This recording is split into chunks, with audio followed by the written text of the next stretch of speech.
Chapter 221. After the second hand of the new clock in front of us passed 33 seconds, it smoothly reached 30 seconds, and it did not stop and move backwards.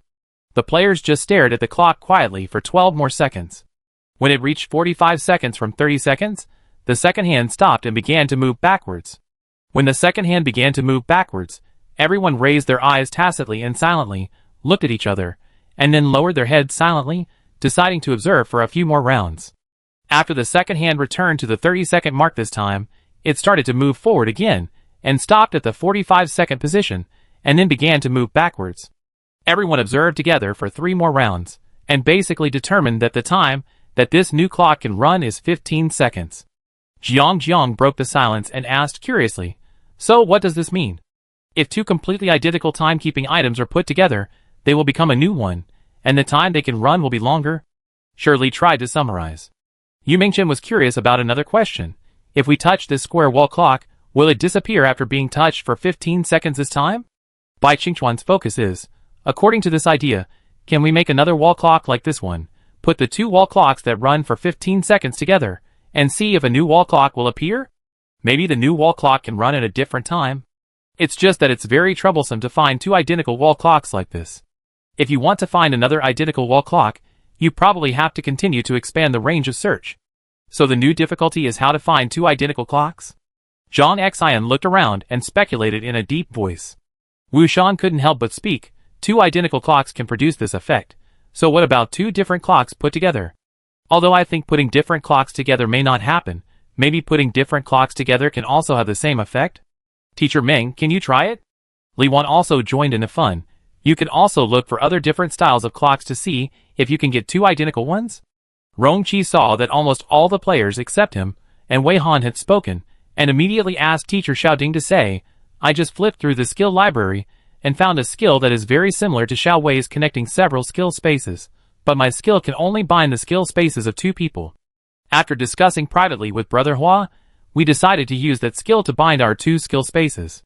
Since it is confirmed that putting 2 completely identical timekeeping items together will have different gains, Rongqi thinks he should learn from Wei Han's statement to rationalize the connection of his skill space and contribute to the exploration dungeon task openly. After Brother Hua finished speaking to Teacher Xiaoding, he gave a thumbs up in a very cooperative manner. When Xiaoding told me just now, I was also shocked. Everyone accepted this well. After all, Teacher Xiao Wei had already represented them. Their biggest feeling was that it seemed that if they saw any strange skills in the future, they could not just sell them casually, because they might come in handy in some dungeon. While the players spoke one after another, the audience in the live broadcast room were also discussing enthusiastically. Give you money to spend.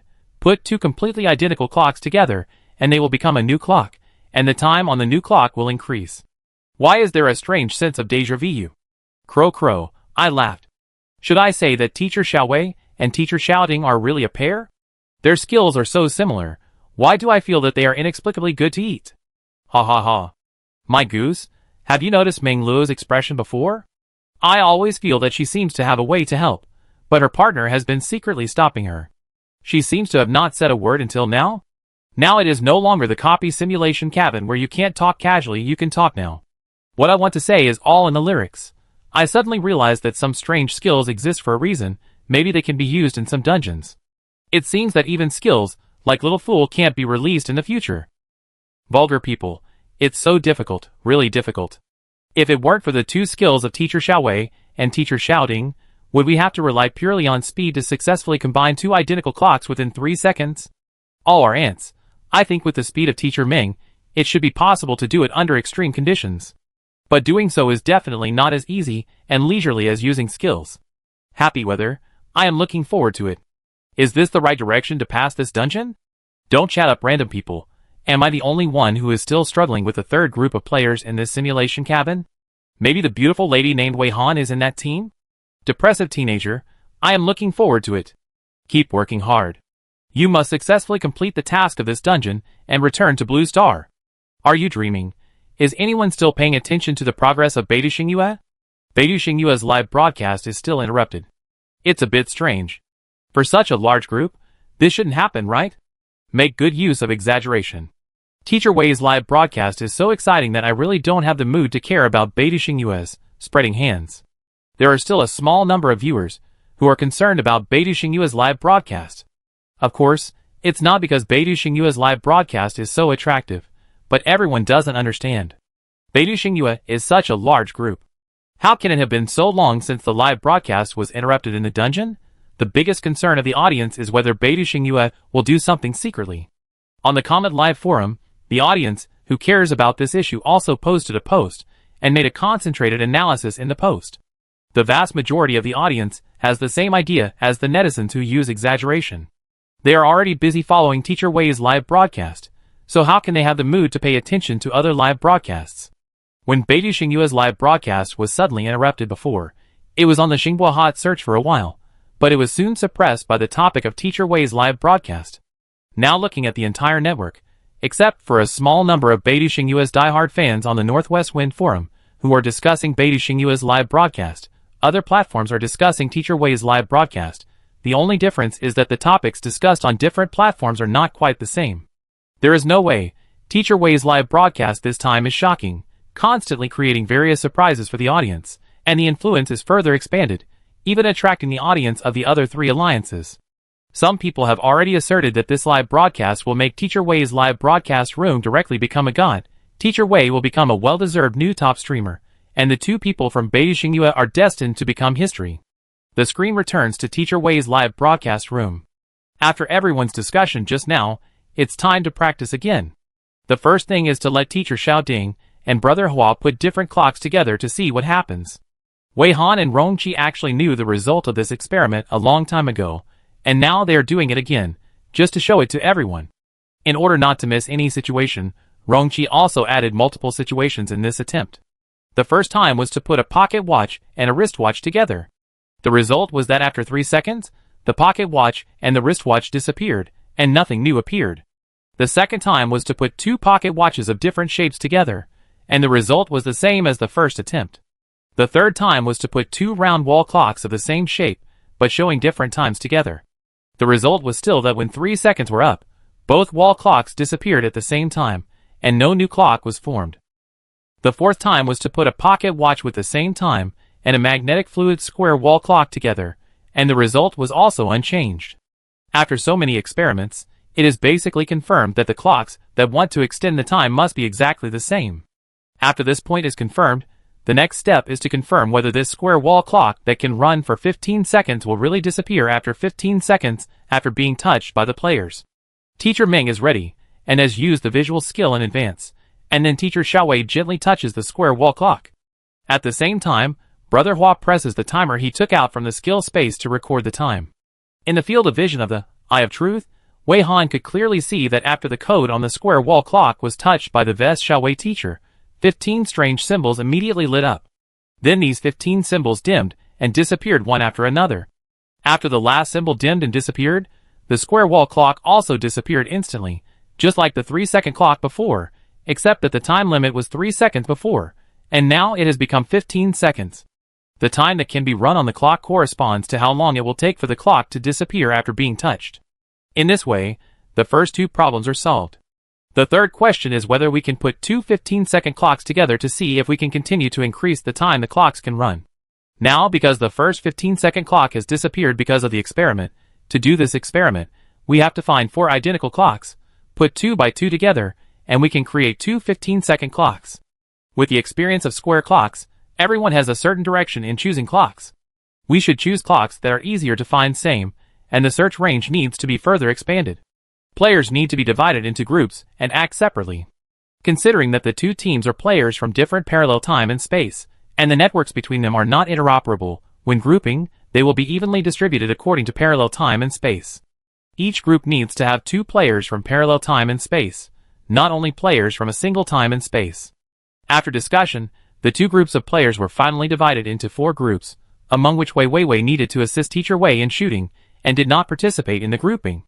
The 4 groups were led by Teacher Ming, Teacher Xiaowei, Brother Hua, and Teacher Xiaoding, because in order to put the clocks at a long distance together within a limited time, the skills of the 4 of them were needed to connect. After the group leaders were determined, they began to divide into groups. Their skills were divided according to gender. Female players mainly followed Teacher Ming and Teacher Xiaowei, and male players followed Brother Hua and Teacher Xiaoding. Therefore, The final result was that Teacher Meng took Shirley and Zhang Xian, and Teacher Xiaowei took Li Wan and Meng Luo. Brother Hua took Yu Mingchen and Wu Shan, and Teacher Shouting acted together with Jiang Jiang and Bai Qingchuan. With this allocation, each group has exactly 3 people.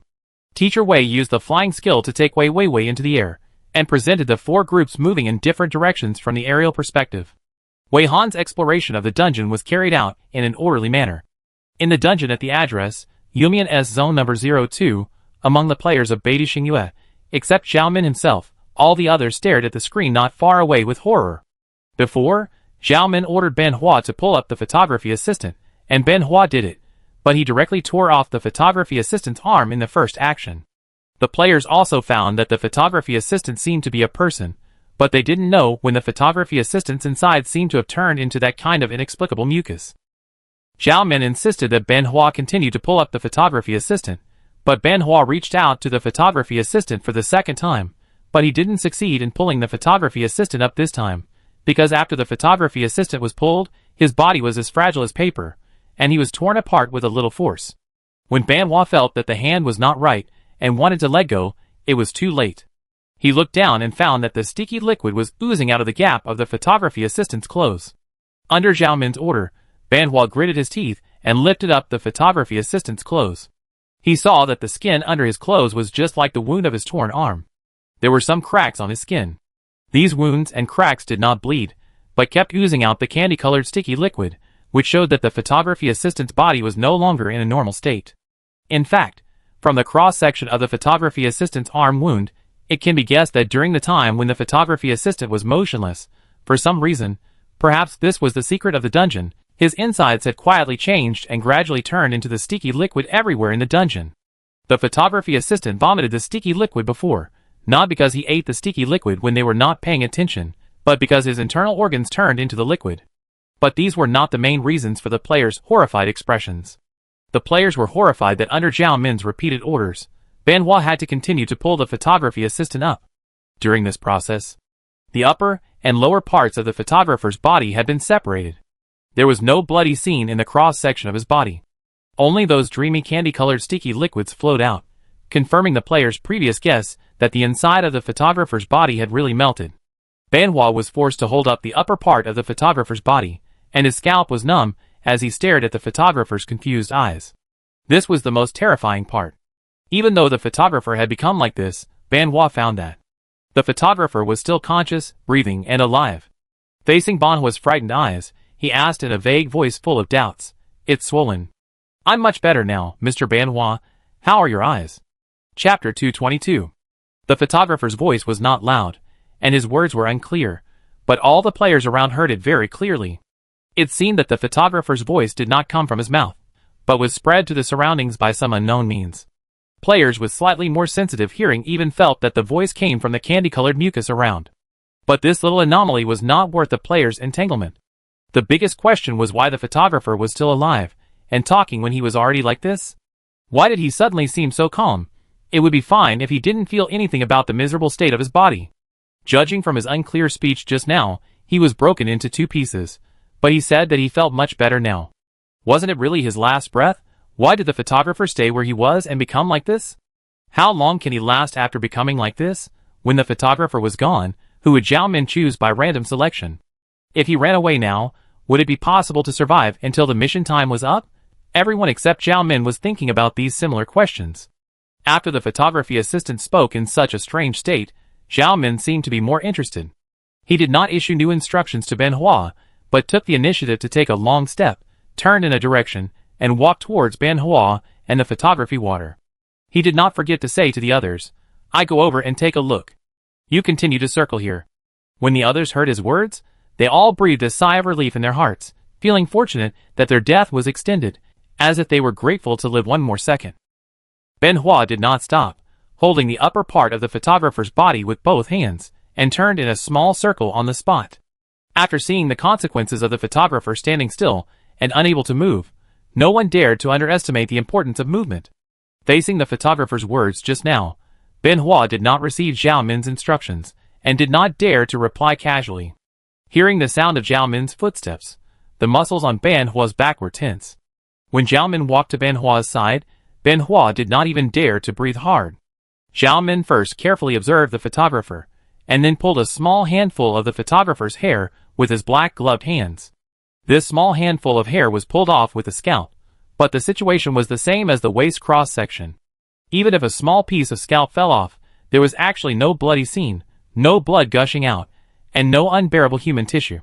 Because under this shallow layer of scalp, all the tissues are already candy-colored viscous liquid, and some are just slowly flowing out. At first glance, it seems that this person is made of chocolate, and now the temperature rises, so he begins to melt. The photography assistant is still conscious. When Zhao Min approaches and pulls his hair, Ben Hua can still feel the photography assistant's reaction, as if he is trembling with fear. No, this trembling feeling is different. It feels a bit like the liquid in the container is shaken, as if showing that the photography assistant can no longer be called a person. After Zhao Min pulled off a small bunch of hair, he first glanced at the photography assistant's wound very casually, and then picked out a dozen hairs and pulled them to both sides, as if he wanted to use brute force to directly break these dozen hairs. In this process, Zhao Min watched very attentively. Ben Hua didn't know what he was looking at. He was just curious and took a look from time to time. After taking a few more looks, he suddenly found that these hair strands didn't seem to be torn apart, but more like being stretched and extended. No, that's not right. The hair had been torn apart, but the hair strands were still connected, with some thin threads in the middle. These thin threads were also fresh and dreamy candy colors. There was no doubt that they were the sticky liquids that were all over the copy. Ben Hua stared at it, and was fascinated unconsciously. His mind was full of confusion. What on earth was going on with these sticky liquids? How could they make people disintegrate from the inside?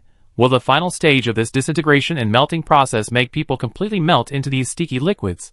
If they stayed in the range of this mucus, as long as they kept moving, could they avoid the same experience? Is it really enough to just keep moving? Just when all kinds of doubts were frantically popping up in Ben Hua's mind, he suddenly saw Zhao Min reconnecting the torn and stretched hair. The two ends that were torn apart were pieced together, and the thin strands were stacked up, looking like some thin threads gathered together. What was Zhao Min going to do?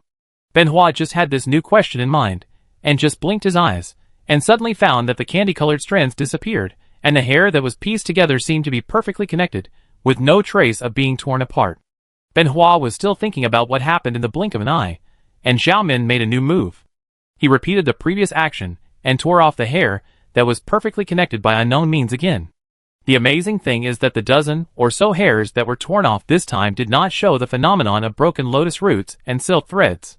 Just like when they were connected just now, they turned back to normal hair, no longer in the state of the core turning into mucus. This made Ben Hua stunned. His first thought was that this melting process was reversible, but he just needed to find a way. But when he noticed the smile on Zhao Min's mouth, he suddenly woke up. The way to reverse here might be a skill that Zhao Min possessed. Zhao Min was like he was addicted to playing with his hair. He just tore off the hair that had returned to normal, and now he connected the hair again, and then tore it off again.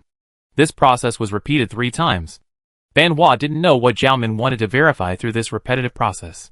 He could only roughly see that his mood didn't seem to be as good as at the beginning, especially every time he tore off his hair, he saw that the hair was still in normal state, and there was no phenomenon of broken lotus roots and silk threads. His lips would tighten a little more. Even if Ben Hua was really curious about Zhao Min's thoughts, he didn't dare to raise any questions. After Zhao Min observed the torn hair again, and found it was still in normal condition, he calmly pressed the hair back onto the assistant's head. After the assistant's body was cut in the middle, it was still lifted up by Ben Hua from his armpits. On the horizontal surface of his body, candy-colored mucus was slowly flowing down. Now his chest seemed to be empty. The thin skin was like paper, and it seemed that it could be torn off directly. But when Zhao Min pressed the hair back onto his head, he was still shaking obviously. His brain may have turned into paste. Literally, why is he still conscious? If it weren't for Zhao Min being next to him, Ben Hua really wanted to shake the photography assistant's upper body and ask all the questions in his heart. After Zhao Min pressed the tuft of hair back on the photography assistant's head, his eyes fell on the photography assistant's upper body, and his eyes looked very picky. Then he slowly opened his mouth. Tell me, how do you feel now? Do you know what state you are in now? This was asking the photography assistant. Ben Hua kept moving slowly, silently acting as a moving shelf. The photography assistant could really hear Zhao Min's voice, and he tried very hard to open his eyes. Ben Hua, who was closest to him, found that his black eyeballs were no longer pure color, and looked more like glass marbles from a long time ago, but the colors were more mixed. Benoit had no doubt that if he poked the photography assistant's eyes with a sharp object, the photography assistant's eyes would ooze familiar mucus. Then, there was another unclear voice, which seemed to be harder to hear than before. Hold your feet, and listen to the sound. It costs money, it costs a lot of space. Hold your feet, and listen to the sound. It costs money, it costs a lot of space. Hold your feet, and listen to the sound. It costs money, it costs a lot of space. Hold your feet, and listen to the sound. It costs money, it costs a lot of space. Hold your feet, and listen to the sound. It costs money, it costs a lot of space. Hold your feet, and listen to the sound. It costs money, it costs a lot of space. Hold your feet, and listen to the sound. It costs money, it costs a lot of space. Hold your feet, and listen to the sound. It costs money, it costs money. The photography assistant's confusing words didn't sound like he was in a good mood at all.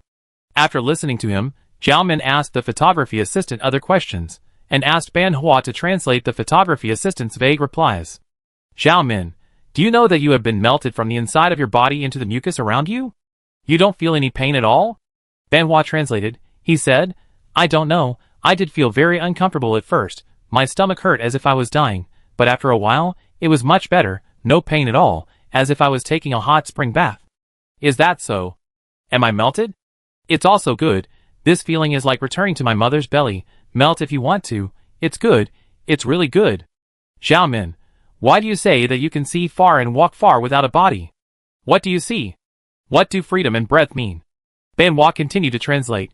He said that it means literally, it seems that you can see everything. It seems that you can go anywhere in this copy. Isn't this free? Isn't it broad? Zhao Min pondered. So do you know where in this copy is not covered by sticky liquid? Can you go to a place that is not covered by mucus? Benoit listened carefully to the words of the photography assistant, translating, while widening his eyes. He said, it's not slime, it's Yumian. In this instance, Yumian is everywhere. There is no place without Yumian. After the translation, he repeated the three words Yumian absent-mindedly. Although it is still unclear what Yumian is, at least we know that Yumian is the slime that can be seen everywhere in the instance. Zhao Min narrowed his eyes after hearing this answer. Benoit thought he would continue to ask questions, but he gave an instruction. Benoit, put him down, don't move him anymore. After Benoit put the photography assistant down somewhat flattered, he heard Zhao Min ask again, did you and Sun Yun bring a hover car? We both brought one. Benoit answered truthfully, do you want to use it? Sun Yun, who was in the outer circle, almost stopped beating when she heard Zhao Min mention her name. Zhao Min, no, you and Sun Yun each drive a hover car to midair, one keeps moving nearby, and the other hovers. You could arrange the specific distribution yourself. Benoit clenched his palms, okay. Sun Yun almost stiffened her body, waiting for Benoit to come over. They all knew that Zhao Min was going to start a second experiment, probably to see if the results of being still in midair and moving in midair were the same as the results on the ground. No one knew what the result would be, but in any case, the risk of the one that could move would at least be much lower. So the question now is, who moves and who stays still? When the players of Beidouxing US started the second phase of the attempt, Wei Han's group action began to show results. After about half an hour of searching, he successfully recreated 2 electronic watches that can run for 15 seconds. After putting the 2 electronic watches that can run for 15 seconds together, a new watch really appeared. This new watch has some changes in shape, probably from the rough to the simple decoration. There is a subtle sense of upgrade, and the time of this watch is 30 seconds. According to this idea, if 2 completely identical watches that can run for 3 seconds are put together, a 15-second watch will appear. Put 2 15-second watches together, and then a watch that can run for 30 seconds will appear. By analogy, if you can get a 30-second watch and put 2 30-second watches together, it is very likely that a new watch will appear, and the new watch is likely to run for 1 minute. Because of the previous experience, now they had to make another 30-second watch. With the 4 groups working separately, it didn't take much time to quickly put the 2 30-second watches together. The 2 30-second watches disappeared after being put together, and then a watch that looked a little more advanced appeared. After observing and waiting, they found that this latest watch could run for 5 minutes, which was longer than the 1 minute they expected. At this point, both the players and the audience had basically understood the settings of this copy. Not surprisingly, this was a variant of the synthesis game, which required players to synthesize time. Chapter 223. After basically confirming that it was the rule design of the synthetic time gate, the players gathered around the watch that could run for 5 minutes, and all the members of the gate fell silent for a while. In contrast to the silence of the players, the audience in the live broadcast room were enthusiastic about the discussion at this time, and the number of barrages skyrocketed, which was another small peak. Who says I don't understand? I had this feeling when I saw 3 seconds plus 3 seconds to get 15 seconds. Itzly, not you. Suddenly I seem to understand something, Observe it again. Take advantage of the opportunity. I just reviewed the holographic projection version of this type of minigame a few days ago. Hee, you will never guess that I played the game in a huge maze to synthesize Teacher Wei. The game author divided it into 100 synthesis levels. It is reasonable to suspect that the game author deliberately set it up like this because he didn't know what Teacher Wei looked like, so that players can play it forever. Ha ha ha, the game author has a sense of humor. This is a miracle. Interesting, although it is basically confirmed that the rules of the synthesis minigame, we all know that this is different from what we play, and the difficulty is not at the same level. Anyway, I can say that if I were to play it, I couldn't even synthesize 15 seconds. Get out of the way. I'm going to start showing off frowny face. It seems that I can make a summary first. What is the difficulty of this S+ level simulation cabin? The first problem facing the player is that the mission description this time is completely blocked. If the player does not find a way to see the mission description first, then he will be like a headless fly, spinning in place, not knowing what to do. Get out of the way. I'm going to start showing off frowny face after finally seeing the mission. You will get a little idea, and you may also find various clocks and other things everywhere. But after encountering these things, they will disappear quickly, which is enough for players to figure out for a long time. It may take a long time to figure out the relationship between this phenomenon and the task. Get out of the way. I'm going to start showing off. Just to figure out the dungeon task is a difficult problem. After that, how to synthesize the first level props into the second level props within 3 seconds many times is another bigger problem. Supplementary hero. Don't forget the map. That is, the game range is as big as a city, and the props that can be used for synthesis are some clocks and other things, which are small in size, and the types and styles are also dazzling. The conditions for synthesis must be 2 completely identical props, which leads to finding props that can be synthesized, which is also a difficulty that cannot be ignored. The dream has been locked frowny face, so how many levels do Teacher Wei and the others need to synthesize? I feel like if they synthesize all the way up, they need to synthesize a clock that can run for more than 10 hours, right? High intensity surfing frowny face. Well, I've only synthesized for 5 minutes now, 10 hours. It's even farther than 1,000 miles. I'm sincere frowny face. Which family member said that I can play the game synthesize Teacher Wei? Can you tell me where to play this game? Please, please. I can grind, let alone 100 synthesis levels. Even if it's 1,000, I will grind it out in my lifetime. Maybe I can really see Teacher Wei? It's just so hypocritical frowny face. Those who want to play synthesize Teacher Wei should wake up. The author has made it clear that he doesn't know what Teacher Wei looks like. Otherwise, why do you think this game didn't become popular? If you can really synthesize Teacher Wei's appearance, it would have been popular all over the internet. My mushroom soup is really not poisonous frowny face. I'm the only one who wants to know. Is it considered a full infringement of Teacher Wei by making such a game? Although I think Teacher Wei probably won't pursue it. She is too timid to stand against the man she likes. What? What? Don't sue me. I am just having fun. I made that game because I like Teacher Wei, and I think it is fun. There is absolutely no commercial behavior. Sorry. I will recycle this game immediately. When the audience's topic turned to how to play the game of synthesized Teacher Wei, the players on the screen stopped being silent and started to speak one after another.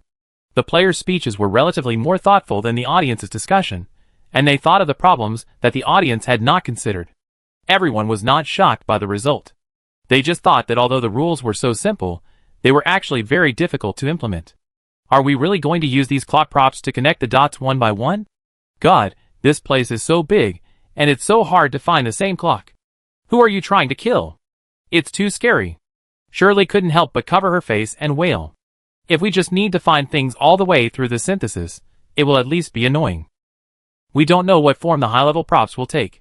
We are now in the low-level stage of synthesizing the time gate, and we haven't seen any monsters. I don't believe this simulation cabin will always be so peaceful. Zhang Xi knocked on Shirley's head to make her quiet and calm down. Bai Qingchuan stared at the watch that could run for 5 minutes and sighed deeply. Don't be happy too early. We don't know whether the clock we synthesize can really switch the simulation cabin to night mode. What if we work hard here and finally synthesize it to the highest level, but the sun in the simulation cabin still doesn't move at all? I am more willing to believe that the synthesis of the time gate is closely related to the flow of the time gate in the simulation cabin. We can try to synthesize a longer time gate to see if there will be any changes in the sun. Wu Shan also stood up to analyze. Li Wan stood beside him, also thinking, before we explore the answer, there are many possibilities. Well, if we take every situation into consideration, we don't need to move just standing here and guessing. It's good to consider the future situation in advance, but let's continue the current experiment for now. I think that before the highest level of synthesis is reached, it is impossible to determine whether the synthesis time gate is related to the time gate of the simulation cabin. Jiang said sadly. The problem is that we don't know what the highest level is now. It feels like there is no end in sight. Alas. Yu Mingchen also sighed. In fact, I also think that we should finish the current things first, and the rest will be done after it is completed. Anyway, there is no time limit. With our player's physique, we won't be so hungry so easily. The skill space gate is large enough, and the food we bring is enough. It won't be too late to consume this dungeon. After the voice fell, Yu Mingchen habitually added an explanation. I'm not cursing us, I just think we can consider the worst case scenario. I think with Teacher Ming and the others, we will never fall into the worst case scenario. In the dungeon, we must be good at taking one step at a time. Meng Luo remained silent, but her eyes fell on Teacher Ming, and the meaning was very clear, that is, no matter what topic the players discussed, she only looked at Teacher Ming's opinion. Teacher Ming clapped his hands and made a summary. I have listened carefully to your discussion. I have considered all the issues you are worried about. I agree with Li Wan's idea. Now we should seize the time gate to continue synthesis. Everyone continue to act in groups. Just follow the rhythm just now. If you encounter any unexpected situation, remember to inform us in time. Although as the synthesis level increases, the time gate that exists after the clock is touched by us also increases, but the range of finding the same synthesis props is also expanding. After finding two identical synthesis props, it is still difficult to successfully synthesize the two props before the two synthesis props disappear. Teacher Xiaowei rarely spoke, so our skill space gates have to be connected and synthesized in the same way as before. Teacher Shouting immediately supported Teacher Xiaowei. Xiaowei is right. Well, at least we have to see what we can synthesize, right? Anyway, if we don't try now, there is no other idea. Teacher Shouting hit the nail on the head. Indeed, there is no other idea now, so we can only work hard according to the current practice. After Teacher Ming and others brought the topic back, the players finally began to worry about useful questions. Zhang Xian called up his mobile phone virtual screen and recorded each level on it. We need to remember that 2 3 seconds will make 15 seconds, 2 15 seconds will make 30 seconds, and 2 30 seconds will directly reach 5 minutes. What will 5 minutes and 5 minutes be?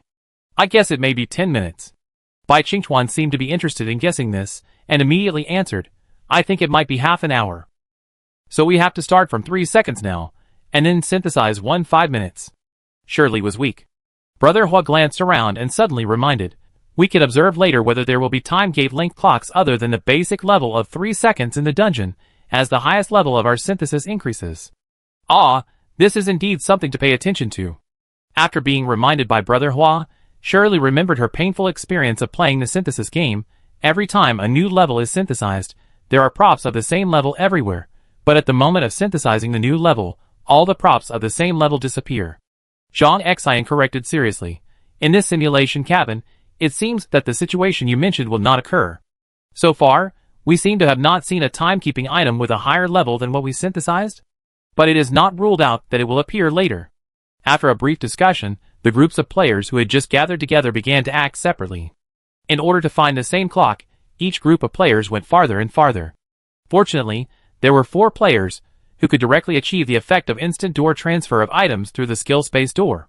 Even if the distance was pulled farther, it would only take a blink of an eye to synthesize the same 2 clocks. Now the synthesis has reached 5 minutes. In terms of level, it has just reached the 4th level.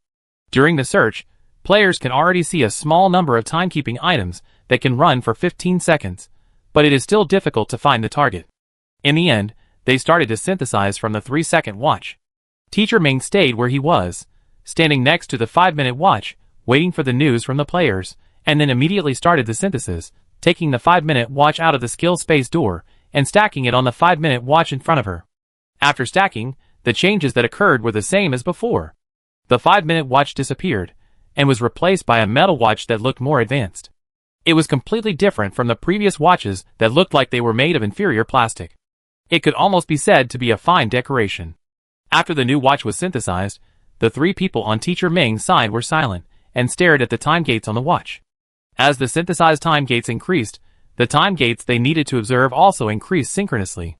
Before, you only had to observe for 5 minutes, but now you have to keep staring at the watch and keep moving forward after watching the pointer on the watch go past 5 minutes.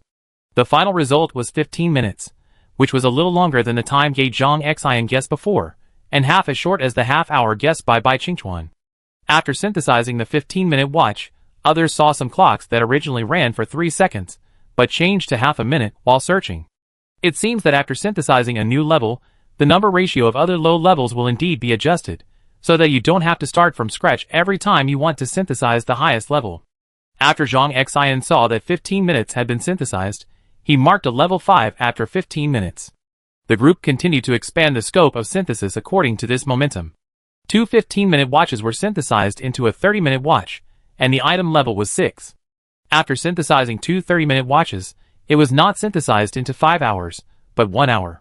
In Zhang Xian's record, it was recorded as 60 minutes, 1 hour, and the item level was 7.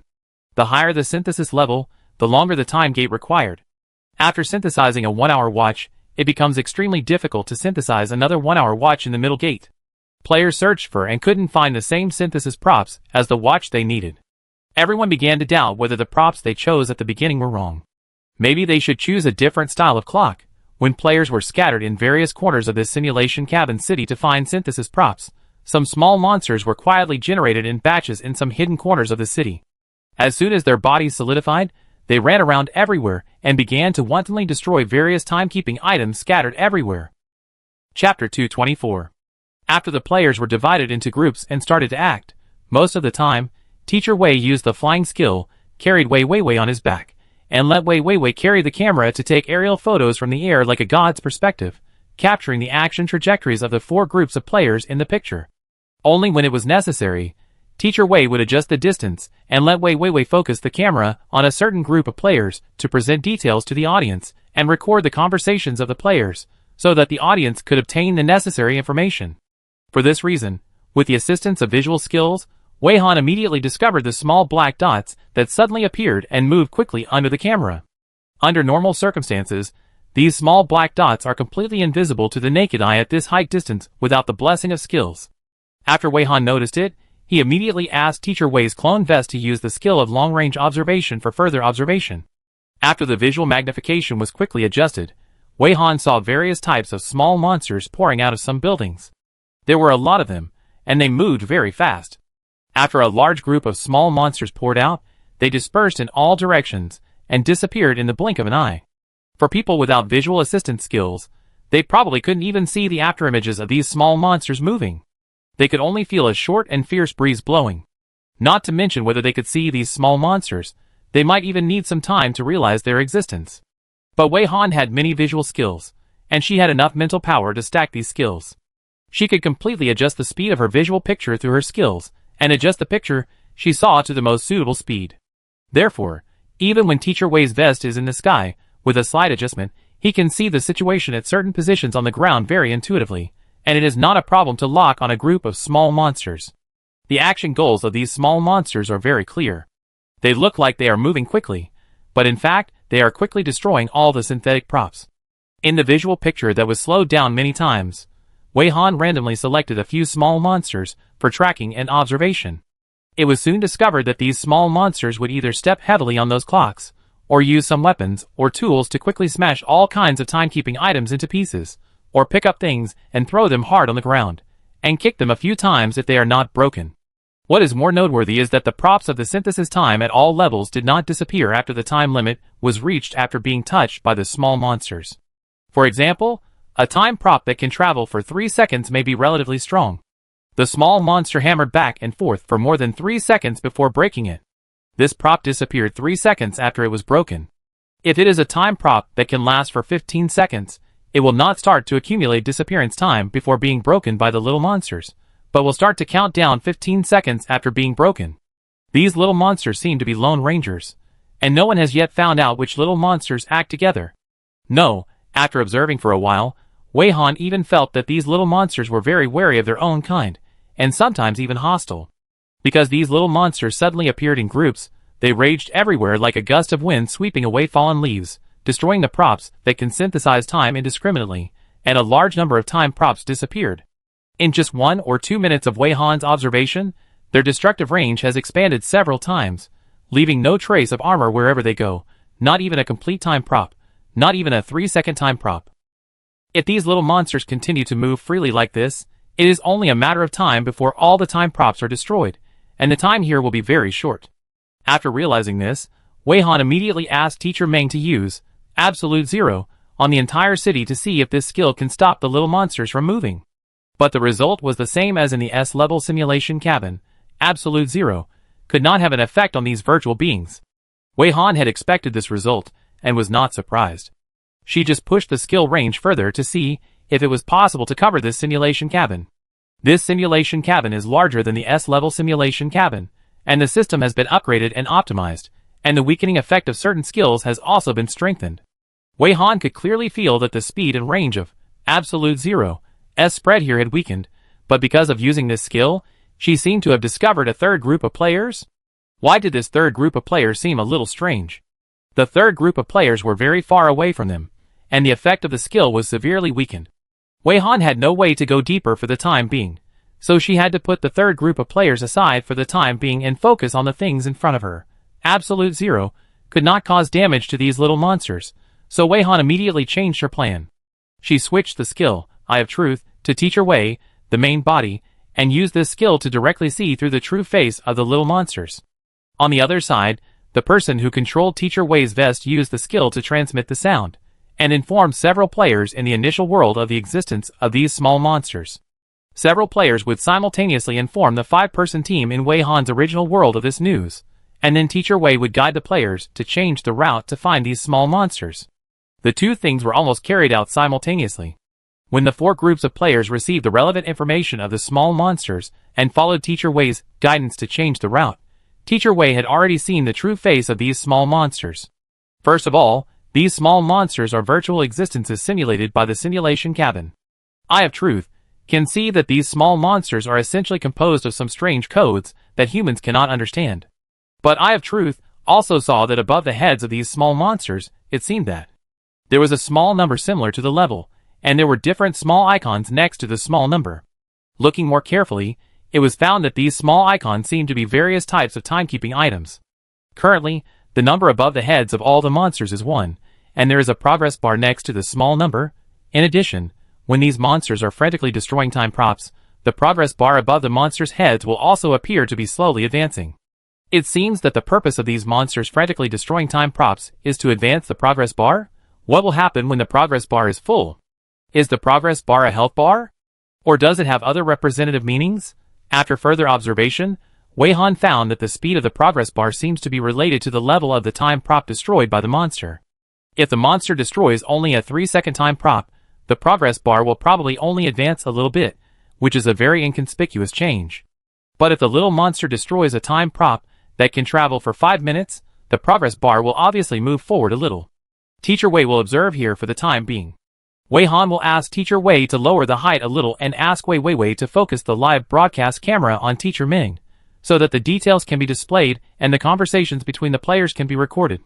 Because for the uninformed players and viewers, only Teacher Ming can use skills to see more in-depth things, and the specific information of the little monster needs to be conveyed by Teacher Ming. The information provided by Teacher Wei is only the sudden appearance of the little monster and the direction of the little monster's movement. In order for Teacher Ming to reasonably reveal other information about the little monster, it is necessary for Teacher Ming to meet the premise of seeing the little monster. The most important thing is that other vests also need to make other attempts to find ways to deal with these little monsters. It is impossible to just watch the synthetic props they need being destroyed by the monsters. For this reason, Wei Han just asked Teacher Ming's vest to cooperate with the main body to act. Teacher Ming had already told Shirley and Zhang Xian that Teacher Wei had used the sound transmission skill to get them to work together to block certain small monsters as soon as possible. Shirley and Zhang Xian had no doubts about what Teacher Ming said, and now the three of them were walking in the direction pointed by Teacher Wei while talking. They were no longer at the traffic light intersection where they first met, and they were not really staying there. It was impossible for the other group of players to keep searching while they stayed there. In the subsequent search process, everyone had changed the plan to a rotation system. After many breaks and actions, the three people in Teacher Ming's group moved to a very narrow alley. Now they are following Teacher Wei's instructions to cross the alley and go to the street on the other side.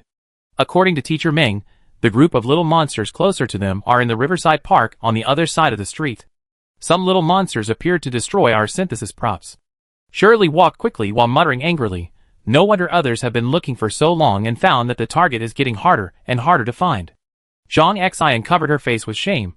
I was naive too. I thought that if there were no props of the same level or higher level in the copy, there would be no disgusting setting you mentioned. It seems that the sudden emergence of a large number of little monsters that indiscriminately destroyed the synthesis time props seems to be even more disgusting than the setting you mentioned. Shirley nodded vigorously. If the synthesis time props we need are destroyed by those little monsters, and the props will not refresh, then the situation will be really bad. Teacher Ming listened to the two and supplemented appropriately. Teacher Wei said that these little monsters move very fast. When Teacher Wei mentioned these little monsters just now, I had already tried using a skill, and found that my long-range skills were ineffective against these little monsters. Shirley and Zhang Xian both knew the skills that Teacher Ming was talking about now. Moreover, when Wei Han used Absolute Zero, they could sense it directly. Now when they heard Wei Han mention this, they immediately understood why Wei Han used Absolute Zero just now. Absolute Zero couldn't do anything to those little monsters, which was a bit beyond Shirley and Zhang Xian's expectations. Shirley almost blurted out in surprise, "Eh? That skill doesn't work? Suddenly I feel that it will be difficult to deal with those little monsters."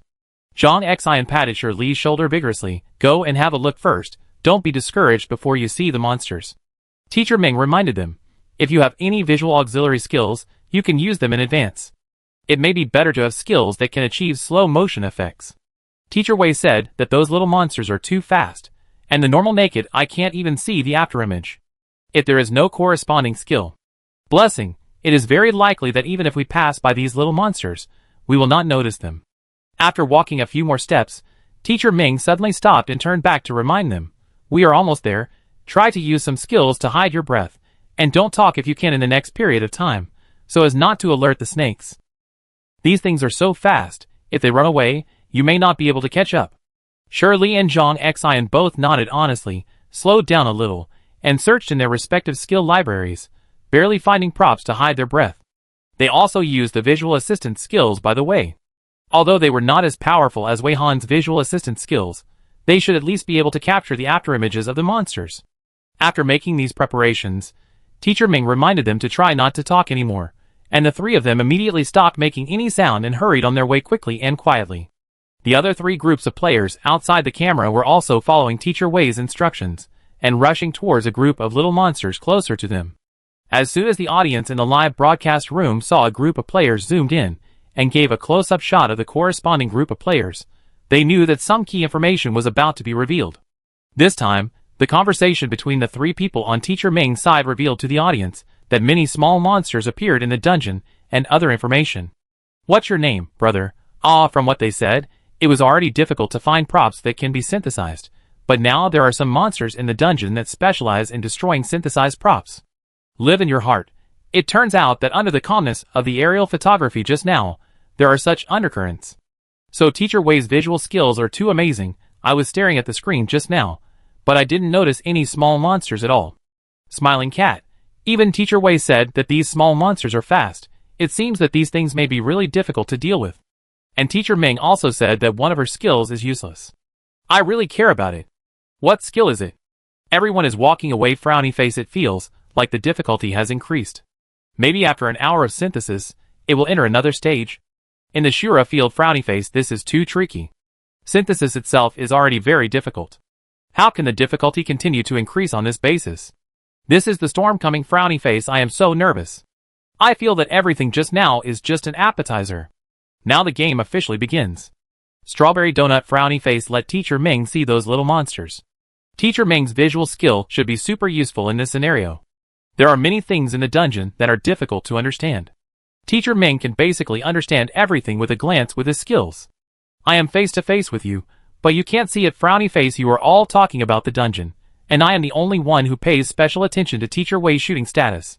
I have to say that Teacher Wei's switching between long and short shots is really smooth and not abrupt at all. Most of the audience placed their hopes on Teacher Ming, thinking that as long as Teacher Ming could see those little monsters, he would be able to find their weaknesses very quickly. The camera did not zoom out again for the time being, but just kept a certain distance, smoothly changing the angle and keeping following the three people on Teacher Ming's side. Although the camera was following the three people on Teacher Ming's side, when Teacher Wei and Wei Weiwei were in the air, they were not only staring at Teacher Ming and the other three, but also observing the situation of the other three groups of people at the same time. The players quietly closed the distance with the little monsters. Although the distance was still nearly 2 kilometers, the little monsters seemed to be able to sense the approach of the players through some kind of sensor radar, and suddenly evacuated collectively and quickly. The speed of this evacuation looked like running for life, which was several times faster than the props that destroyed the synthesis time. After realizing this, Wei Han did not have time to notify others. Before he came to his senses, he had already asked Teacher Ming, the vest, to chase after them at the fastest speed. Shirley and Zhang Xian only felt a gust of wind blowing past them. After entering a state of alert in an instant, the two immediately formed a defensive formation with their backs to each other. When they were about to ask how Teacher Ming was, they suddenly found that Teacher Ming was no longer around. For the audience who had been watching the live broadcast, what they saw was that Teacher Ming suddenly disappeared in the blink of an eye. In another blink of an eye, Teacher Ming flashed more than 10 meters away, then suddenly disappeared, and flashed again more than 10 meters away. Teacher Ming almost chased in one direction at this frequency. In just a few breaths, Teacher Ming had already gone to a place several kilometers away. Almost everyone was so shocked by Teacher Ming's speed that they didn't care to send comments. Shirley and Zhang Xian stared at each other, and just as they were about to express their worries, Zhang Xian felt the phone in the skill space vibrate. The two remained alert, and Zhang Xian took the phone out of the skill space to check the new messages on the phone together. The two thought that it was Teacher Ming who sent them a message, but they didn't expect that it was Bai Qingchuan who sent the message. Teacher Wei asked Wei Weiwei to adjust the focus again in the air, so that the audience could see the text on the virtual screen. Bai Quan, Teacher Wei saw that the two of you were panicked because of Teacher Ming's sudden departure, so he specially asked us to contact you and told you not to worry. Just now, Teacher Ming suddenly accelerated to chase those little monsters. Because Teacher Ming's speed was too fast, only a gust of rushing wind was left. Bai Quan, when Teacher Wei was filming, he saw that when we got close to those little monsters, they seemed to have discovered us, and then they started to run away at full speed, as fast as if they were running for their lives. Bai Quan, Teacher Ming probably didn't want to miss the opportunity, so after receiving the reminder from Teacher Wei, he immediately caught up. We couldn't catch up with them at our speed, so Teacher Wei asked us to reunite first. Maybe when Teacher Ming comes back later, he will have important information to tell us. Seeing the message sent by Bai Qingchuan, Shirley and Zhang Xian finally felt relieved and breathed a sigh of relief. As long as Wei Han was fine, it would be fine. Bai Qingchuan said so, but they were still worried about letting Wei Han go alone. Zhang Xian replied, "Is it really okay to let her go alone? We are going a little slower, but if we drive the hovercraft, we should be able to get there in a short time." Bai Quan, I am actually a little worried like you, but they all said that Teacher Ming's strength does not need us to worry about it. We may even be more of a hindrance if we go there. Bai Quan, Teacher Wei asked us to gather at the square with the fountain. When Teacher Ming is done, Teacher Wei will notify Teacher Ming. Since Bai Qingchuan said this, Shirley and Zhang Xian had no choice but to accept the arrangement. At this point, the two of them sighed after realizing it. Teacher Ming's speed is really fast. I suspect that the synthesis of the 3-second time props can be done directly with Teacher Ming's speed. It seems that there is not much difference from being able to teleport. Zhang Xian sighed. It seems that we are indeed holding back. The audience in the barrage also began to marvel at Teacher Ming's speed now. Baby, please say something. I really just blinked a few times. Teacher Ming is so fast. Don't call before going to bed. No, I didn't blink. I just watched Teacher Ming teleport. Start losing weight tomorrow. Teacher Ming has run out of the camera now. Should he catch up with those little monsters? The little monsters are also very fast. If Teacher Wei focuses on that side, we probably won't be able to see anything because both sides are too fast. Let's have some barbecue. I hope Teacher Ming can come back with the answers to all the mysteries. Don't be lenient. So, with Teacher Ming's speed, he can actually complete the initial synthesis without Teacher Wei's skill to open up the skill space, right? Dungeon Observer. These little monsters can actually detect the approach of players from such a long distance. The radar system is quite powerful, but why do these monsters run away directly?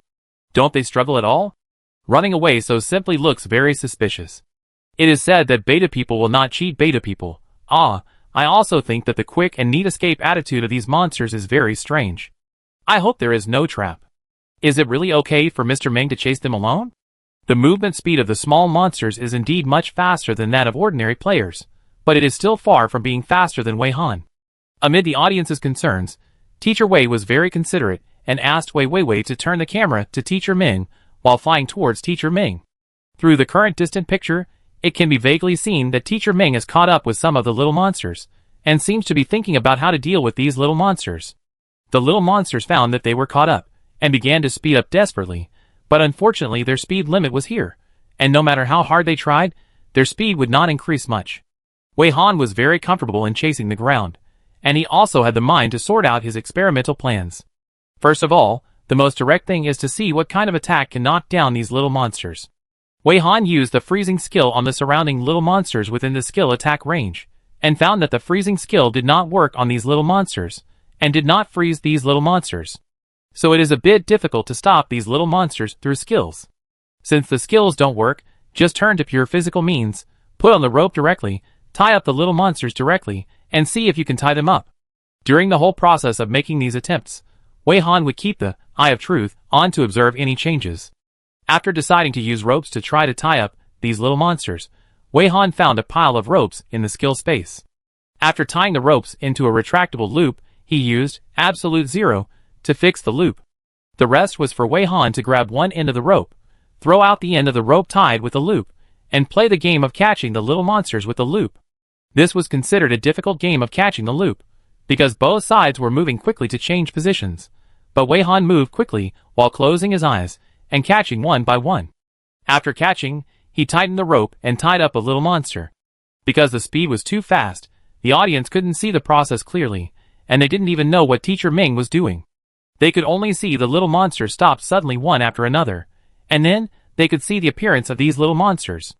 After about 20, Wei Han stopped temporarily and stared at the tied little monsters like the audience. The audience was curious about the appearance of the little monsters, but Wei Han was staring at the familiar strange symbols that suddenly lit up neatly in the code pile at the moment when the little monsters were touched by the rope. After these strange symbols suddenly lit up, they began to dim and disappear one after another. This was very similar to the process when they touched the props of synthetic time before, and the props immediately began to count down and disappear.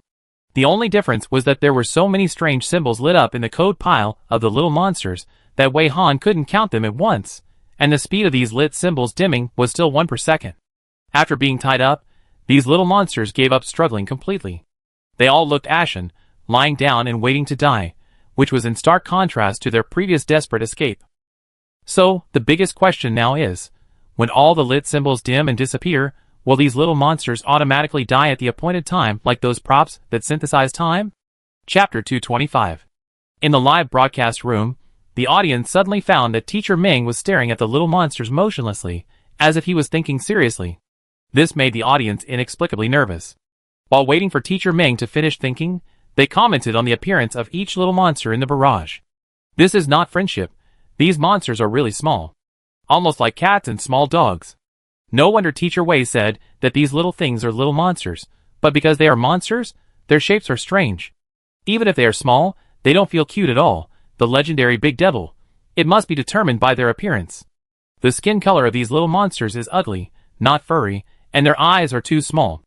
Their appearance is more abstract than one. Let me give you an example. Is a cockroach small enough? Do you think a small cockroach is cute? A mosquito is small enough, but does anyone think a mosquito is cute? Minefield Disco. Okay, a friend really doesn't need to give me any more examples. I already understand what you want to say very clearly. Red you, These things are small monsters, not cats and dogs on the blue planet. Is it a bit too far-fetched to discuss whether monsters are cute because of their small size? Healing and depression must be one of them. What is Mr. Ming thinking about now? I'm really curious about what Mr. Ming sees. Mr. Ming must have discovered something. Carrots sitting in a row frowny face.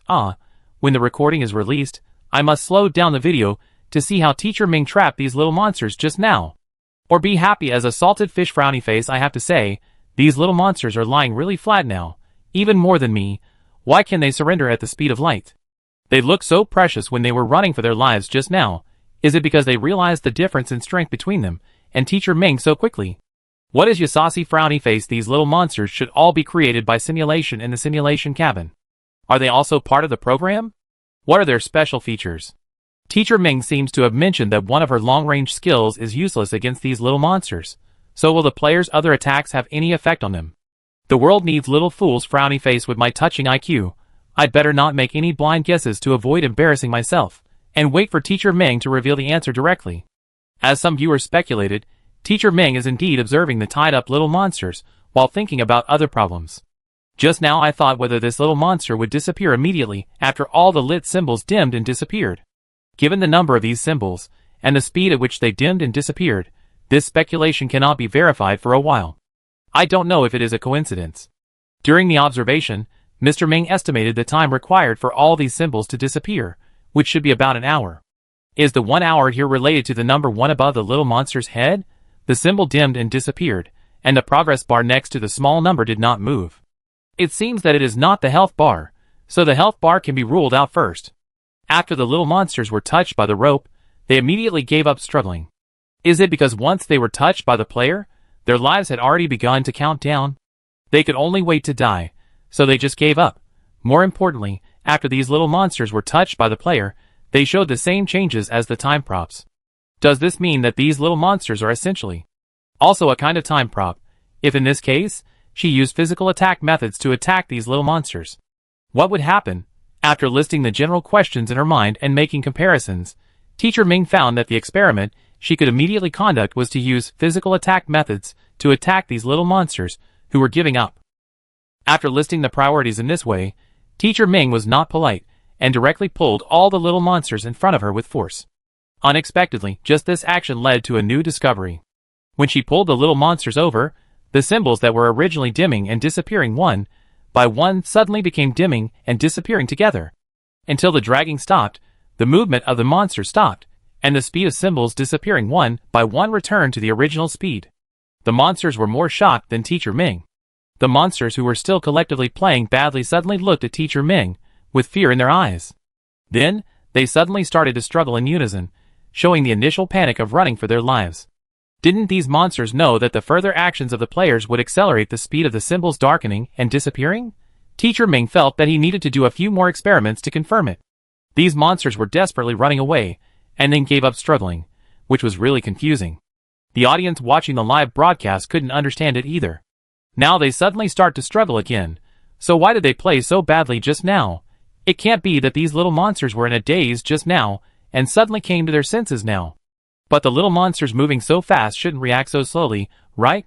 With many doubts, the audience continued to watch, afraid of missing some key scenes, and didn't even dare to blink. The little monsters, who were forced to surround Teacher Ming's feet, are now struggling frantically, trying various methods to break the rope. But Teacher Ming attached mental power to the rope, and the toughness of the rope has been strengthened, which is not easy for these little monsters to break. In this case, the little monsters almost let Teacher Ming need them. Teacher Ming first used the skill of air bombs, randomly selected a few lucky little monsters to attack, and wanted to see if this attack method could work. The result was very intuitive. The air bullets hit the monsters she had chosen.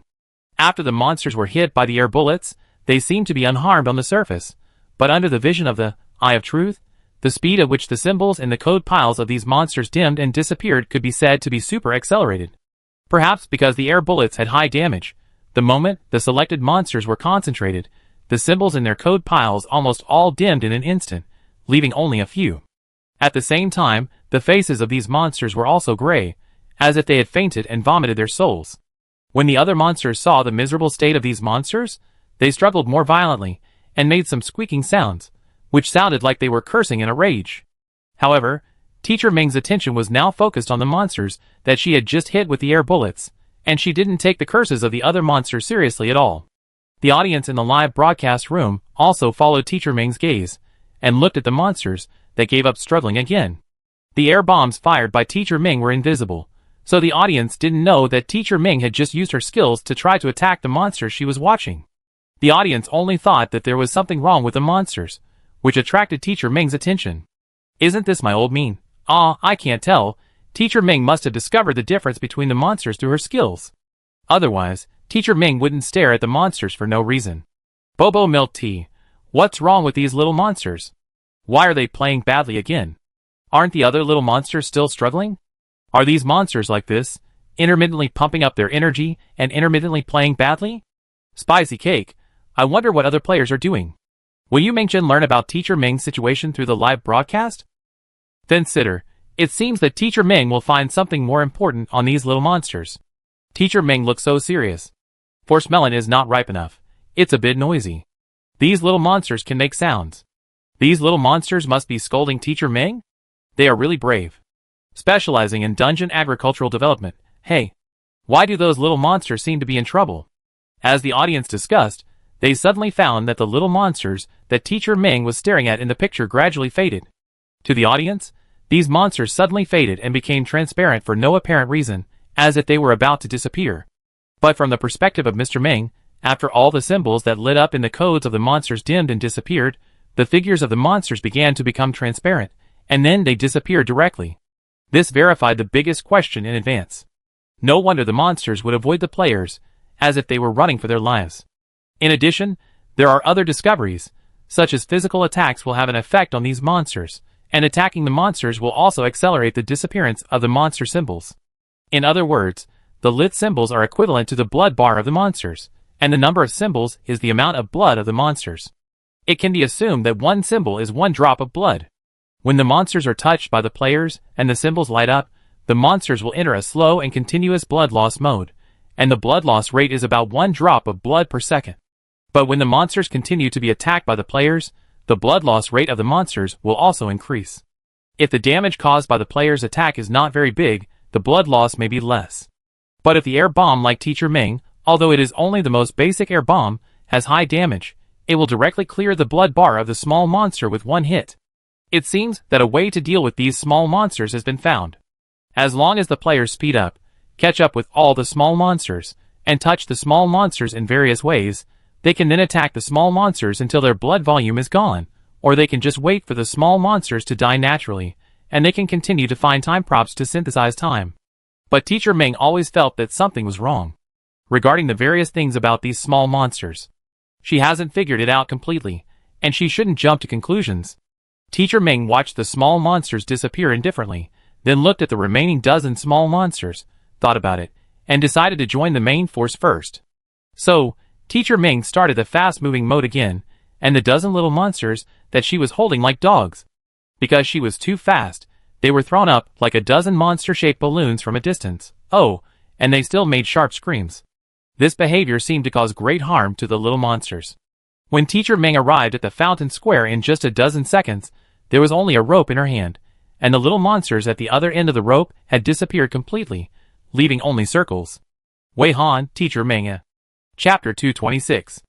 Unlike Teacher Ming, who was speechless, other players were more surprised to see Teacher Ming holding more than a dozen ropes. Because they didn't know why the little monsters disappeared.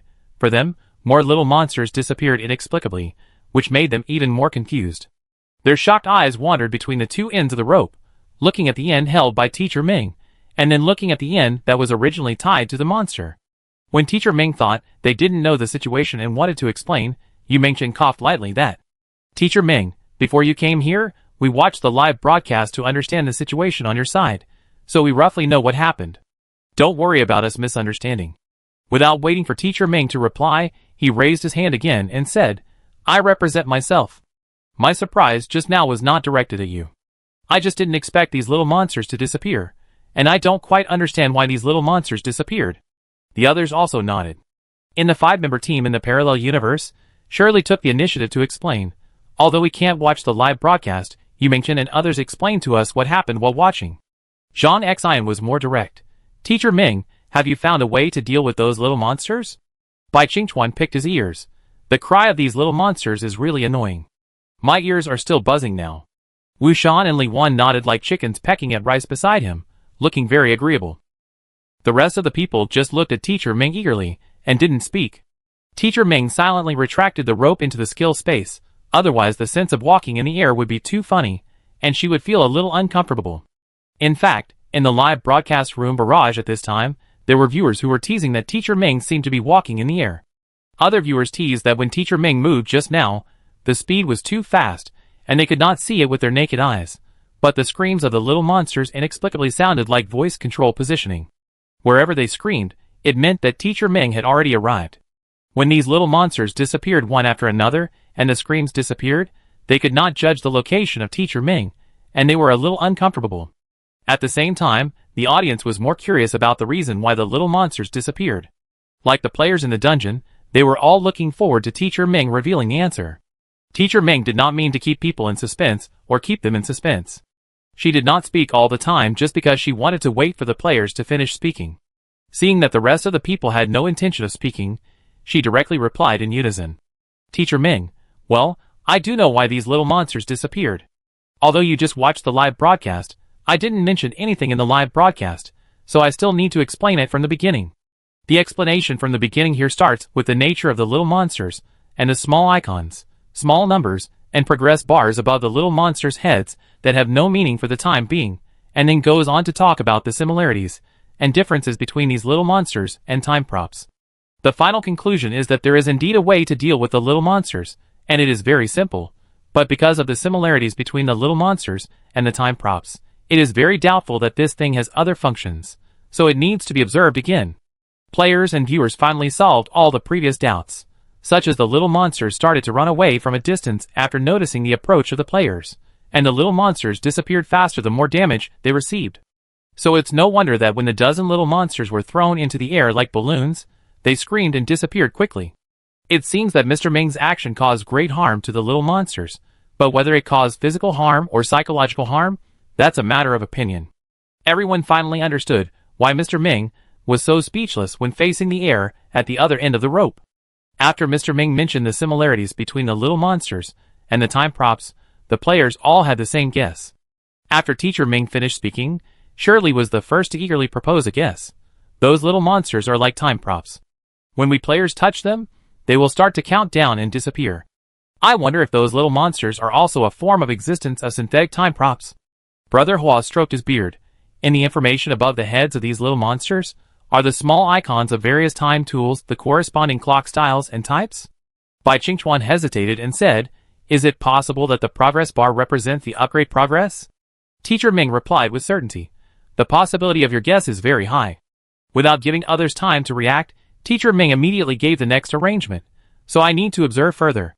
I want to switch positions with Wei Weiwei and observe the overall movement pattern of the little monsters in the air. Next, Shirley and Zhang Xian followed Wei Weiwei. It just so happened that Wei Weiwei's skill space could also be connected to Teacher Xiao Wei's skill space, which would not affect the synthesis. Teacher Ming said, while taking out her mobile phone, I will continue to observe, and you continue to look for synthesis props that can be matched. Don't delay either side. After I find something here, I will let Teacher Wei use the message passing skill to notify you. I will send a message to Wei Weiwei now. You can disband and continue to act. This time, the direction of your action can be more dispersed, and then continue to expand the scope. In order to prevent the props that can be used from being destroyed by the monsters, you may need to leave one person standing there to guard after you find them. Those monsters will actively avoid the players. As long as someone is guarding, the specific time props we need should be safe. In addition, we can quietly drive these monsters to a place where there are no time props, to prevent more synthesis time props from being destroyed by them.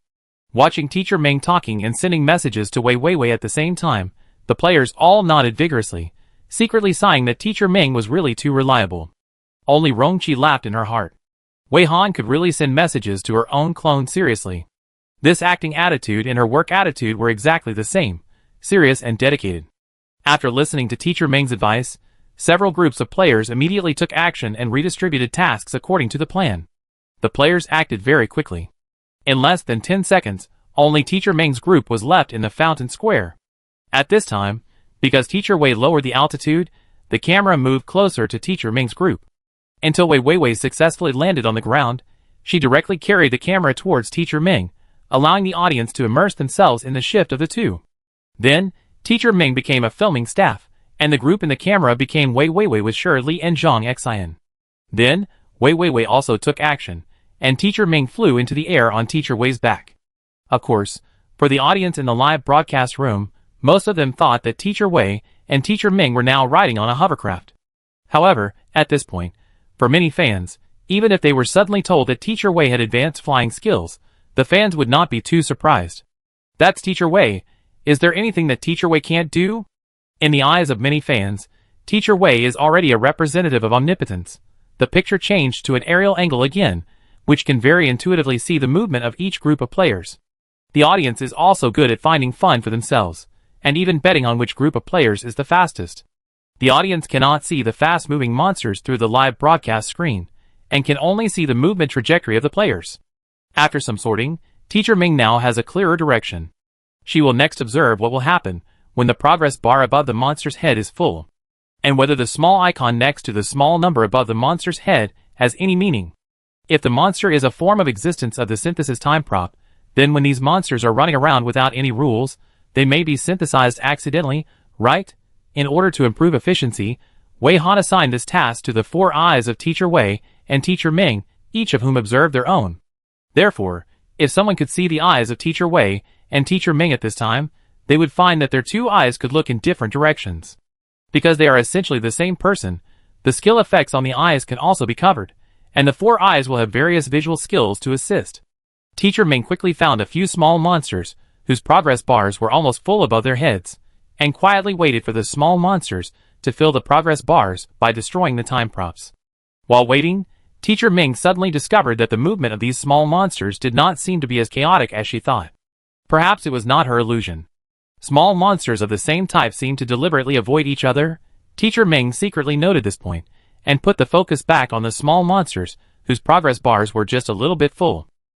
After a little monster with 8 legs and 1 eye broke a 15-minute wall clock, the gray progress bar above its head finally filled with light green, but at the moment of filling, it was instantly emptied and returned to gray. At the same time, the small number and small icon next to the progress bar changed. The small number above the little monster's head has become 2. Its small icon was originally a simple watch, but now it has become a slightly more realistic watch with a little more details. This does look like an upgrade. The number and small icon should represent the current level of the little monster. After the originally gray progress bar was filled with light green, an upgrade was completed, and the monster was upgraded from level 1 to level 2. Wei Han's observation and experimentation did not stop there. She shot an air bomb in the air, and hit the monster that had been upgraded to level 2. The purpose of lighting up the symbols in their code piles in this way was to check whether the number of symbols lit up in the current monster code pile had changed. The result was similar to what Wei Han expected. After the air bomb hit the monster, a large number of symbols lit up. The monster whose small number above its head had turned into 2 had doubled the number of symbols, which was almost equivalent to doubling the monster's health. In addition, the color of the glimmer emitted by the doubled number of symbols was also slightly different from before. When the number was 1, the symbol lit up and emitted a white glimmer. Now the number is 2, and the color of the symbol is a big green. Just like the previous situation where the monsters lit up the symbol, after the monsters that may have been upgraded to level 2 were hit by Wei Han's air bomb, the symbols that lit up with light green light also began to dim and disappear one by one. These monsters were defenseless when they were hit, and now their lives have begun to count down. They are also very confused, showing a very familiar slacking and lying down. Wei Han randomly selected 2 monsters of level 2 to attack, and the other monsters served as the control group. This attempt is also the same as the previous experimental results. After the monster symbol is lit up by the first attack, launching a subsequent attack will accelerate the disappearance of the monster symbol.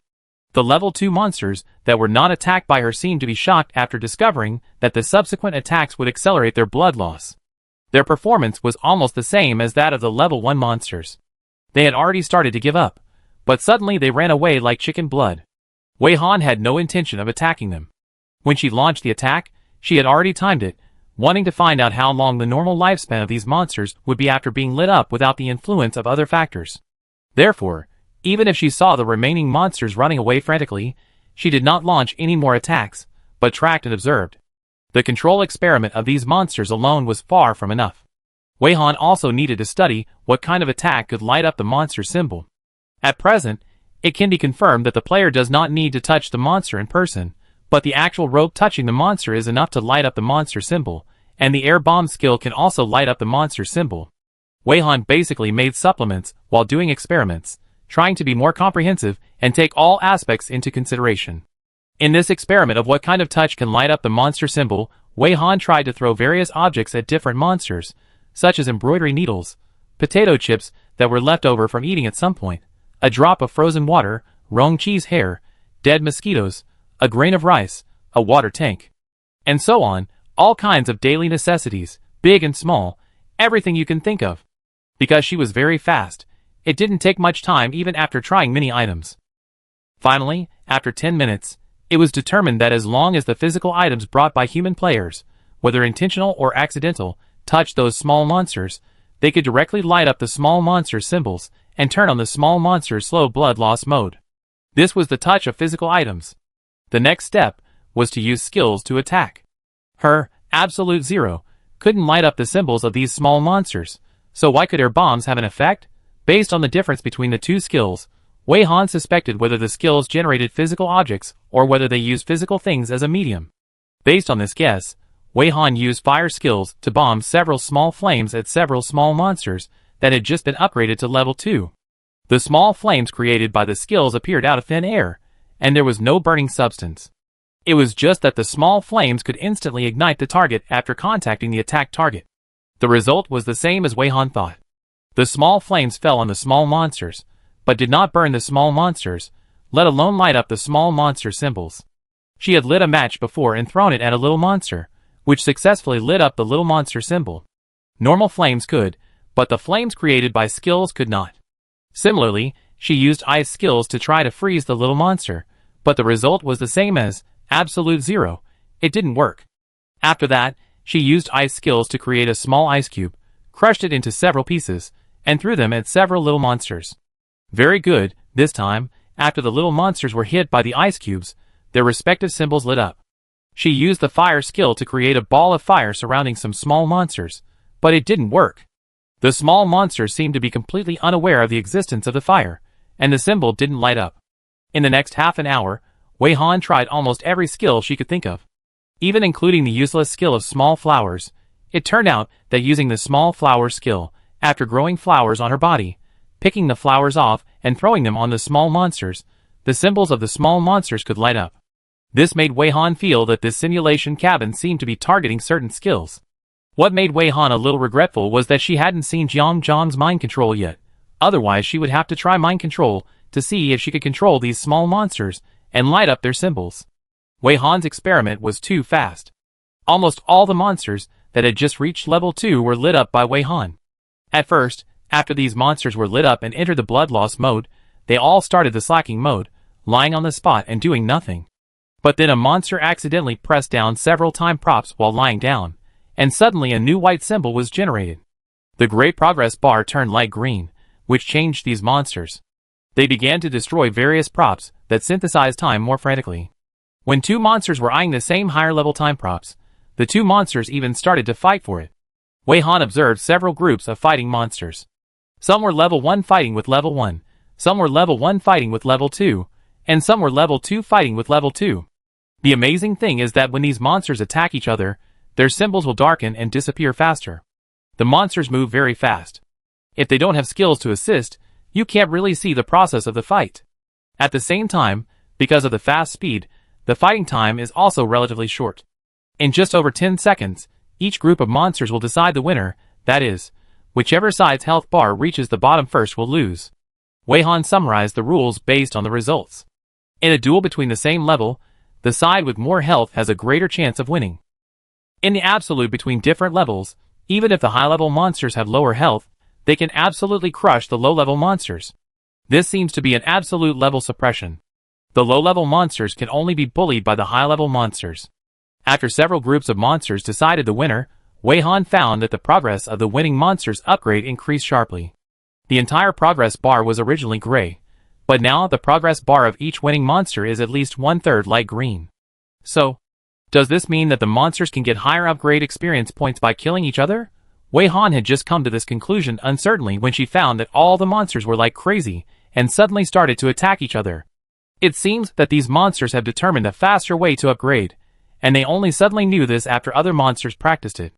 The monsters suddenly started to attack each other, and their upgrade speed suddenly increased significantly. This made Wei Han a little entangled. Should she do something? Is it okay to just watch?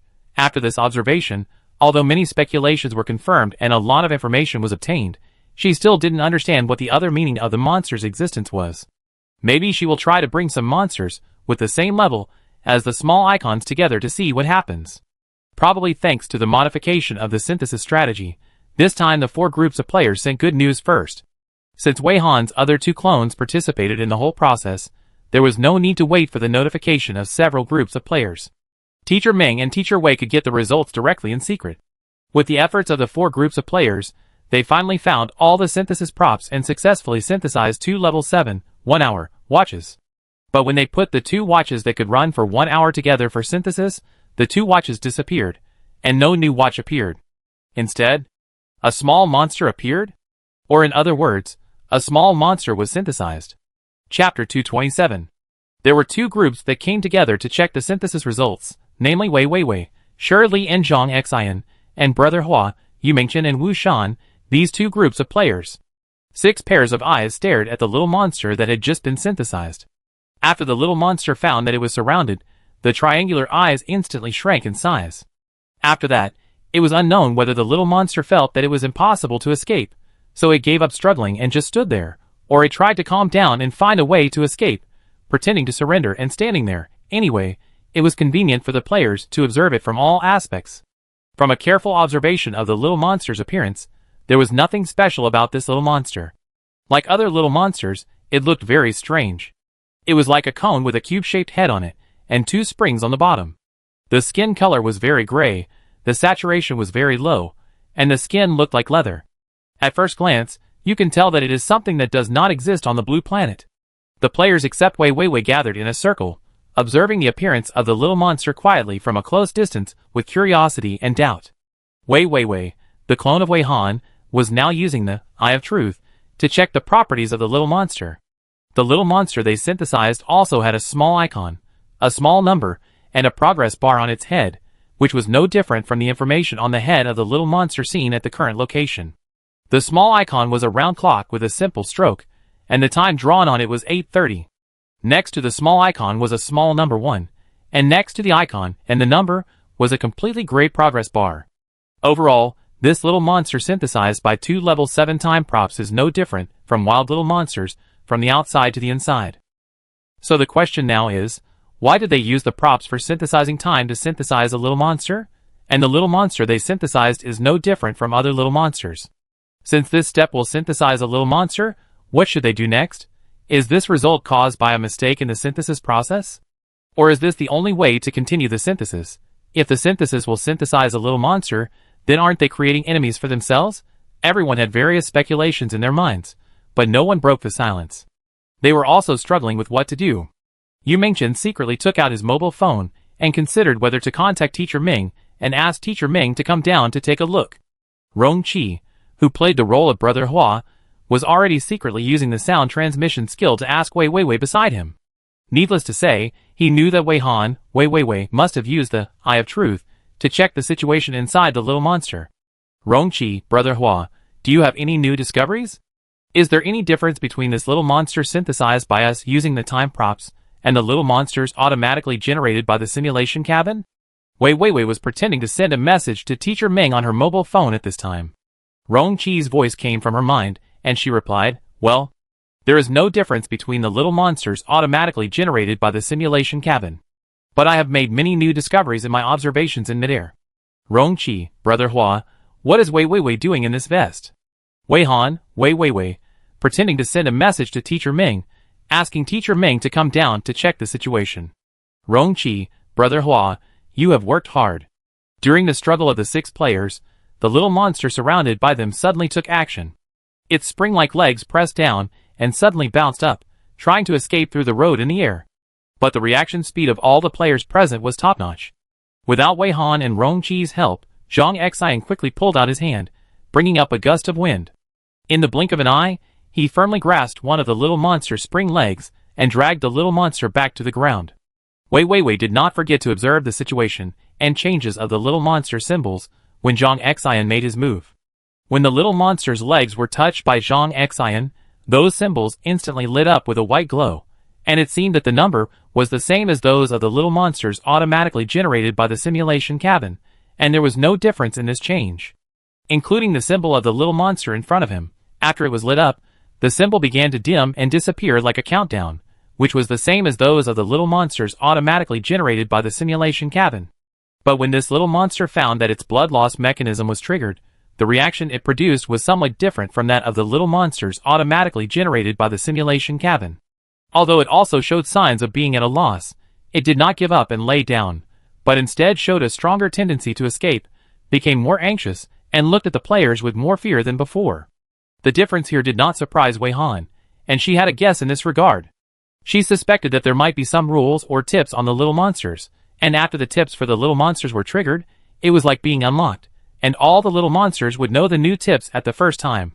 For the little monsters, it is very likely that one of the initial tips is not to be touched by the players in any form. If they are accidentally touched, the blood loss mode will be triggered, and they can only wait to die. The second tip is that they can be upgraded by destroying those time props. The most intuitive change of upgrading is that they can increase their health. With only these two tips, the little monsters only know that they will lose blood until they die after being touched by the player, and they don't know that there is a way to recover blood after losing blood, so they will stay away from the player, and don't want to be discovered by the player at all.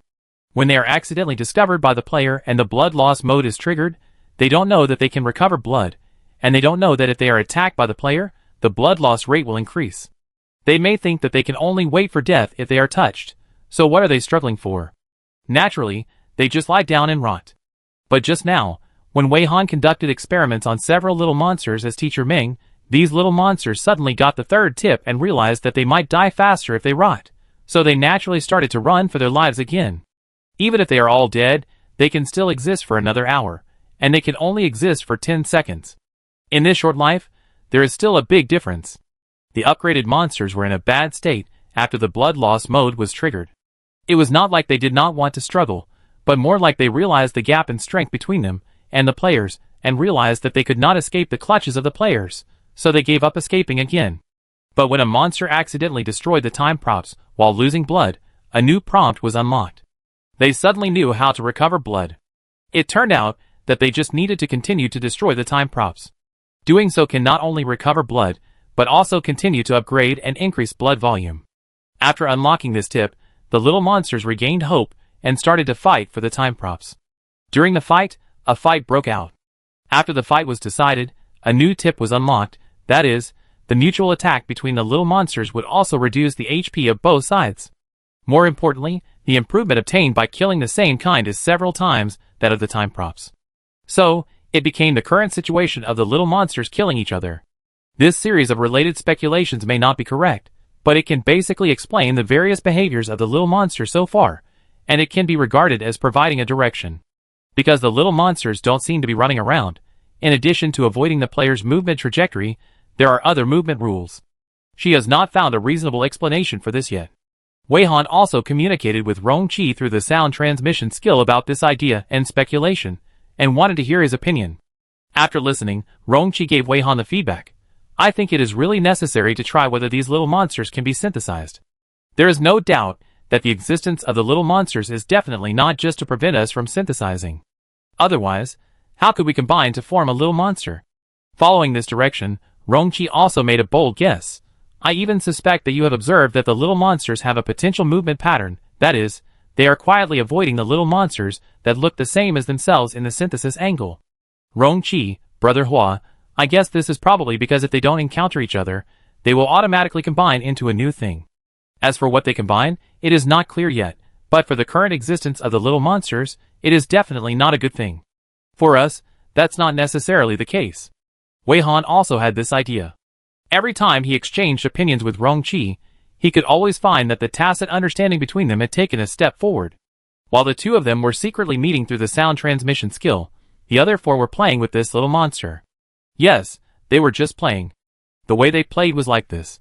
When Shirley found that Zhang Xian could catch the little monster in an instant, she inexplicably developed a desire to win and wanted to try her hand to see if she could catch the little monster in the instant the little monster bounced up.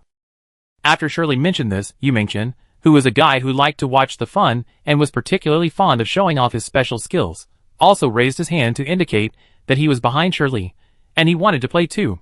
Not only did he sign up to play, he also pulled Wushan along and encouraged Wushan to try it with them. Wushan only hesitated for 2 seconds before accepting Yu Mingchen's proposal. He also moved his arms, as if he was doing a serious warm-up. After the three of them were ready, Shirley excitedly asked Zhang Xian to let the little monster go and let it continue to run. Zhang Xian was somewhat helpless about the nonsense of these people. He glanced at Brother Hua and Wei Weiwei and found that the two seemed to be distracted and didn't know what they were thinking about. In order not to disturb the two, Zhang Xian let Shirley do it and stretched out a hand to count down. As soon as Zhang Xian let go of the little monster squatted on the ground vigilantly. After finding several pairs of eyes staring at it, it didn't move. After that, several people pretended to be distracted tacitly. The little monster was fooled, so he seized the opportunity and jumped again. It had just jumped less than half a meter, and Shirley pinched its square head. The little monster instantly became like a cat with its neck pinched, unable to move. Its triangular eyes widened, and it looked around stupidly. Shirley pinched the little monster, cast a smug look at Zhang Xian and Yu Mingchen, and then made a countdown gesture to Yu Mingchen, asking him to get ready. So, the little monster became a toy for the 4 players, repeating the process of jumping up and being caught, being released, jumping up again, and being caught again, and repeating it many times, because after the 4 people played a round, they felt it was difficult to tell the winner, so they wanted to play a few more rounds. Teacher Wei and Teacher Ming in the sky focused the camera when they started the first round of the game. After the first round, the little monster's blood volume dropped by 1/10 more than the normal speed. By the third round, the little monster's health was only half left. After many attempts and failures, the little monster could still stand up again and again, without giving up or playing badly. But playing badly at this time is the best way. As long as the little monster plays badly and refuses to jump up and try to escape, those people will naturally find it boring and stop playing, instead of getting more and more addicted. This way of playing, even the audience can't help but sympathize with the little monster. Wei Han felt that if she didn't let Teacher Ming go down to stop them, these 4 people would play the little monster until it was completely out of blood. Teacher Ming handed the camera to Teacher Wei, then gently jumped back to the ground, re-entered the camera, and when he approached, he coughed lightly and reminded, "If you continue to play, this little monster will be killed by you." Hearing Teacher Ming's voice suddenly coming from behind, the 4 of them immediately stopped and stood up straight, as if they were caught by the head teacher for truancy in class, and turned around and looked at Teacher Ming with a smirk. "Teacher Ming, you are back? Have you made any new discoveries?" Shirley asked with a smile, her face full of flattery. Yu Mingchen grabbed the little monster and shook his hand carelessly. During his shaking, the little monster's health dropped again, and a bunch of symbols dimmed and disappeared. "Teacher Ming, you are finally back. Do you know? We just used 2 level 7 props for 1 hour to synthesize this little monster. I don't understand what happened. What should I do now? I have no idea now. I want to ask you, please don't misunderstand that I am being polite to you," Yu Mingchen said with embarrassment, speaking in his usual style. Teacher Ming looked at the little monster whose health was in danger. He could not be completely sure that there was nothing special about this little monster. Before he could figure it out, he had to at least make sure that this thing was alive. So Mr. Ming's suggestion is, first, let's help this little monster that you guys are almost killing recover some health. Chapter 228. When Teacher Ming said this, the 4 of them were shocked. However, the focus of these people was not the same. Shirley and Zhang Xian focused on, can we restore the health of these little monsters? How come? And Yu Mingchen and Wushan focused on, we didn't do anything to this little monster, right? How come it was almost killed? Teacher Ming, please don't misunderstand. We are just playing games with this little monster. We definitely don't mean to abuse it intentionally. Is it because the little monster was frightened too much? Then I can apologize to the little monster. Yu Mingchen seemed to be quite sincere.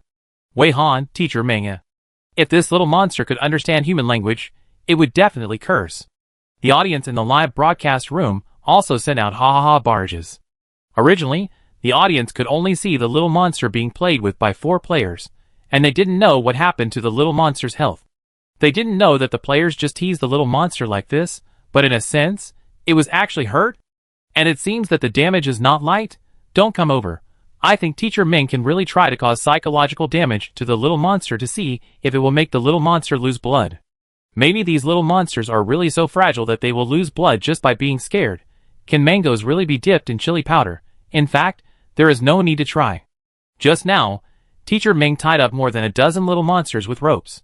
During the process of quickly transferring to join the main force, the blood bars of those dozen little monsters were emptied because of too much psychological damage. Tu Yin, Yu Mingchen, are you sure you are apologizing? If the little monster understands what you said, then you are just adding fuel to the fire. Don't eat everything. Fortunately, this little monster can't understand human language, nor can it speak human language, otherwise we might be able to hear the little monster swearing. Eat some peanuts too, frowny face. To be honest, when I first learned about the existence of these little monsters, I found that they were so fast that they were hard to see with the naked eye. I thought they would be very difficult to deal with, but now it seems. If they are scared, they will lose blood due to psychological trauma. Aren't they super fragile? Thunderbolt whole frowny face. In fact, from the information provided by Mr. Ming, it can be found that if players want to deal with these little monsters, it can be said that it is easy to deal with them, just like there is some kind of trap. No, I think this is indeed a trap. There must be some secrets to be solved in the little monsters. Before determining the true meaning of the little monsters, players had better not act rashly. Heart-wrenching. Who knows? I feel that these little monsters have suddenly become endangered protected animals. So no one is curious about how to restore the health of these little monsters? Don't force me to kneel down for you. I think we really don't need to think too much. These little monsters are 8-level props. Players just need to synthesize according to the rules of synthesis. If they synthesize an OS in the end, they are likely to defeat the boss and make it dark in the simulation cabin. Truthfully, ha ha ha, is this still in the scope of the synthesis game? It's getting outrageous. But let's get back to the point. If the synthesis props become these fast-moving little monsters, the difficulty of synthesis for players will actually increase. Thinking carefully, no, if the props really become fast-moving, it is not the most important difficulty upgrade. Don't ignore the difficulty in this aspect because of Mr. Ming's special skill. Have you ever thought about whether we could have come this far without Teacher Ming's skill? Thinking carefully, however, the most important thing now is, if the little monster is a synthesis prop, then to find two identical little monsters, do we have to rely on the appearance of the little monster? It can't be that simple, right? Then we must look at the attributes on the top of the little monster's head, right? Thinking carefully, based on the current synthesis rules, it is very likely that we have to rely on the little icon of the little monster, and that little icon can only be seen by Teacher Ming. If a player without relevant skills comes here and faces such a mechanism, I really don't know what will happen. Don't change your name casually, frowny face. Let's wait for Mr. Ming's discovery this time. I should be able to sort out the entire process of the current simulation cabin in a while. I feel that many family members are a little confused. Who can teach me to pick watermelons, frowny face? I'm not confused. As long as I open the analysis posts of the big guys on the Comet Live forum, I can keep up with the pace. The answer to the puzzle has not been revealed yet, but the exploration time is already long, and the exploration gains at each stage are also somewhat trivial. Therefore, some viewers will go to the forum for a complete sorting, record the progress of the dungeon in real time, and summarize the current puzzle progress. This arrangement can allow the audience to clearly see the known information currently explored by the players, making it convenient for the audience to follow the players to propose various brain-opening guesses and ideas, and gain more sense of participation in the live broadcast. Therefore, the audience will express their own guesses and ideas while watching the live broadcast. At this time, in the live broadcast, Teacher Ming faced the curious questions of the four players, silently stepped forward to take the little monster from Yu Mingchen's hand, and then turn around and walk to the badminton court on the other side, without saying a word. When they synthesized two 1-hour time props, they did it in a well-greened park. This park has a variety of facilities, not only badminton courts, but also basketball courts. In this badminton court, there are several time props scattered. Others looked at Teacher Ming's actions, and did not dare to make a sound for fear of disturbing Teacher Ming's concentration. They just stared with eyes wide open, curiously looking at him. Wei Weiwei returned to the backstage and assisted Teacher Wei as a photography assistant. In order to fit in, Rong Qi, who played the role of Brother Hua, followed the other four people, and tried to show his greatest curiosity about Teacher Ming's actions. The players in the dungeon and the audience in the live broadcast room were successfully aroused, and wanted to know how Teacher Ming was going to restore the blood of the residual blood monster. Teacher Ming walked to the side of several time props on the court and squatted down, holding the square head of the little monster with his left hand, and his eyes swept over several time props, looking like he was choosing a suitable time prop. Soon, Teacher Ming nodded with satisfaction at a square wall clock with a golden frame, turned his head, and looked at the dumbfounded little monster, then suddenly pressed the little monster's head and smashed it towards the square wall clock. There was a bang, and it was not known whether the little monster's head was broken, or the square wall clock was broken, or both were broken. Everyone was stunned, their jaws almost dropped, and everyone's mouth, except Rong Chi, could fit a big duck egg. This made Rong Chi a little confused about whether he should also synchronize with others, otherwise he would seem out of place. But then he thought about it. He was now playing the role of Brother Hua, and in the eyes of others, he was Teacher Ming's partner, and he knew Teacher Ming better than others, so it was understandable that he was not as shocked as others when facing Teacher Ming's behavior. So he just showed a bit of helplessness and so-called pampering towards Teacher Ming's behavior. Compared to the players, who can directly express their shock through expressions or actions, the audience can only express it through barrage. The content of the bullet screen at this time was very uniform, either a series of exclamation marks or a series of question marks. Like the synchronous discussion in the forum, netizens can accurately express their emotions at this time through various vivid expression pictures. Surely, one of the 5 players in the live broadcast came back to her senses and murmured, Still alive? Zhang Xian rubbed his eyes very carefully, as if he doubted his own eyes, and asked hesitantly in a small voice, Is this really a blood recovery, not an instant kill?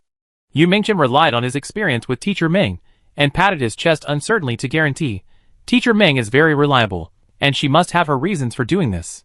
Don't worry, the problem is definitely not big. Wu Shan found that Teacher Ming raised his hand holding the little monster at this time, and his eyes looking at the little monster were a bit complicated. He always felt that it didn't look like a big problem. Brother Hua was more direct, and the next moment, he took a step and walked towards Teacher Ming. Teacher Wei's camera also followed Brother Hua's movements and focused on him, finally showing some of the situations on Teacher Ming's side clearly. At this time, the audience also found that Teacher Ming's face seemed a little wrong. His expression looked a little complicated. Brother Hua asked with some concern, How is it? How much blood did you add to it? Teacher Ming raised his head, and his usually calm eyes revealed some embarrassment. Then Teacher Ming still replied honestly, I'm sorry that it lost a few drops of blood due to my improper operation. Brother Hua? Other players? Huh? The live broadcast room was filled with ha ha ha. Mr. Ming, I love you. Ha ha ha. What's wrong with Mr. Ming? How can you say such an embarrassing thing, with such a serious expression? Let's talk about it tomorrow. This is something I really didn't expect. The weather is not sunny, and I am not sunny. Don't make fun of Mr. Ming. Mr. Ming must be too strong, and he just didn't control the strength of the word. It's okay. Mr. Ming, it's not your fault. It's all because of that little monster. Brother, do you want some juice? Ha ha. Right? Ha! Just now when I saw Teacher Ming pressing the little monster's head and smashing it, I was so shocked that I want to laugh now. Ha ha ha. Selling candied haws. Let's analyze rationally. Teacher Ming's purpose should be to help this little monster destroy those clock-like time props? Could it be that these little monsters have been destroying props just to increase their health? The great progress bar above the little monster's head doesn't represent the little monster's charging progress? It can be seen that smart netizens have guessed some key points, although there are certain errors. Netizens can guess this, and several players in the dungeon naturally understood it immediately. Several people quickly recovered from the shock of Teacher Ming's little mistake, and after pinching their thighs, pinching their palms, etc., they forced themselves to calm down, and finally they were able to discuss with normal tone and expression. So the way to restore the health of these little monsters is to help them destroy those time props? Is this also the reason why they have been destroying time props since they appeared? Shirley almost pinched her palms to finish the words. Zhang Xian secretly pinched the outside of her thigh and asked calmly, How about we help it recover blood next? Teacher Ming. Maybe you can do other important things first. Yu Mingchen, who had just promised that Teacher Ming was reliable, also said at this time, Yes, Teacher Ming, you can do other important things first. Don't get me wrong, we don't dislike you for not being gentle enough and almost killing the little monster in 1 second. It's just because of this little thing, so let us do it. No need to bother you. Wei Han, Teacher Ming.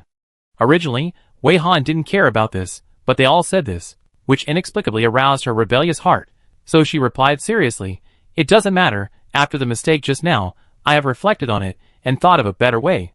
A minute later, Everyone looked at the little monster with a dog chain around its head, and led by a dog rope, and fell into silence. Teacher Ming acted as if nothing had happened, just like taking a dog out for a walk, and led the little monster with a leash, letting the little monster find time props to destroy and recover health. The little monster seemed to have become a dog after being hit on the square wall clock just now. It obeyed Teacher Ming's orders completely, without the slightest intention of running away. It went wherever Teacher Ming pointed. It can be said that dogs are not as obedient and sensible as it. Everyone looked at this scene, and silently gave a thumbs up. Teacher Ming is indeed very reliable. Or rather, he is too reliable. Chapter 229. After solving the problem of the monster's blood recovery very cleverly and flexibly, Teacher Ming sent a message to the other two groups of players while walking the dog, asking them to gather here and wait for the monster to recover blood. The speed of using a rope to lead the monster to recover blood by itself is much faster than Teacher Ming's pressing on the head just now. The monster originally had only a dozen lit symbols, but now it has quickly recovered to dozens of symbols. Because the other players didn't know what to do, they all followed Teacher Ming in a line. They hadn't recovered from the operation of being walked by Teacher Ming to let the monster recover blood by itself, and they didn't think of asking questions for a while, and they were still staring at the monster. The barrage in the live broadcast also became more cheerful, and the audience was shocked by Teacher Ming's operation for the second time. I thought that Teacher Ming's initial instant kill style blood recovery was funny enough, but I didn't expect that he would come up with a walking dog style blood recovery now. A world of difference. It is reasonable to suspect that Mr. Ming deliberately killed it by pressing its head, otherwise how could this little monster be so well behaved and sensible now? This must be part of Mr. Ming's plan, firmly believe. Not fighting for steamed buns, but fighting for face. This scene really feels like walking the dog and letting the dog find food on its own. How can this little monster be so well behaved? Flowers will wither in winter. After almost being killed by pressing its head just now, I think if it were me, I would also be well behaved. Lying down is healthier. Am I the only one who is curious? Is Mr. Ming actually putting a dog leash in the skill space? So Mr. Ming actually has a pet? KK. These little monsters destroying time props really have many benefits. Teacher Ming should wait until all the players gather again, and then she will tell everyone what new discoveries she has made. Teacher Ming does plan to spend a few minutes waiting for the other two groups of players to come over, and then she will inform the players of the new discoveries just now, and then discuss with each other to see how to adjust the next action plan. During this waiting process, the few players who have been following her did not make a sound. Rong Qi, who played the role of Brother Hua, secretly used the sound transmission skill and asked her curiously, "Why didn't you think of this method at the beginning? Or did you think that you should first intimidate the little monster and then make the little monster obedient?" Wei Han corrected very seriously, "It was just because I didn't control the strength well, and there was no other reason. For such a simple thing, I don't mean to think about it carefully. The current situation is just a coincidence." Rong Qi was not surprised by this reply. In some insignificant little things, she sometimes acted directly, and did not seem so cautious. Finally, Rong Qi had some free time, so he wanted to chat with her more, and then asked, "How is the charging progress of this little monster?" "Wei Han, Ming teacher, it has returned to about 1/3 of its original health." "Rong Qi, Hua elder brother, then this speed is quite fast. What does the small icon of this little monster look like? We have been watching watches all the way, so will the picture of this little monster also be a watch?" Wei Han really overlooked this idea. Now that Rong Qi mentioned it, he suddenly realized that the small icon above the head of this little monster synthesized with the level 7 watch prop is not a watch. "Wei Han, Ming, you reminded me. The small icon above the head of this little monster is not a watch, but a round wall clock with simple strokes. The style is still relatively rough. The pointers on it will not move." The two of them discussed this issue temporarily. "Rong Qi, Brother Hua, this is a bit worrying. I thought there was a connection between the synthesis before and after. If the icon of the little monster synthesized by the level 7 watch is also a watch, then this will be a strong evidence to prove that the little monster is also a time prop." Wei Han, Ming, but this inconsistency does not necessarily mean a negative answer. I prefer random generation. In this case, we have to add another action later to test whether the small icon above the head of the synthesized little monster is randomly generated when the time prop is synthesized normally. Rong Qi, Brother Hua, you can also try to increase the number of synthesis props. So far, we have only tried to use 2 synthesis props for synthesis, but maybe 3 props can also be synthesized? Or maybe 4 props can also be synthesized? Wei Han first used the sound transmission skill to draw a thumbs-up expression to Rongqi, and then said with a little excitement, "I just thought of this. I am very happy that you thought of it too." Rongqi was also in a good mood after getting her reply. "Then I can explain this to other players later." The two of them chatted secretly for a while, and the other players finally came back to their senses. After various tangled expressions flashed across their faces, they still couldn't help their curiosity and moved forward, brewing their own questions. Shirley was the first to ask, "Teacher Ming, how much of the monster's health has recovered now? It should be going smoothly, right?" Teacher Ming nodded. "It has recovered about 2/3. Yu Mingchen rubbed his hands. "Teacher Ming, can I take it for a walk?" "No, help you share the burden. Let me hold the rope, and let me help the monster recover its health. I promise, I just want to play a little bit, but the most important thing is to help you solve your problems." Teacher Ming had no expression on his face. "You will have this opportunity in a while." Zhang Xian was much more stable. "I just used my phone to ask the two groups of people over there. They are almost here." Wu Shan said with some concern. "The sun here is still motionless. We have been here for most of the day, right?" Brother Hua patted Wu Shan's shoulder with a smile. "That's great. When everyone is here, we can rest and integrate all the information, and then make plans for the next step." About a minute later, the other two groups of players arrived, and Teacher Ming happened to walk the little monster to a pavilion in this park, and everyone gathered in the pavilion. After everyone arrived, Teacher Ming directly omitted the excessive opening remarks, and went straight to the point, revealing his new discoveries and new speculations without any concealment. Both the players and the audience in the live broadcast room were very alert and listened carefully, and occasionally took some notes to record the key information. When Teacher Ming had no other additions, everyone breathed a sigh of relief and could slowly digest it. Many viewers also opened new threads in the forum for a more complete integration, recording all the discoveries and ideas of the players since they entered the dungeon so far, for further analysis, while also interpreting the difficulty of the dungeon.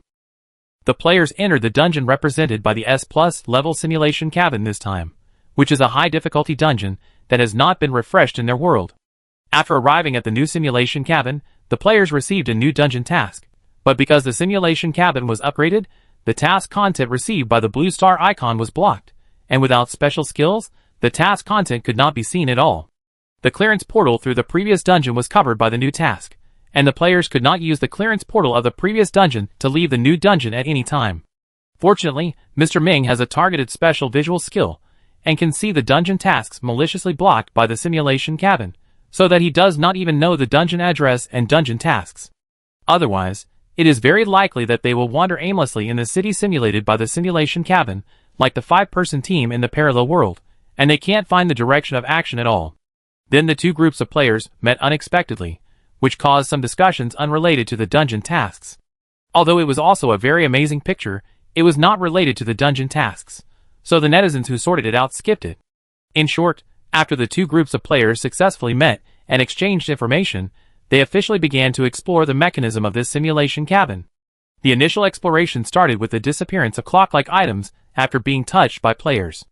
After discovering this, Mr. Ming immediately used special visual skills to explore.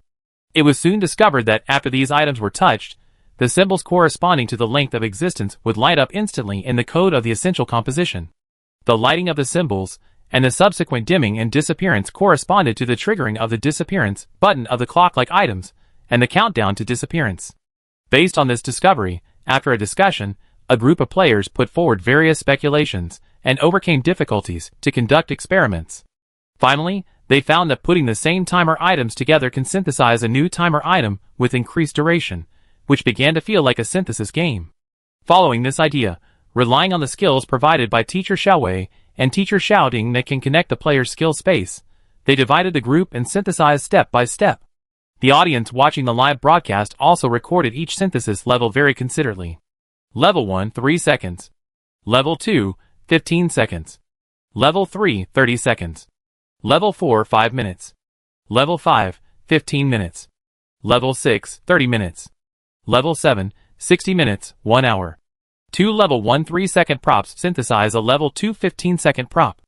2 Level 2 15-second props synthesize a Level 3 30-second prop, and so on. But when it came to synthesizing the 7th level props, it became very difficult to synthesize further, and Teacher Wei, who was filming from a high altitude, suddenly found that a large number of small monsters suddenly appeared in the city. These small monsters were still frantically destroying the time props needed by the players, and their movement speed was so fast that it could not be seen by the naked eye. In order to figure out what was going on with these small monsters, Teacher Ming went out twice and found that the small monsters also had similar characteristics to the time props. When they were touched by the players, they would start the blood loss mode. There were also attributes above the heads of the small monsters that could not be seen by the normal naked eye: a small clock-like icon, a small number, and a great progress bar. The difference between the small monsters and normal time props is that if they are triggered to lose blood mode and continue to be attacked by players, the blood loss speed will be accelerated. When the small monsters destroy the time props, the great progress bar above their heads will be filled with light green. When Teacher Ming and Wei Weiwei exchanged positions and made a second observation from high altitude, the players on the ground gathered 2 level 7 time props, but they didn't expect that the result of the synthesis was a small monster. All signs indicate that the existence of the small monsters may not be simple. If the offense tries to destroy the small monsters based on the current findings, it may be self-defeating. Then after Teacher Ming came back from the second exploration, the information he brought back was more accurate. First of all, let me tell you that the great progress bar above the heads of the small monsters is their upgrade progress bar. The small monsters destroy those time props to upgrade them. The most intuitive change brought by the upgrade is that it can increase their blood volume. When the monster is upgraded in this way, the HP will double on the original basis after upgrading 1 level. At the same time, the small number above the head will also increase by +1. The small icon should be upgraded in a beautiful direction, and other changes are not ruled out. Then it explains how to find the way to restore the HP of the monster, and some information similar to prompts unlocked by the monsters fighting each other for time props, and speculates that the prompts on the monster side are also unlocked one by one in the process of breaking through the dungeon, which explains some strange behaviors of the monsters. For example, why the monsters desperately escape and then play badly, and why they suddenly change their course of action after certain phenomena occur. At this time, the audience finally knew that the little monsters could not only upgrade by destroying other time props, but also recover blood and extend their lifespan in the same way. What's more shocking is that the little monsters can recover more blood by killing each other, and the upgrade speed will be faster. Teacher Ming also mentioned that the movement trajectories of these little monsters are chaotic, but orderly, and the little monsters seem to have a tacit understanding that they will never meet. Through various observations of the little monsters, it also provides more support for the speculation that the little monsters are also time props. Therefore, the experiments that need to be carried out next are also very clear. First, it is necessary to drive 2 or more of the same little monsters together to see what happens. Second, it is necessary to synthesize a little monster through the player's side to see whether the icon of the little monster is randomly generated after the clock-type items are synthesized into a little monster from level 7. The 2 experiments can be placed so that the 4 groups of players can act in pairs and cooperate with each other. To others, it seemed that the 2 groups of male players and the 2 groups of female players were acting separately, and the work was divided according to gender, but only Wei Han and Rongqi knew that it was just because the leaders of the 2 groups on both sides were their respective clones, and only in this way could the skill spaces of both sides be connected. After listing the information timeline in full, netizens did not forget to summarize the difficulty below. Throughout the whole process, Teacher Ming's special skill was very critical. All the information from the beginning was based on Teacher Ming's special skill. Because of Teacher Ming's skill, the current copy not only seemed not too difficult, but even a little easy. But if you erase Teacher Ming's special skill, you will find that normal players can hardly move in this dungeon. Even if you are lucky enough to know how to use clock-like items for synthesis in the early stage, you will be completely stuck and completely lost when it comes to the little monster. Seeing the 2 experiments proposed by Teacher Ming, the audience was also very excited and stared at the live broadcast screen. In the live broadcast, in the dungeon, Teacher Ming redistributed the team, mainly swapping Jiang and Teacher Xiaoding's team with Shirley and her team, because she wanted to do the first set of experiments. She wanted Jiang to use the mind control skill to see if he could control the little monsters. She suspected that the touch standard on the player's side was different with the 1-hour time prop as the boundary. Brother Hua and Teacher Xiaoding will follow the previous route to see if using 2 level 7 props will synthesize a new little monster. If a new little monster is really synthesized, the little monster can be led by Yu Mingchen. At present, the little monsters they synthesize by themselves will continue to be led by Teacher Ming. Teacher Wei and Wei Weiwei quietly did their filming work, and soon retreated out of the screen, using their photography skills to provide the audience with a better viewing experience. The early stage of reasoning took a lot of time, but because of the previous experience, the experiment was much faster this time. The experimental results of both sides came out within 1 minute. First of all, the two teams led by Rongqi. This time, they took much shorter time from 3 seconds for the first level to 1 hour for the 7th level. Perhaps it was because these time props themselves had a certain refresh time, and at this time the monsters were busy attacking each other, ignoring those time props that were not valuable enough, which made it convenient for their experiment, and they could also try many times. The result of the experiment was not surprising. No matter how many times they used the level 7 1-hour time props to synthesize, the final result was to turn into a monster. After discovering that the synthesis from level 1 to level 7 was relatively easy, Brother Hua also proposed to use 3 or 4 level 7 props to synthesize, to see if more than 2 props could synthesize something else. Only the primary props need to save the time of mid-transmission, so as long as they reach level 6 or level 7, there is no need to worry about the time props disappearing on the way. So they acted quickly again, and successfully gathered 3 identical level 7 time props, and synthesized very smoothly. A monster. That's right, after the 3 level 7 time props disappeared, a monster appeared in the same place. Several people didn't believe it, and tried a few more times, but no matter whether they used 3 identical level 7 time props to synthesize, or used 4, 5, or even tried their best to make 6 identical level 7 time props, the final result was to synthesize a monster. If there is really any difference, it is probably that the monster synthesized by 2 level 7 time props is smaller. As the number of synthesized props increases, the size of the synthesized monster seems to increase slightly. In addition to the difference in appearance, we have to ask Teacher Ming to see. The 2 groups of players on Teacher Ming's side need to find 2 identical monsters, not looking at their appearance, but looking at their attributes. See if their levels are the same, and if the small icons next to the levels are the same. If you are more strict, you may even need to strictly control the progress of the progress bar of the small monster upgrade. And all of these require Teacher Ming's visual skills to see, so the 6 people here basically stay together. The 6 people acted together, and when they were at a certain distance from the small monsters, and the small monsters had not yet noticed them, Teacher Ming asked Jiang to try to use the mind control skill to keep this distance on the small monsters. In fact, Teacher Ming did not hold out hope. After all, her absolute 0 did not work, and Jiang's control skills seemed too effective, but the result was beyond Teacher Ming's expectations. Jiang's skills successfully controlled the small monsters in the distance, and more importantly, his skills did not light up the symbol of the small monsters. Even Jiang himself was surprised. He did not expect that this skill could actually control the small monsters. After all, he had not succeeded in using this skill on props below level 7 before, but he was very happy that his skills could help. He quietly took a rest on the spot, and said that he would definitely work hard. Later, when the experiment really started, Jiang's skill really came in handy. Because when they found 2 monsters with the same icons, levels and progress bars, but the symbols were already lit, they thought they had to use tough measures to make the 2 monsters close together, but the 2 monsters didn't care at all. And when Jiang used his skills to force the 2 monsters with the same other attributes and unlit symbols to close together, the 2 monsters disappeared in an instant, leaving only a wall clock in the shape of a bagua plate with a delicate carved pattern on the front cover. The result was very obvious. After they synthesized the little monsters, they synthesized a wall clock that looked a little more refined. This was indeed in line with their guess that the movement trajectory of the little monsters was chaotic but orderly. Faced with this result, everyone was amazed at the harsh synthesis conditions, and wondered about the switching between monsters and clock-like time props in the synthesis results, and quietly waited for Teacher Ming to observe the wall clock synthesized with the little monsters in depth. In the field of vision of the Eye of Truth, this wall clock synthesized by them through the little monsters had only a small number above the wall clock code, which was 15, and it even had a decimal point. It was not easy to summarize the rules with only one sample, so I put it aside for the time being and let everyone continue to catch little monsters for synthesis.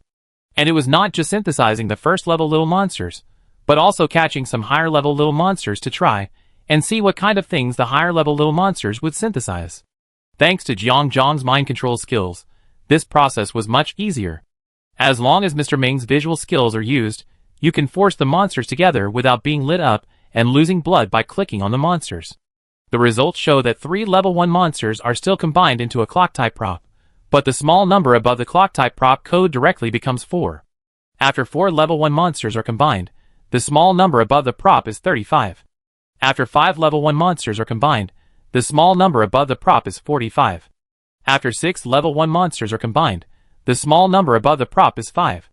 The small number above the prop combined by 2 level 2 monsters is 25. The small number above the item synthesized by 3 level 2 monsters is 7.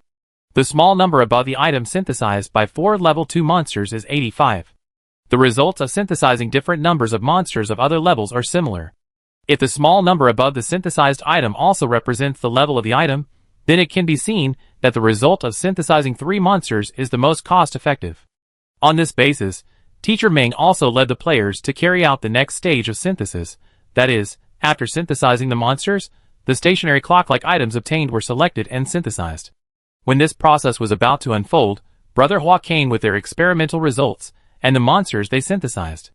In fact, when it was confirmed that the monsters would indeed synthesize, and the conditions for synthesis were very harsh, the results of Brother Hua were not very important, because the monsters they brought had already triggered the blood loss mode and could no longer meet the conditions for synthesis. But Teacher Ming still observed the properties of these monsters. Among the monsters synthesized by Brother Hua, the pattern is that the monster synthesized by 2 1-hour props is level 1. The monster synthesized by 3 1-hour props is level 4. The monster synthesized by 4 1-hour props is level 45. The monster synthesized by 5 1-hour props is level 5. It can be seen that the number of synthesized props and the result of the synthesis here are also more cost-effective to synthesize with 3 props. It is more disadvantageous to synthesize more or less than 3 props. At the same time, Mr. Ming also found in his observation that the icons above the monsters obtained by synthesizing with clock-type props are indeed randomly assigned, and there is no direct connection between the two. The overlap is just an accidental event. But the clock-type time props synthesized by the monster are almost the same as the small icon above the monster's head, as if the small icon was 3D printed. This made Mr. Ming doubt in his heart that the monster's body is actually that small icon. At the same time, after discovering that the small numbers had decimal points, Teacher Ming began to suspect that the small numbers might not represent the level of the item. Chapter 230. After Teacher Ming told the others that no matter it was a small monster synthesized with a time item or a time item synthesized with a small monster, the small numbers above all had decimal points, everyone immediately thought that in this case, the small numbers might not represent the level of the item. Brother Hua immediately made the most likely guess. Since it is probably not the level, could it be time? In fact, Wei Han's guess on one point was also about time, but he didn't expect Rong Qi to bring it up first. Before Brother Hua made his guess, the others were all thinking hard, but after hearing Brother Hua's guess, they all had an epiphany, and they all clapped their hands in agreement. Shirley gave a thumbs up. It's you, Brother Hua, you really woke me up. Since synthesis can increase the time on the clock, it should also be analogized to the synthesis of small monsters. After synthesis, the increase in small numbers may actually represent the increase in time. Yes, it's very reasonable. Zhang Xian recalled carefully. I don't know if you remember that Teacher Ming seemed to have mentioned at the beginning that if these small monsters are triggered into the blood loss mode and are not disturbed by other external forces, the estimated existence time is only 1 hour, right? That should correspond to the number 1 on the small monster? Bai Qingchuan also came to his senses and followed their thoughts. That means that the small monster with the small number 2 above the head can exist for 2 hours? The number 3 can exist for 3 hours, and 35 means 3.5 hours, right? The small numbers on the clock-like props synthesized by the little monsters represent the time the clock can run? If this is true, it would be quite convenient. We can see the synthesis results very intuitively, and no longer need to wait foolishly for the clock to run out and then look back. It can save a lot of time. Jiang Zhang's tone became more and more excited as he spoke. Meng Luo nodded on the side, indicating that she agreed with her boyfriend's speech. Yu Mingchen just thought about it, pinched his chin, and nodded from time to time. Wu Shan and Li Wan did not speak either, but just listened quietly to the discussion of others. Teacher Xiaowei briefly summarized. This can further speed up our synthesis speed and reduce the time to synthesize to the highest level. Now it seems that after 1 hour, the synthesis process seems to be a cross-rotation method of small monsters and clock-type props. Teacher Ming listened to the players' ideas and then continued to propose ideas. 1 hour of time props synthesize small monsters, and small monsters also appeared after we synthesized 1 hour of time props. The small monsters synthesized, in turn synthesized clock-type props, but the clock-type props synthesized by the small monsters are different from the previous clock-type props. The clock-type props synthesized by the small monsters have small numbers above their codes that are similar to those above the small monster codes. Now we guess that these small numbers do not represent levels, but the time that the corresponding objects can continue to exist after the symbols are lit up. Next, we need to conduct further experiments to find the small monsters we need to synthesize, and then use the clock-type props synthesized by the small monsters to synthesize, and test whether the synthesis result will be a new small monster. If the guess is correct, I will continue to use skills to observe it. Mr. Ming's summary also reveals the new difficulty of this simulation cabin synthesis game, making the synthesis time even more confusing. If there are people in the team who are unwilling to cooperate, there will probably be disagreements at this time, thinking that they have been doing useless work. But now everyone in the team is very willing to cooperate, and there is no different idea on this matter. When doing experiments, it will be twice the result with half the effort. To drive the small monsters to synthesize, a large number of small monsters need to come together. Players take advantage of the fact that the small monsters will actively avoid the players, spread to other corners, and then gather in little by little, forcing the small monsters to gather towards the center. Mr. Ming and Jiang Jiang will wait for these small monsters near the center. Teacher Ming instructed Jiang Jiang which monsters to synthesize. This step of synthesis can be said to be arduous, because the clock-type props synthesized by 3 level 1 monsters will have different times. Some will be 7 hours 45 minutes and 10 seconds, and some will be 8 hours 30 minutes and 30 seconds. There are almost endless combinations of different times. In order to get enough clock-type props with exactly the same time, they may need to synthesize all the monsters that can be synthesized. For the monsters, their group is probably equivalent to the living hell. During the synthesis process, Teacher Ming also discovered the upper limit of the level of the monsters. When the small number above the head of the monster becomes 4, the great progress bar disappears. No matter how many monsters a level 4 monster defeats, there will be no progress bar to accumulate his upgrade progress, and it is impossible to upgrade it. She also tried to ask Jiang Jiang to promote some level 4 monsters to synthesize, and the result was that synthesizing 3 level 4 monsters was the most cost-effective. But the problem is that 3 level 4 monsters can only synthesize a clock-like item with a small number of 10. 3 level 3 monsters can synthesize a clock-like item with a small number of 9. And to increase the health of the monster to level 3, it is necessary to defeat 5 level 1 monsters. To increase the health to level 4, it is necessary to defeat 7 level 1 monsters. In order to gather together the 10th level clock-like items that can be synthesized, or to gather together the 9th level clock-like items that can be synthesized, a large number of level 4 or level 3 monsters must exist first. This is a fatal blow to the number of level 1 monsters. It is very likely that all the level 1 monsters have been consumed, and there are not many level 4 monsters and level 3 monsters that can be synthesized. In this case, it is basically a pipe dream to further gather level 10 or level 9 clock-like items that can be synthesized. After a set of tedious calculation processes, the result is still that the best solution is to use 1-hour monsters for synthesis. In this process, they also need to ensure the number of level 1 monsters, so that these level 1 monsters will not be lost in the melee. With such mutual cooperation, they synthesized a large number of level 1 monsters, and finally gathered 16 round wall clocks with a small number of 4, which are completely consistent in style and clock time, preparing for further synthesis. Before the official start, they all gathered in a school's track and field and planned to use 2 test synthesis conditions first. Does the wall clock need to be in a state where the symbol is not lit before synthesis can be carried out? Or even if the symbol of the wall clock is already lit, it can still be synthesized? The result shows that for clock-type props at this stage, if the symbol is lit up, even if they look the same everywhere, they cannot be synthesized. This also means that this is a potential difficulty. Therefore, Jiang Jiang still needs to be troubled. Jiang Jiang has begun to look a little pale due to the heavy use of mental power, but in the face of everyone's concern, he said that he has no problem and can continue. Referring to the synthesis rules along the way, the 14-round wall clocks with the small number 4 above the code prepared this time will be divided into 4 groups for experiments, and the number distribution in each group is 2, 3, 4, and 5. First, 2 level 4 wall clocks are synthesized to synthesize a small monster with a small number of 85 above the head. Then 3 level 4 wall clocks are synthesized to synthesize a small monster with a small number of 12 above the head. 4 level 4 wall clocks are synthesized, and the small number above the synthesized small monster is 105. 5 level 4 wall clocks are synthesized, and the small number above the synthesized small monster is 135. Every time a small monster was combined, Jiang would also control it to facilitate Mr. Ming's observation. It can be seen that the most cost-effective rule of combining 3 props is still followed here, and this rule is more obvious and easier to see than before. After they combined to this step, it seemed that a new stage was unlocked. They watched many clock-like props suddenly appear in the surrounding environment. The time that these clock-like props can run seems to be generally extended. When they first entered the dungeon, the lowest level clock-like props could only run for 3 seconds, but now they can find that the time that the watch can run is even more than 15 minutes when they look at any watch. Teacher Ming used his skills to see at a glance that all the newly generated time props had small numbers on them. After looking around, he found that the small numbers on all the new time props were 2.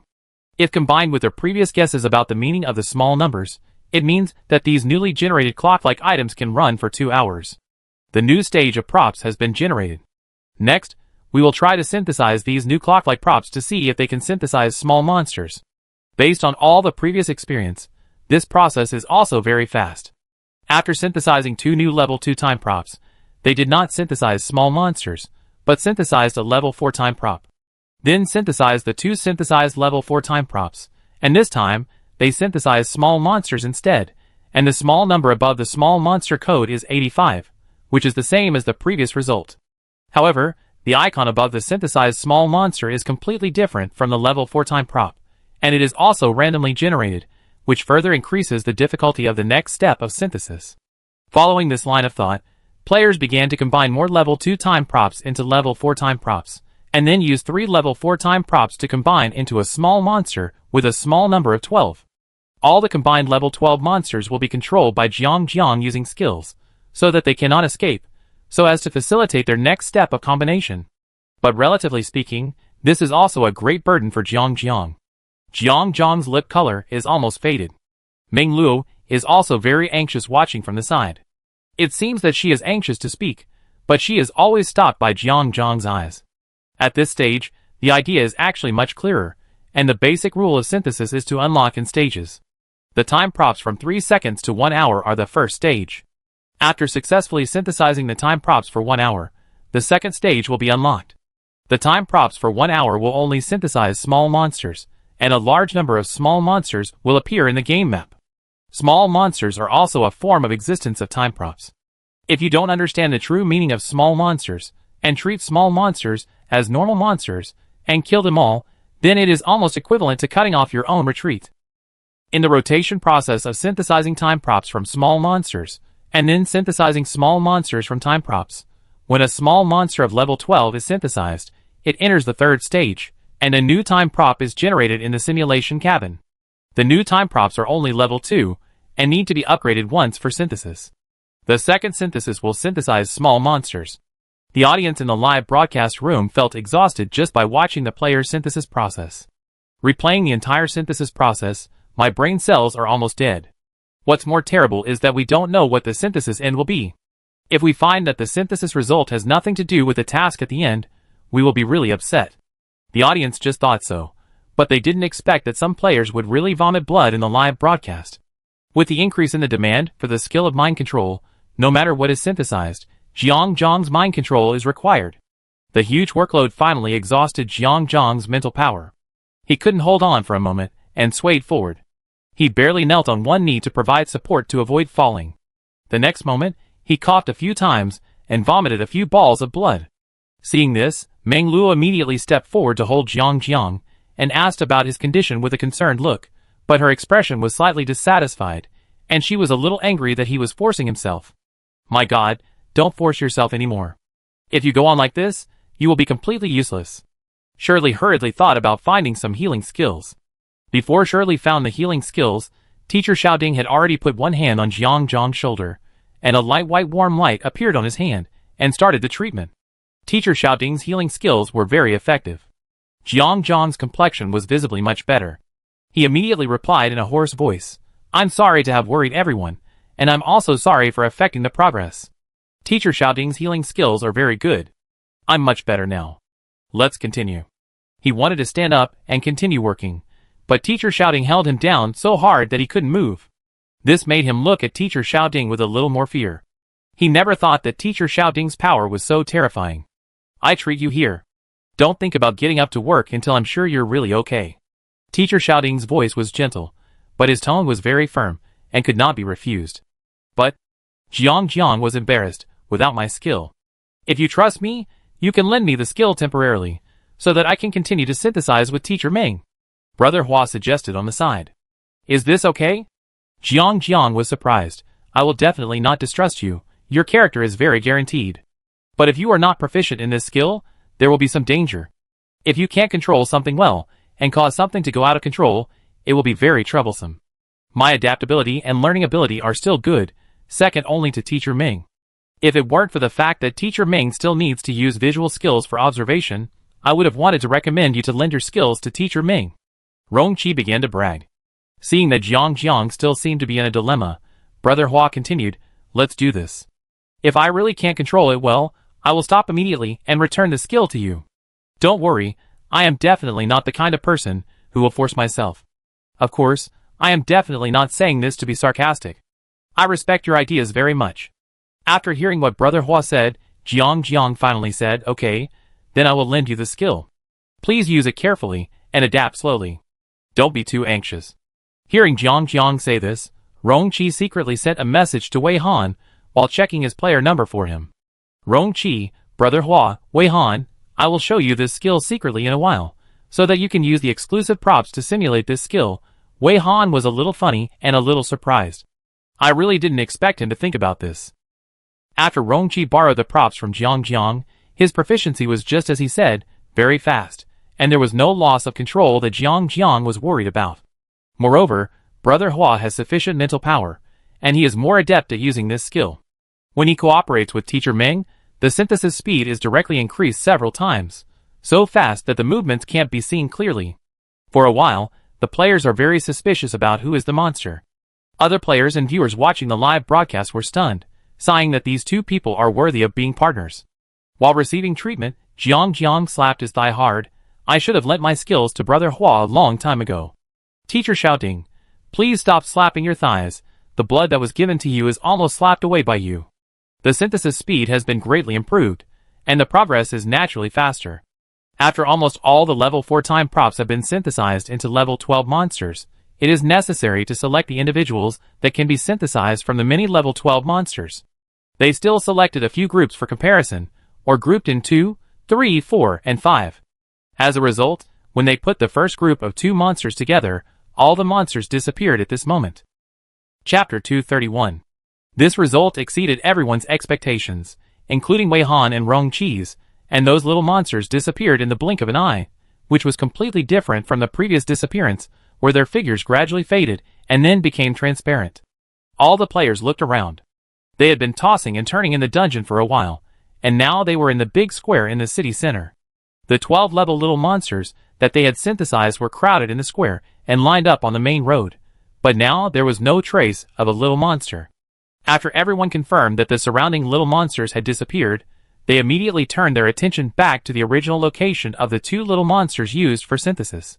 They thought that the reasons for the disappearance of other little monsters would not be considered for the time being, but the 2 little monsters used for synthesis should leave something behind, right?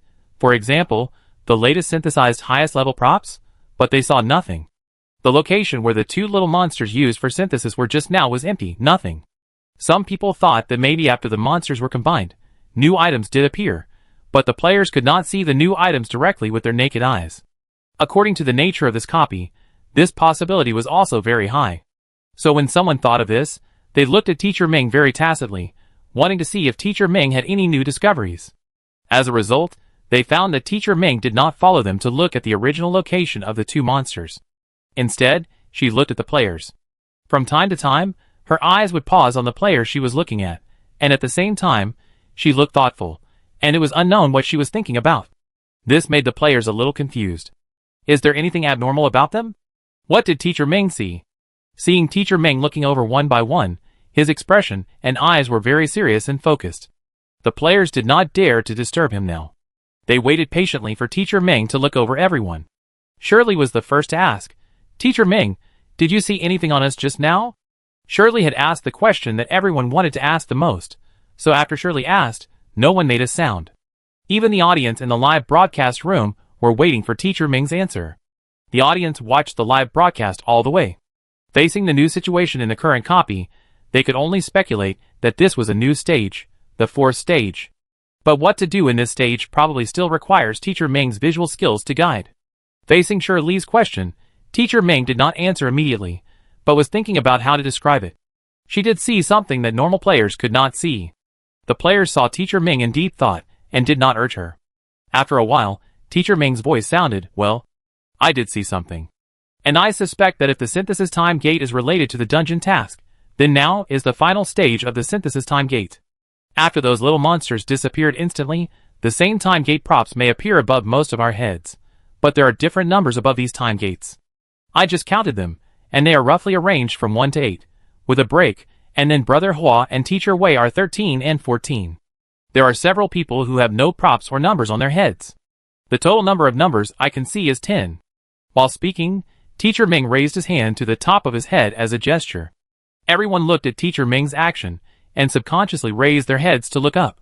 But they were sure that they could not see anything when they looked up, and they helped each other to look, but they did not see anything on each other's heads. But in Teacher Ming's skill field of view, it can be seen that as the players move, the time gate props above their heads will also move. The first player who found that there was nothing unusual gave up quickly, and began to pay attention to the details in Teacher Ming's answer that were of great concern.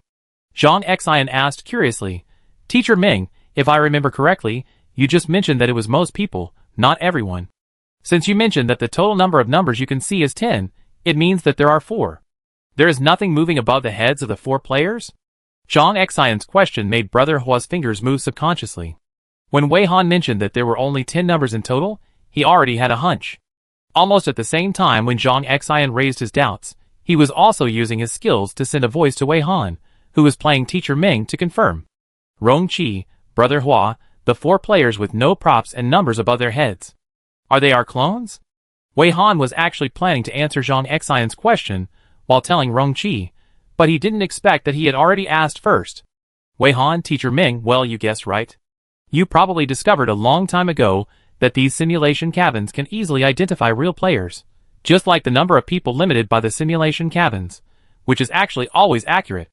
We never counted our clones. Rong Qi, Brother Hua, then what are you going to say?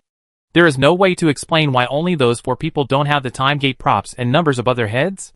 Will we make up for it later, and make a patch so that players will think that the situation above the heads of those 4 people is the same as that of normal players? When Shirley first asked what she saw, Wei Han was thinking about the question mentioned by Rong Qi. She also thought about lying and directly saying that everyone had the same time gate props above their heads, and then randomly gave the clones a few numbers from 8 to 14 that were disconnected from the gate, so that everyone would think that everyone's situation was the same. But there are certain risks in such a lie. Considering that if this is the last stage of the synthesis time gate, then the current state of the players must be closely related to the clearance of the synthesis time gate.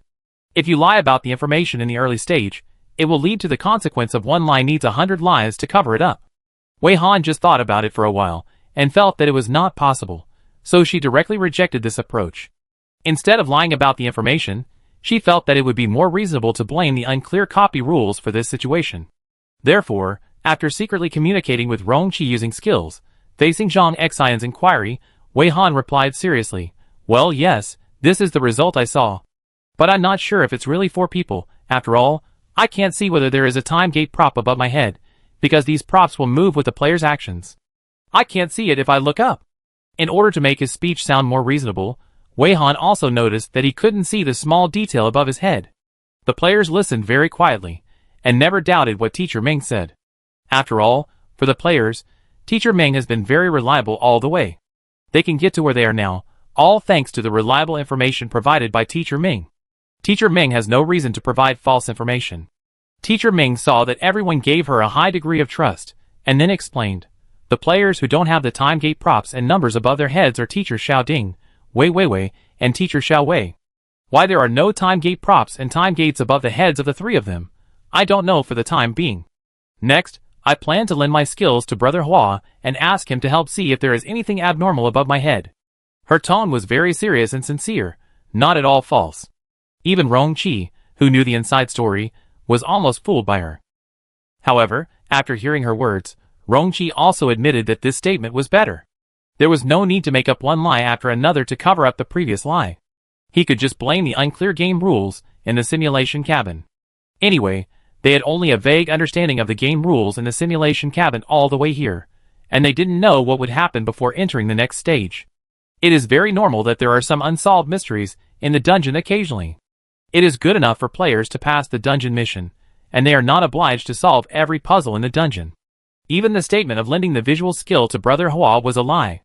The Eye of Truth used by Wei Han was simulated by her exclusive props. It is not a real skill that can be borrowed. But in the eyes of other players and spectators, it was reasonable for Teacher Ming to lend his important skills to Brother Hua and let Brother Hua confirm his situation. After all, the two of them are the most important partners, and their trust in each other is definitely different from that with other players present. Some CP-loving spectators even felt that they were deeply disappointed. When Teacher Ming mentioned the three people whose heads did not have the time gate props and numbers, Wei Han and Rong Qi did not forget to let these clones react in surprise to achieve better results. The explanation given by Teacher Ming also made other players subconsciously look at the people who were pointed out. Shirley murmured, "Alas, now I don't know whether it is a good thing that props appear on the head, or a good thing that props don't appear." Bai Qingchuan frowned, "I think props appearing on the head is probably not a good thing. Don't you think this situation is like we have become props for the synthetic time gate now?" In fact, when everyone heard Teacher Ming say that the time gate props and numbers appeared on the heads of some players, they already felt a strong sense of déjà vu. Now Bai Qingchuan has pointed it out directly. Everyone's expression became more solemn, and the audience in the live broadcast room became nervous. Jiang had just been treated by Teacher Xiaoding. He thanked Teacher Xiaoding solemnly and joined the discussion. "I had this idea just now. Although it is very ridiculous, this is in a copy." "What is impossible in a copy?" "It is because Teacher Ming thought of this that he thought this is the final stage of the synthetic time gate, right?" "Then what about us now?" "Mr. Ming, what shape of clock is the time gate prop above each of our heads? Is this clock running now? Or is it still?" Wu Shan followed up with his own question. Li Wan was worried. "According to the synthesis rules of this copy, we will also be synthesized after encountering certain time gate props.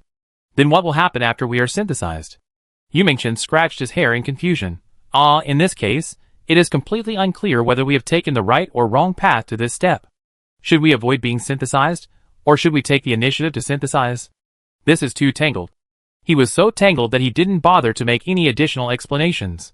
The key point that Shirley cares about is, let's think about it again. If the current situation is that we have become a time gate prop, then is the time gate that allows us to exist also linked to the number above our heads? If the hands of the clock above our heads are not moving, then do we still have to consider avoiding triggering the blood loss mode similar to the small monsters? Are the numbers generated randomly? Or is there any pattern? Why did it jump from 1 to 8, and then to 13 and 14? When the players started discussing, Teacher Ming pretended to borrow skills from Brother Hua silently, so that Brother Hua could confirm the situation above Teacher Ming's head. Brother Hua pretended to use the skills well, and then gave the skills to Teacher Ming. In fact, the whole process was equivalent to a non-physical performance, but it was perfectly fooled. Brother Hua cleared his cough. There is no time gate prop and corresponding number above Teacher Ming's head. Wei Han also asked Teacher Ming to pretend to take back the skills, and began to answer the players' questions one by one. The first thing she emphasized was, there is a beautiful wall clock with exquisite patterns carved on it above everyone's head. It is full of design and looks great. If I'm not mistaken, the time gate above is the time gate when we entered the dungeon. The hands of the wall clock are still. She paused, frowned, and corrected, "No, the hands of the wall clock are moving now." Chapter 232. Mr. Ming's words startled everyone so much that they forgot that they couldn't see anything above their heads, and they subconsciously looked up. Shirley, who had just suggested that the pointer starting to move might mean that they had entered the blood loss mode, immediately looked a little ugly. After retracting her gaze above her head, she couldn't help but ask in a trembling voice, "Whose clock pointer started to move? Does this mean that our blood bar has started to lose blood?" Li Wan also expressed her concerns. Everyone can only look at Mr. Ming now, hoping that Mr. Ming can give everyone a reassurance. Mr. Wei was very considerate and turned the camera lens to Mr. Ming when everyone looked at him, which just happened to be in line with the psychology of the audience in the live broadcast room, and the audience also wanted to look at Mr. Ming. Teacher Ming raised his eyes, glanced at the tops of everyone's heads, and gave the answer in a serious tone. For every player with something on his head, the wall clock started moving. I just said that every wall clock is the same, which means the time on the wall clock is the same. Now all the wall clocks start moving at the same time. It's actually a good thing. Regarding your concerns, I think there is indeed a great possibility, but in addition to your speculations and concerns, I have some personal ideas to add. Combined with what you mentioned, I can make a simple summary of the current stage of gameplay in 5 minutes. When the players mentioned various concerns and speculations one after another, Teacher Ming was not just standing there listening. Looking at the entire process up to this stage, he was able to summarize some rules. Synthesis is the core, and the most important thing around this core is to find the method of synthesis and the props for synthesis. On this basis, synthesis is divided into different stages, and different rules are formulated for different stages, so that each stage has different difficulties. Like the first stage, the difficulty is to be aware of the existence of synthesis, and after being aware of the existence of synthesis, complete the lowest level of synthesis in a short enough time. In the second stage, players must have known that they need to synthesize. The difficulty is probably to first realize the existence of small monsters, because small monsters move very fast and will actively avoid players, so players are likely to be stuck when they find small monsters. Even if you finally notice the existence of the little monster and realize that the little monster is the time prop of the current stage, if you don't have special visual skills and skills that don't trigger the little monster's blood loss mode, then it's impossible to synthesize it. That is to say, in the second stage, the conditions for synthesis are more and more stringent. The synthesized props will switch between the little monster and the normal time props in turn, but players cannot touch any synthesized props. As long as the symbol in the synthesized prop is lit, the two synthesized props will be different and cannot be synthesized. The first stage is like the combination of stage 1 and stage 2, and then the difficulty is increased. The current fourth stage is indeed, as a certain player guessed. The previous time props were all codes created by the simulation cabin using the program, and now the time props are played by the players. So there is basically no doubt that whatever settings were set on the time props before, these settings will now be transferred to the players, and there must be rules set for this stage. This means that the wall clock is already tied to the players, and the time the wall clock can run is likely to be the time the players can exist in this simulation cabin. From the current situation, they have come to this stage with great difficulty, just like they have fallen into a trap and jumped into the trap of the simulation cabin. It is not known what the rules of this stage are yet, but referring to some rules of the previous stage, in order to prevent accidental violations of the rules, Teacher Ming recommends that everyone should not touch each other, everyone should keep a distance, and not attack each other. Stay alert when moving to prevent something from suddenly appearing and attacking.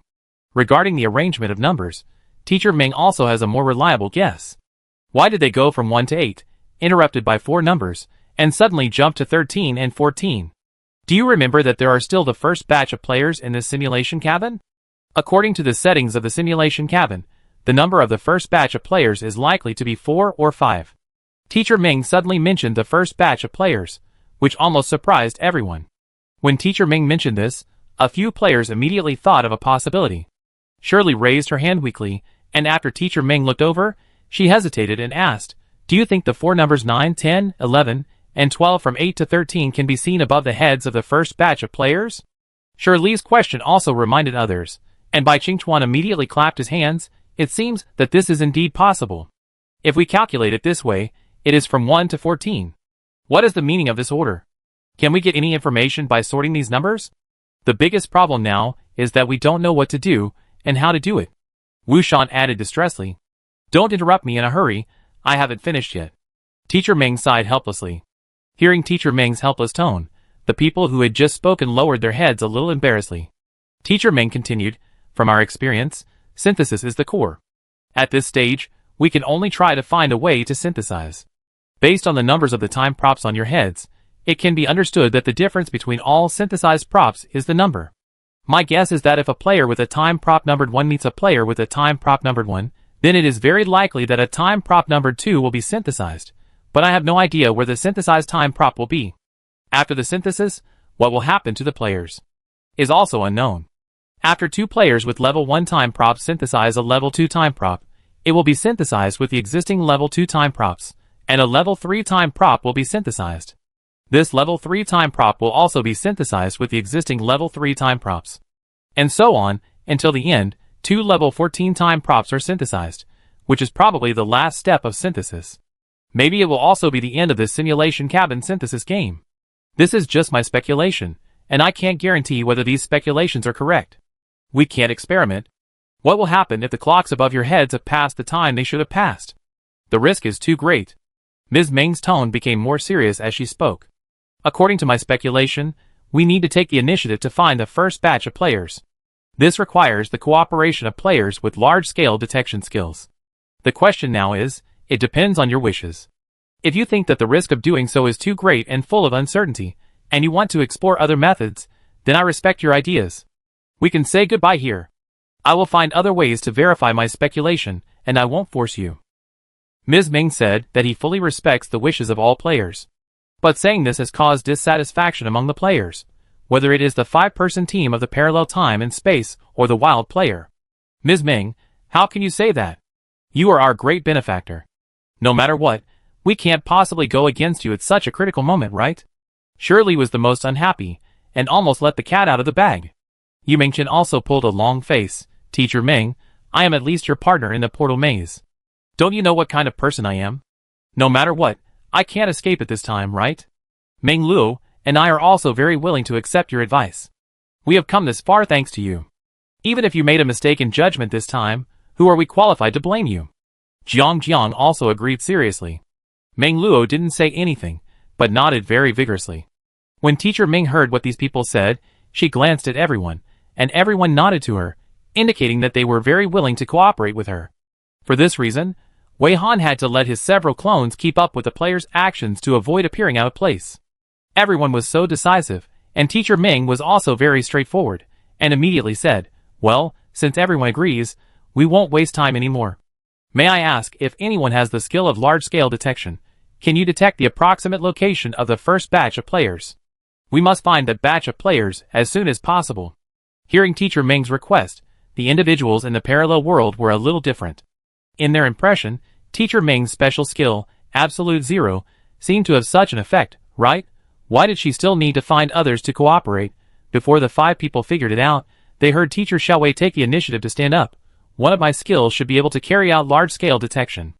Let me try. Maybe it was because Wei Han didn't want to expose his skills. As soon as the 5 people finished thinking this, they suddenly sensed the activation of Absolute Zero. Several people immediately checked where Teacher Wei's live broadcast camera was. After finding that the camera was now focused on Teacher Xiaowei, they all suppressed their surprise, secretly clenched their fists, and hid the string of numbers that glowed red in their palms. What's going on?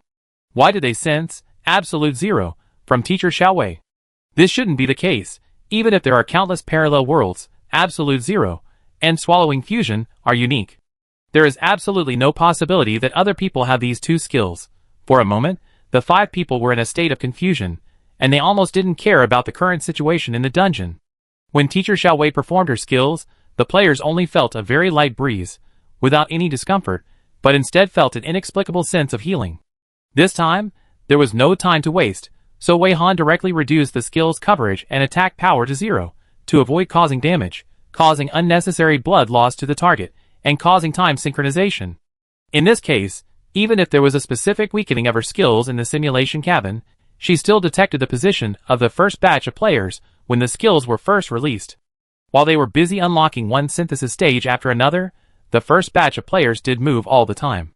When Wei Han detected this group of players before, they were quite far away, but their movement direction in a period of time seemed to be accidentally approaching their direction.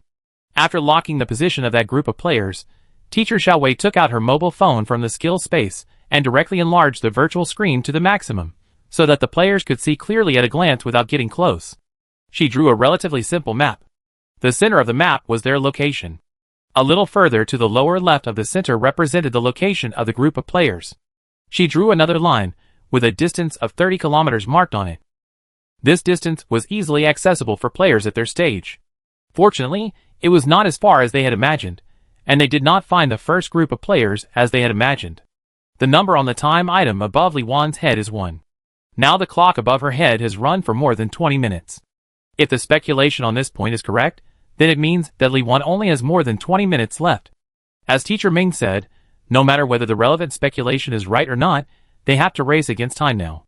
Time is too tight, so the 5 people in the parallel world have no mood to worry about why it was teacher Xiao Wei who released absolute zero just now. After determining the location, how to rush over is also something that needs attention. According to the synthesis idea given by Teacher Ming, the time on the wall clock above the player's head should also be consistent.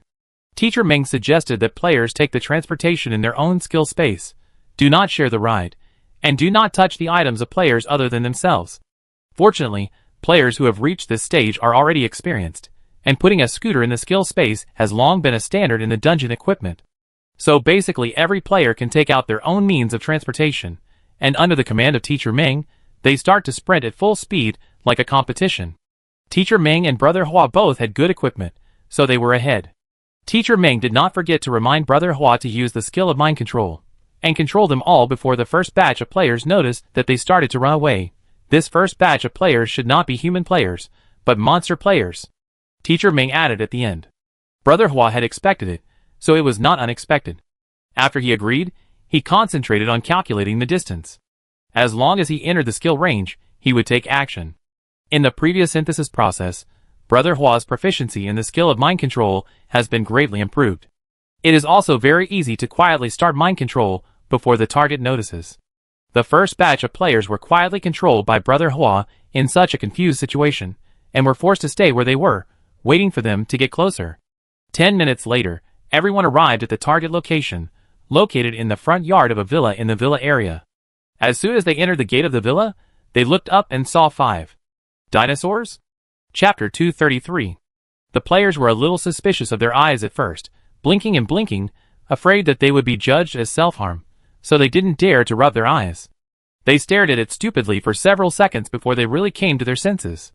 The audience came to their senses faster than the players, and when the camera captured the motionless dinosaurs, the barrage peaked again. These 5 dinosaurs looked like small dinosaurs, and their bodies were not big. The shortest one was only 4 meters long, and the longest one was about 6 meters long. When standing, their height ranged from 2 to 3 meters, which was almost as high as the wall of this villa. The players present had a very shallow understanding of dinosaurs, and could not tell what kind of dragons these 5 dinosaurs were. They could only roughly tell that these 5 dinosaurs were not of the same kind, and had 3 different looks.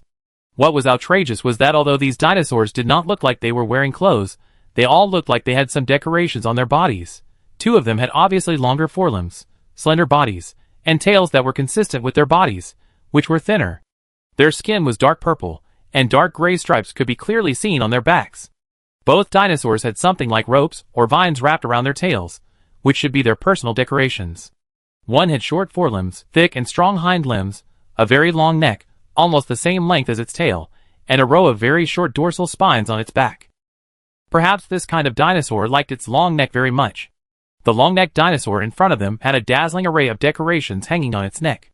There are colorful stones polished into round shapes, as well as some flowers that players have never seen on the blue planet, and even more strange things that human players cannot understand, which fill up the space on the neck, making people inexplicably worry about the cervical spine problem of this dinosaur. The remaining 2 dinosaurs have relatively well-proportioned limbs, and their forelimbs and hind limbs do not seem to have exaggerated proportions. However, their heads are relatively large, with a coxcomb-shaped crown structure on their heads, a green back, a grayish-white abdomen, and a sharp arrow-like tail. Perhaps because of this feature, the decoration of these 2 dinosaurs focuses on their heads and tails. It can be clearly seen that the colors of the crowns of these 2 dinosaurs are different, and they are also different from the skin color. There are very obvious traces of dyeing, which looks like human hair dyed. The crown of one dinosaur is dyed with a gradient of red on the bottom and white on the top, and the pointed arrow of the tail also echoes this, and is dyed with the same color. The crown of the other one is dyed light blue, and the tail is a blue and white horizontal stripe color. At this time, the 5 dinosaurs were passively standing in place because of the mind control skills borrowed by Brother Hua from Jiang, and they could not leave.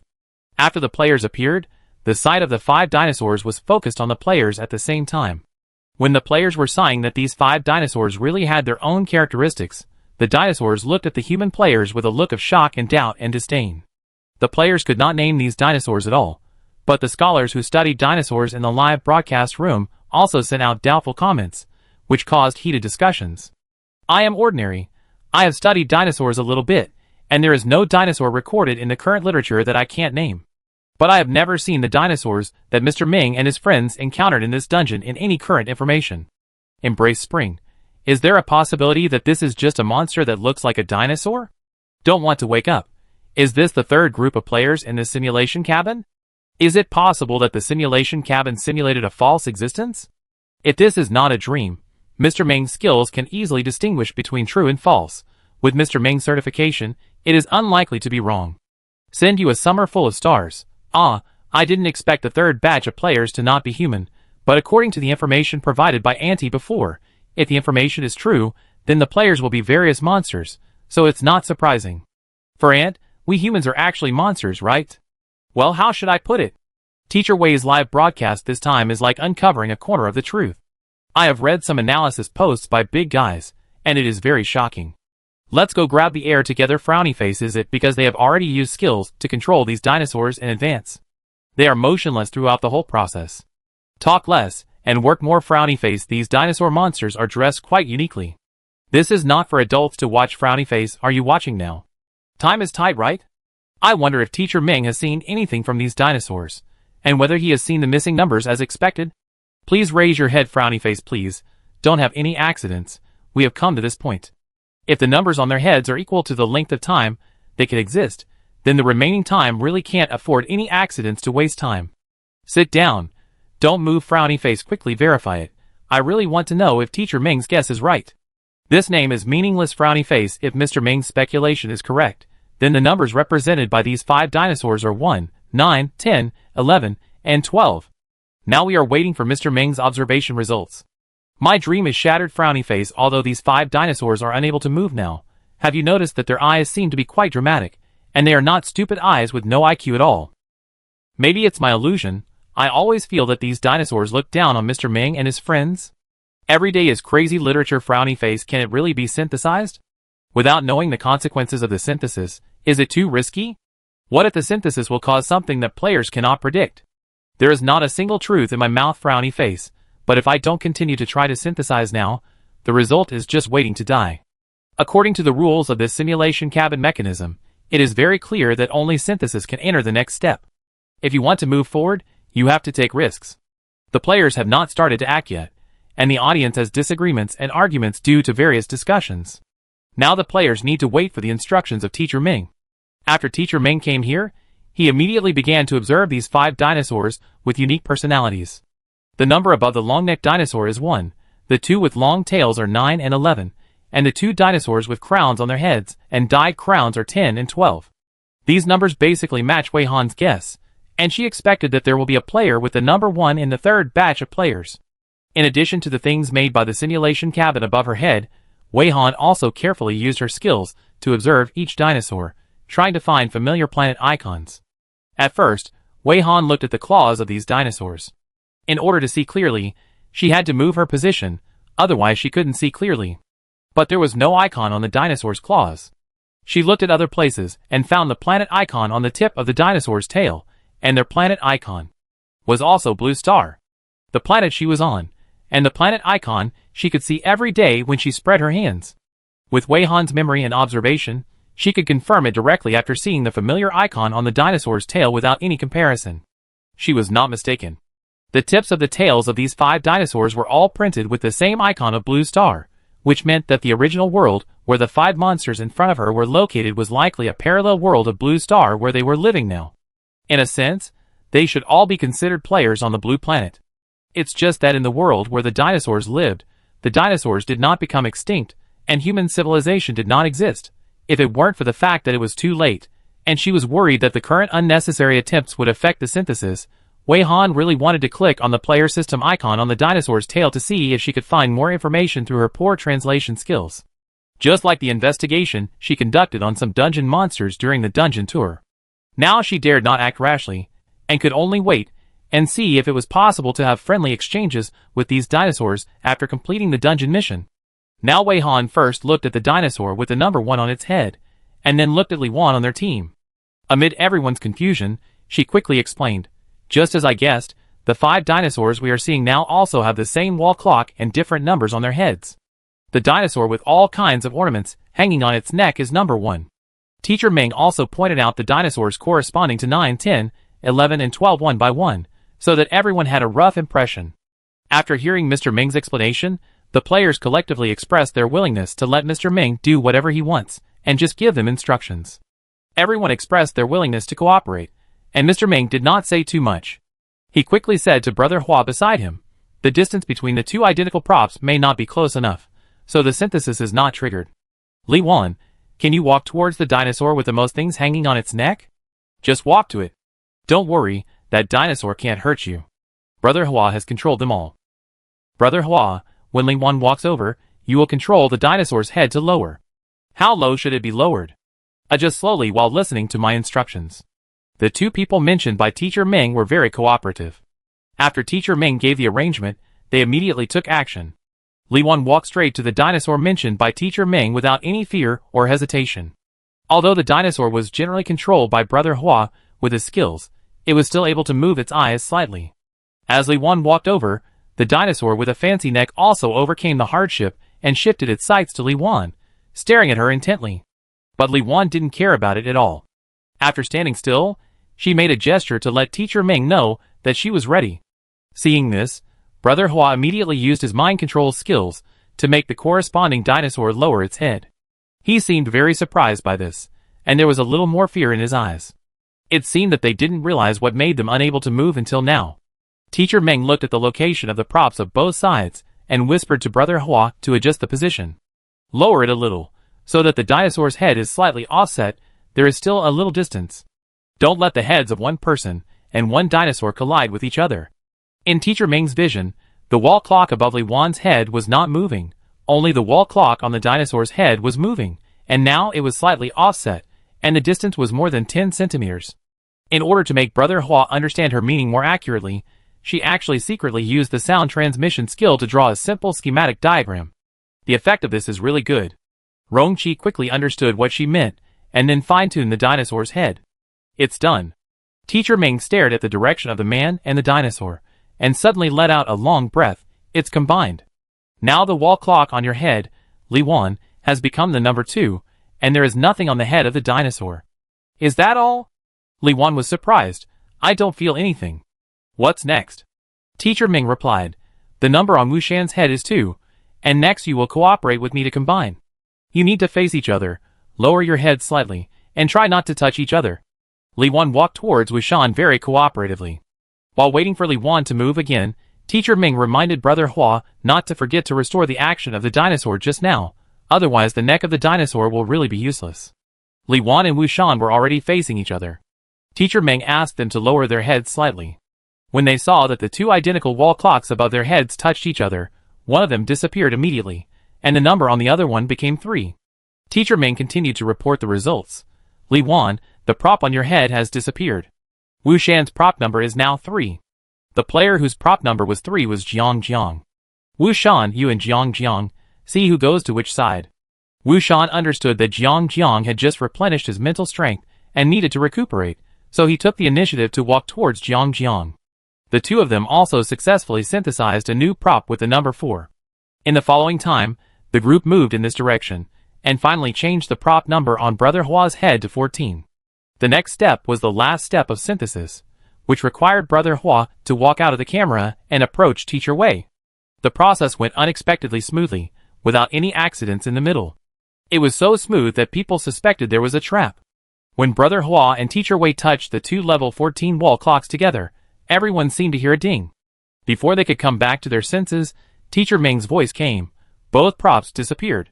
Now all the props above everyone's head have disappeared.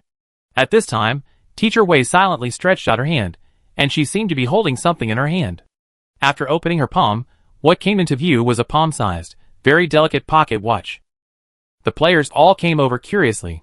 Is this what we finally synthesized? Shirley stared blankly, and she was the first to express doubts. Zhang Xian, can we take it over and take a closer look? Bai Qingchuan, let Teacher Wei take it. What if we accidentally break any rules after we touch it? There is no transparent cover on the surface of this pocket watch. Teacher Wei's voice suddenly sounded. This was the first time that Teacher Wei had a voiceover in this live broadcast. Her tone was calm and her voice was pleasant. The audience in the live broadcast room was more excited than when they saw the players successfully combine the final props. Teacher Wei handed the camera to Wei Weiwei, stood aside, adjusted the lens, and took a picture of her palm. With her other hand, she stretched out her white fingers and poked the edge of the pocket watch. As if she had thought of something, she said calmly, "I want to try to move the pointer on this pocket watch." Chapter 234. Naturally, other players had no objection to Teacher Wei's idea. The amazing thing was that, after the dinosaur players witnessed the whole process of their actions, their hostility towards them seemed to have weakened a lot. They seemed to be curious about the development of Teacher Wei. It was very obvious that the 5 dinosaurs were all focused on Teacher Wei. The audience in the live broadcast room finally heard Teacher Wei's voice, and they were also excited and crazy. Many viewers thought that they would not have the opportunity to hear any interaction from Teacher Wei during the whole live broadcast. Now they suddenly heard Teacher Wei's voice, which was a complete surprise. At this time, the live broadcast screen mainly showed the topless pocket watch that the players finally synthesized. The pocket watch was quietly placed in Teacher Wei's palm. The voices of different players came from outside the screen. By the different tones, it was roughly possible to judge who was speaking. "Teacher Wei, try it however you want. We believe in you." This voice sounded like Jiang Jiang was speaking. With Jiang Jiang taking the lead, Yu Mingchen immediately expressed his opinion. "While Teacher Wei is doing this experiment, what can we do? What should we focus on observing? If there is really something to observe, it is probably the sun in the sky." Teacher Wei's voice replied. After Teacher Wei finished speaking, some players subconsciously looked up at the sun in the simulation cabin. Without waiting for more players to speak, Teacher Wei continued, "Then I will start directly. The time on the pocket watch is not moving, and each pointer is still. The time displayed at this time is 7:10, which seems to correspond to the time when the sun rises in the simulation cabin." Teacher Wei moved the hour hand as soon as he made a move, and moved the hour hand that was originally pointing to the number 7 to the number 8.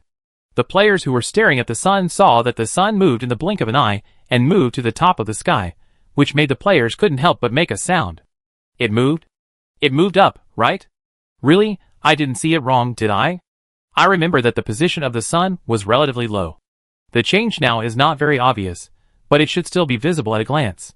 Maybe it can move a little more? So this seemingly ordinary pocket watch can actually directly control the time in the simulation cabin.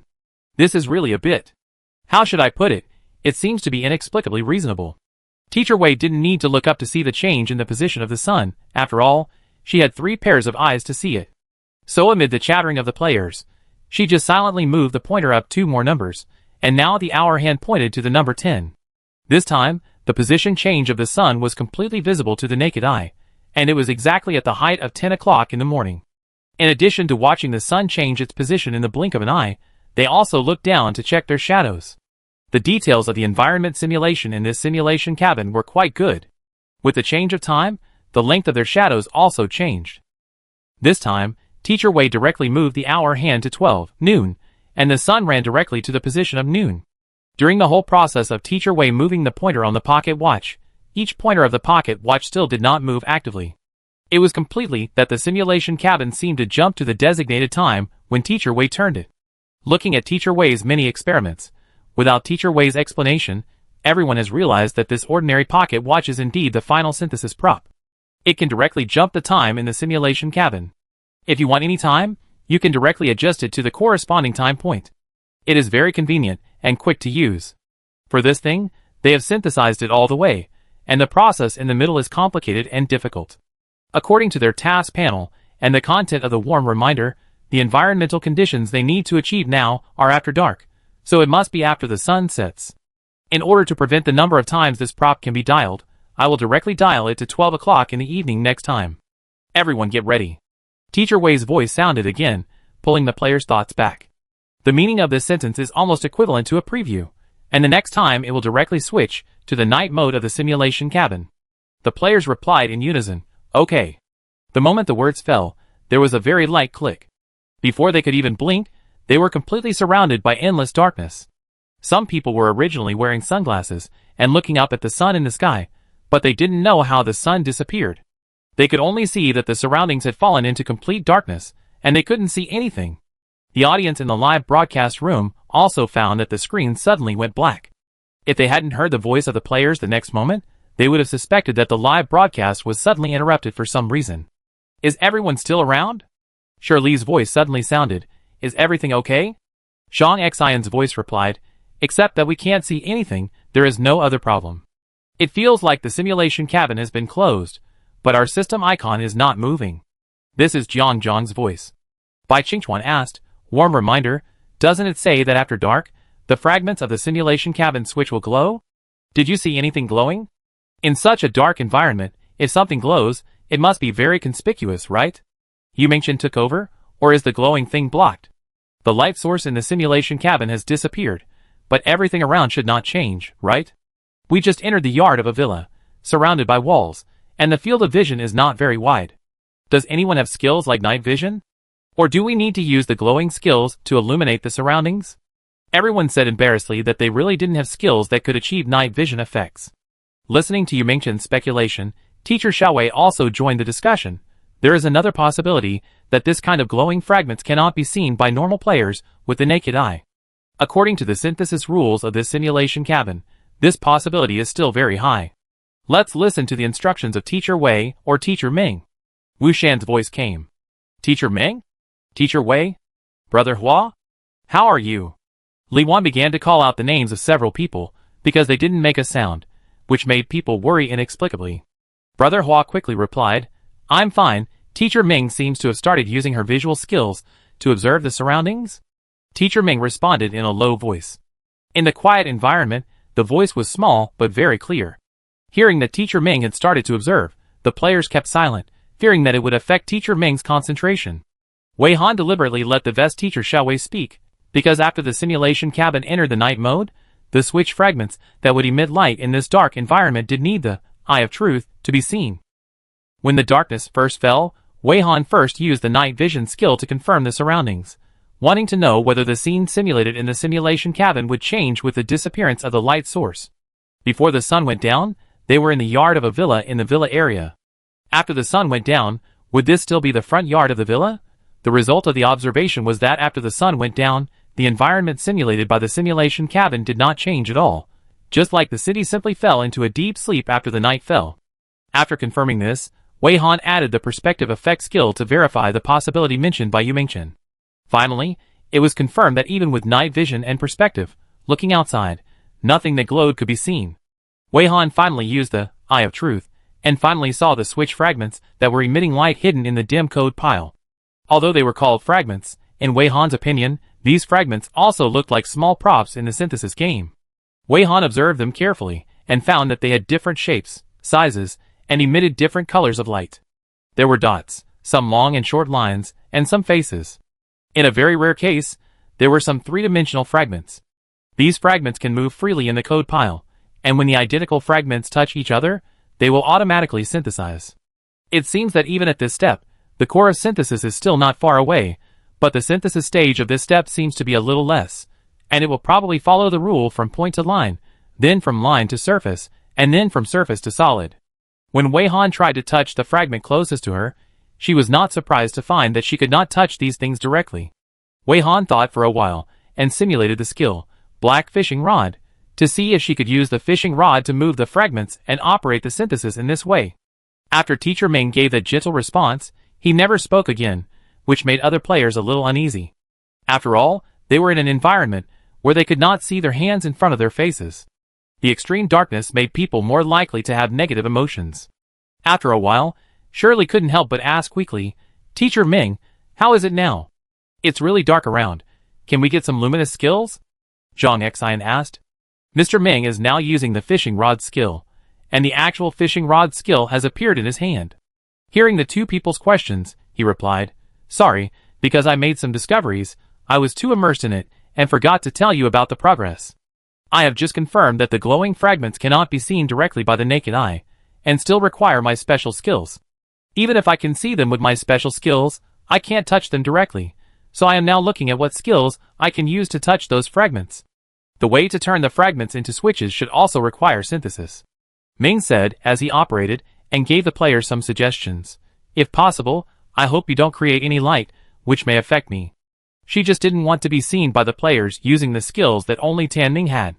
If she was discovered, she would have to explain a lot. Since Teacher Ming had spoken, the players no longer mentioned the use of the glowing skills.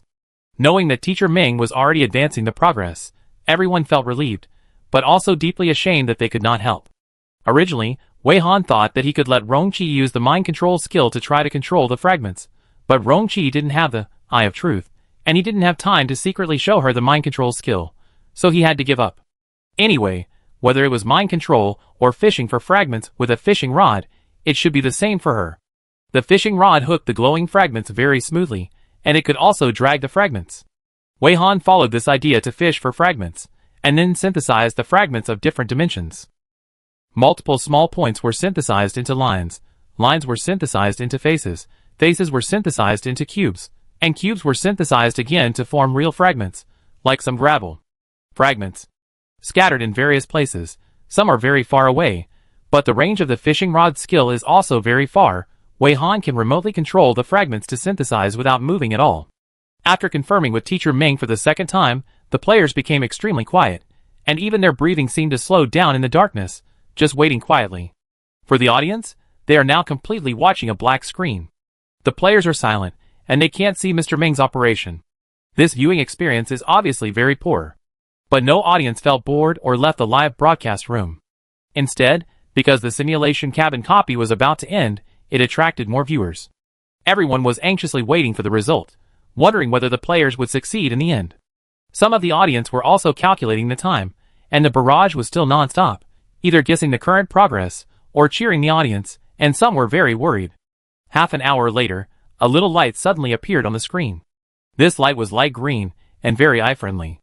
This little change immediately attracted the attention of the audience. The players in the dungeon immediately asked in confusion, "What is that?" "It's from Teacher Ming. The glowing thing now is..." While carefully observing what she got after synthesizing all the fragments, Teacher Ming answered the players' doubts. "This should be the switch of this simulation cabin. Like a polished, pebble-shaped luminous jade?" Teacher Ming flipped over the oval object as big as her palm. The texture was very smooth and cold, while explaining it to the players. "But this is definitely not a stone. As the switch of the simulation, this thing must have some mystery, so Wei Han is now checking it very carefully." After touching the whole thing and pressing everywhere, without triggering any mechanism, Wei Han thought about it, and suddenly tried to inject mental power into it. As soon as the spiritual power was injected, the object seemed to be activated, and some small light pink patterns appeared on the surface of the oval object. The appearance of these small patterns made the object look like a car key, but the small patterns did not look like locking or unlocking, but more like a remote control, like turning on and off. Wei Han tried to press the button that looked like the off button, and almost at the moment of pressing it, all the players felt a familiar burning sensation in their palms. Soon, Shirley's tentative voice came. "Is this successful?" Teacher Xiaowei began to light up the mini sun, just like the sun rising again, dispelling the darkness that had lasted for nearly an hour. When the light illuminated the surroundings, the picture in the live broadcast room returned to normal, and the audience finally saw the picture clearly again. Before the picture turned black, the camera was shooting Teacher Wei's hand. Now the picture became brighter, and the camera was still facing Teacher Wei's hand. Everyone clearly saw that the pocket watch that the players had worked so hard to synthesize before dissipated little by little, and finally disappeared completely, revealing Teacher Wei's palm and the blue star icon beating in his palm. The camera turned to other players, and the audience saw that the players were all looking at the blue star icon beating in their palms in astonishment, as if they were a little afraid to click on the icon. Teacher Ming simply clicked on the icon on his palm, and the camera quickly focused on the virtual screen that popped up in Teacher Ming's palm, which contained a short notice. "Congratulations! Number 1S Plus Class Simulator Cabin has been closed." Chapter 235. After seeing the notification of the completion of the dungeon mission, both the players and the audience breathed a sigh of relief. The players then began to check their own notifications, while the audience was busy sending bullet messages congratulating the players for passing the dungeon. Now the simulation cabin has been closed, the city no longer exists, and the places illuminated by the mini-sun are all similar to the scenes after the closure of the number 1S level simulation cabin. There is nothing everywhere. The ground they are standing on is also black, and looking further away, it is also dark, only this area is illuminated. Of course, when looking around, the players inevitably saw the 5 dinosaurs. The 5 dinosaurs cannot move now, because Brother Hua has not yet lifted the control over them. However, the players looked at the dinosaurs again, and suddenly found that the eyes of these dinosaurs did not seem to be as hostile as at the beginning. Wei Han also asked Wei Weiwei, the vest, to look at the 5 dinosaurs with other players. Everyone stared at the eyes of the dinosaurs, and her eyes mainly stayed on the blue star icon at the end of the dinosaurs' tails, because using the Eye of Truth, you can see that the blue star icon on their tails is also jumping. It seems that they also received the notification of passing this dungeon, so these dinosaurs realized that they had completed the task and indirectly led them to pass the dungeon. Now they look at them with a little more friendliness? Why don't you say anything? Yu Mingchen suddenly spoke, and his tone sounded like he was suppressing his excitement. We passed this dungeon. It's really not easy. Thanks to Teacher Ming. Sorry, I'm so excited. I didn't expect to pass, and I didn't expect us to pass in such a short time, more than a day? I can't remember clearly. Let me see what time it is now.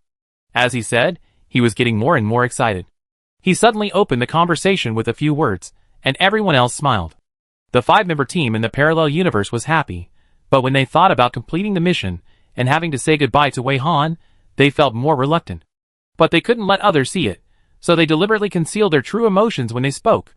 Shirley laughed deliberately. We are also very excited. If it weren't for Teacher Ming, we would probably be trapped in this dungeon, right? Zhang Xian added, and Teacher Ming also provided us with the key clues to find Wei Han. Meeting you is our greatest luck in this life. Jiang repeatedly said. In fact, we also think that we are lucky to be invited by Teacher Wei to play the dungeon with Teacher Ming, Brother Hua, Teacher Xiao Wei, and Teacher Xiao Ding. Meng Luo stood beside Jiang, with both hands showing thumbs up, as if she wanted to use this method to express her exaggeration for Teacher Ming and others. Wu Shan sighed a little. I didn't expect to pass this difficult dungeon in such a short time. Alas, it's annoying to say that I passed it in such a short time. I still feel a little regretful that I didn't spend too little time with you. As Li Wan said this, her eyes swept over Teacher Ming intentionally, or unintentionally. Bai Qingchuan pretended to be relaxed and said, Don't be so sad, maybe we will have a chance to meet again in the future. As far as I know, the probability of meeting players from parallel worlds and dungeons is not low. Brother Hua laughed. That's what I said, but there are too many parallel worlds. It may not be difficult to meet players from parallel worlds, but it's hard to say if you want to meet specific players. Do you want to say goodbye to the audience? Teacher Wei seems to be ending the live broadcast. Wei Weiwei raised her voice slightly to remind everyone. When the audience heard Wei Weiwei's words, they all wailed in a barrage. Borrowing money and not paying it back. No. Let's watch to the end. Haven't you left the dungeon yet? I want to be a thief and steal your heart. Wow, time goes so fast. The time you spent on the dungeon is too short. I'm ready to watch the live broadcast for a week. Gaoshan Lushui, is it going to end? Teacher Ming, don't you really want to try to see if you can get to the next higher level simulation cabin? If it were you, you would definitely be able to do it. Zayadai, damn it, is this the disadvantage of having too strong a player lineup? If other players came, the dungeon might have been wiped out, but it was completed in such a short time. I'm so reluctant to leave. Rainy and cloudy. When will Teacher Wei start live streaming next time? I'm already looking forward to it. Teacher Wei, wait for me. There's still a lot of time. You can actually challenge another dungeon. No 2 dungeons. Beta River was made by my tears. No. I don't want to say goodbye. Woohoo, tell me quickly, you have to enter another dungeon. Amid the audience's reluctance to leave, Teacher Wei's live streaming ended. Teacher Wei passed the unknown high difficulty dungeon, and the players passed the level too quickly during Teacher Wei's live streaming. And other terms also climbed onto the Xinhua hot search on Xinhua. Teacher Wei's live broadcast of this dungeon ended at 0:20 a.m. on September 18, 210, and started at 10:30 a.m. on the 16th. In total, Teacher Wei's live broadcast did not even last 48 hours. It was much shorter than the audience's expectation of at least a week. When the audience learned that Teacher Wei was going to broadcast the most difficult dungeon, they were worried about whether Teacher Wei could pass the dungeon, and secretly thought that Teacher Wei's live broadcast might be very long this time, so they could watch it to their heart's content. Who would have thought that Teacher Wei's team was so strong that they passed 2 dungeons in such a short time, and the difficulty of the latter dungeon exceeded the dungeon difficulty refresh progress in their world. The various truths revealed by Teacher Wei's live broadcast this time were also subversive. In just 2 days, it changed everyone's worldview.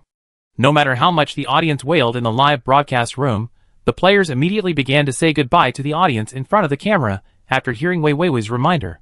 Shirley was the first to speak. She waved to the camera with a bright smile. Hello, audience friends. We can't see Teacher Wei's live broadcast room and can't directly see your enthusiastic comments. I'm very happy that I can be seen by you through Teacher Wei's camera. I hope I didn't leave a bad impression on everyone. Zhang Xian usually spoke after Shirley finished speaking. She usually looks a little serious, but her eyebrows and eyes softened a lot at this time. If nothing unexpected happens, this is the only time we appear in Teacher Wei's live broadcast room. We didn't interact with the audience much during the whole process, but thank you very much for watching and for liking Teacher Ming. Thank you for watching. See you later. I hope the audience will be happy every day and everything will go well. Bai Qingchuan's speech was more polite. Wu Shan and Li Wan just linked their arms and waved to the camera with a smile. The players invited by Teacher Wei waited patiently for the 5-person team in the parallel universe to finish their speeches.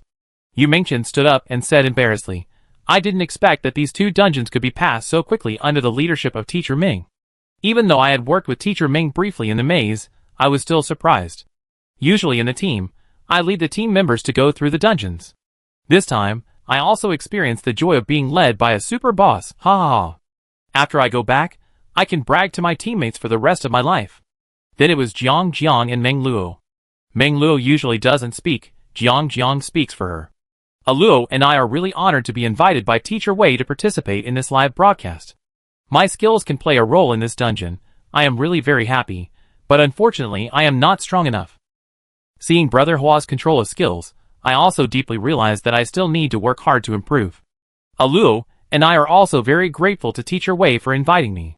Whether it is Teacher Ming, Brother Hua, Teacher Xiaowei or Teacher Xiaoding, as well as Teacher Wei and Wei, everyone is very good. In addition, I will tell you secretly, don't argue about who is better looking between Teacher Xiaowei and Teacher Wei, they each have their own beauty. They are all very beautiful. Meng Luo nodded very hard on the side to increase the credibility of Jiang's speech. The wild players' farewell speeches have ended, and Wei Han and Rongqi have to put their vests on. Teacher Xiaoding put his arm around Teacher Xiaowei's shoulders, and said with a gentle smile, Xiaowei and I are also very happy to be invited to participate in this live broadcast. Look forward to Teacher Wei inviting us again next time. Wei Han. I don't know what he is acting. Forget it, it's just talk, it's harmless. Teacher Xiaowei nodded and moved Teacher Xiaoding's hand away. Well, but if Teacher Wei wants to invite us, he has to contact us in advance, otherwise we can't make time. If you can't contact us, it means we may be in a dungeon. After Teacher Xiaowei and Teacher Xiaoding finished their performance, it was Teacher Ming and Brother Hua's turn. Teacher Ming seemed helpless and sighed pretentiously. I was quite tired in the dungeon this time. If Teacher Wei wants to invite me next time, remember to tell me in advance. If I am not well educated, I will not agree. This time it was Rongqi's turn to play Brother Hua to cooperate with Teacher Ming's performance. Brother Hua reached out and rubbed Teacher Ming's shoulders very considerately. Teacher Ming is tired. I have to take care of Teacher Ming, so if Teacher Wei invites me again next time, Teacher Ming will not accept it, and I probably won't come. However, this time, Teacher Ming and I are very happy to participate in Teacher Wei's live broadcast. Teacher Ming turned his head to look at Brother Hua's hand on his shoulder. His eyes twitched imperceptibly, but he echoed Brother Hua's words. Well, this dungeon is quite challenging. I like it very much. Thank you very much for watching. Finally, Wei walked to the camera and made the final summary. The players have said goodbye to the audience one by one, so this time Teacher Wei's live broadcast ends here. Sincerely thank you for watching, and thank you for your support. See you next time. After Wei's voice fell, Teacher Wei turned off the shooting status of the camera, turned off the live broadcast status of the equipment in the skill space, and officially ended the live broadcast. There are still a lot of barrages in the live broadcast room expressing reluctance, and some people did not have time to send a barrage of farewell, and ran to the comment live forum to cry. The dungeon has been cleared, the live broadcast has ended, and the players are also planning to click on the clearance portal to leave the dungeon. The 5-member team in the parallel universe still has something to say to Teacher Ming, so there is no action for the time being. And Brother Hua and Teacher Xiaoding are played by Rongqi. He wants to be with Wei Han, so naturally he will not make a move to leave, and he has been pretending to look at his own player interface. Only the 3 wild players invited by Teacher Wei really clicked on the clearance portal. Seeing that they didn't move, Jiang was a little curious. Teacher Ming, are you not going to leave yet? I still have something to say to my friends in the parallel universe. You go out first. After you go out, remember to pay attention to safety. Teacher Ming replied. I am with Teacher Ming, you know that. Brother Hua continued to massage Teacher Ming while talking. His massage has not stopped since just now, and Wei Han was too lazy to care about him. After you go out, don't wait, leave when you should. Teacher Xiaowei reminded seriously. The three nodded to show that they understood, and without any doubt, they simply stepped into the portal and left the dungeon. In this way, only the 5-person team and Wei Han and Rong Qi's original clones were left in the dungeon.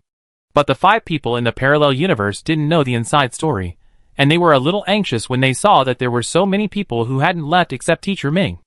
As a result, when they were eager to say something, they suddenly found that several people gradually became translucent, and in the blink of an eye, several people disappeared directly. In the end, only Teacher Wei and Brother Hua were left. Teacher Ming? Wei Han? Why? Where did you go? This scene made Shirley anxious and angry, and she shouted in the direction where Teacher Ming disappeared. Bai Qingchuan rushed over and stretched out his hand to grab at the air. Is it really gone? Wei Han, are you kidding us? Have we been fooled? We just measured absolute zero from Teacher Xiaowei, which is very strange. Wait, Teacher Wei? These people were invited by Teacher Wei, so Teacher Wei must know something, right? Zhang Xian made a guess, and then immediately turned to Teacher Wei. After hearing Zhang Xian's analysis, the others also immediately looked at Teacher Wei, but when they turned around, they found that Teacher Wei seemed to be in a good mood with a smile in his eyes. Not only Teacher Wei was laughing, but the strongman Brother Hua also seemed to have seen something interesting. This made the 5 people confused. They couldn't understand what these 2 people were laughing at. What was so funny? When the 5 people were about to get angry because of the strange attitude of the 2 people, they suddenly heard Brother Hua say, "Hello, my real name is Rong Qi, and I am Wei Han's partner. You may not know that Wei Han has a skill that can create clones." After he finished speaking, he pointed his lips towards Wei Han, and the meaning was obvious.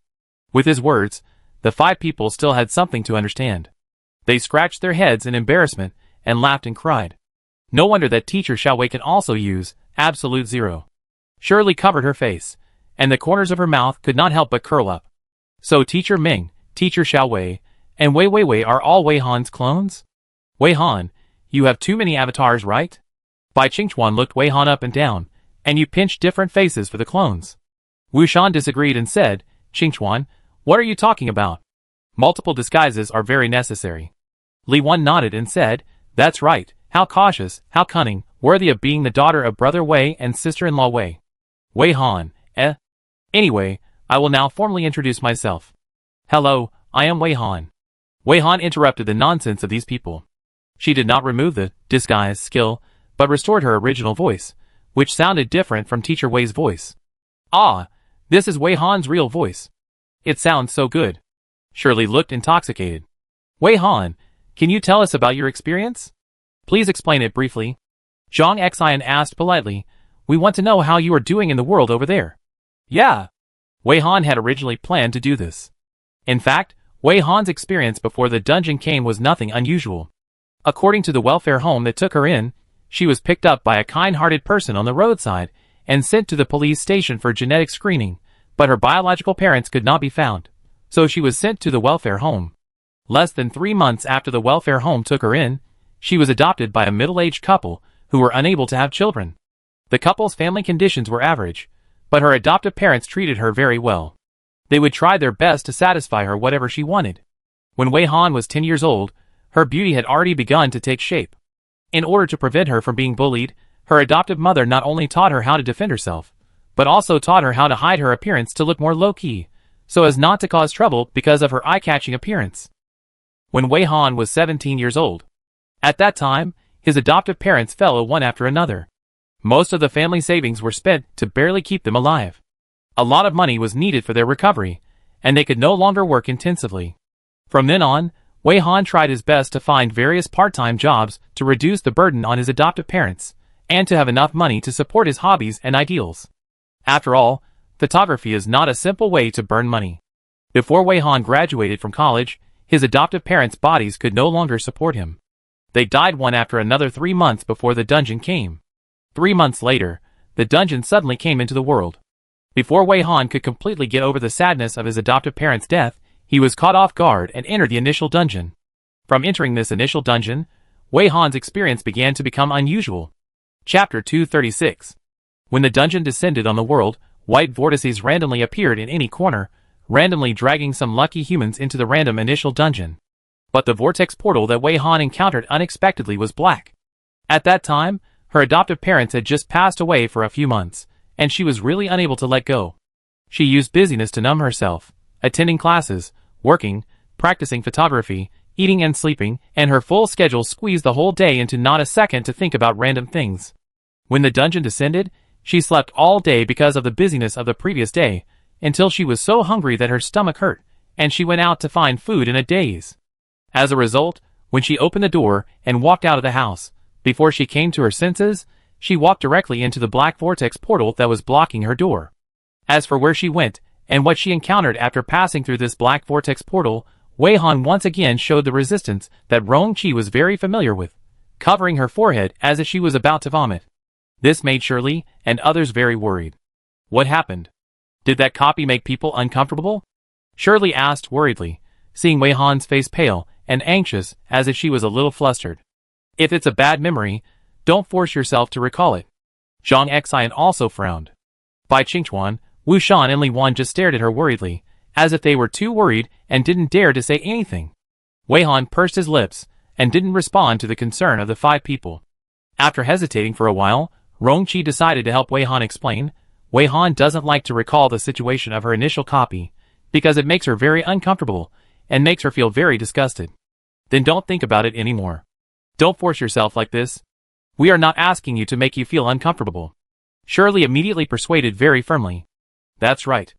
Wei Han, skip this copy and jump directly to the result. Zhang Xian also gave the same advice. Bai Qingchuan even gave such a suggestion.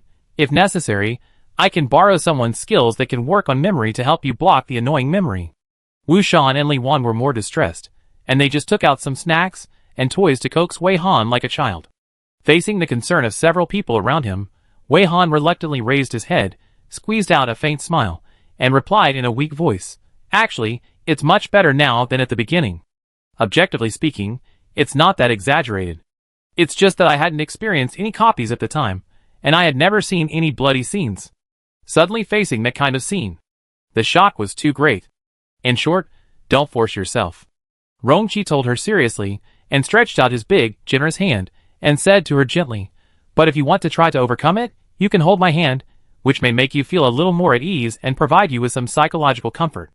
Rong-Chi suddenly remembered that when he first met Wei Han, she fell into the mushroom forest instance from the gray transit portal.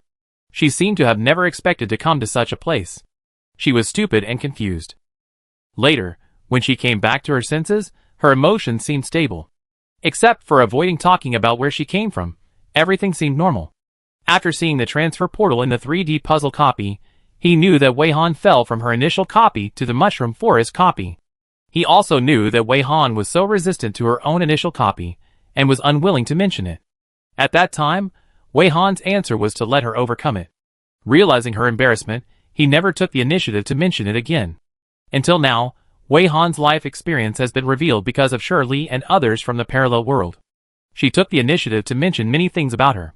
He knew about her growth experience for the first time. He finally understood where her rich work experience in the Dream Doll hide and seek copy came from. He was very happy to know more about her, but he didn't want her to force herself too much, even though he knew that Wei Han must have known it in her heart, and she would never do anything that forced herself too much, but he still couldn't help making unnecessary movements and saying unnecessary words. Wei Han realized that she really didn't want to let those scenes reappear in her mind, and she was going to apologize to everyone, but Rong-Chi's deep eyes looked at her with concern, and he stretched out his hand to her. Strangely enough, Rong-Chi's actions really gave her some strength and courage. She had to admit that Rong-Chi had a very special meaning in her heart. The first person she saw when she left that purgatory-like copy twice was always him. It felt like he was always there waiting for her no matter when. Rong-Chi found that Wei Han looked over and met his eyes. He had the intention of retreating for a moment, but he remained more determined to stay the same. When he thought Wei Han would reject him, she placed her hand on his, then squeezed it slightly, and when he was surprised, he saw Wei Han showing a smile as gentle as spring breeze. Rong-Chi, who had been able to stare at Wei Han without blushing or blinking, now looked away in a somewhat embarrassed manner, and the tip of her ear, which was blocked by her hair, seemed to be slightly red. Wei Han smiled and said sincerely, "Thank you. I wanted to back off. But your encouragement gave me courage. Think about it carefully, I can't keep running away. In the process of recollecting, I may accidentally use too much force due to changes in my emotions. If your hand is hurt, be sure to tell me. Rongqi knew that she was always very direct with him, but she said this change of mood so directly. It was really a bit. He turned his face away and covered his face with his other hand, as if he had admitted defeat. The 5 people watching looked at each other, and their expressions were quite subtle and slightly teasing. They didn't notice at all that the 5 dinosaurs that they had ignored for a long time also had an expression of eating melons and watching the show, as if they understood the words of the human players. Yeah. That being said, just remember not to embarrass yourself. Rongqi's voice sounded muffled because he was covering his face. Wei Han asked him in confusion, "Why do you cover your face like this? Aren't you uncomfortable? Is the light still too bright?" "It has nothing to do with the light, hey. Just talk about your business, don't bother me." Rongqi's tone was muffled this time. Wei Han blinked slightly puzzledly and sighed, "Okay." Rongqi seemed to be in a dilemma and didn't want to answer. She couldn't ask him questions when she could see that he didn't want to. His palm was warm, and the heat was constantly transmitted from the place where their skin touched, which actually relieved her tension very well. Next, I will do my best to explain my experience in the initial copy in detail." When Wei Han said this, his hand on Rongqi's hand clenched instantly. Rongqi immediately responded to her hand movement and slightly closed his hand, telling her in this way that he was always there. Wei Han's expression had returned to seriousness, and he even looked a little indifferent. This made the 5 people a little nervous. Knowing that Wei Han had finally made up his mind, they didn't say anything to persuade him to spoil the fun. When Wei Han stepped into the black vortex portal unexpectedly, before she could see the scene clearly, she smelled a pungent, mixed stench. The smell was so terrible that she bent over and vomited crazily as soon as she smelled it. The crazy vomiting made her burst into a lot of physiological tears, and her vision was a little blurred. In this vague vision, she vaguely saw that the ground was scarlet, and at the same time, the touch of her feet on it was very strange. It felt like there were layers of thick, half-coagulated blood on the ground, and the blood seemed to be flowing slowly, carrying some limbs and some tissues. Wei Han thought of the most terrifying and disgusting chapter in an ancient masterpiece. If I remember correctly, it was called Lion Camel Ridge. The scene she saw after she passed through the black vortex-shaped portal was even worse than this. Her stomach was empty to begin with, so no matter how much she vomited, she would only vomit out acid water. The continuous impact of the smell and the picture made Wei Han vomit until she could only vomit blood. She didn't faint on the spot, which was a sign of her strong psychological quality. Of course, more importantly, she couldn't allow herself to fall in such a disgusting place. After vomiting for several hours, Wei Han finally cheered up a little, and her mind became clear. Only then did she notice the burning sensation in her palm. She raised her hand and found that there was a small blue star-shaped icon on the palm of her right hand, and the small icon was beating. She tried to click on the beating icon, and the small icon popped up a virtual screen, which displayed the message, "Congratulations. Player identity activated successfully. Please follow the novice guide to learn how to use this system." When Wei Han said this, he explained a little, "I should have had a blue star icon on my palm since I was born. But when I went to my original world as a baby, because there was no dungeon portal in the original world, my blue star icon was probably hidden naturally. Until my original world also encountered the dungeon, I entered the original world, the blue star reappeared, and activated my player identity." Wei Han's speculation was indeed correct. Shirley and the other 5 nodded and said that when Wei Han was born in the original world, there was a blue star icon on the palm of his hand, but he did not enter the dungeon, so he did not activate his player identity. However, as long as there is an icon, he can receive the gifted skills. A small blue star icon suddenly appeared in the palm of his hand, and it also activated some player identity. This novel thing slightly alleviated Wei Han's fear of that environment at the time. According to the system's novice guide, she clicked next on the virtual screen and entered the player panel, which had instructions for each section. For example, the player's name and nickname can be modified, and the player number is the player's unique identification mark, which cannot be changed, but can be hidden. Then when Wei Han clicked on the current copy to view the current copy information and copy tasks, she saw the information of her initial copy. Chapter 237. Wei Han's memory has always been very good. Even though she didn't have the skills to assist her memory at that time, she still clearly remembers the content of the initial dungeon's mission. She repeated the content she saw at that time word for word, as follows. Dungeon address. Finals campaign number, 142857E314159, division. Selection criteria. Become the only survivor in the current division. Wei Han only saw these two pieces of content on the mission panel of her initial dungeon. The dungeon address was there, although this dungeon address looked inexplicable. But it was not clear whether the selection criteria could be regarded as a dungeon mission. Would achieving the selection criteria be like completing a dungeon mission, and would a button to summon a clearance portal appear in the mission interface?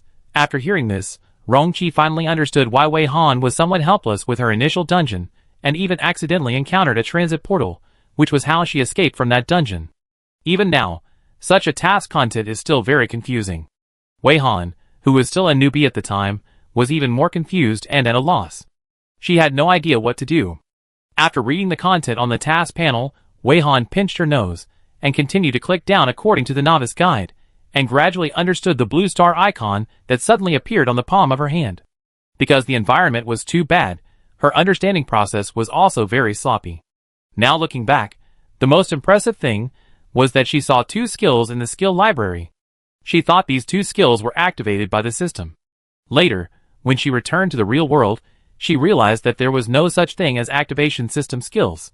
Even if she saw the skill, she was still a newbie and had no idea how to use it. After roughly scanning the information provided by the blue star icon, Wei Han only knew that if she wanted to leave the copy, she needed to complete the copy task.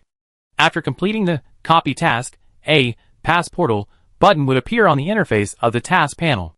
Press this button and a portal will appear. Through this portal, the player can leave the copy. Newbie Wei Han also realized that this was a way to leave the copy, but she looked at the task panel left and right, and didn't know whether the selection criteria and copy task were the same thing, let alone what being the only survivor meant and what she should do. She didn't even understand what the copy address she was in was. After checking the information provided by the blue star icon, she also remembered that she could check her phone, but there was no signal on her phone, so she couldn't find anything, and she couldn't contact the outside world through her phone. In such an environment, can she really be the only survivor? Newbie Wei Han didn't even have the courage to look closely at the surroundings. She felt like a harmless little white rabbit thrown into the Colosseum. Surviving to the end was simply a joke. Although she had such self-doubt in her heart, Newbie Wei Han did not give up on herself because she felt that she was a bad kid. At least, even if she was going to die, she couldn't die in such a disgusting environment. So the first action decision made by Newbie Wei Han was to walk out of this bloody and corpse-filled place, get rid of the pungent and unpleasant smell, and find a place where she could at least stay. If she continued to stay in this area, she would soon be suffocated without any unknown attack. When the Newbie Wei Han started to move, her feet stepped on a layer of sticky liquid, and every step was a torture. The uncomfortable touch kept reminding her how bloody she was walking in, making her wonder what happened here, and why it became like this. The blood, mincemeat, and unidentifiable organs she saw. What kind of creatures did they originally belong to? Was it a monster? Or a human? In the first few dozen minutes of moving, the Newbie Wei Han almost vomited a mouthful of acid water mixed with blood every 3 steps. No matter how she hypnotized herself and wanted to adapt, she couldn't do it at all. Later, she adapted a little bit, but it was just from vomiting every 3 steps to vomiting every 30 minutes. The only thing that was fortunate for the Newbie Wei Han during her movement was that she didn't encounter any surprise attacks. After adapting a little, she could finally start to observe the distance a little. The place she came to seemed to be a very open plain. At a glance, you could see the horizon directly. There were no mountains or trees in the middle, and perhaps even no bushes or grass.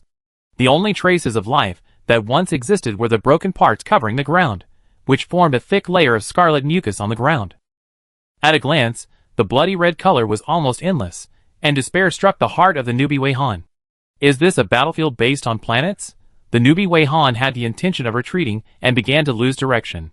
He didn't know which direction to go out of the battlefield, nor did he know where the direction he chose would lead to in the end. But such confusion and entanglement were short-lived. Wei Han, a newbie, quickly cheered up and told herself that if she stopped, she would really give up hope, and if she did nothing, nothing would really change. Even if she chose the wrong direction and took the wrong road, she at least knew that this direction would not work and eliminated an option. With this idea in mind, Wei Han, a newbie, chose a direction and moved forward slowly but firmly at a very slow speed, looking like a snail from a distance. Wei Han, a newbie, seemed to be tireless.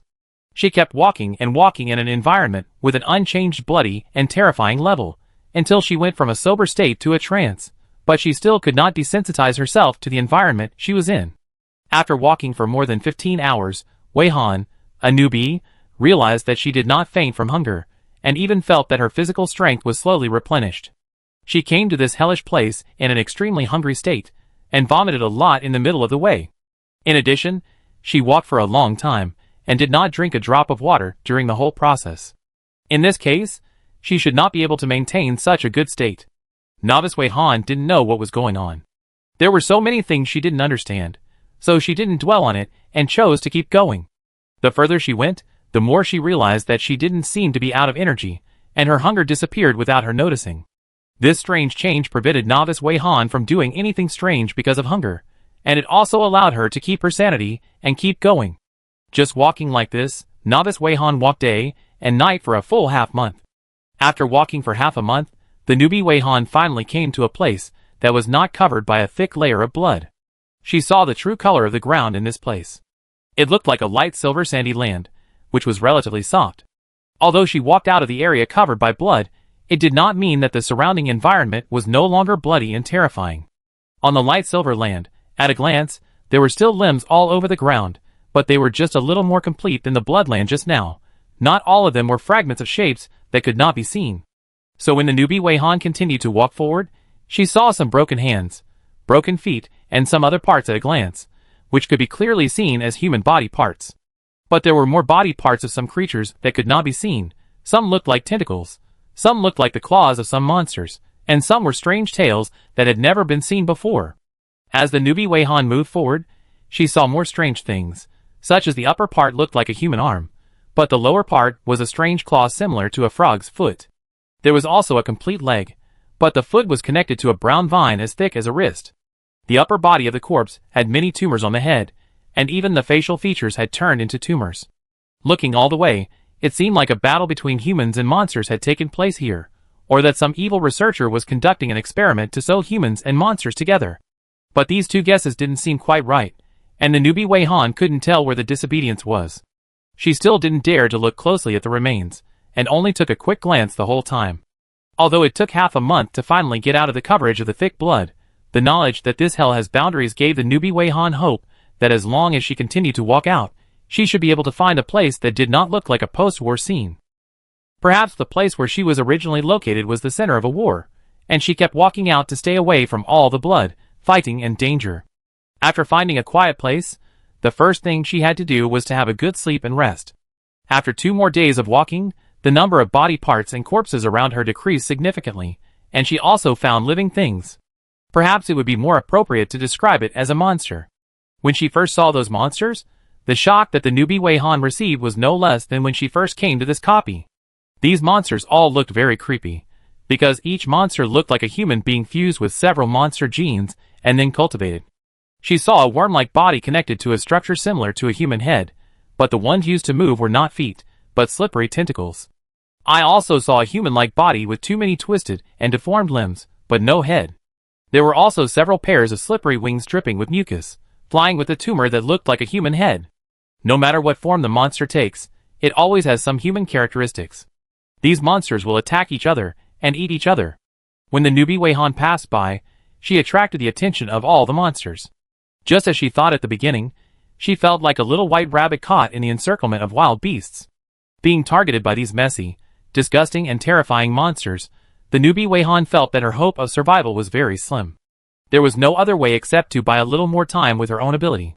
When the monster surrounded her and rushed towards her, trying to bite her, the strong desire to survive made her passively activate Absolute Zero. Because it was the first time to use the skill, she had no experience and could not control the strength of the skill at all.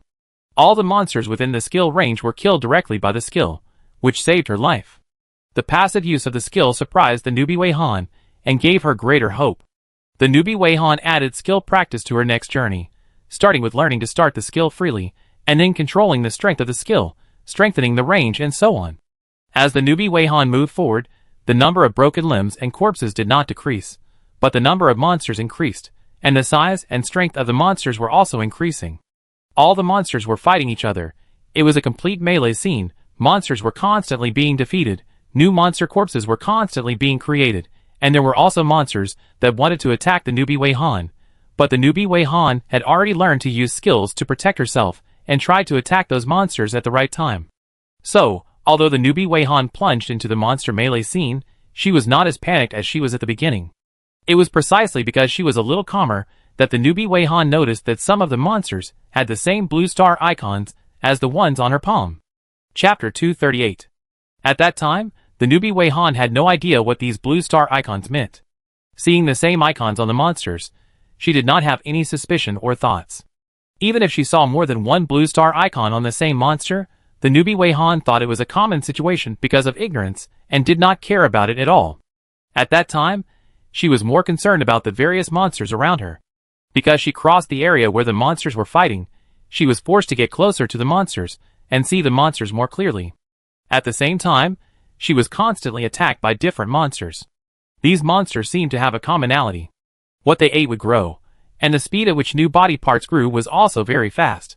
Perhaps it was because of this commonality that the shapes of these monsters all had a sense of sewing and fusion, and each of these monsters looked different. The newbie Wei Han used the skill called Absolute Zero to freeze the monsters around him while moving forward. After the monsters were immobilized by her, she could observe them a little bit, and occasionally look into their eyes for a moment. Perhaps it was her illusion. She seemed to have seen more than one monster's eyes full of surprise and shock. At that time, the newbie Wei Han only thought that the monsters were caught off guard by her skills, and could not move.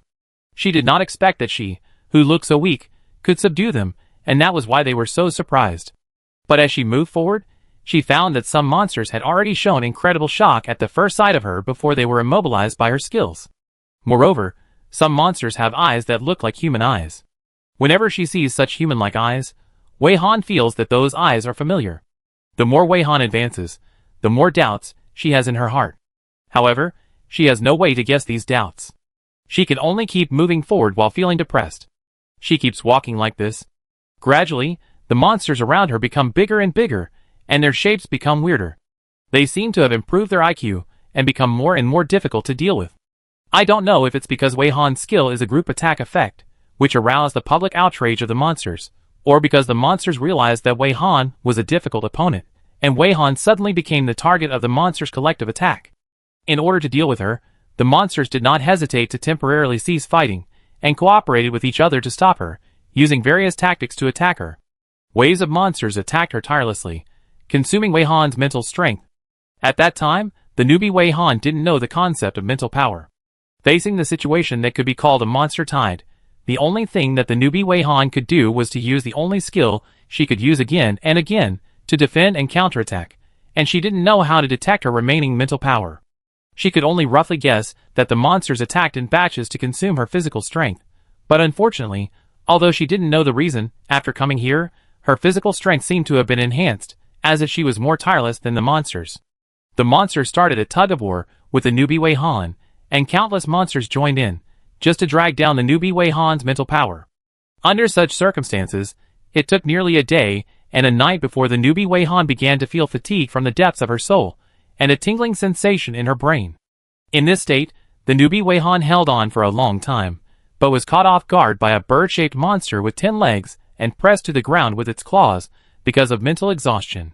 Mental exhaustion made the newbie Wei Han very uncomfortable, and being pressed to the ground by the monster made her even more unhappy, but she could not use that skill, and could only watch more and more monsters gather around, and more surprised and complicated eyes fell on her.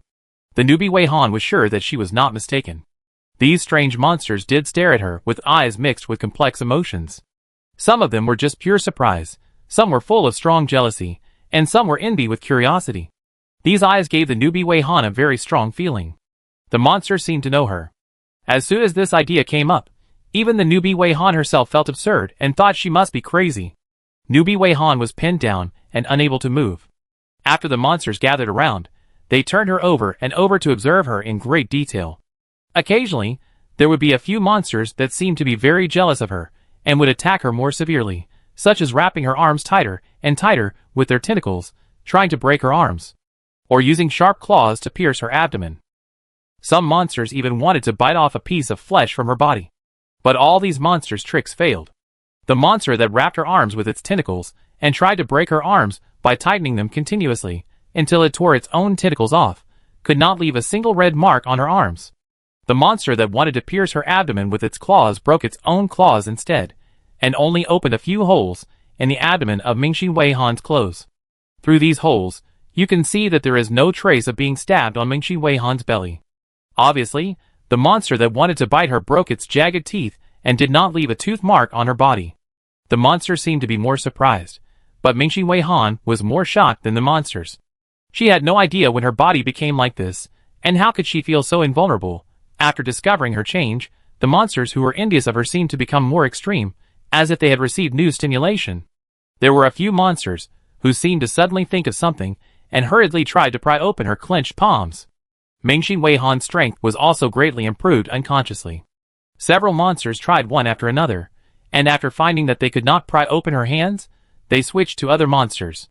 The new monster seemed to be more powerful. When the newbie Weihan was having her hands twisted by these monsters, she could clearly feel that these monsters were not at the same level as the previous monsters, and they were very strong. Weihan gritted her teeth, and did not let these monsters open her palms. She did not know what these monsters wanted to do by opening her palms, but she was sure that the monsters had no good intentions. If the monsters opened her palms, something bad would definitely happen. After these monsters found that they could not open her hands, they changed to a few monsters that seemed to be stronger, but the second batch also failed, and then they changed to the third batch, and they changed 4 times in a row. The last batch of monsters finally tried their best to open the palms of the newbie Weihan. In order to prevent her from clenching her hand again, the monsters pressed each of her fingers tightly. Novice Weihan, When Novice Weihan's palm was spread out, all the monsters' eyes were focused on the icon on her palm. Novice Weihan realized at this time that these monsters knew that there was this icon on her palm, and they opened her hand to see this icon. Novice Weihan knew very little about this blue star icon, and did not understand the meaning of this thing, nor did she understand why the monsters were staring at her icon now, as if they did not dare to act rashly. One monster wanted to roll up her other hand, and use her hand to click the icon. Novice Weihan resisted hard, and finally a few monsters with great strength came and forcibly opened her hand to touch the icon on the palm of her right hand.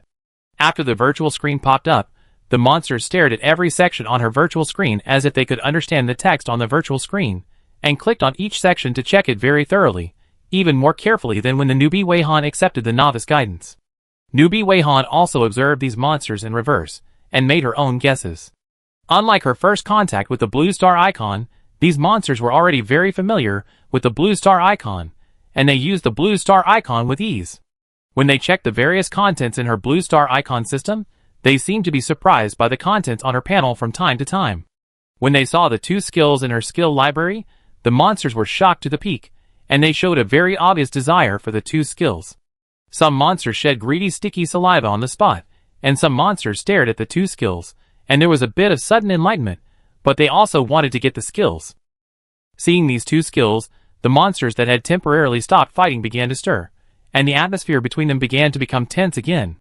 No monster was willing to give up voluntarily, so in order to compete for skills, the monsters tied up the newbie Weihan as a prize, and put her aside, and started a melee again. It is not difficult to guess that their idea is that whoever can fight to the end can get the newbie Weihan's skills. The newbie Weihan didn't understand what this development was, nor did she understand the attraction of her 2 skills to monsters. After being left aside, she couldn't move.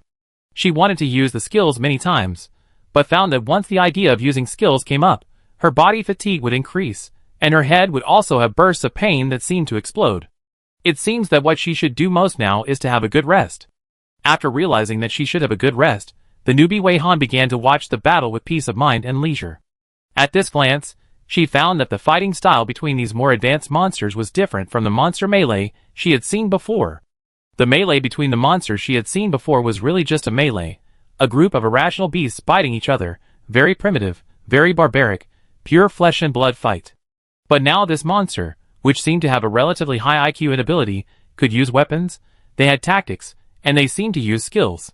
Newbie Weihan saw that some monsters could conjure some strange-looking weapons out of thin air, and some monsters could conjure flames, ice cubes, and the like out of thin air like magicians.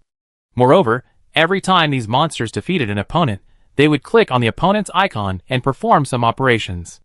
At first, she thought it was a special ability of the monster. Later, after looking at the blue star icon on the monster, she suddenly realized that the monster also used skills. They defeated the opponent, and looked at the opponent's blue star icon to snatch the opponent's skills.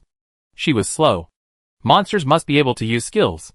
If they couldn't use skills, then the monsters wouldn't have to start a new battle for her skills. But the newbie Wei Han didn't understand what was so good about her two skills. There was no detailed description of the skills.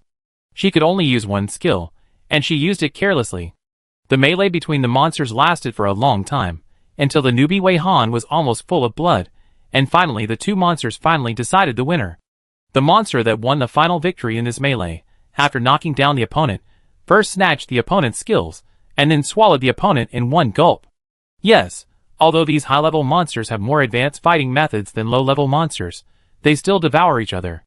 This is the common point of all monsters. It seems that these monsters are eating the bodies of other monsters while evolving, and finally become something like the king of goo insects. Newbie Wei Han called the final winner the monster goo king in his heart, just for the sake of name. The goo here does not mean to seduce people, but means goo insect. Although the monster goo king devoured all the monsters on this battlefield, its size is not big. It seems that it can change its form freely. The monster goo king came to the side of the newbie Wei Han quickly. It was very powerful and very fast. The newbie Wei Han was not familiar with the use of skills, and she had not recovered completely, so she accidentally let the monster goo king successfully pry open her palm. It couldn't wait to snatch the skills of the newbie Wei Han, but after some operations, it found that it could not transfer the two skills. The newbie Wei Han stared at it to operate, watching it from excitement at the beginning to anger after finding that the skills could not be transferred. But the monster goo king didn't seem to want to give up just like that. It made many attempts. After all the attempts failed, the monster goo king finally lost patience and changed its claws to sweep towards the newbie Wei Han fiercely.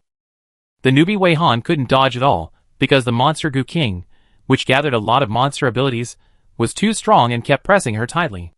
After being hit hard, the newbie Wei Han thought she would die, but the claws only left a few blood marks on her body that were not deep. When the monster goo king saw that it had created a wound on her body, some madness appeared in its blood-red eyes. It transformed another claw and scratched its own body. A large amount of thick liquid gushed out, and was pressed onto the wound of the newbie Wei Han. The newbie Wei Han felt that this monster's behavior made her feel like it was spreading some virus or germs to her through this channel. Chapter 239. After realizing this, the newbie Wei Han had a strong sense of crisis, and began to struggle with all her might. Her physical and mental strength had almost recovered. With all her might, she finally managed to kick away the monster's claws, while the monster goo king was focusing on injecting mucus into her wound. She then rolled to the side a few times, and temporarily escaped from the control of the monster goo king. At this time, the newbie Wei Han's clothes had been torn to pieces. Under the holes in her clothes, there were not very deep claw marks. These claw marks were healing at a speed visible to the naked eye, but even so, it was too late for her to wipe the monster goo king's mucus from her wound. The monster's strange blood had directly contacted her wound. If there were any bacteria or viruses in the monster's blood, she would have been infected now. If the monster goo king really infected her in this way, what would she become? Would she die in pain, but thinking that she might already be facing the threat of death, and she was powerless to do anything about it, and didn't know how to change it, the newbie Wei Han lost her fighting spirit for a moment, and didn't even notice that she had shown too strong a self-healing ability. The monster goo king seemed to have finally succeeded, and his cracked mouth opened a malicious smile, and his red eyes were even more gloomy and terrifying. The newbie Wei Han had no doubt that if she was dying, this monster would swallow her up, like it swallowed other monsters. It seemed to think that it had won, and it took back all the extra parts of its body, turning it into a flesh-pink tumor. This tumor kept squirming, probably adjusting its shape, and finally it turned itself into a human form. This figure is about 1.7 meters tall. Judging from its body shape, it has consciously molded itself into a human female. Its body shape is a female feature, but this figure does not have human skin. What is exposed is still a small tumor that makes people physically uncomfortable. A closer look can make people have intensive phobia. Looking up at its head, you can see that the head on its neck does not have human facial features. You can only vaguely see that it seems to be trying to squeeze out facial features. In the corresponding positions of the facial features, except for the red eyes and the cracked mouth, the other positions are meaningless tumors. Newbie Wei Han does not understand why this monster molded itself into the shape of a human, and it seems that the monster's adjustment has not been completely completed. It seemed to want to become more like a human. As it adjusted with gnashing teeth, the originally fine and dense tumors gradually flattened, spread out all around, and the color became darker. Very good, now this monster looks like a skinned human corpse. The Monster Goo King was busy adjusting his appearance, and the newbie Wei Han was also stunned and a little curious. Is there any limit to the ability of this monster to adjust its appearance? If it is given enough time, will it completely become a human appearance sooner or later? But after 15 minutes, the monster stopped moving. At this time, it had pinched itself into a very close appearance. It had pinched out a skin that was closer to human skin, and its facial features were still very sloppy, as if it had been splashed with highly corrosive liquid and its facial features melted. It tried many times to grow human hair on its head, but all ended in failure. During the whole process, it either turned into multiple heads or pulled the head into a very weird shape. It finally grew something, but the thing that grew out looked like a disgusting thing like a parasite. Wei Han, a newbie, almost vomited 3 times just by watching it trying to change its hair. After observing the whole process of the monster adjusting its appearance, Wei Han, a newbie, came to only one conclusion. The monster seemed to be able to adjust its appearance, but it could not do it at will. The monster seemed to want to mold itself into a human appearance, but it could not do it. After more than 10 minutes of adjusting its appearance, the monster seemed to suddenly come back to its senses, and suddenly stared at Wei Han, a newbie, with its red eyes. Wei Han, a newbie, seemed to see an incredible emotion in the monster's eyes. It seemed that it was not surprised that she had changed, but surprised that she had not changed at all. Wei Han, a newbie, felt it carefully. She did not feel any discomfort at present, but it could not be ruled out that those germs and viruses had a latent period, so it should not be a strange thing that she had not had any problems for the time being, but the reaction of the Monster Goo King made people feel that she should not have no reaction after more than 10 minutes. Seeing that she hadn't changed at all and everything was as usual, the Monster Goo King's anger value could be said to be rising rapidly. Without saying a word, it attacked the newbie Wei Han again. It transformed 2 spike-like parts from both sides of its waist and stabbed at it quickly. The newbie Wei Han's physical strength and spirit had been restored. Facing the monster's attack, she naturally wouldn't stand still. Without saying a word, she used the skill called Absolute Zero again. Because she was not sure what level she had to reach to stop the monster, the newbie Wei Han directly used the limit of her skill control. When the 2 sharp and solid spikes were less than half a centimeter away from the newbie Wei Han's heart, all the movements of the monster stopped. Wei Han, a newbie, breathed a sigh of relief. Although she couldn't say she had won in this situation, she should be able to investigate the monster a little bit. While watching the monsters fighting, Wei Han, a newbie, was always curious about what the contents of the blue star icons of these monsters were like. Were they the same as the blue star icons in her palm? It seemed that the monsters could transfer each other's skills. Could she use the skills of these monsters? If she wanted to try to transfer the skills in the blue star icon of this monster, what would happen? With this idea in mind, Wei Han, a newbie, tidied up her tattered clothes and hair, and walked slowly around the Monster Goo King, trying to find the blue star icon on it carefully. While the monster was fighting with other monsters and adjusting its appearance, Wei Han, a newbie, had already noticed that the monster could transfer the position of the blue star icon on its body. Its blue star icon was not fixed to a certain part of the body. It seemed that it could also hide the blue star icon, so that the blue star icon could not be seen outside the visible body surface. So it was not surprising that the newbie Wei Han couldn't find the blue star icon after searching for a while. This monster was cunning enough to become the ultimate winner in this area where monsters gathered. The blue star icon seemed to be a weakness exposed to the outside. As long as you are not stupid, you will definitely find ways to hide it or avoid being clicked by others. The monster hid its blue star icon, and the newbie Wei Han had no way to deal with it, but the newbie Wei Han did not give up. She thought at the time that she had no solution in the short term, but that didn't mean she would always have no solution, so she endured the nausea and took the monster that was frozen by her skill and couldn't move with her on the road, intending to find a solution while walking. The Monster Goo King seemed to be also attracted by her operation, with a bit of astonishment reflected in his red eyes, and a few vague gurgling sounds came out of his throat. The newbie Wei Han didn't understand what the monster was gurgling, but just dragged the monster away while paying close attention to her body. After all, her wound was in contact with the monster's blood, and she didn't know what would happen. After the newbie Wei Han continued on the road, except for taking a monster with her, the journey was much easier than before.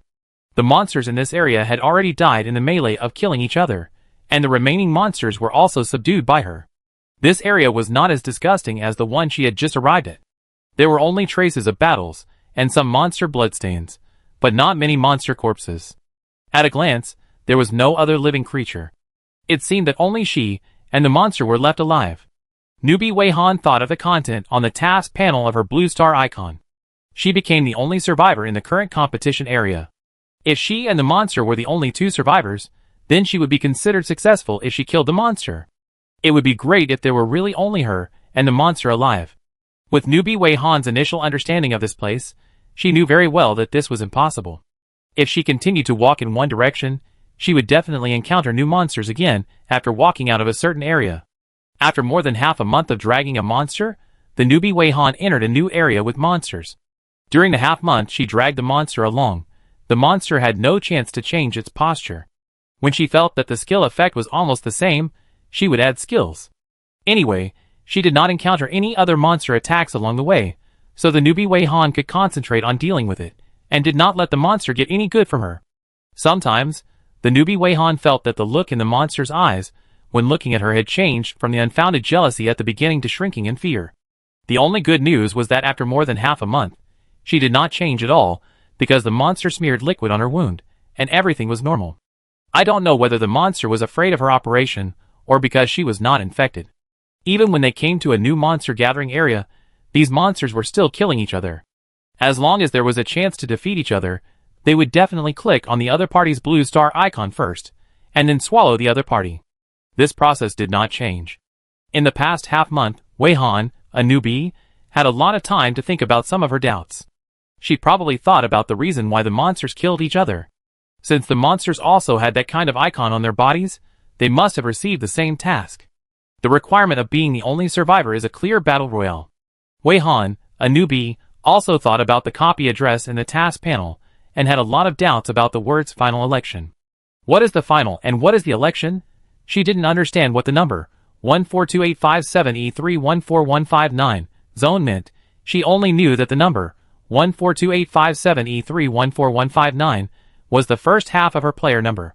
It seemed that this number prefix was like a screening condition for entering this zone? So did she come here because her number met the requirements? Newbie Wei Han couldn't find the answer for a while. After she dragged the monster to the new monster active area, she started a new observation, wanting to see how the monsters in this new area fought, and wanted to see if she could find humans here. Could it be that except for her, all the others here were monsters? That would be too tragic. Newbie Wei Han's strength has improved to a certain extent. Now it is much easier to observe the monsters' fighting methods than at the beginning. Most monsters can't get close to her. Monsters that want to get close to her will be frozen by her skills, and she will also click on the blue star icon. The monsters in the new area have not evolved into monsters like the monster Gu King, and most of them do not have the ability to hide their blue star icons. Therefore, as long as the Newbie Wei Han can freeze a monster, she can check the opponent's blue star icon. Of course, because she is not proficient in controlling skills, she usually makes the skill strength too high to ensure the effect of the skill. It is still very difficult for her to accurately control a monster. She often freezes a large number of monsters with one move.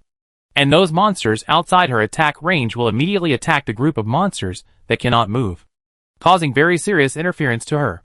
Later, the Newbie Wei Han was really angry, and in a fit of rage, her skills went out of control, freezing all the monsters in the entire area. Every monster was suddenly frozen, with a look of surprise in their eyes, and they tried desperately to break free from her skills, but all failed. The Newbie Wei Han could finally check the blue star icons on the monsters with peace of mind. It was also at this time that the Newbie Wei Han knew that there was a way to protect the blue star icons. When she wanted to touch the blue star icons of some monsters, she was attacked by the icons. Some were electric shocks, and some were burning or spiked. She couldn't open the other party's blue star icon even after being attacked. No wonder those monsters wanted to control her hands to let her voluntarily operate when they wanted to check her blue star icons. The Newbie Wei Han also wanted to press the monster's hands to let the monsters operate like those monsters, but due to her strength, she couldn't control the skills accurately, so she had to give up and try one by one to find those blue star icons that didn't have the skills to protect the icons. When she finally successfully clicked on the blue star icon of the first monster, she was very surprised to find that she could actually understand the text in the monster's blue star icon. She didn't know whether the blue star icon system had a built-in translation or there was some other reason. In the player information of the monster in the blue star icon, the nicknames are different, but the player numbers have something in common, and the prefixes are indeed the same. Regarding whether to steal the opponent's skills, the newbie Wei Han was still relatively conservative. At first, she was very cautious and found some seemingly simple small skills from the monster's blue star icon, such as being able to simulate the sound of any bird call. She needed to try whether the monster's skills could be transferred to her side, and whether she could use the monster's skills normally. After several attempts, the newbie Wei Han found that the monster's skills could be used by her, but she was not proficient in using them. Although this was confirmed, the newbie Wei Han's approach was still very conservative. She did not dare to transfer too many skills from the monster's blue star icon, but only selected 1 or 2 skills that she found very interesting. While selecting the skills she was interested in, the newbie Wei Han went deep into the monster pile, and did not forget to observe the characteristics of these monsters. Like the previous batch of monsters she encountered, some monsters in this area also had some human characteristics, and looked like half human and half monster. Considering the characteristics of these monsters, that they would grow what they ate, the first thought of the newbie Wei Han was that there were humans here, but these humans were eaten by monsters. And as the monsters digested, after the monsters swallowed the human parts that grew out would become monsters little by little. Wei Han's idea was like this at the time, and she was convinced of her entire speculation and thought she had found the truth. So the newbie Wei Han thought, if she could get to the next area faster, would it be possible to save some human companions before the monsters? After having this idea and goal, the newbie Wei Han's choice of skills became more targeted. She would tend to look for skills that increase movement speed, try to shorten the time of traveling, and want to move a larger area in a shorter time. In addition, she would also look for skills with healing effects, thinking that if she encountered humans who needed help, it would be difficult without healing skills. The pity is that in this world full of monsters, she can't find a way to find food, daily necessities, and other supplies. At that time, the newbie Wei Han didn't know about the skill space, and she didn't know the names of skills such as the skill space. Even if she knew, she couldn't expect that there would be anything that humans could use in the monster skill space. Following this plan, the newbie Wei Han looted all the monsters in this area in the shortest time she could. She also found some skills to restrain and bind the monster Gu King. Even if she was going to embark on a new journey, she still had to take this monster with her. This time, the newbie Wei Han moved much faster. After getting away from the monster area again, she only moved for a few days in the vast light silver Gobi before she came to the third area where all kinds of monsters gathered. Looking at the familiar shapes of various monsters, and even more monsters with human body parts, the newbie Wei Han was annoyed while using skills, wondering if she was not fast enough. So, after freezing these monsters with skills, the newbie Wei Han still used the same few operations, looking for speed-up skills, healing skills, and skills that can help others, and she wanted to be faster. Under this strategy, the newbie Wei Han did greatly shorten the time to get to the next area where monsters gathered, but the result did not change much. She had never seen a complete human who was not devoured by monsters, and she had never even seen a complete face. All she saw were half human and half monster things. The only difference was whether they had more monster parts or more human parts. Of course, even if they had more human parts, it would be meaningless, and they would eventually become monsters. Newbie Wei Han couldn't understand. In that situation, she was always reflecting and regretting. Was she not fast enough? Why did she always seem to be half a step behind the monsters? What made newbie Wei Han even more confused was that along the way, every monster that saw her would show the same shock. There would still be monsters that showed inexplicable jealousy or envy towards her. Unlike at the beginning, newbie Wei Han would no longer be besieged by monsters, nor would she be forced to check the blue star icon by monsters. She still couldn't figure out why these monsters always gave her a feeling that they all knew her when they saw her. All these questions, until newbie Wei Han was lucky enough to come across an open transfer portal and was able to leave the dungeon, she still couldn't find the answer. It was probably when she met Bai Qingchuan from a parallel universe in the Minesweeper dungeon, and saw him in a state of dying and living again, and being admitted by Bai Qingchuan and asked those questions, that Wei Han seemed to begin to realize something. It was because of this realization that the disgust of this initial copy doubled. When Rongqi asked about her initial copy, Wei Han was extremely resistant, and even she herself could not accept the guess at that moment. She had always consciously wanted to avoid the initial copy, and didn't want to tell anyone about it, but in the finals of the fishing competition, the more information he mentioned by Bai Qingchuan provided evidence for that absurd guess. For example, the genetic virus that can turn humans into monsters after infection. For example, Wei Han, who Bai Qingchuan knew, had a lotus tattoo on his arm because of a scar on his arm. She lied to both Bai Qingchuan. In fact, She had already met the Wei Han they knew in her initial copy. She had always thought that the monsters in the initial copy had the ability to assimilate anything they ate, and thought that human players were eaten by monsters, so there were so many half-human, half-monsters. In fact, it was just because there were a lot of viruses in that copy that could turn people into monsters. It was not the monsters that turned people into monsters, but the human players were infected with the virus and quickly turned into monsters. All players who entered the copy would become monsters, but she was an exception, which was why the monsters were shocked to see her. Just like she didn't understand many things, they didn't understand why she could stay the same in such a copy. After they forcibly opened her palm and saw her skills, they were so eager for her skills, probably because they immediately realized that her two skills were the reason why she stayed the same. They also wanted to return to the original state. Why do some monsters' eyes make her feel familiar? Why do the monsters' eyes make her feel that they all know her? Why do some monsters envy her, hate her? The answers to these questions are also very simple.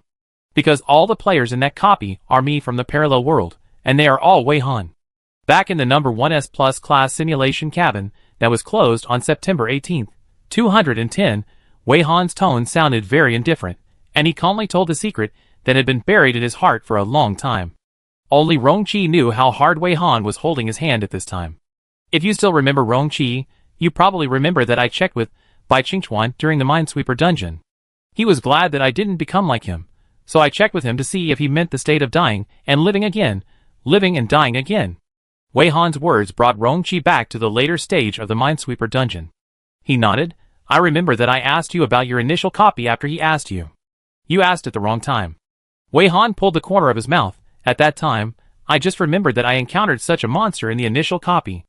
I didn't attack it, but it took the initiative to provoke monsters stronger than it, as if it wanted to die, but it was always very strange. After falling down, it stood up again a few minutes later. Its eyes retained very complete human features. Later, when I looked in the mirror, I remembered that I always felt that their eyes were familiar because they were my eyes. Wei Han rubbed his eyes while speaking, removed the disguise on his eyes, and revealed the charming and dazzling light purple eyes. At this time, the eyes were full of struggle and confusion. Rongqi's breathing stagnated, and subconsciously stretched out his other hand and gently rubbed her hair. Wei Han smiled at him falsely and continued. Later, she seemed to think I was stronger, so she pestered me, probably wanting me to kill her, but I was powerless, and after she realized this, she took the initiative to leave. She was probably the friendliest monster I encountered. She also took the initiative to show me her player panel. Her nickname is also Wei Han. When I first saw it, I just thought it was a coincidence. Even if there are parallel worlds, so many coincidences are hard to explain. How could there be such a person in such a copy? She has the same eyes as me. She is also called Wei Han, and she can match the state mentioned by EP221. Wei Han took a long breath.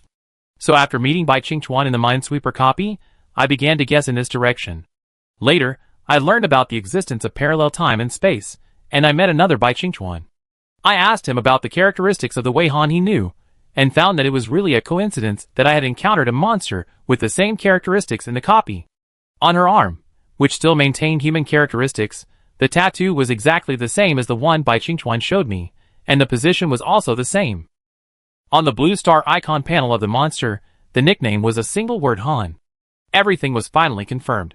It turned out that everything was really as my absurd guess was. In my initial copy, there were countless me from parallel worlds fighting each other. Those I thought were monsters were actually me from parallel time and space. Finally, when he said this, Wei Han smiled bitterly, his voice was muffled. I just realized that my initial copy was a battle royale designed for me. Perhaps, this is the real reason why I was destined to die young, and the change of my fate by skills probably stems from this. My biological parents were indeed very foresight. They predicted in advance that the skills would be taken away, and used props to bind me deeply, but the other functions of the props made me feel a little helpless. They seem to have monopolized these two skills.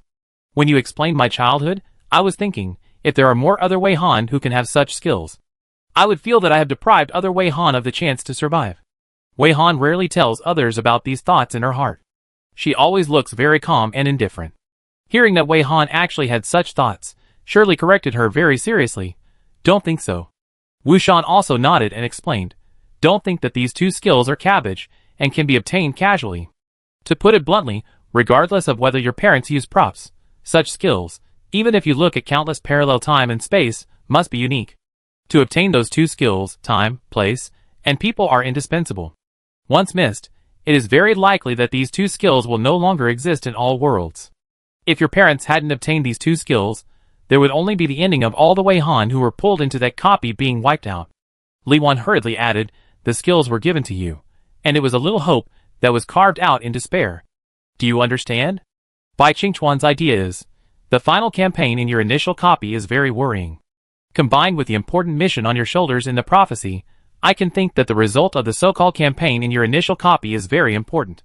Before everything is over, don't arbitrarily formulate the role and meaning of these two skills, and don't arbitrarily deny yourself. Zhang Xian said very heavily, for everything in your initial copy. I feel very sorry and sad. But all this is not caused by any human being.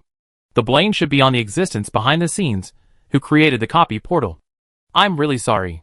Shirley came over and patted Wei Han on the shoulder. We really shouldn't ask you about the initial copy, obviously you are not fully prepared yet. Rongqi opened his arms to Wei Han and whispered, if you don't mind. I hope a hug can cheer you up a little. I regret not knowing you earlier about your experience in the initial copy, but from now on, I will always be here. Everyone took turns to comfort Wei Han. This was an experience that Wei Han hadn't had for a long time, especially Rongqi's words, which moved her the most. As soon as Rongqi finished speaking, she hugged him tightly. Chapter 240. Rongqi didn't expect to get her response. The hand she was holding was suddenly released. He secretly used the healing skill to heal his hand, while hugging her back with the other intact hand. Wei Han's strength is no joke.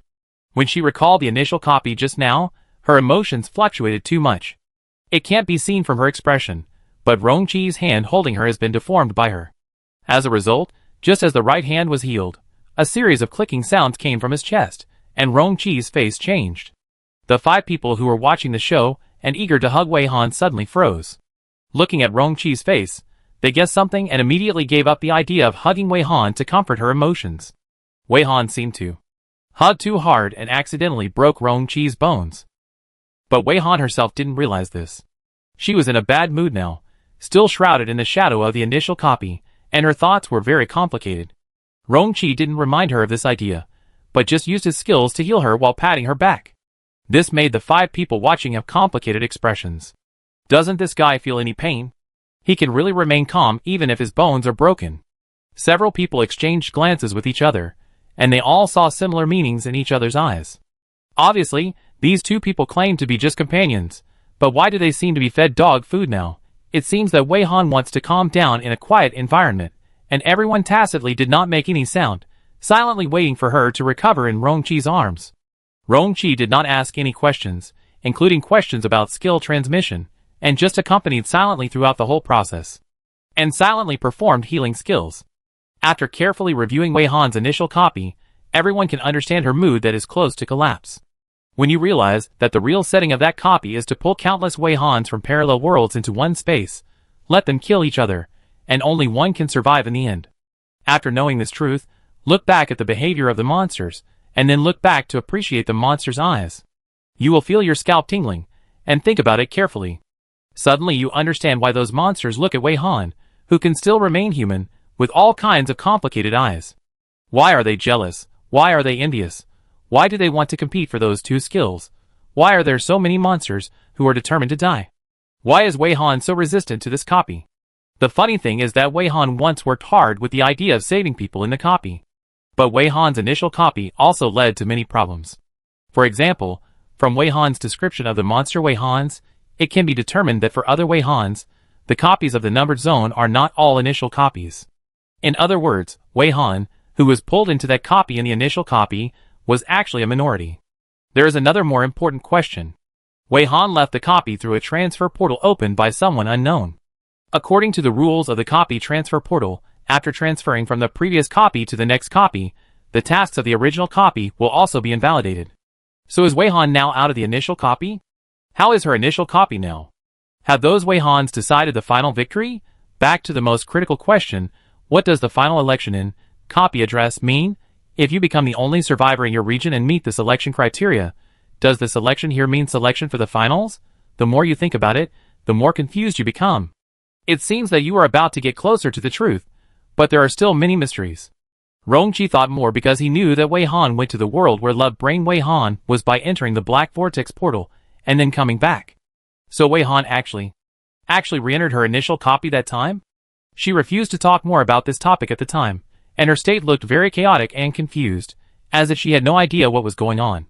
But now she talked about her initial copy in detail and found that when she entered the initial copy at the beginning of the copy, she was clearly very sober throughout the whole process, and she knew very well what she had done and what to do. If Wei Han returned to her initial copy through the Black Vortex portal that time, then it is very likely that Wei Han and others have not yet decided the winner in that copy. Moreover, the battle situation has escalated. The monster Wei Hans devour each other and evolve continuously. The monster Wei Hans are getting stronger and stronger, and the effect of that genetic virus is probably getting more and more abnormal. Wei Han fell into a state of chaos when she returned to the dungeon. It might be because of the excessive time that the concentration of the virus in the dungeon had increased. Her skills wanted to deal with the influence of these viruses, which took up too much mental energy, causing her to be unable to stay awake like the first time. When the speed of skill processing is a bit slow, Wei Han's physical signs will also become a bit monster-like, which may be the reason why she has 3 pupils and scales on her skin. These are just Rongqi's guesses. Whether the truth is like this remains to be verified. If it is confirmed that Wei Han's second entry into the Black Vortex portal is the second time to go to her initial copy, then it can be speculated that in Wei Han's initial copy, the Battle Royale of Wei Han is still going on, and the final result has not yet been announced. And, in that world, if Wei Han did not enter the Black Vortex portal, then when the Black Portal appears, it is very likely that Wei Han with a Love Brain will enter. After all, not every Wei Han enters that copy in the initial copy. There are still parallel time and space of Wei Han at present, just because those Wei Han have not encountered the Black Vortex portal. If they encounter it, perhaps there is only the option of passive entry. From this, can it be speculated that the Black Vortex will only appear once in a world? As long as Wei Han passes through that portal, it will not appear again? Rongqi really hopes that this guess is correct. If so, it means that Wei Han, with a Love Brain, has survived because of her existence and changed her original tragic fate. Would this make Wei Han feel better? After nearly 10 minutes, Wei Han let out a long breath and loosened her arms around Rongqi's waist. She only discovered the healing skills Rongqi used until now, and immediately realized why Rongqi used the healing skills. She did not feel embarrassed about hugging Rongqi, but instead blushed because she hugged him too hard and hurt him. Hold, sorry. Wei Han apologized in a low voice. I didn't pay attention for a moment. How are you now? Rongqi stared at her reddened ear tips in a daze. After coming to his senses, he turned his face slightly and pretended to move his wrist. I'm fine. You know my healing skills. Even if I only have 1 breath left, I can save myself. But you, are you still feeling bad now? Wei Han's expression has calmed down a lot now. She shook her head gently. It's much better now. Even if I tell you what I encountered after entering the Black Vortex portal for the second time, it should be no problem. But I was not conscious throughout the whole process, so I only know the first half. The 5 people in the parallel universe were relieved when they heard that she had recovered. When they heard that Wei Han was struggling with whether her existence had deprived the other parallel worlds of their right to survive, they were all worried that Wei Han would be too obsessed with her and fall into a state of excessive self-blame, unable to break free from her self-imprisonment. The fact is that some skills, in many worlds, only have 1 copy and are destined to be obtained by certain people. It is not that Wei Han's parents did not get the 2 skills, and the 2 skills would go to other parallel worlds and be obtained by Wei Han in other parallel worlds. The more likely scenario is that if Wei Han's parents did not get the 2 skills, the 2 skills would be like they had never been here, never existed, and it would be impossible to obtain such skills no matter where they are. If Wei Han's parents did not use the prop with a monopoly effect to make the skills, and Wei Han have an exclusive deep binding, then after the baby Wei Han was stolen, the skills would be taken away. When she enters the initial copy, she will also be infected quickly like other Wei Hans, and turn into a monster bit by bit. It was just that Wei Han's parents went through life and death, overcame difficulties and obstacles, and fought for some possibility for her to survive. They hoped that Wei Han could understand this, and not feel any guilt. Everyone was a victim, and everyone was just struggling to find more ways to survive. The culprit was the one behind the scenes who manipulated all this.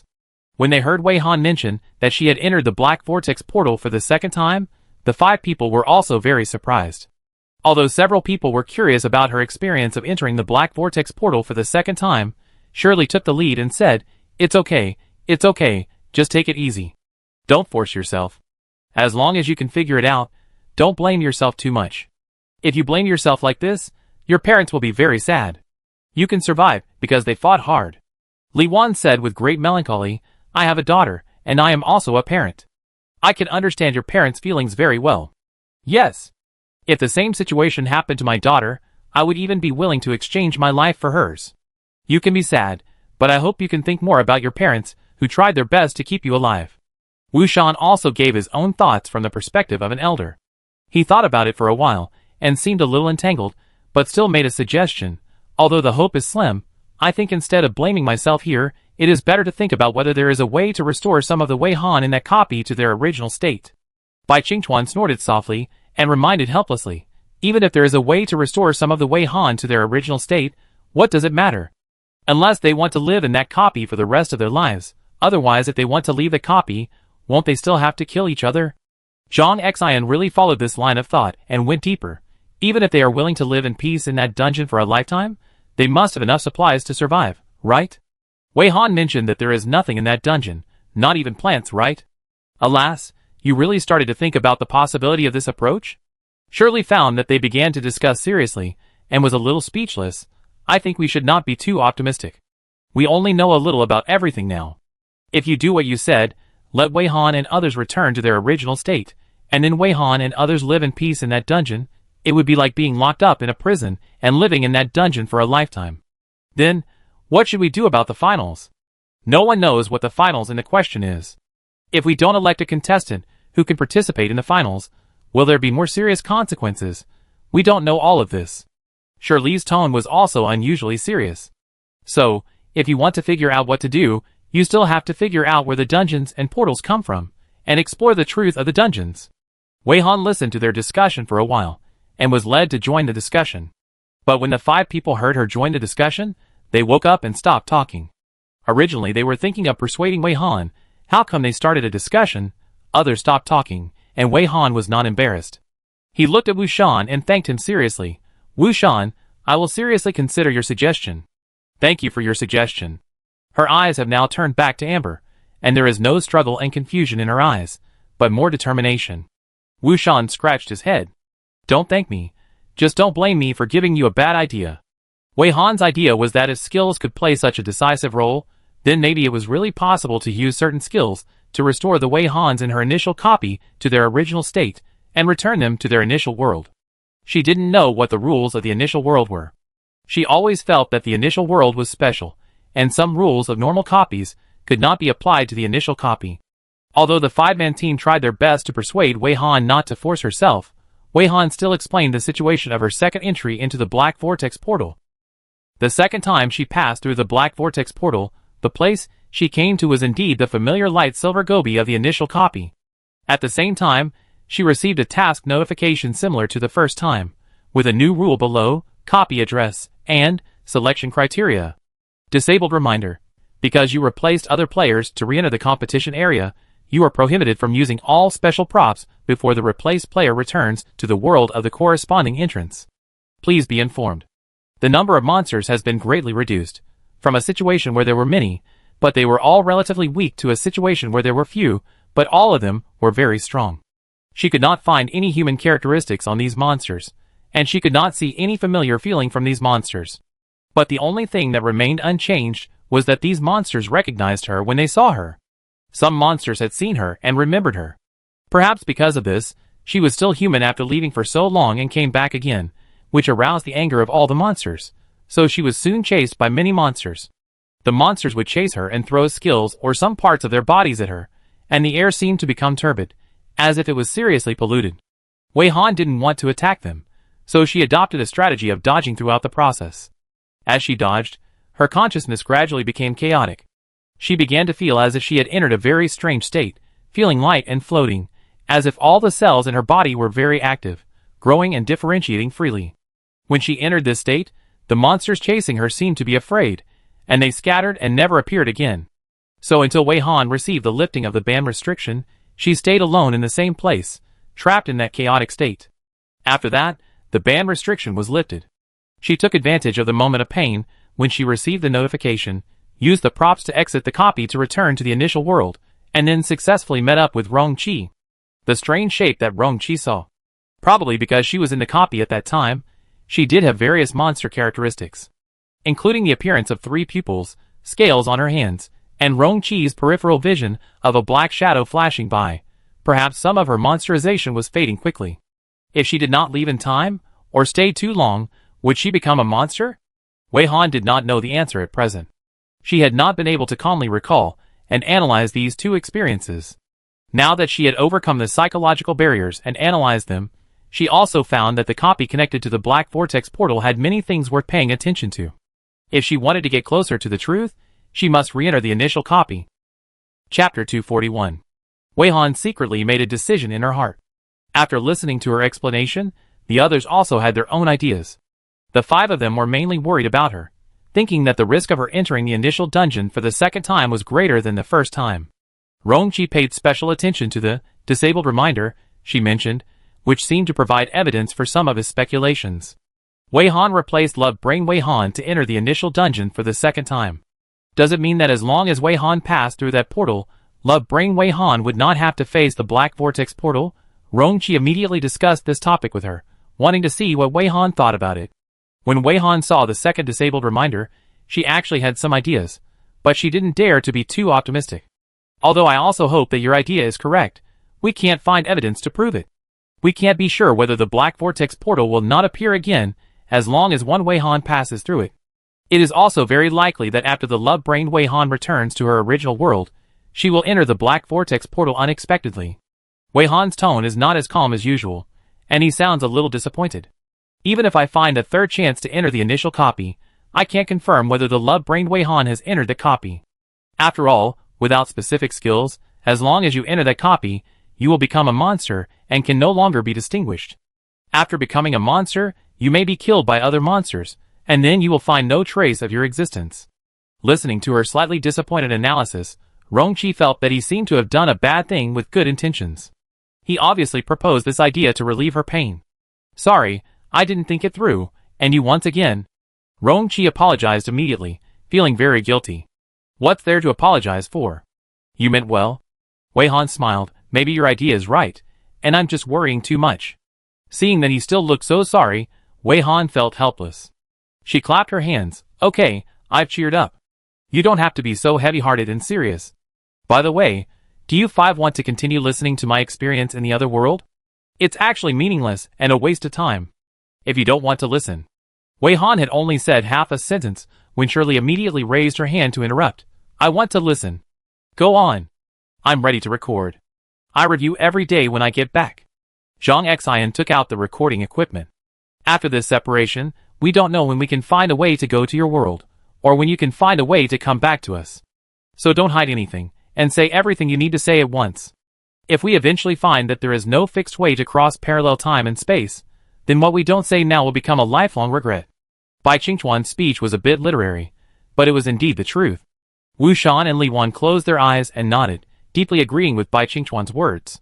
As if worried that Wei Han didn't know where to start, Shirley also reminded her very considerately, you can continue from the time you leave your initial copy. After being reminded by Shirley, Wei Han remembered that it took so much time just to talk about her initial copy. But the initial copy is quite special, there is nothing we can do about it. In fact, she had originally wanted to review her initial copy from her own perspective and sort out the information worth noting. But thinking about this activity, she could just start it with Rong Chi afterwards, without having to bring along the 5-person team from her native world. Talking about Wei Han's other experiences, the atmosphere was relatively relaxed. Wei Han accidentally encountered a gray transfer portal from the initial copy, and after entering the transfer portal, she was transferred to the Mushroom Forest copy. It was in this copy that she met Rong Chi and passively ate a colorful mushroom, gaining the skill of splitting into a clone. When the 5-person team heard about this copy, they all said that Wei Han was really lucky, and was transferred to a copy that was very suitable for newcomers, or it should be said that this is a copy that every player must enter at least once. This statement made Wei Han and Rong Chi curious, so they asked a few more questions, wanting to know why Mushroom Forest is a dungeon that every player must enter at least once? Almost every kind of mushroom in that dungeon corresponds to a skill. Well, as long as you can find the right way to eat it. Although the probability is very, very low, there is still a possibility of encountering super rare skills. In our place, the Mushroom Forest dungeon has been recognized as a must-enter dungeon since the dungeon was first launched. Zhang Xian explained seriously.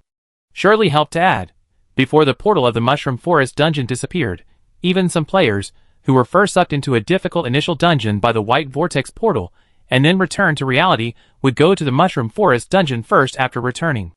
Only in this dungeon are there so many skills. To find skills in other dungeons, you basically have to rely on luck. Go to the Mushroom Forest dungeon first, walk around in the Mushroom Forest, and when you come out, your strength will be greatly improved. Some people will brush this dungeon twice or 3 times. If you have enough strength, you can explore deeper and find more skills, forming a virtuous circle. So you are really lucky to switch from the initial dungeon to this dungeon. This is the first time Wei Han and Rongqi have heard of such a statement. Wei Han has obtained so much information about parallel time and space through various means, but has never seen any records in this regard. But they carefully recall their experience of being hunted in the Mushroom Forest. Combined with many rumors about the Mushroom Forest dungeon, it is not difficult to guess that the Mushroom Forest dungeon in their initial world is actually controlled by the huge behind-the-scenes organization. The behind-the-scenes organization that said people to hunt them must be very clear about the role of the Mushroom Forest dungeon, and should deliberately use artificial means to achieve the monopoly effect of the Mushroom Forest dungeon. When Wei Han and Rongqi explained their situation, the 5-member team was particularly angry. Bai Qingchuan directly condemned, "This behavior is really disgusting. Is it really something done by humans? Doing this is basically killing all new players. This will make it difficult for new players to upgrade, resulting in a situation where everyone's strength is difficult to improve. The portals in the Mushroom Forest are all over the Blue Star. The organization behind this can really imagine how powerful it is. At this critical moment of human survival, there is actually such an evil organization that turns against its own people, curbing the growth of human players? It's hard to understand." Wu Shan was also very angry. Li Wan asked, "Then for the players in your initial world, isn't it very difficult to obtain some relatively basic skills? If you don't have some basic skills, you want to enter a high difficulty dungeon, which is basically to die."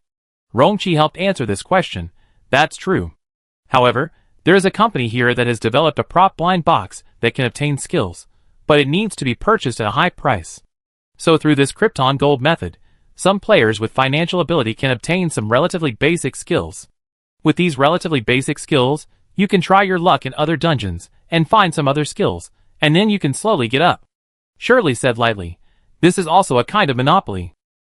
Given that we know the role of the Mushroom Forest, this company is very suspicious no matter how you look at it.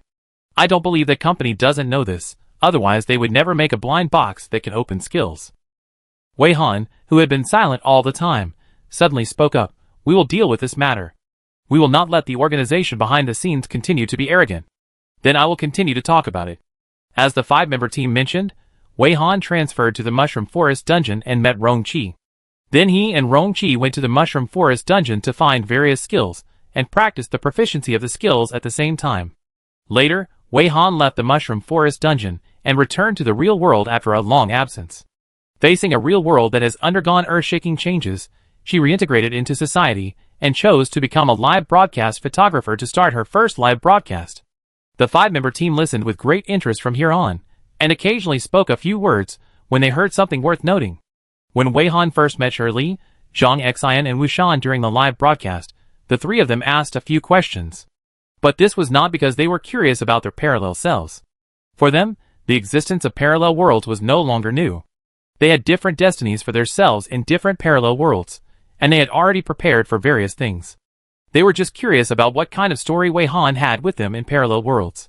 What they wanted to know was who Wei Han had met, and what happened along the way. So when Wu Shan and Li Wan learned about the experience of their family of 3 in the parallel world, they didn't care much, and their reaction was much calmer than Wei Han and Rongqi imagined. When Wei Han talked about the mind-sweeping dungeon and Bai Qingchuan, who would die and live again, live and die again, Bai Qingchuan in her native world asked a few questions curiously, mainly because in the native world, the mind-sweeping dungeon was already a very long history. Like Wu Shan and Li Wan, Bai Qingchuan was not curious about his parallel self. His questions were mainly about the Minesweeper dungeon, just to see if he could compare it with the information on their side. After the Minesweeper dungeon, there was the Beach Kite Friendly Match dungeon. As soon as Wei Han started, the 5-man team made it very clear that this dungeon was a special event dungeon. In dungeons similar to this special event, there is a certain probability of obtaining special rewards.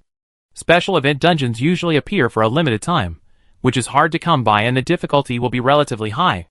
If you perform very well, there is a certain possibility of obtaining special intelligence. Wei Han can ask some questions to the icon system, which is a way to obtain special intelligence. In order to find the skills that can extend Wei Han's life, Wei Han's parents went through many twists and turns. The most critical link was that they encountered a very difficult special copy, and got a similar opportunity to ask questions in it, and got some hints from the questions.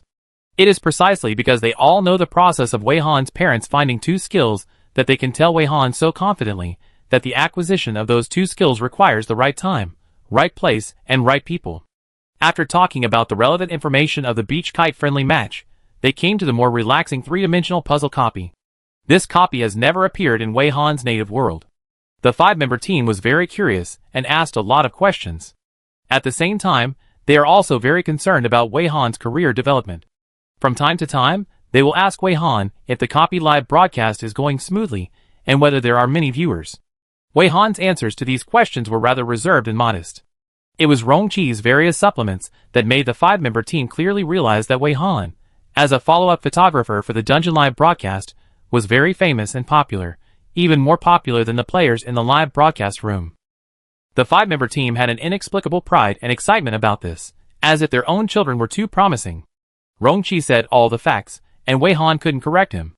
Facing the praise and excitement of the five-member team, she was a little embarrassed. The five-member team also had a clear understanding of the causes and consequences of Wei Han's opening of various vests. They were all curious, as if they were watching a good show. If Wei Han took off her vest one day, I wonder what kind of expression her fans of each vest would have. Shirley thought about not being able to see such a scene, and felt quite regretful. What a pity, I can't see such a scene. At this time, I am a little envious of me, who can be in the same world with Wei Han. From this perspective, she is much luckier than me. Rongqi had never heard that Wei Han had any plans to take off her vest. Hearing Shirley's regret, he said, Wei Han should not have any plans to take off her vest on his own initiative. So, before he finished speaking, Wei Han suddenly interrupted him. Sorry, Rongqi, let me explain whether I will take the initiative to take off my vest. I am not very determined not to take off my vest. It depends on the situation. If I encounter a very urgent situation, and I can't care about whether I am wearing a vest or not, then I will definitely not delay things in order not to be exposed. Rongqi was stunned for a moment, and then smiled brightly. Really? If there is such a day, I am looking forward to it. The five people stared at Rongqi with envy and a tacit understanding. Wei Han didn't waste time, and continued to talk about the fishing dungeon. Obviously, the fishing dungeon is also a special activity dungeon. The competition process in this dungeon did not arouse the curiosity of the five people.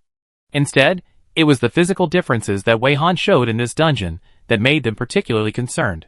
They were very sure that the differences in Wei Han's body were the effects of devouring fusion.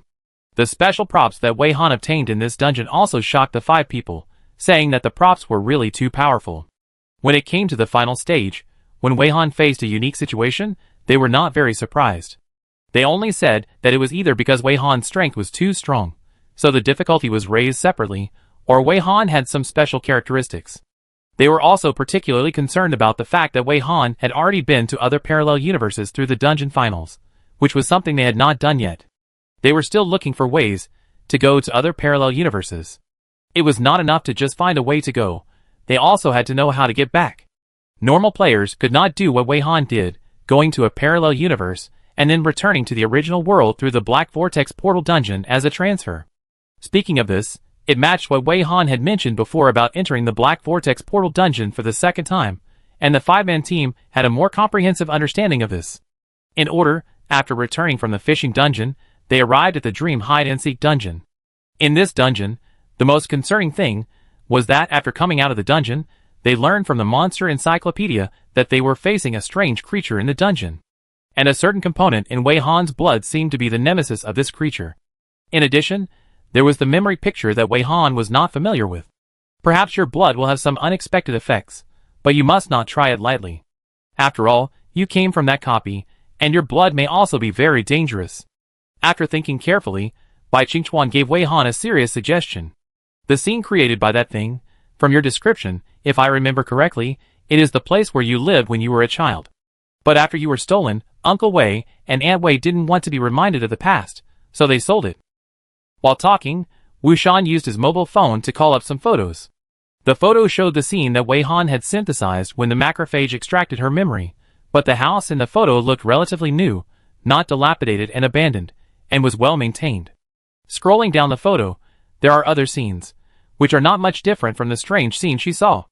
It turned out that just as she and Rong-chi guessed, this scene that she had no impression of was indeed from her childhood memory. This also solved a small puzzle in her heart, and her expectation of wanting to meet her biological parents was quietly raised. At this time, Rong-chi raised his hand and said awkwardly, "Well, although you said that Wei Han's blood might be a very dangerous thing, I swallowed a little of her blood, and it seemed to absorb. The others with us coughed up her blood." This is a question that Rong-chi has always been curious about. Why does he react differently from others when facing Wei Han's blood? "Ah, maybe it has something to do with your skills." Shirley asked curiously, "Do you have any skills with the word swallow?" "We don't know much about skills, but we found that skills with the word swallow seem to be a bit special." Rong-chi really has such a skill with the word swallow. He has a skill called devouring heart. We guess the effect may be to devour everything, destroy everything, or something like that. Wei Han answered for him. "Isn't there any description of the effect of this skill?" Zhang Xian was also curious. "Yes, there is indeed no clear description of the skill. So I, like Wei Han, don't know what this skill is for." Rong-chi spread his hands. "It should be very strong." Bai Qingchuan patted his shoulder. "Don't lose this skill." Rong-chi nodded, "Definitely." Wei Han said leisurely, "With me here, no one can take away his skills." Rong-chi, After coming out of the hide-and-seek copy, there is a portal maze with many mysteries. Wei Han's parents are now in that copy. After leaving the simulation cabin and returning to the real world, Wei Han also plans to enter the portal maze again, hoping to reunite with his parents. Chapter 242. Portal Maze looks like a dungeon, but in reality, it can be seen as a random combination of multiple small dungeons, forming an effect like a small dungeon maze. To be honest, Portal Maze should be regarded as a relatively complex large dungeon. The 5-member team in the parallel universe said that this dungeon was still a new dungeon on their side. As of the time when they entered the dungeon of the simulation cabin, no player had successfully challenged this dungeon, and all players who entered this dungeon suddenly lost contact after a certain period of time. So they really don't know much about this dungeon. If Wei Han can provide some relevant information now, it will really help them. For various reasons, this dungeon is worth Wei Han's time to explain it separately. As for the sightseeing dungeon before the portal maze, it is relatively insignificant, and there is no need to describe it in detail. In addition, Wei Han also hopes that after the 5-member team goes out, if they have the opportunity to contact her parents, they can pass on the information given by her side to her parents, so that her parents can feel more relaxed in the dungeon. After she returns to the real world, she will also pay close attention to major forums. If there is a slight possibility that her parents are in a parallel universe where she is, and they connect to her network and post a missing person notice, she must not miss it.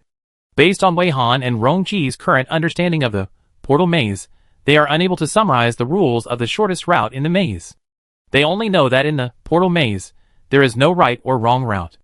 After asking Yu Mingchen about his experience in completing the portal maze, Wei Han and Rong-chi speculated that as long as the player has enough strength, no matter what choice he makes in the many portals, he will always reach the end. Because the difficulty faced in each stage is different, if you are lucky, the stage you encounter may be relatively simple, but if you are unlucky, you may encounter a situation where you can't move forward because the stage you encounter is too difficult. Also, because Wei Han and Rong-chi did not enter the dungeon as normal players and use sightseeing tickets, their process is different from that of normal players. Yu Mingchen chose the right portal when he had to choose one at the end and return to the real world. But what if he made the wrong choice? What would happen if he made the wrong choice? This is a puzzle they have not figured out yet. In addition, the other members of Yu Mingchen's team had not come out of the dungeon when the live broadcast started. It is unknown whether the group has returned to the real world now that their live broadcast has ended. Wei Han and Rong-chi also decided to contact Yu Mingchen after going out to ask about it, and try to extract some useful information from the group's dungeon experience. Now Wei Han provides the following key information. First of all, the basic mechanism of portal maze is to let players make a choice among increasing or decreasing numbers of portals. Behind each portal is a small copy space with different difficulties, which is a stage in the maze. To find the option, portal, or to make a choice about the option, portal, you need to complete the task in the small copy. It is also important to note that if you encounter other players, you must not choose the wrong portal. You must figure out the portals that can be chosen at different stages, otherwise you will violate the rules and end up being directly wiped out by mysterious forces. Secondly, the space in each stage of the maze is ever-changing. Usually, the loss of connection is because the player enters a new stage and goes to a parallel time and space. The electronic devices carried will automatically connect to the network of the time and space in the stage. The time in the timing device will also change differently, but devices such as mechanical watches will not be affected, and the time on the blue star icon interface will not be affected. It is precisely because of this that there is a difference in the speed of time flow in the space of different stages of the maze. By observing the time difference between the electronic device and the blue star icon interface, the difference in flow rate can be calculated. If you find that you have reached a stage space where the time flow rate is slower than the real world, you need to pay more attention and don't stay in the stage for too long. If you enter a stage space where the time flow rate is faster than the real world, you can use this to achieve a short-term strength improvement. Finally, there is a transit space. Once you encounter a mixed portal, it means that you are heading towards the end. The portal options you can choose from begin to decrease, and you return to choosing one by one. The route of the portal maze seems to have some other rules, and sometimes there may be random routes.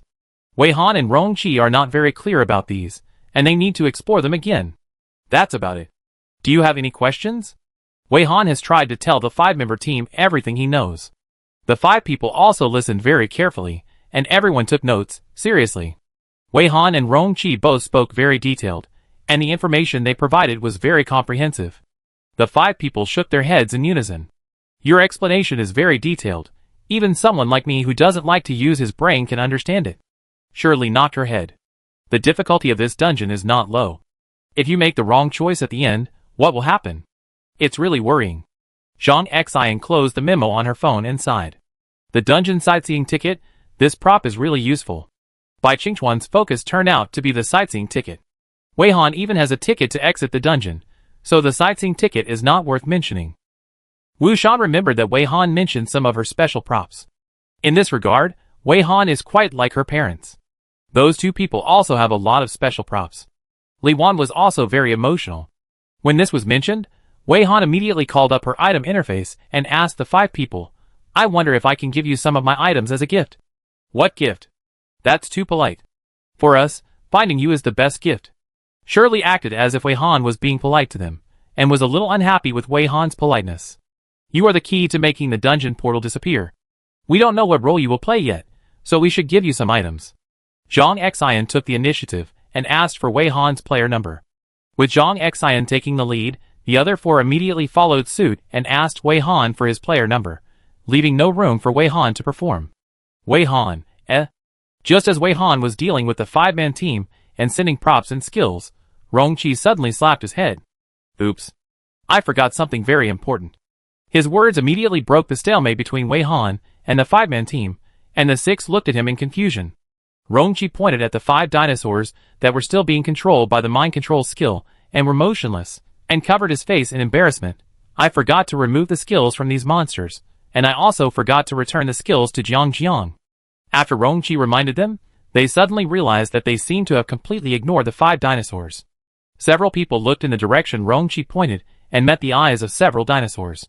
Have you noticed that the eyes of the dinosaurs not only lost the initial hostility and vigilance, but now seem to be much more friendly? Shirley stared at them for a few seconds and hesitated to ask her own question. Bai Qingchuan agreed very much.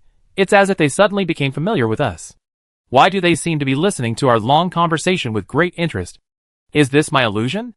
This is how Zhang Xian felt after seeing these dinosaurs. Li Wan shared the same feeling as Zhang Xian. Her opinion was, Xiao Xian, I feel the same as you, so I don't think it's an illusion. So should we remove that skill? They look like they have something to say. And it seems that they no longer have hostility? Wu Shan also made a soft-hearted suggestion. Rong Qi was a little worried. What if they acted like this on purpose, wanting us to let down our guard and wait for us to release our skills? If I just released my skills and they attacked unexpectedly, that would be troublesome. Everyone was still looking at the dinosaurs, so they could clearly see that the dinosaurs' eyes were changing significantly with Rong Qi's words. There was a bit more anger in their eyes. Not the kind of anger that came from being said to the point of being wronged, but the resentment of being wronged. If they could move freely now, they would probably stare at Rongqi angrily with their not-so-big eyes. Looking at their reactions, can they really understand human language? The more Shirley looked, the more she doubted her life. Wei Han suddenly corrected, in fact, it is not surprising that monsters can understand human language. In the dungeon we are in, the monsters that created this simulation cabin should be able to understand human language to a certain extent. Sorry, it seems that I have not had time to tell you about our last dungeon. I will briefly explain the key points now. The situation in the last dungeon is also easy to explain, and Wei Han did not hesitate to tell the 5-member team the intelligence obtained in this dungeon. The 5 people took notes again as they listened, and they also had a deeper understanding of the dungeon they had passed.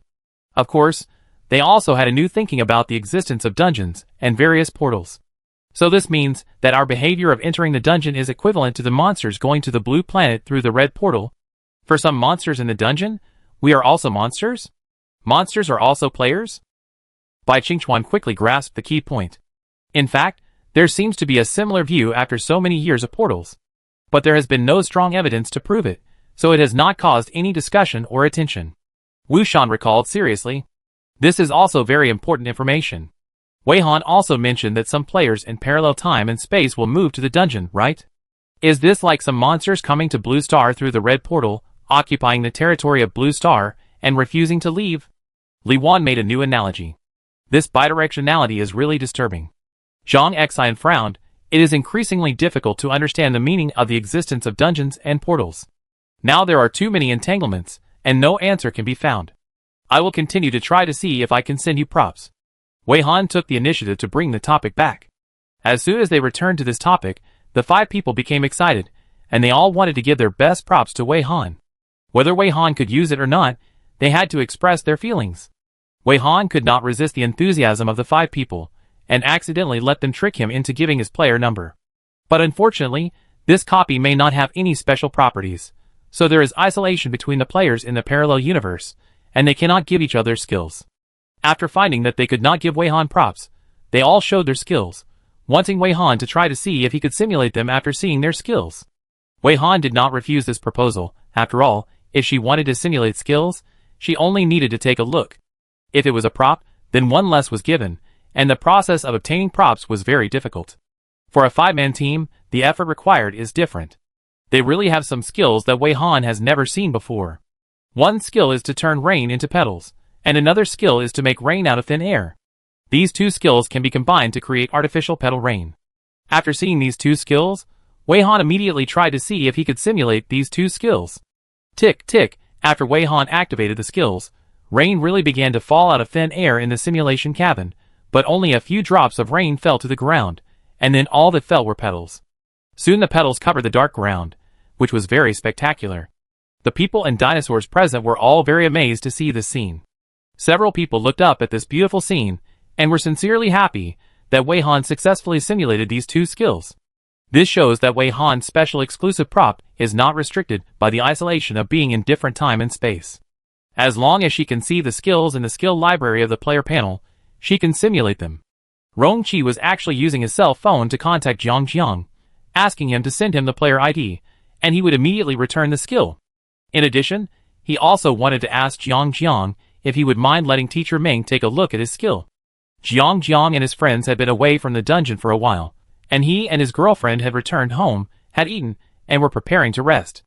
In fact, they had all forgotten about the skill, and when Brother Hua contacted them, they were quite surprised, and they really couldn't think of anything that was worth Brother Hua's initiative to contact them.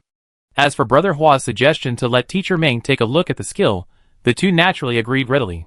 After all, Teacher Ming led everyone to win in the dungeon, and they also received unexpected and generous rewards after coming out of this dungeon. Not to mention that Teacher Ming wanted to take a look at their skills. It would not be too much for Teacher Ming to directly take the skill. In this case, the 2 did not bother about Teacher Ming's intention to take a look at the skills. They even offered to show Teacher Ming other skills if Teacher Ming needed it. Rongqi was also quite curious about Meng Luo's skills. He did not reject the proposal of the 2, but said that he would discuss it with Teacher Ming again. Wei Han must also want to know Meng Luo's skill. The skill that made Meng Luo unable to speak casually.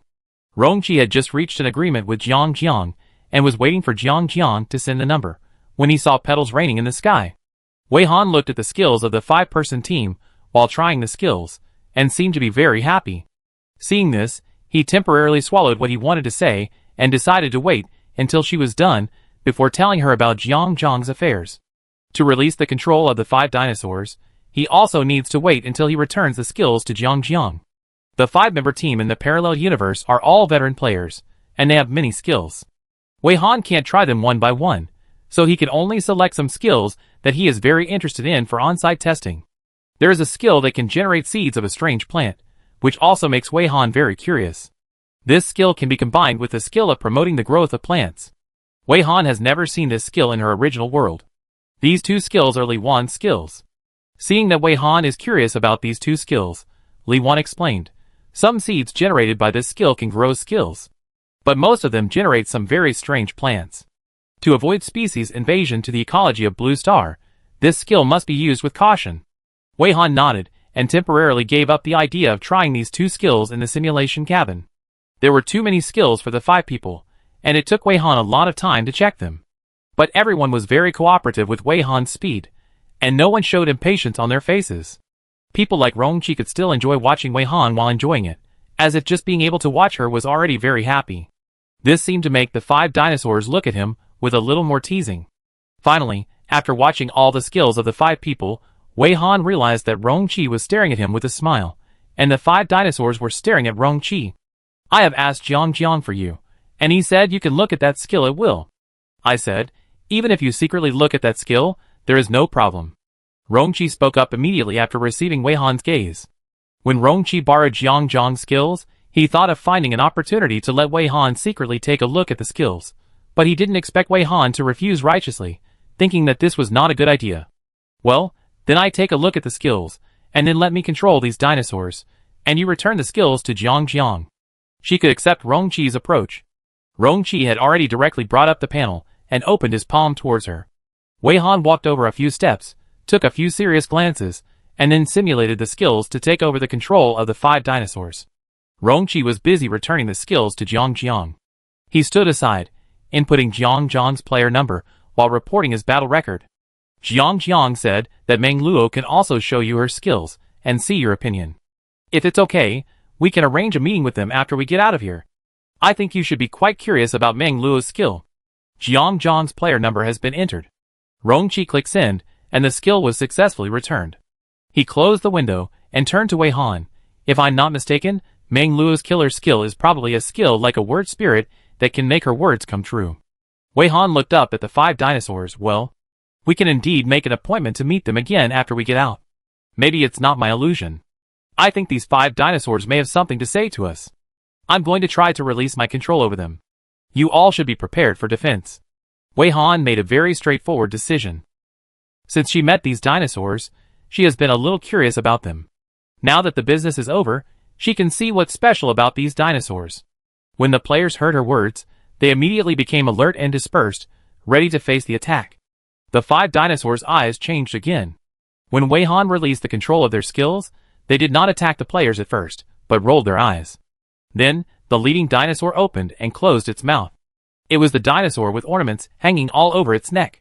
It made a gurgling sound, but the players surprisingly understood what the dinosaur's sound meant. Long-necked dragon, you are really rude. You controlled us right away without even giving us a chance to explain. Long-necked dragon, since you are the main force to complete the task, we can ignore your offense. What race are you? You seem to be quite smart. Giraffe, don't doubt it, it's me who's talking, you really understand what I'm saying. You never thought, we have advanced translation skills, which allows us to communicate with any monster without any obstacles. Just as the fancy giraffe said a few words, another dinosaur spoke. This time it was the arrow-tailed dinosaur. Yes, that's right, we understood everything you said. What copies and portals are you talking about? Are they referring to the alien space and the white and red doors? It sounds like you know a lot, and we'll soon find out the truth. Arrow-tailed dragon, you are quite amazing. But please don't misunderstand us, we are not cruel monsters, and we won't solve problems with violence. The other 3 dinosaurs seemed to be busy looking at the notifications of their blue star icons. They all rolled their tails in front of their eyes, looked down at the blue star icons on their tails, and poked the blue star icons on the tips of their tails with their short claws. Wei Han quietly told others that dinosaurs also had blue star icons on them, and that the blue star icons were on the tips of their tails. She also guessed that the blue star icons of dinosaurs were not in the middle of their claws, probably because their forelimbs were too short, and they couldn't even put their claws together. If the blue star icons were on their paw pads, it would be very troublesome for them. Their tails were more flexible, and as long as they were brought to the front, they could easily operate the interface on the blue star icon.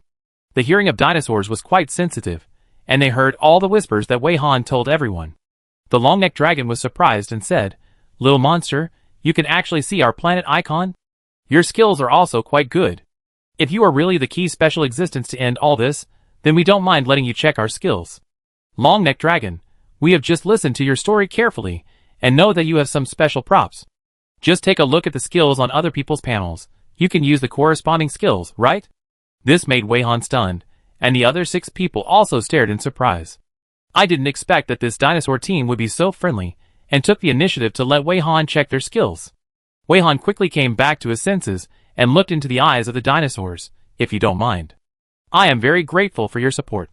The 5 dinosaurs swung their tails very generously, and an interface was already displayed on it, which looked like the page of the skill library. They seemed to put the translation skill at the top. Wei Han only took a first glance, and blinked her eyes. Suddenly, she understood the text that she didn't understand before. The text was not translated into human language, but the language of dinosaur civilization, but she understood it.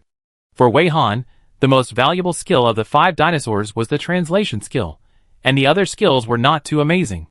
Others did not have the corresponding skills, and could not see anything, but just looked at the dinosaurs curiously. "Thank you, I have finished reading it." 10 minutes later, Wei Han thanked them sincerely. The 5 dinosaurs nodded to her, and then did not communicate with them anymore. They pointed out their clearance portals, and left the dungeon very simply. It was not until the last dinosaur's portal disappeared that Shirley let out a long sigh. "I never thought that I would be able to talk to dinosaurs one day." "What kind of icons are on them?" Zhang Xian asked curiously. "They are also icons of Blue Star." Wei Han speculated. They should come from a parallel time and space where dinosaurs have not become extinct.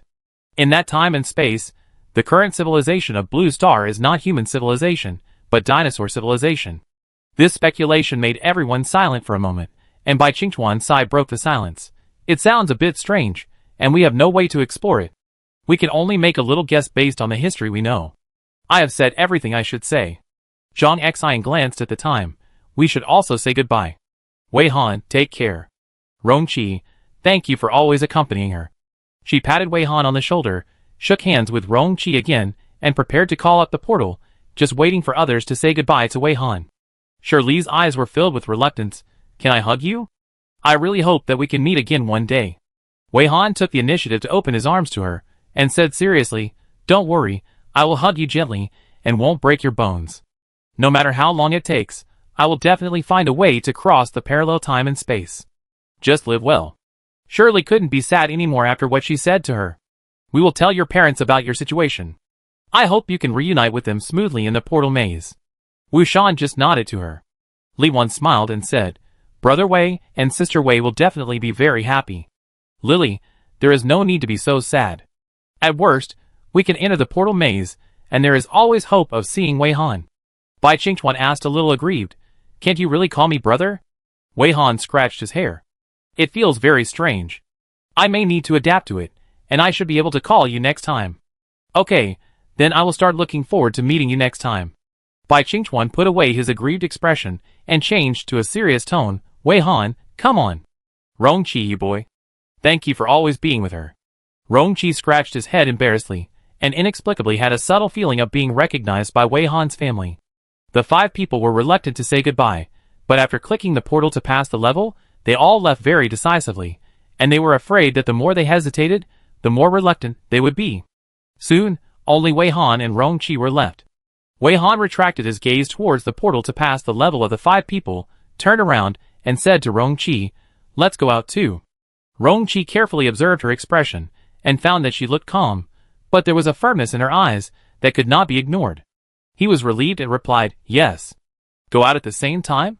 Wei Han nodded, clicked the portal, and count to 3. The 2 of them passed through the portal at the same time, and returned to the entrance of the copy. The time has changed from early morning to early morning. The sun is rising slowly, and the morning light is scattered on the calm lake, like a layer of gold on the water.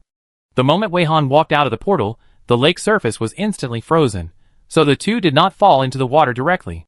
Now that Wei Han has obtained advanced translation skills from the dinosaur, he looks back at the entrance portal of the simulation cabin and finds that the symbols that he couldn't understand before can now be understood. Chapter 243. Rongqi squinted her eyes to face the sun, turned around and wanted to tell Wei Han that the weather was good today, but she saw Wei Han concentrating on looking at the portal at the entrance of the dungeon. Seeing her serious expression, she seemed to have discovered something. Because she saw the advanced translation skill, could she understand the content on the door now? Rongqi was thinking that she was looking at it seriously, and he couldn't disturb her, when he suddenly heard her take the initiative to speak. The gains from entering the dungeon this time are beyond imagination in all aspects. Wei Han's tone sounded quite sighing. I really didn't expect to get the advanced translation skill in this way. The advanced translation skill possessed by the dinosaur is called automatic translation, and the effect is very powerful. As the dinosaur said, after possessing such a skill, you can unilaterally communicate with races that do not speak the same language without any conditions on the other side. She just got this skill and thought about keeping the simulation to see what changes would happen, but she didn't expect it to come in handy as soon as it came out. Now I can understand those strange symbols on this portal. Wei Han pointed to the relief on the portal's decorative wall, as well as the light blue glowing patterns that appeared after the portal flashed dark blue ripples, including the combination of long and short straight lines, arcs and dots. Rongqi moved his eyes in the direction she pointed and asked curiously, "Is there any substantial content?" "It's what we already know." Wei Han pondered for a moment, as if looking for a more understandable way of explanation. How should I put it? Maybe this translation skill chose the way of free translation.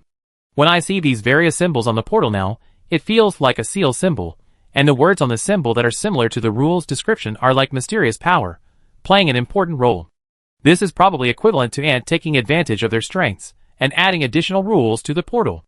The additional rules are those we know.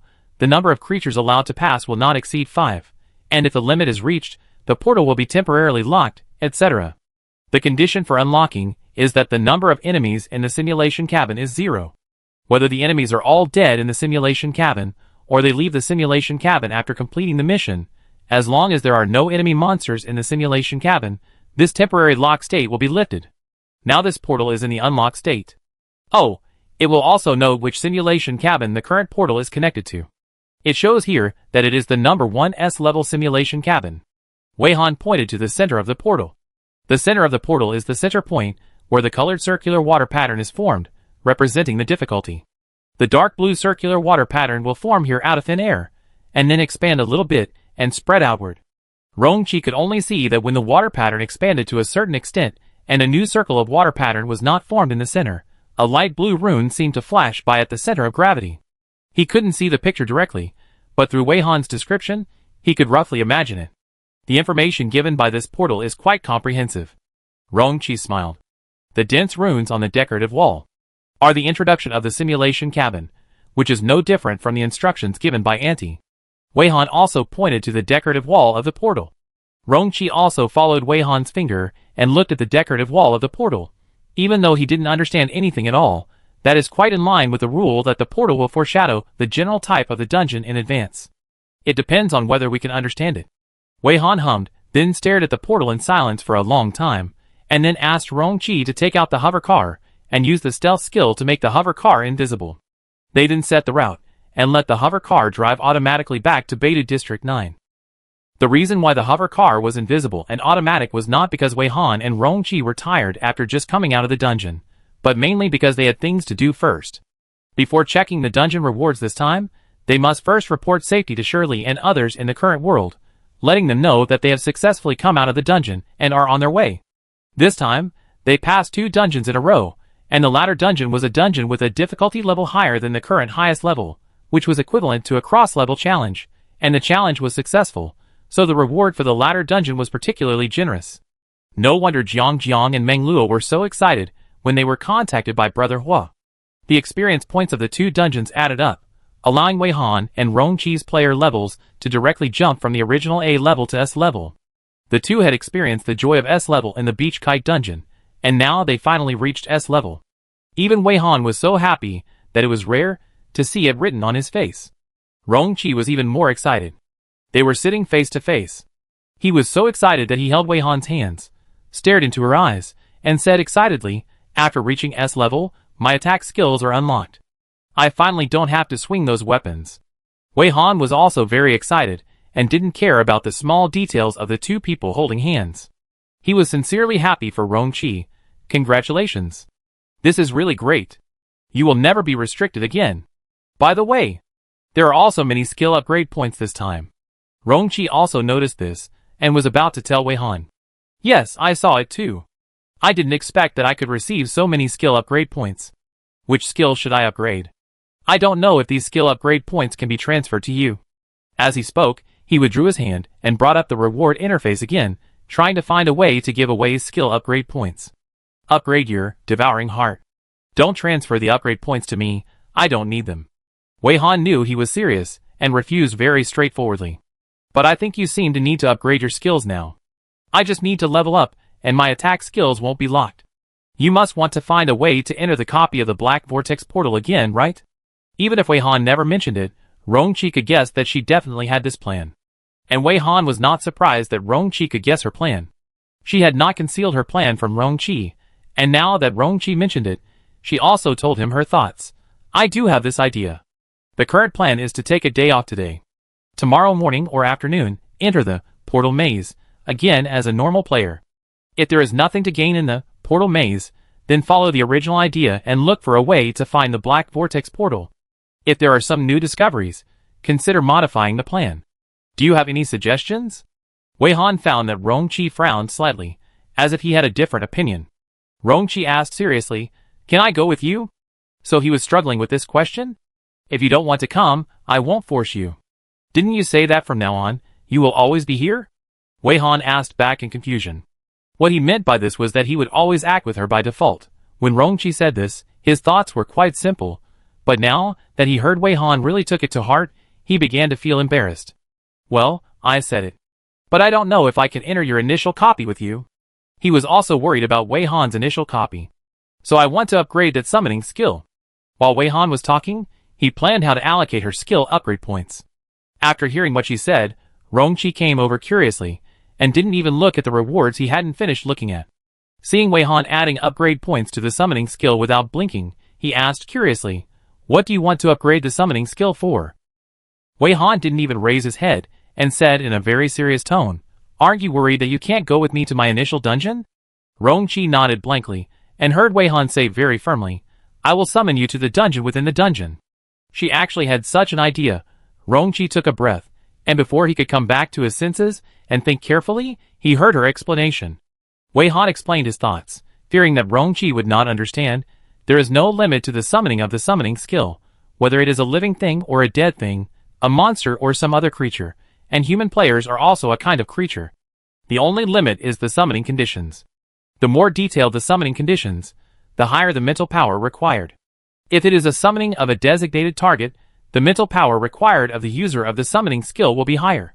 But we have now reached S level.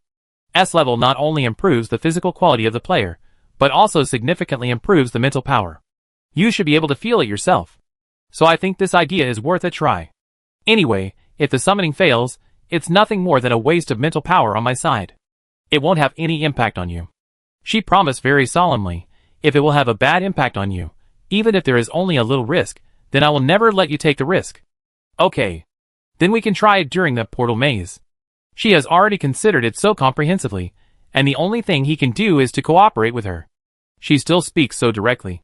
She said that it was impossible for him to take risks, and he had the same idea, and he didn't want her to take risks either. Fortunately, the summoning experiment only consumes mental power. Okay, no problem. After Wei Han fed some skill upgrade points to the skill, 1/3 summoning, this skill finally changed. The words 1/3 before the word summon suddenly disappeared, and were replaced by half immediately. The skill name changed from 1/3 summon to half summon. Wei Han raised his head, and met Rong-chi's equally puzzled eyes. "Let's see if the skill description has changed," Rong-chi suggested. Wei Han nodded silently, and clicked on the skill description interface. The two read the skill description carefully. The changes before and after the skill upgrade were mainly reflected in the reduction of the randomness of the summon. Before, the summoning conditions were set for summoning, and the result of the summoning was relatively random. The 1/3 in the skill was the random probability. Under the premise that the summoning conditions were set relatively broadly, the summoner did not set a specific summoning target. After using the summoning skill, 6 summoning conditions were set. Then the result of 1/3 summoning would only randomly meet 2 of the 6 summoning conditions. But if it is 1/2 summoning, the result of the summoning will meet 3 of the 6 conditions. If the summoning conditions are set very detailed and a specific target has been locked for summoning, 1/3 is the success rate of the summoning. The summoner needs to consume a huge amount of mental power every time he summons, but there is only a 1/3 probability of success. In the best case, it takes 3 summons to summon the target you want to summon. For most players, just 1 accurate summon is enough to drain all their mental power. It is unthinkable to conduct multiple trials and errors. This is the real reason why the more detailed the summoning conditions are, the higher the mental power required. If it is half summon, the success rate will become 50%. Either the summon is successful or the summon fails. If you are lucky, you can summon twice. Based on this idea, it is reasonable to speculate that if you continue to upgrade the skill, there will be new changes. Wei Han did not bring a pause and continued to put upgrade points on this skill. The upgrade points required for another upgrade were more than Wei Han expected. This time the skill changed from half summon to 2/3 summon. Clicking on the skill description, you can see that the change in the description is also the change in probability. This time, the two of them just glanced casually, then exited the interface, and continued to upgrade the skill. Soon, 2/3 summoning became 100% summoning, and the skill had reached its full form. After the skill reached its full form, the threshold of mental power required to activate the skill was slightly increased, but it was harmless, and the 2 summoning situations also had new changes. In the absence of a clear summoning target and setting broad summoning conditions, if the summoner sets 6 summoning conditions, the summon result will perfectly meet the 6 conditions, but the summoned creature does not only have the characteristics that meet the 6 conditions. If there is a very clear summoning target, then the summoning will definitely succeed in one go, and the mental power required will not change much compared to before. In other words, after the skill is upgraded, all aspects are optimized and the effect is enhanced, but the mental power required does not increase accordingly. Seeing this upgrade result, both of them breathed a sigh of relief. Rongqi joked, "When I saw the name of this skill before, I always felt that it could be upgraded." "I feel the same way," Wei Han said in a serious tone. "It's just that I didn't have the skill upgrade points to try it out before. We won't receive any rewards from the dungeons we pass through with the sightseeing ticket. After all, we are all tourists, not serious players.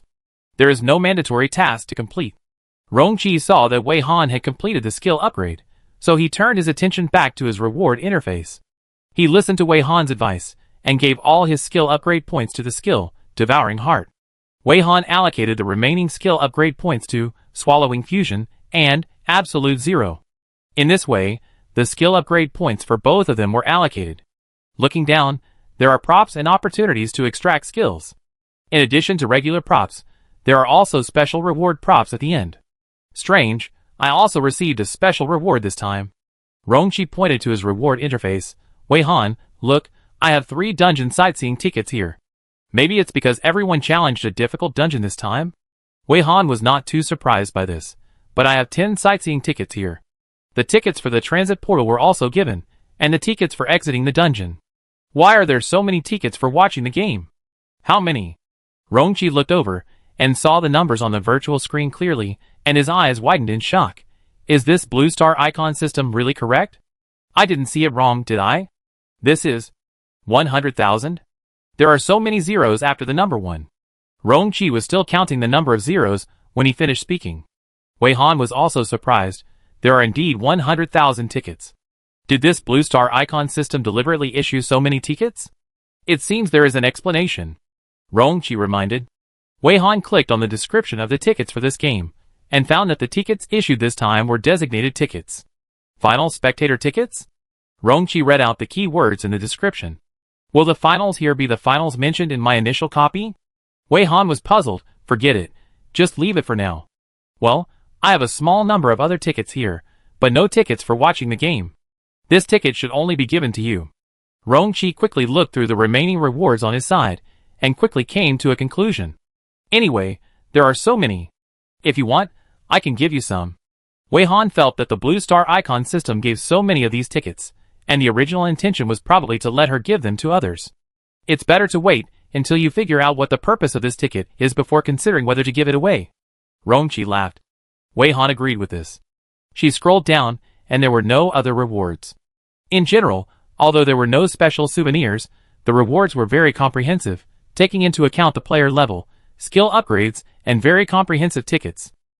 The two of them looked at all the rewards, and the invisible hovercraft had not returned to the villa area where Shirley and others lived in Beidou District 9. Looking at the route, there was still about 40 minutes to go. They had already informed everyone that they were safe in advance, so the three-person group was very lively now. Even if Wei Han and Rongqi did not appear in the group, everyone was chatting very enthusiastically. Wei Han and Rongqi were now resting while browsing their phones, and from time to time, they would look at the messages in the group and reply to one or two messages. Most of the time, the two were reading news on the internet. As the parties involved, they were not very interested in the various news created by their live broadcasts, and just glanced at them. Both of them were mainly concerned about the news on the Beidou Xingyue side. After coming out of the dungeon, the two tracked the development of the live broadcast of Beidou Xingyue, and found out that Beidou Xingyue had entered a dungeon with a slightly lower difficulty. Wei Han was a little concerned about the dungeon that Beidou Xingyue entered, and was also very concerned about the interruption of Beidou Xingyue's live broadcast. Rongqi was more concerned about the player named Zhao Min. They wanted to check the discussion posts in the forum to understand the detailed development of the live broadcast of Beidou Xingyue's dungeon. Unexpectedly, when they entered the Northwest Wind forum, they saw netizens discussing that Beidou Xingyue's live broadcast had just resumed after being interrupted for nearly 3 days. There was no threshold or restriction in the live broadcast room of Beidou Xingyue.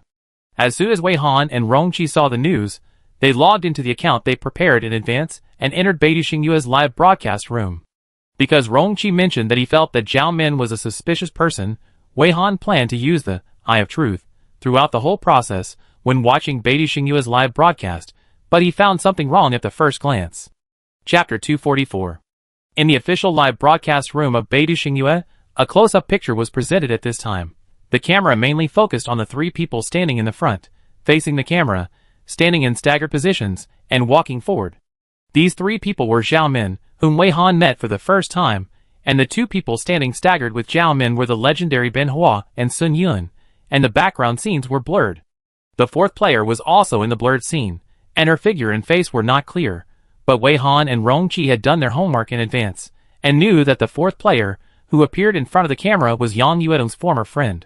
Wei Han stared at the live broadcast screen of Beidou Xingyue, frowning slightly and pursing his lips, which immediately attracted Rongqi's attention.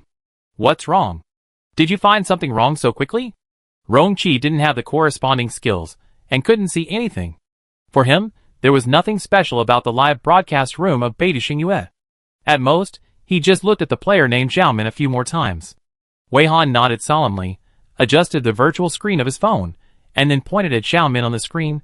First of all, it is obvious that this person named Zhao Min used the skill of disguise.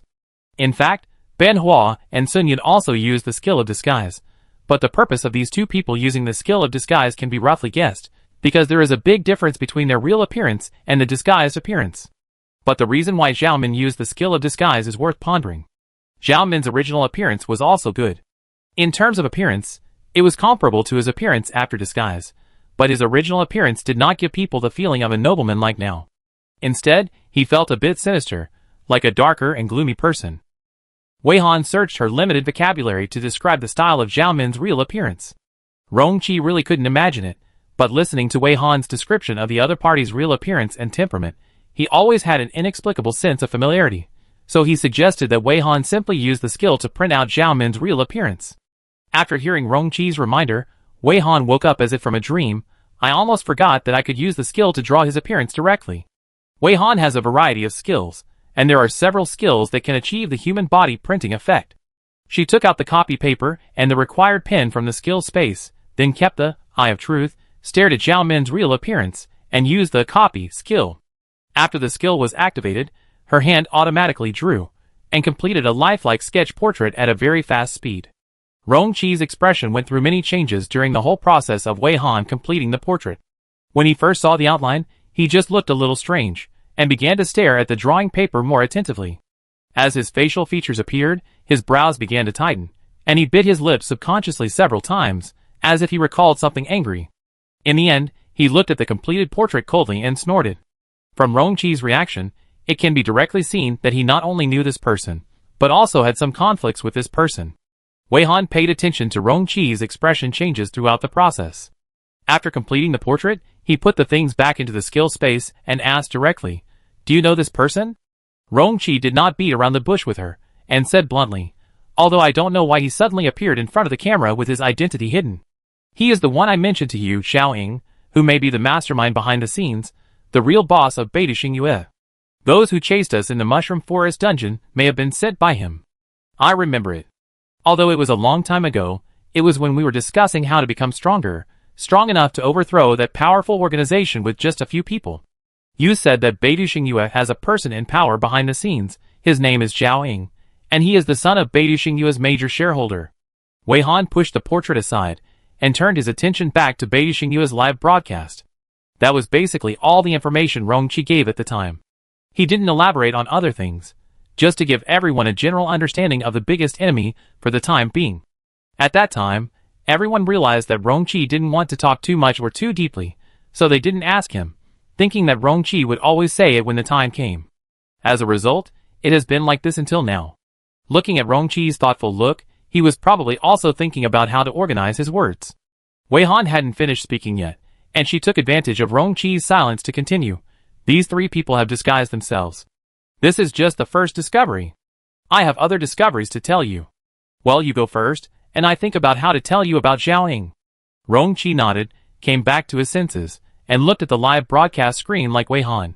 Just now, Rong-Chi's attention was on Zhao Min, and he didn't pay much attention to other players. Now that he has paid a little attention to Ben Hua and Sun Yun, he found that these two people seemed a little strange, their eyes seemed a little dull, and their expression seemed a little dull. Just when Rong-Chi was feeling strange, she heard Wei Han talking about the second strange thing she saw when using the Eye of Truth. Ben Hua and Sun Yun seemed to have some strange tattoos on their skin, maybe not tattoos. "Sorry, I'm not sure what they are yet. I use my skills to draw them for you." Wei Han found that it would be more intuitive to draw them directly with skills. So, it was the same process again, taking out the painting tools from the skill space, and then using the skills to draw the pictures as they saw. Because of limited materials, this time it was also presented in the form of sketches, but Wei Han would add color descriptions when pointing to the portraits for explanation.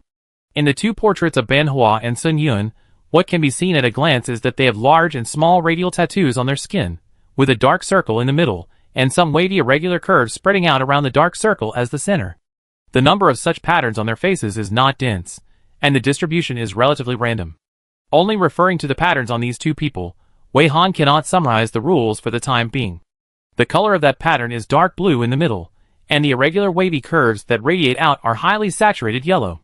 From the picture effect of the portrait, you can also see that it is more like a blue inside and yellow outside spot with a fixed shape and different sizes.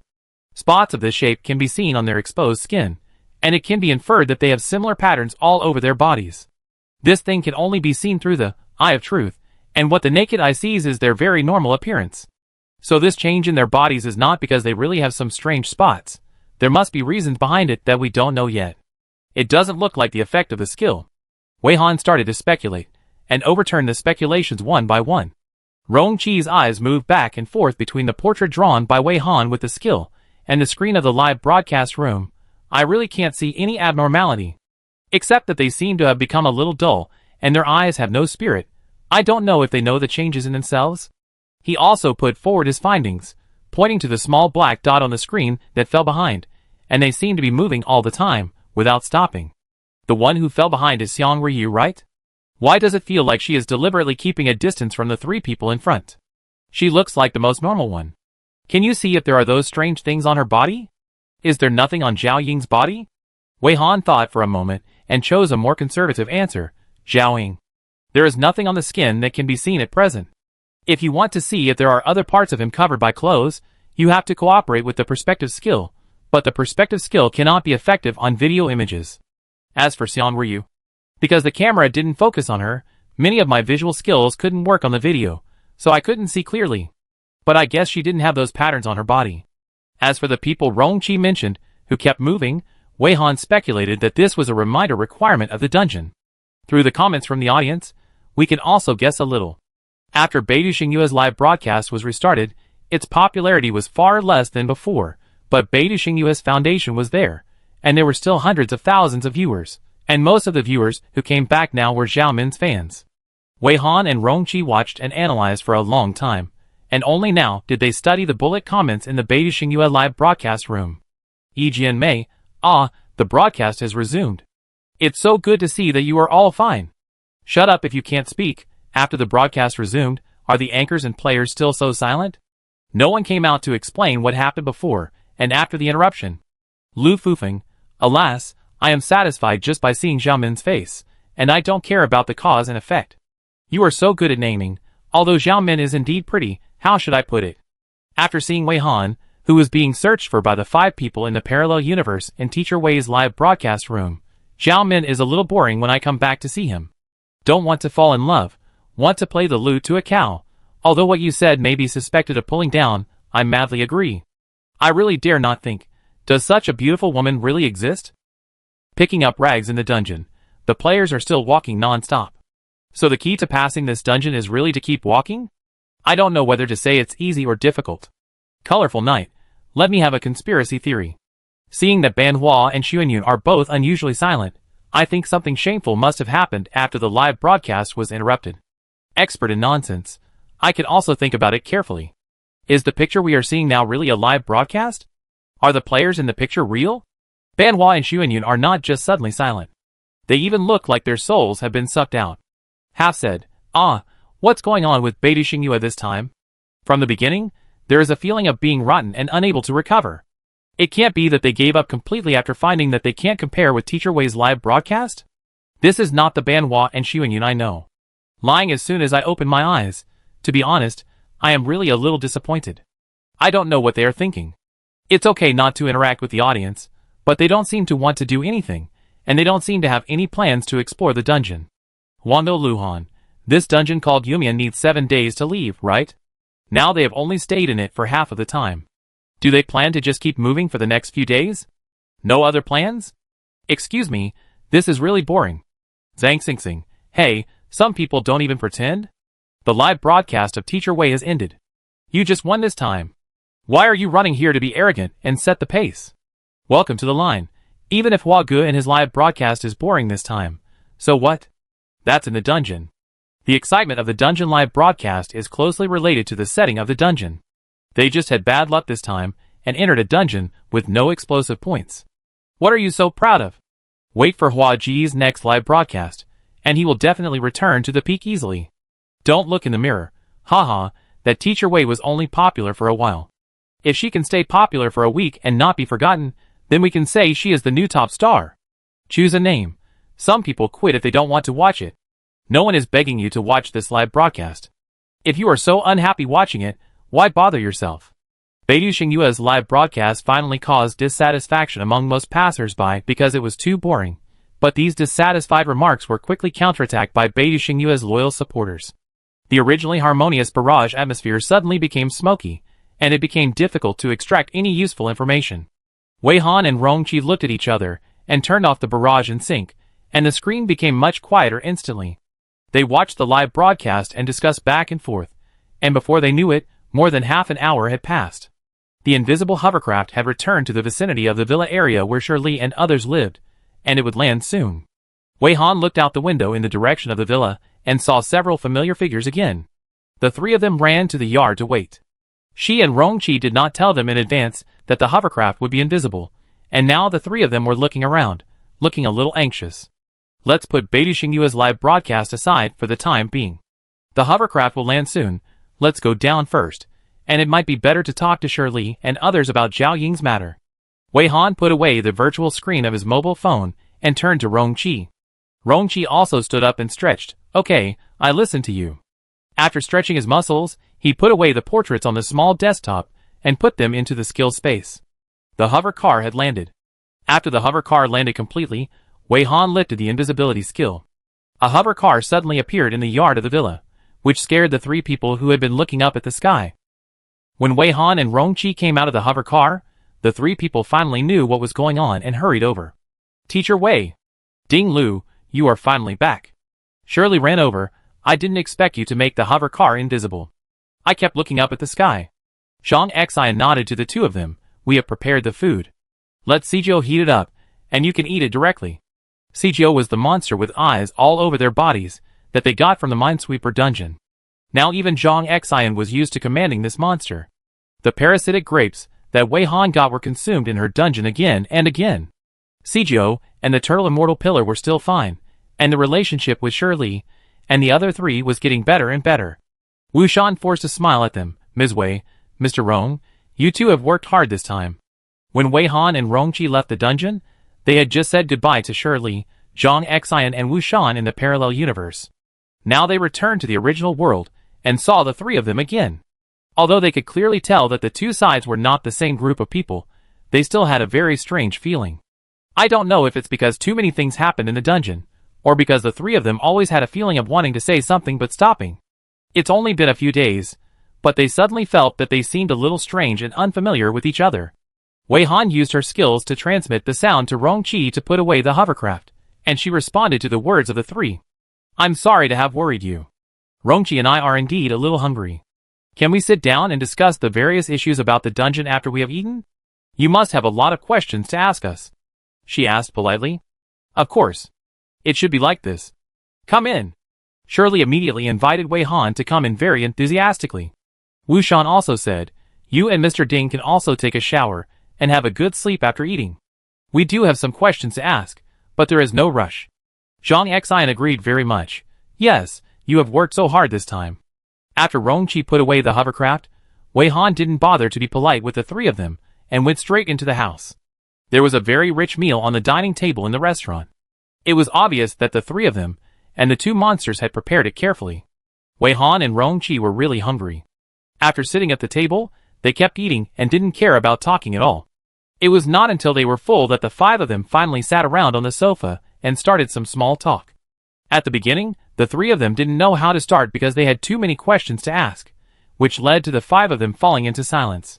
However, it was Shirley, who was more lively, who first raised doubts. Shirley had been struggling with a question these days. How did Teacher Wei manage to get so many avatars together? Wei Han did not expect Shirley to be so entangled in this question. She covered her face and explained apologetically. Sorry, I don't think I've ever told you about some of my commonly used skills. It's like this. I have a skill that can split some avatars. So, those avatars are all achieved by creating avatars through this skill. When the three heard this explanation, many pictures flashed through their minds, and they were all stunned for a moment. Shirley immediately covered her face and asked awkwardly. Wait, I'm a little. So you mean that Lian Wei Han is also one of your avatars? You only know it now? Wei Han was more surprised than her. I always thought that I didn't explain it very clearly, but it wouldn't cause you to misunderstand. Well, but it's not accurate to say that. To be precise, my real identity is Wei Han, not Teacher Wei, not Wei Wei, and not Teacher Xiao Wei or Teacher Ming. Wei Han thought that since he wanted to clear up the misunderstanding, he might as well make it clear all at once. These explanations once again caused a huge shock to the three people. The three people didn't know what they were thinking of, and their expressions changed again and again. It was the first time that Wei Han saw such a vivid expression change on Wu Shan's face. The three of them also secretly sent messages on their mobile phones, and then looked at each other separately, exchanged glances, and finally became very consistent in disbelief. Shirley swallowed hard, blinked twice, and seemed to be using all her body to speak so. You are Wei Han. Wei Han from beginning to end? Zhang Xian also hesitated to help Shirley add, you didn't use the disguise skill from the beginning, and when you first met us, you didn't use your real face? Wu Shan Lai, stunned, made the final conclusion. So, Ms. Wei, are you the Wei Han that the five people are looking for? It shouldn't be. Not a coincidence, right? Wei Han originally wanted to explain it all at once. She only said 2 or 3 sentences, but they thought of so much, and saved her time to explain. She nodded very calmly. I'm very sorry. I'm always used to hiding my true appearance. This is a self-protection method. I hope you can understand. Yes, that's right. It was Wei Han from beginning to end, only Wei Han. Wei Han admitted it so generously. After the three of them recovered from their shock, they got a positive answer from Wei Han, but immediately fell into deep confusion. Shirley rubbed her face with both hands and stared blankly at the pattern on the carpet. In other words, you are not actually from this world. Zhang Xian asked with a bit of heaviness. Do you want to go back to your original world? Wu Shan rested his elbows on his legs, clasped his hands against his forehead. Can you find a way to go back to your original world? No wonder those 5 people didn't look grateful to you. No wonder they looked so happy. Wei Han still focused on answering their questions. Yes, this is my initial world, but not my original world. They have been looking for me for so long. How can I not try to go back to that world? But now, I really haven't found a way to go back. They don't know the way either. Wei Han spread his hands. The 3 of them digested the news with difficulty, and they were a little depressed for a while, sighing one after another. After a while, Shirley looked up at Rongqi. So Rongqi, did you know it a long time ago? Of course. Rongqi now started watching the live broadcast of Beta Xingyue again. Ah, that's right. You and Teacher Wei have always been close. Shirley wanted to be jealous but couldn't, and was a little discouraged. Seeing Rongqi start watching Beta Xingyue's live broadcast, she changed the subject. Why are you watching Beta Xingyue's live broadcast? Wei Han and I want to know the progress over there. Rongqi replied, and this guy named Zhao Min is very likely the mastermind who sent people to hunt us down in the mushroom forest. Speaking of this topic, the 3 of them were really diverted. Everyone took out their phones and entered Beta Xingyue's live broadcast room, pointing at the male leader in the picture. This person? When Beta Xingyue's live broadcast just started, I felt that this person was weird, because Ban Hua and Sun Yun seemed to be very afraid of him. Shirley said after thinking. Wei Han and I have confirmed that this person used the disguise skill, and his name is also a pseudonym. His real name is Zhao Ying. Rongqi rubbed his forehead before the dungeon came. Because I am friends with his brother, I have had several contacts with him and have a certain understanding of him. Chapter 245.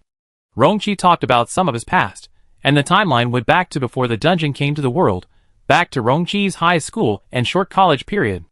Zhao Ying's younger brother is named Zhao Zhao, and he became a classmate of Rongqi in the 3rd year of high school. Because the two have similar personalities and overlapping interests in all aspects, they often meet each other by chance when participating in various activities.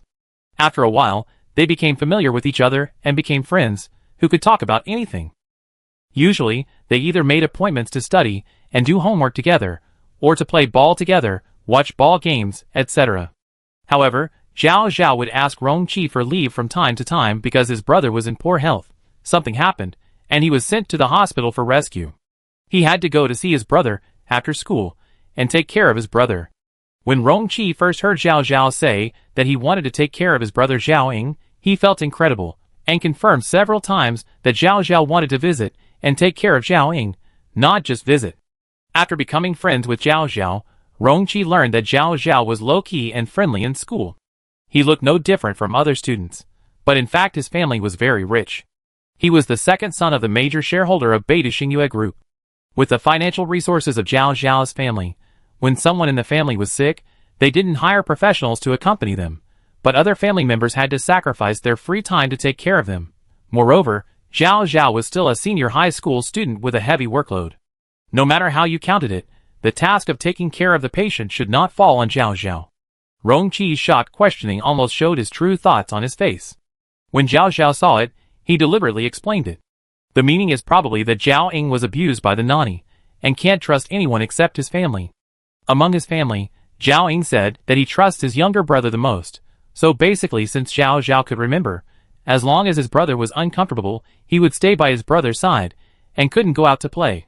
As Zhao Zhao grew older, he could do more and more things, and his role in his brother gradually changed from companionship to care. His brother seemed to rely on him more and more, and he had to do everything himself. If it wasn't the food made by his younger brother, he wouldn't touch it. If it wasn't the clothes washed by his younger brother, he would rather not wear clothes. If it wasn't the medicine given to him by his younger brother, he would throw it away. There are many such things, which are reflected in all aspects of life. It seems that Zhao Ying has completely become a super brother control, and he can't wait to tie his younger brother to his side. Zhao Zhao also has his own life. Every time he has to change the original plan because of his elder brother's affairs, he will sigh deeply. He was obviously distressed because his life was affected, but he still said to Rongqi as if to comfort himself, "Even if my plan was disrupted, there is nothing I can do. I can't blame my elder brother. My elder brother is in poor health, and was abused by a bad nanny when he was a child. If possible, my elder brother would not want to bother me all the time. Every time I went there, my elder brother felt very guilty. My elder brother must be very tormented inside, but he really doesn't trust other people. When others get close to him, he trembles with fear. In serious cases, he will faint directly. So, I can only sacrifice a little more. I do feel a little distressed, but I can't let my eldest brother know, or he will feel more guilty. Emotions have a great impact on the disease, so we need to keep my eldest brother in a stable and positive mood. In short, he is very considerate. It seems that the two brothers don't have much conflict. It's just that Zhao Zhao feels a little wronged, but Rongqi can't quite understand this idea. He feels very aggrieved, suffocated, and breathless just by putting himself in Zhao Zhao's situation, as if he has become another person's puppet. Under this premise, even if Zhao Zhao always said that his eldest brother is a very good person, if he is not weak, his eldest brother would definitely not want to trouble his family all the time, and his eldest brother is very sensible. Rongqi still feels that this eldest brother makes people feel very wrong. However, Rongqi didn't take this discomfort to heart at first, thinking that it might be because he had never had direct contact with Zhao Zhao's eldest brother, and Zhao Zhao always stood him up because of his eldest brother's affairs, so he would be very upset with a person he had never met before. People who met him had prejudices, maybe he was just too sensitive. But later, one day, when Zhao Zhao came to school, his cheeks were swollen like steamed buns, and there was a slap mark on each side. It was obvious that he was slapped twice. As Zhao Zhao's friend, Rongqi couldn't bear to see his friend in such a miserable state. After asking, he found out that Zhao Zhao was beaten by his father Zhao Li. Because Zhao Zhao didn't take good care of him, Zhao Ying was in critical condition, and was rescued after more than 10 hours. Zhao Zhao's father thought Zhao Zhao was deliberately trying to murder his brother. In a rage, he slapped him twice, didn't listen to his explanation at all, and told him to get out. When Zhao Zhao finished speaking, even he himself was puzzled. He described the whole process in great detail. For some reason, the elevator at home broke down that day. The repairman was waiting for the repair, and the eldest brother's magnetic levitation wheelchair was also sent for maintenance, so it was not convenient for the eldest brother to go downstairs. He wanted to cook for the eldest brother, so he asked the eldest brother to wait upstairs. He was busy in the kitchen for a while, and when he came out to open the refrigerator to find something, he found that the eldest brother was sitting in an old-fashioned wheelchair and wanted to go downstairs from the stairs. He called the eldest brother in time and told him that it was very dangerous and not to move around, and asked him to help. The eldest brother cooperated very well and stopped, just barely keeping the wheelchair balanced and waiting for him in place. He was a little relieved by the eldest brother's cooperation, but when he went up the stairs, he stretched out his hand to help the eldest brother pull the wheelchair that was almost stuck on the edge of the stairs. But just when he was about to touch the wheelchair just lost its balance and fell all the way down the stairs. The eldest brother in the wheelchair was also rolled down the stairs and fell heavily on the ground on the first floor, and lost consciousness directly. At the same time, a maid screamed and looked at Zhao Zhao with accusatory eyes, asking him why he pushed Zhao to go down. He would die. It all happened so fast that Zhao Zhao came to his senses and only wanted to call the family doctor to give first aid to his brother immediately, and he didn't even have time to refute the maid's questioning. When his brother was sent for emergency treatment, Zhao Zhao's parents also rushed back, and seemed to believe the maid's words. The maid swore that she saw Zhao Ergu pushing Zhao to go down the stairs. After that, Zhao Zhao didn't have time to explain it all, and was slapped by his father, and scolded to get out of the house. Zhao Zhao thought it was just a misunderstanding. When he explained it to Rongqi, he occasionally expressed his concern for his elder brother. Although his elder brother was out of danger, he didn't know if his elder brother would be disappointed in him, or misunderstand him. In Zhao Zhao's opinion, all this was just a misunderstanding. When his elder brother got better and his parents' anger subsided, his elder brother would help him explain and resolve the misunderstanding, and everything would be fine. The situation at that time was indeed easy to be misunderstood. But Rongqi could see that Zhao Zhao was very upset at the time. He didn't lose his temper on the spot. Rongqi admired his good temper. After all, Zhao Zhao seemed to live only for Zhao Ying since he was a child. All along, Zhao Zhao took care of his elder brother so wholeheartedly, and was really worried about his elder brother's health. He never neglected him in the slightest. Now that something like this happened, his parents didn't trust him at all. He judged his fault without knowing the truth, thinking that he was dark-hearted, and that he regarded his elder brother as a burden, and that he had never remembered his dedication and hard work. From this point on, Rongqi felt that Zhao Zhao's elder brother seemed to be extraordinary. But Zhao Zhao was a naive person. Rongqi asked him tentatively, why didn't he suspect that it was his elder brother who directed and acted himself? Zhao Zhao immediately asked Rongqi angrily not to say that, and not to allow Rongqi to maliciously speculate about his elder brother. His elder brother had no reason to do so. How could someone risk his life to frame others? But Rongqi still felt very suspicious. He asked Zhao Zhao in return, if his elder brother was fine, then why did his elder brother sit in an outdated old wheelchair when there were obviously wheelchairs with magnetic levitation design that could fly close to the ground? The commonly used magnetic levitation wheelchair was sent for maintenance, so there couldn't be a spare wheelchair, right? If his elder brother used a magnetic levitation wheelchair, this would not have happened. Why did the wheelchair just happen to be stuck, but when Zhao Zhao reached out his hand, it lost its balance? Why did a maid just happen to see this scene? Zhao Zhao retorted that there was a spare wheelchair, but his elder brother saw the old wheelchair and thought it was very interesting and curious, so he wanted to try it. It was rare for his elder brother to be interested in something. In order to make his elder brother happy, he would not spoil his interest in any way, so he would naturally let his elder brother be happy. The wheelchair just happened to lose its balance at that time, and it happened to be seen by the maid at that time, which can be said to be a coincidence. Rongqi was too lazy to argue with him. He felt that it would not be so easy for Zhao Zhao to resolve the misunderstanding. He didn't want to quarrel with Zhao Zhao, so he just asked one more question, whether Zhao Zhao had touched the old wheelchair, and whether his fingerprints were left on the old wheelchair. If he hadn't touched the wheelchair, and there were no fingerprints on the wheelchair, then he could still rely on this to prove his innocence, but if there were fingerprints on the wheelchair, then he couldn't wash it off even if he jumped into the Yellow River. Zhao Zhao still felt that Rongqi was too serious. He did touch the wheelchair, and there were fingerprints on the wheelchair, but he didn't think it was a big problem. His elder brother would definitely speak for him after he woke up. Rongqi spread his hands, and said that he also hoped that he was just overthinking. If Zhao Zhao's elder brother woke up, and proved Zhao Zhao's innocence, he would apologize to Zhao Zhao for his malicious speculation about Zhao Ying. Zhao Zhao's face was better, and he didn't continue to argue with Rongqi. 2 days later, Zhao Ying had woken up, and gradually sobered up. Zhao Zhao, who had been staying at Rongqi's place for 2 days, was also called back. Rongqi received the sad news about Zhao Zhao on the same day. When Zhao Ying saw Zhao Zhao, he had a very sad expression and asked him very sadly why he did that. Was it because his elder brother did something wrong? This question was thrown over Zhao Zhao's head and poured a basin of cold water on him. For the first time, Zhao Zhao experienced what it meant to be unable to defend himself. No matter how he explained, how he said that he really did not do that action, but with all the evidence, no one believed him, not even his elder brother.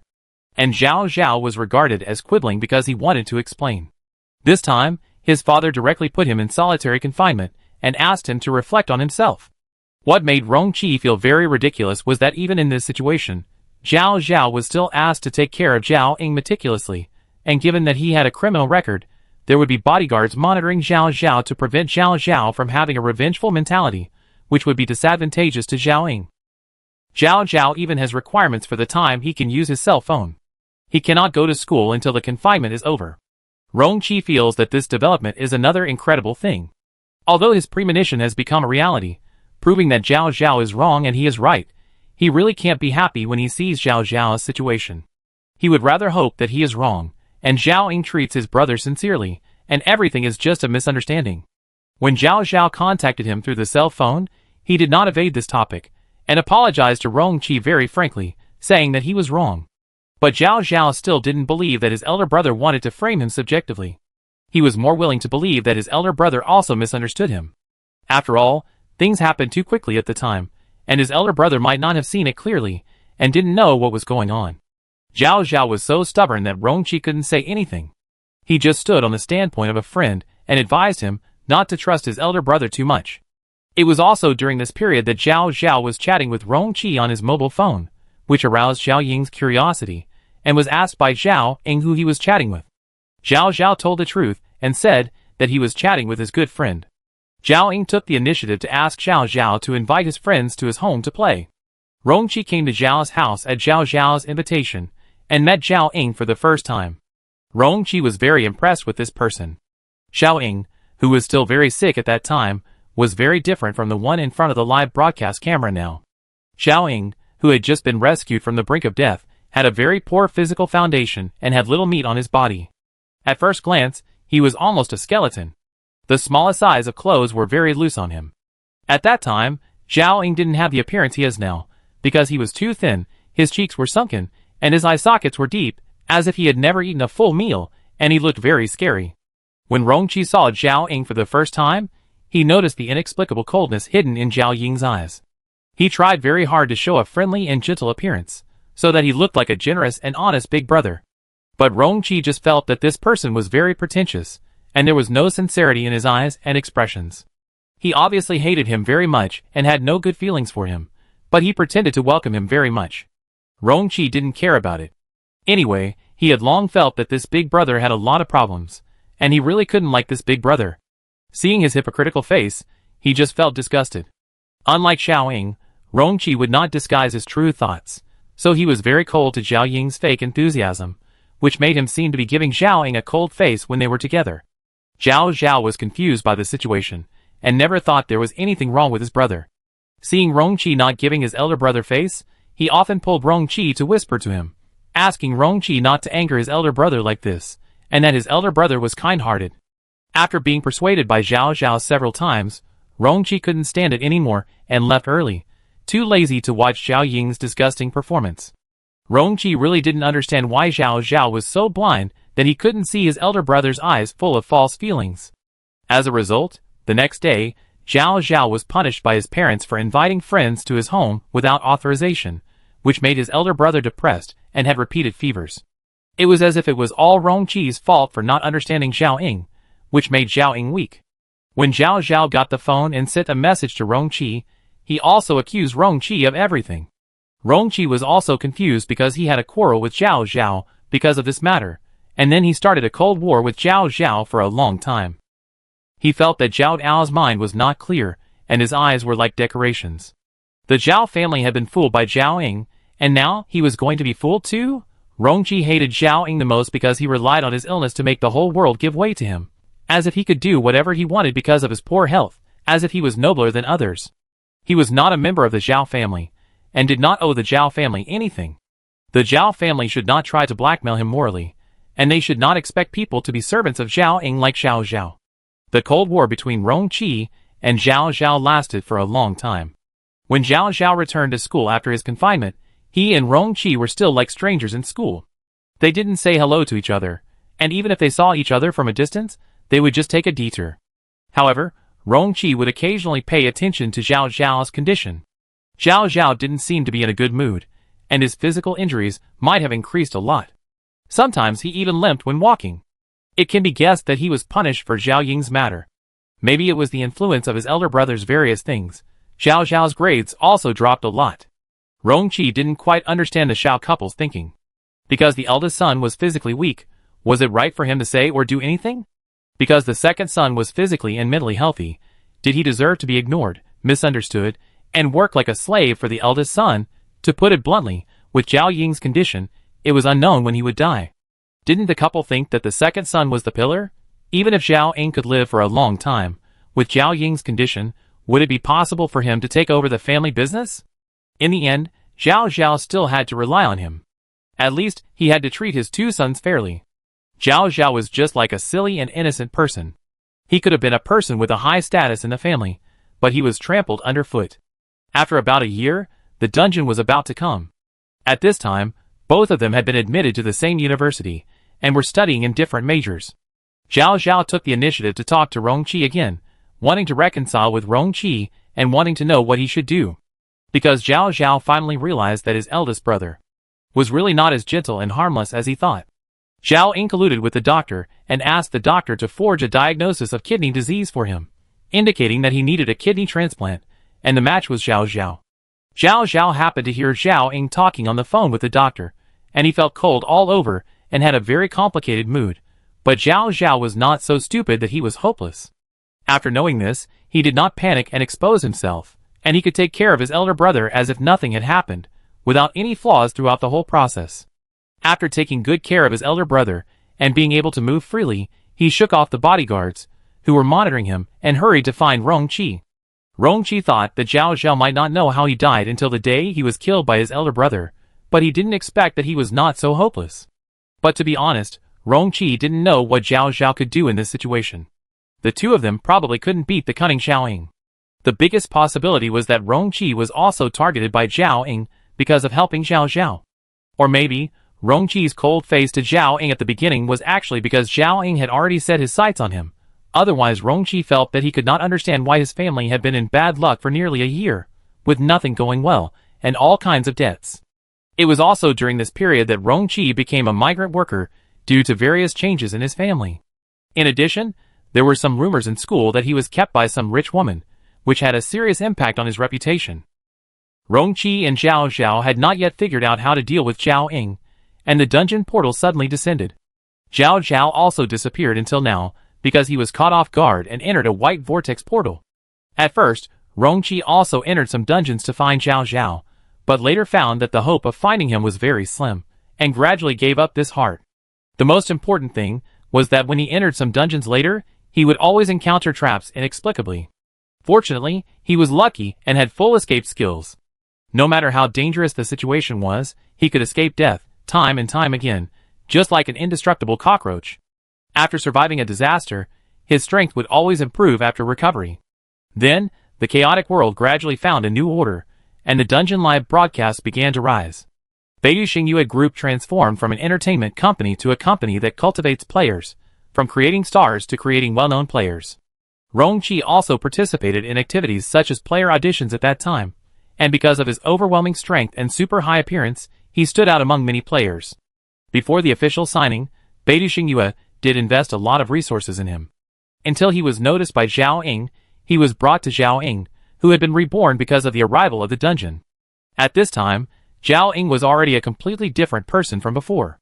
If it weren't for his gloomy temperament that made Rongqi feel very familiar, he would not have been able to recognize him at the first time. He was no longer as thin as a skeleton. His body became very strong and solid. I'm afraid he could get a place in the bodybuilding competition. Rongqi didn't know how Xiao Ying had achieved such a change in such a short time. He only knew that Zhao Ying's healthy body would become very dangerous, at least it was very bad for him. Zhao Ying seemed very satisfied with Rongqi's shock after seeing his change. He sincerely thanked the dungeon for coming and bringing him a new life. Then he showed hypocritical grief for his brother being involved in an unknown dungeon, and his life and death were uncertain. His face, which looked like he was trying to hold back a smile, almost made Rongqi vomit on the spot. Rongqi's attitude towards him was as cold and hard as before, and he told him to stop talking nonsense and get to the point. In fact, when Rongqi met Xiao Ying, he didn't want to sign a contract with Beidou Xingyue anymore. And Xiao Ying came to him to discuss the contract conditions with him. Xiao Ying recognized his strength very much and said that Beidou Xingyue had only one signing condition for him. As long as he agreed, he could choose any resources from Beidou Xingyue. No matter what dungeon he wanted, Beidou Xingyue would escort him and make him a top player. The only thing Beidou Xingyue wanted was that every time he came out of the dungeon, he could choose any skill and prop he got from Beidou Xingyue. Rongqi wanted to laugh after hearing this condition. After meeting Xiao Ying, he didn't want to sign a contract with Beidou Xingyue. Even if Beidou Xingyue took the initiative to give him skills, he would not be happy, not to mention that Beidou Xingyue was giving him conditions now. Therefore, Rongqi refused on the spot and left. At that time, Rongqi's strength was enough to crush others, so even if he rejected Xiao Ying on the spot and angered Xiao Ying, he could still get away with it easily. Later, Rongqi worked alone and focused on improving his strength. At that time, the strategy information of the dungeon was not comprehensive, and many people still entered the Mushroom Forest dungeon, but all the players who entered the Mushroom Forest dungeon never returned, which made Rongqi feel very strange. At first, he just thought that this dungeon might be very challenging. He felt that his strength was not bad, and maybe he could go in and see what was going on. That was Rongqi's first time entering the Mushroom Forest dungeon. He didn't expect that he would meet Xiao Ying again in this dungeon. Chapter 246. When Rongqi first entered the Mushroom Forest dungeon, he was just like all the players who didn't know about this dungeon. He just wandered around aimlessly in this dungeon, not knowing what he should do or what he could do. However, he was always very alert, using his skills to intentionally hide his tracks, paying close attention to, and being alert to the surrounding environment. Because he was cheated many times in the dungeon, Rong-chi has developed the habit of always being vigilant in the dungeon. It was also thanks to this habit that Rong-chi was the first to discover some suspicious people sneaking around in the Mushroom Forest dungeon and track them back. Mainly, he found that these people were not as confused as other players in the dungeon. They seemed to have a very clear direction to move forward, and were very clear about their purpose of coming here. In addition, they were also very vigilant. They seemed to be very worried about being discovered throughout the whole process. It seemed that they had some secrets. The strangest thing was the way these people dressed. They wrapped their bodies very tightly, with black hoods on their heads, sunglasses on their eyes, and black gloves on their hands. Almost only their mouths and nostrils were exposed. Rong-chi was very suspicious. If it weren't for the fact that these people still needed to eat and breathe, they might even cover their noses and mouths. What were these people doing? Why did they cover the ground so tightly? Was it so shameful? Rong-chi was really concerned, so he simply followed them quietly. It was when Rong-chi was following this group of people that he discovered that, after defeating the giant mushrooms that attacked them, they would cook the mushrooms as food and then eat them. When he saw this operation for the first time, Rong-chi was very shocked. Although he also thought that the giant mushrooms in the mushroom forest might be edible, he really didn't want to try it until he was about to starve to death. After all, he basically only had one chance to try and fail. The strange mushrooms on Blue Star have such a big risk, not to mention in the dangerous dungeon. The mushrooms in the dungeon are not only very huge, but also actively attack people. There are 3 results when players fight with mushrooms: eating mushrooms if they win, being eaten by mushrooms if they lose, and eating mushrooms after winning and being poisoned by mushrooms. But he saw that these people were completely accustomed to cooking and eating giant mushrooms. Whether it was the means of counterattack against giant mushrooms, or the techniques of cooking giant mushrooms, they were very skilled. They even had a certain understanding of the selection of giant mushroom categories. Some giant mushrooms they didn't even look at, and some giant mushrooms they chased after. Rong-chi's original idea was that mushrooms on Blue Star were divided into poisonous and non-toxic, so the giant mushrooms in the dungeon must have the same setting. These people would choose some mushrooms to eat, perhaps because they knew which giant mushrooms were poisonous and which were non-toxic. So Rong-chi would secretly note down the appearance of the giant mushrooms that these people ate, thinking that when he was hungry later, he could also find the same giant mushrooms. Anyway, these people had already tested the poison before, so he could eat it with confidence. Rong-chi also noticed that after eating the giant mushrooms, these people would take off their gloves and take a look at the interface of the Blue Star icon system on the palm of their hands. Rong-chi looked from a distance and could only see that these people's hands seemed to be quite white, and he couldn't see anything unusual. Because he hadn't got the skill of looking far away at that time, he couldn't see clearly what the group of people were looking at the interface for.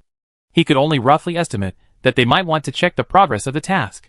After all, they should have killed the giant mushroom before, so they had to take a look at the result.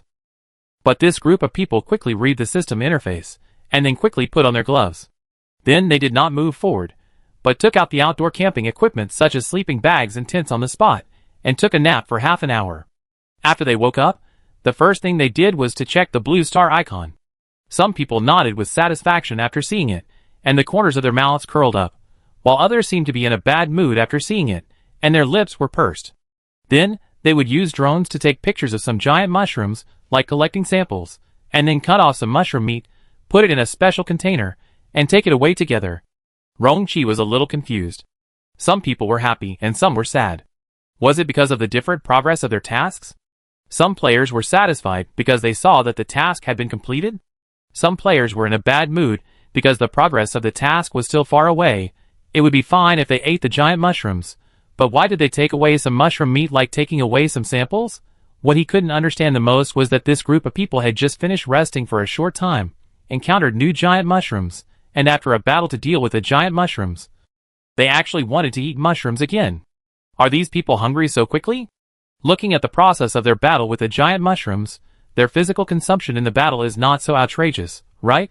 Rong-chi remembered that the last time this group of people ate mushrooms, they ate quite a lot. Is it because these mushrooms have little calories, digest quickly and cannot provide enough energy? Or are these giant mushrooms so delicious that these people are so greedy, and this time they eat mushrooms in a much richer way than before? All kinds of frying, stir-frying, boiling and roasting, each giant mushroom has a variety of ways to eat. Rong-chi guessed and observed carefully, and did not forget to hide himself. This group of people is very suspicious, and he cannot reveal his whereabouts and cause trouble. Just like the previous process, this group of people cooked the giant mushrooms by various methods and then shared them. Everyone shared equally, and everyone would eat the mushrooms cooked by each method. After eating, this group of people checked their blue star icon interface again. After this time, everyone raised their mouth corners and looked quite satisfied. After that, they cleaned up the scene a little and continued to move forward without resting. Why was some people satisfied and some dissatisfied last time, but everyone was satisfied this time? If it was because of the progress of the task, it would be impossible for the slow progress to catch up suddenly. Then, there should still be some people who are happy and some who are sad, right? Rongqi carefully recorded that the number of giant mushrooms killed by these people should be about the same. After eating the giant mushrooms, these people checked the blue star icon interface. There must be a reason behind it that he has not figured out yet, and it should not be what he guessed at present. They seem to have some kind of judgment criteria for collecting samples of giant mushrooms. Rongqi just followed this group of people, and went deeper into the mushroom forest little by little. During this process, he was ambushed or attacked by giant mushrooms, but his strength was enough to deal with those giant mushrooms that wanted to attack him without making any noise, so he did not attract the attention of the group of people along the way. The more he tracked, the more Rongqi found that the group of people's behavior was strange, and it seemed that the reasons he guessed could not explain it. Every time the group of people defeated some giant mushrooms, they would eat the giant mushrooms, and they seemed to only eat those giant mushrooms they had never eaten. Every time they ate a giant mushroom, they would check the blue star icon interface. After viewing the interface, there will be several different situations. The first situation is to lie down and rest, then wake up and look at the interface again. The second situation is that after viewing the interface, they will not rest and continue to travel. At this time, most players seem to be very satisfied. The third situation is that the players lie down and rest, and after getting up, they look at the interface again. After looking at it, they fall into a state of confusion, as if they have encountered a situation they did not expect. In this case, the players will also have several different actions. Some players will continue to sleep, some players will choose to eat more giant mushrooms, and will also change a cooking method and reprocess the giant mushrooms in various ways. Some players will carry out various activities on the spot, either basking in the sun or running and jumping high. Whenever encountering this situation, the style of the group of players will appear very chaotic. Combined with the performance of these players, who eat mushrooms until they vomit and continue to eat, Rongqi basically determined that these people did not eat giant mushrooms to fill their stomachs, nor could it be because the giant mushrooms were too delicious. Rongqi always felt that the answer to the mystery was that these people frequently checked the blue star icon. If he had the corresponding skills to assist vision, he might not have to guess. Without the skills to assist vision, the only way Rongqi could think of to verify it was to eat the giant mushroom himself, and see what would happen after eating it. But he was still busy tracking this group of players, and had not found the time to verify it. He had already made plans to follow this group of people to their destination, and then he would act freely, and compare their behavior to see what would happen if he did the same thing. As a result, after he followed this group of people deep into the mushroom forest dungeon, he actually saw human-style buildings made of giant mushrooms in the mushroom forest. That piece of building was obviously created by humans. It looked like an experimental site. It was heavily guarded, and there were always guards in black uniforms patrolling. These guards were dressed the same as the people Rongqi followed. They were wrapped very tightly from head to toe. Except for their height, weight and thinness, nothing else could be seen. Rongqi was very shocked. He never expected to see such a scene in the dungeon. After calming down a little, various questions began to emerge. Who is this place, and when did they start to create it? What is the purpose of creating it? Why does everyone here dress like that? Players who entered the mushroom forest dungeon never returned. Is it related to the people who created these buildings? Rongqi was worried that he would be discovered, so he only dared to watch from a distance, secretly thinking about what to do next. The inconveniences of entering the dungeon this time also reminded him that he had to prepare more items before going to the dungeon in the future, try to arrange the skill space reasonably, and try to use everything he brought.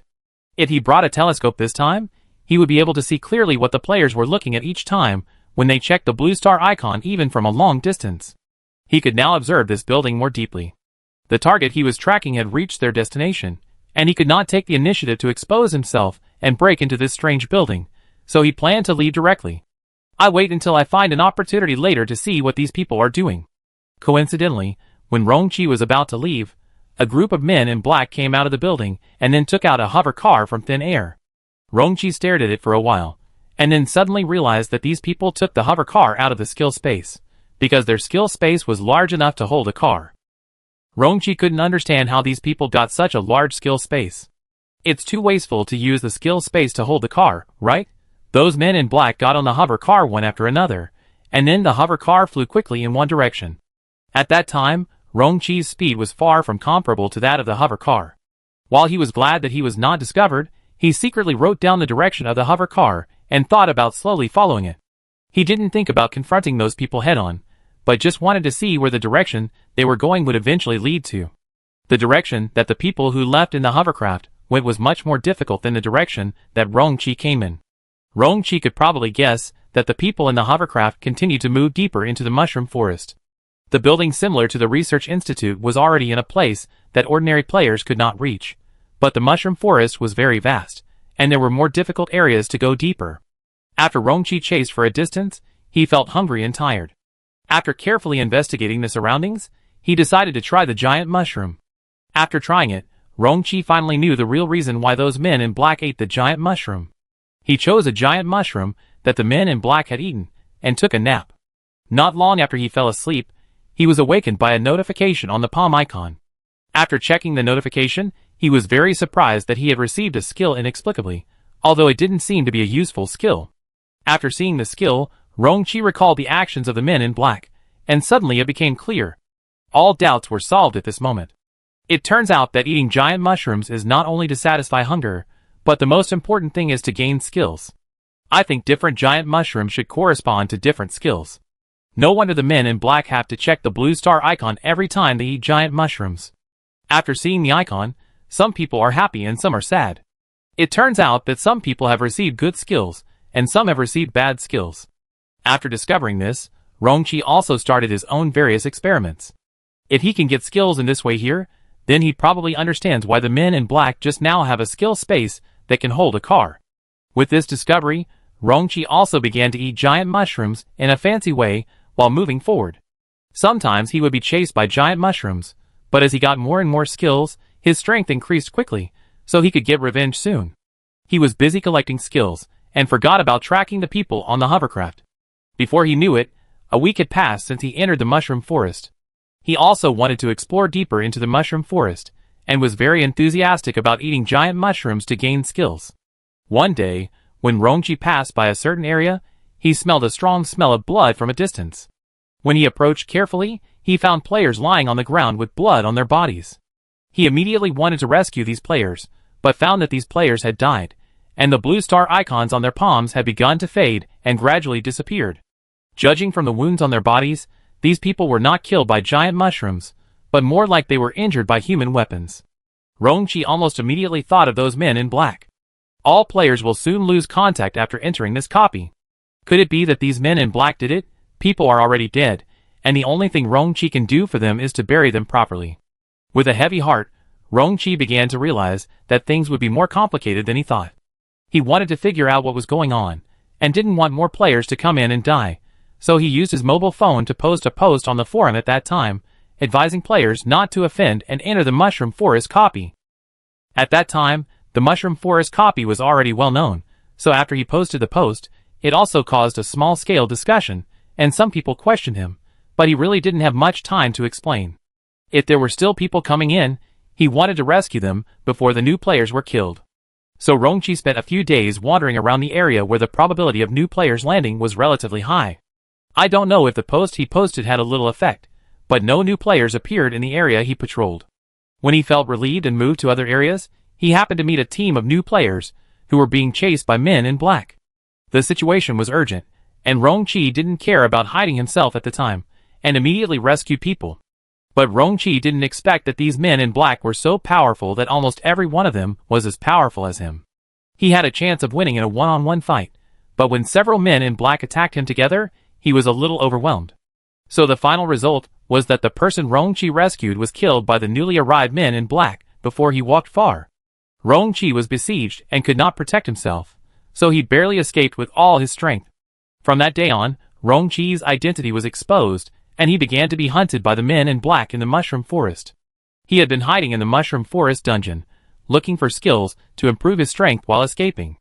He learned more and more about giant mushrooms, and concluded that the rarer the giant mushrooms, the stronger the skills they could produce. And rare giant mushrooms generally grow in the depths of the mushroom forest. He began to consciously look for relatively rare giant mushrooms, and the strength of such giant mushrooms is generally not to be underestimated. Wanting to get stronger skills also comes with greater risks. He went deeper and deeper, and finally met a little boy on the road. The men in black were chasing the little boy. When he met the little boy, the men in black were chasing him. He didn't think too much at the time, just thinking that the little boy might have entered the copy by mistake, but he was very angry. He didn't expect these men in black to be so cruel that they didn't even let the children go. When the little boy met him, he immediately looked at him eagerly and asked him for help with his eyes. Even if the child didn't ask for help, he couldn't just watch the child die, but he probably couldn't beat those men in black, so what he did at the time was to pick up the child and turn around and run. The situation was urgent at that time, and Rong Chi was very strong. He did not immediately notice that the weight of the child was not right, not like the weight of a normal child, and only focused on running away. The men in black chased him relentlessly, and launched various attacks on him while chasing him. Sometimes he would be hit if he failed to dodge in time, but he was thick-skinned and his running speed did not slow down after being hit. He just ran all the way with the child. He ran until a black figure suddenly appeared in front of him, and then he suddenly stopped. He wanted to run in both directions, but found that there were men in black in all four directions, and he was surrounded. The figure blocking him was Zhao Ying. He was different from those men in black. He was just wearing a loose casual suit and looked at ease. Zhao Ying stared at the child in his arms, with a smile on his lips, but his eyes were very cold. This was another shock to Rong Chi. He did not expect to see Zhao Ying here at all, but he reacted quickly. Looking at the situation around him, he soon realized that Zhao Ying should be the leader of these men in black. The first thing Zhao Ying said to him was, "Give me the giant mushroom in your arms. You can leave this dungeon alive." After hearing this, Rong Chi looked down at the child in his arms very seriously. The child also blinked very innocently. At this time, Rong Chi suddenly realized that the weight of the child seemed to be wrong, as if it was too heavy. But no matter whether it was a little boy or a giant mushroom, he would never give it to Zhao Ying. If it was really a little boy, he would definitely die if he gave the child to Zhao Ying. If it was a giant mushroom, even Zhao Ying had to send so many people to chase this giant mushroom, which was enough to show that this giant mushroom was very rare and must have great value, so he would never give the giant mushroom to others. Moreover, Zhao Ying said that if he handed over the giant mushroom, he could leave the dungeon alive. He believed that Zhao Ying was telling the truth, but whether he would die in the real world after leaving the dungeon alive was another matter. With the way the men in black had been chasing him in the dungeon during this period of time, he was probably a dead man in Zhao Ying's eyes. So Rong Chi's idea was to deal with Zhao Ying while thinking about how to escape. The black-clad men around were very strong, and Zhao Ying was definitely not bad either. They were determined to get the giant mushroom. Even without the giant mushroom, it would be difficult for him to escape, and it would be even more troublesome to bring the giant mushroom with him. Zhao Ying didn't have much patience for him, and didn't give him any time to think. He started counting down without hearing his answer, and the men in black also began to get closer. Rong Chi hugged the little boy tightly, and asked him in a low voice with some collapse, "Are you a human or a thing? In this situation, can you think of a way? I probably can't handle it." The little boy just looked at him with an ignorant and innocent look, and didn't say anything. Rong Chi didn't expect the kid to give him any useful advice, and began to frantically plan how to use his skills to escape. No matter which direction Rong Chi wanted to escape, there would be black-clothed men blocking his way. Skills appeared in everyone's hands, and they were ready to hit Rong Chi. Zhao Ying rubbed an ice cone with his hand, and pointed it directly at Rong Chi. As Zhao Ying's countdown ended, Zhao Ying gave an order, and dense skills immediately hit Rong Chi, either fireballs, flying knives, or ice spikes. Rong Chi dodged very flexibly, but because he was holding a heavy object in his arms, he would always make mistakes. After a while, he was covered with wounds, and his movement speed gradually slowed down. But he never wanted to let go of the boy in his arms. Zhao Ying sneered, "Since you are unwilling to hand it over, I will have to kill you first, and then take the giant mushroom. It doesn't matter, the result is the same anyway." Rong Chi was too lazy to listen to his nonsense, and still focused on dodging the attack, trying to make a way. He would never give up until the last moment. And Zhao Ying didn't care whether he was listening or not.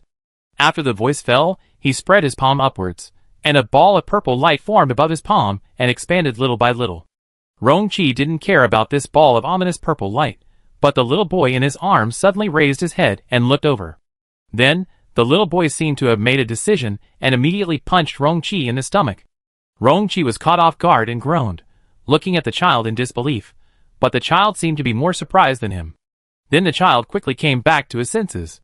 Some roots in the shape of pliers quickly stretched out from the bottom of the boy's feet, clamped Rongqi's cheeks, and forced Rongqi to open his mouth. At the same time, a small mushroom shaped like a heart grew out of the boy's hand. As soon as the mushroom was formed, it was suddenly stuffed into Rongqi's mouth. The whole process was very fast, so fast that Zhao Ying and a group of black-clothed people didn't react, and everything was over. Rongqi didn't know what happened, and didn't even realize that he was forced to eat something. The burning pain in his palm brought him back to his senses.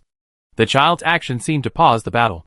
Zhao Ying and others suddenly stopped attacking, feeling that they didn't dare to act rashly.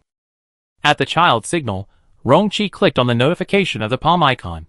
On the pop-up virtual screen interface, the system congratulated him on obtaining the new skill, Devouring Heart. Chapter 247. Rongqi got this skill in such a muddle. It seems that because he has obtained a new skill, Zhao Ying and others are a little more afraid of him, so they dare not act rashly. Since they dare not act recklessly now, Rongqi did not hesitate to check the skill description immediately to find out what this skill is like. But the description of this skill is just one sentence. This is a powerful and dangerous skill. Where is it powerful?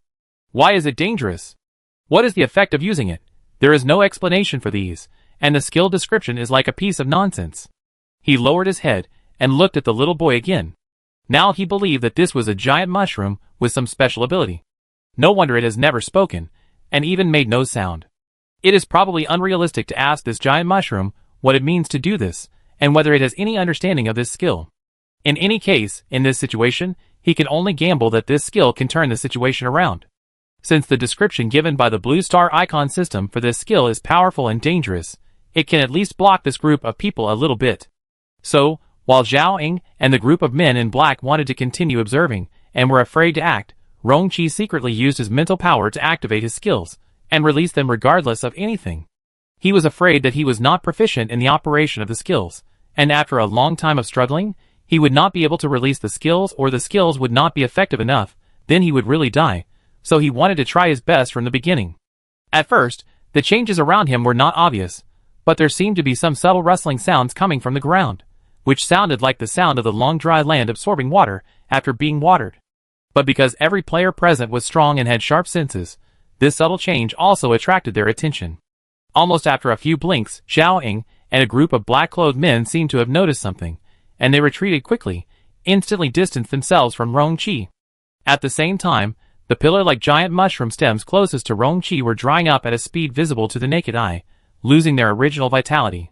Looking up, the entire giant mushroom was like a withered flower, becoming shriveled and yellow. This change was still spreading rapidly with Rongqi as the center. More giant mushrooms seemed to have pressed the time fast-forward button, quickly changing from fresh to shriveled and shrunken, as if their lives were absorbed by something and they died quickly. The speed of spread was so fast that the surrounding giant mushrooms had no time to escape. Some giant mushrooms had already raised their roots and ran away, but were still caught up by the speed of skill spread. They kept running with their roots upright and turned into dried mushrooms. The surrounding sounds also turned into thunderous sounds because the giant mushrooms began to flee. Zhao Ying and a group of men in black, who had just been chasing Rongqi, had retreated far away to avoid the skill range, but they seemed to be trying to stay, basically looking back while retreating. Especially Zhao Ying. Although they were so far away, Rongqi could still feel Zhao Ying's gaze, which was vicious and full of hatred, and seemed to be thinking about how to kill him and get the skill. It was also the first time that Rongqi saw Zhao Ying's true face, and Zhao Ying's unreasonable hatred for him. From the first time he met Zhao Ying, Rongqi knew that this person didn't like him, and even hated him. As time went by, Zhao Ying's disgust for him continued to increase. But Rongqi didn't understand where this hatred came from. Could it be that Zhao Ying was really so vindictive and petty? Was it just because he saw through Zhao Ying's disguise from the beginning and treated him coldly that Zhao Ying hated him? Or was it because he and Zhao Zhao were friends, and Zhao Ying hated Zhao Zhao and extended his disgust for Zhao Zhao to him? This hatred evolved to such an extreme state, and it was also superimposed on some of Zhao Ying's secrets that he had discovered. That's right. Rongqi was very sure that Zhao Ying had no brotherly love for Zhao Zhao. He pretended that he couldn't live without his brother, but in fact, he wanted to kill his brother.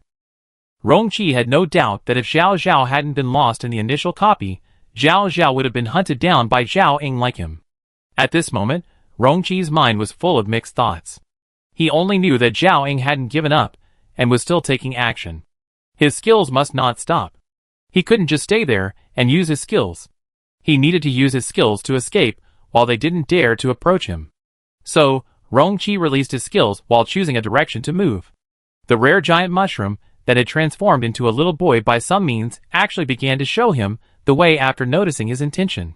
At this time, Rongqi saw more clearly what the giant mushroom used to show the way, which was a group of roots rolled into the shape of an arrow. He dared to guess the intention of this rare giant mushroom at that time, probably because the giant mushroom could not fight against Zhao Ying and others by itself. He didn't know what Zhao Ying would do after he and the men in black caught the giant mushroom, but seeing that the giant mushroom would rather give him skills than be caught by Zhao Ying, the consequences of being caught would probably be very tragic, right? It was just that this feeling of cooperating with the giant mushroom made him feel strange. After all, for players, all creatures in the dungeon are monsters and are not very friendly. He didn't know whether the direction pointed by the giant mushroom would lead to a way out or a new trap, but he chose to follow the direction pointed by the giant mushroom. It was probably from that time that Rongqi realized that he might have a lot of mental power, because he maintained the skill, Devouring Heart, while walking, maintaining the full range of effects. When he almost used up his mental power, he had actually walked deeper into the mushroom forest. It seemed that all the giant mushrooms took the initiative to make way because his skills were always maintained. But when his skills were lifted due to insufficient mental power, those giant mushrooms, that looked not simple, still did not dare to approach him.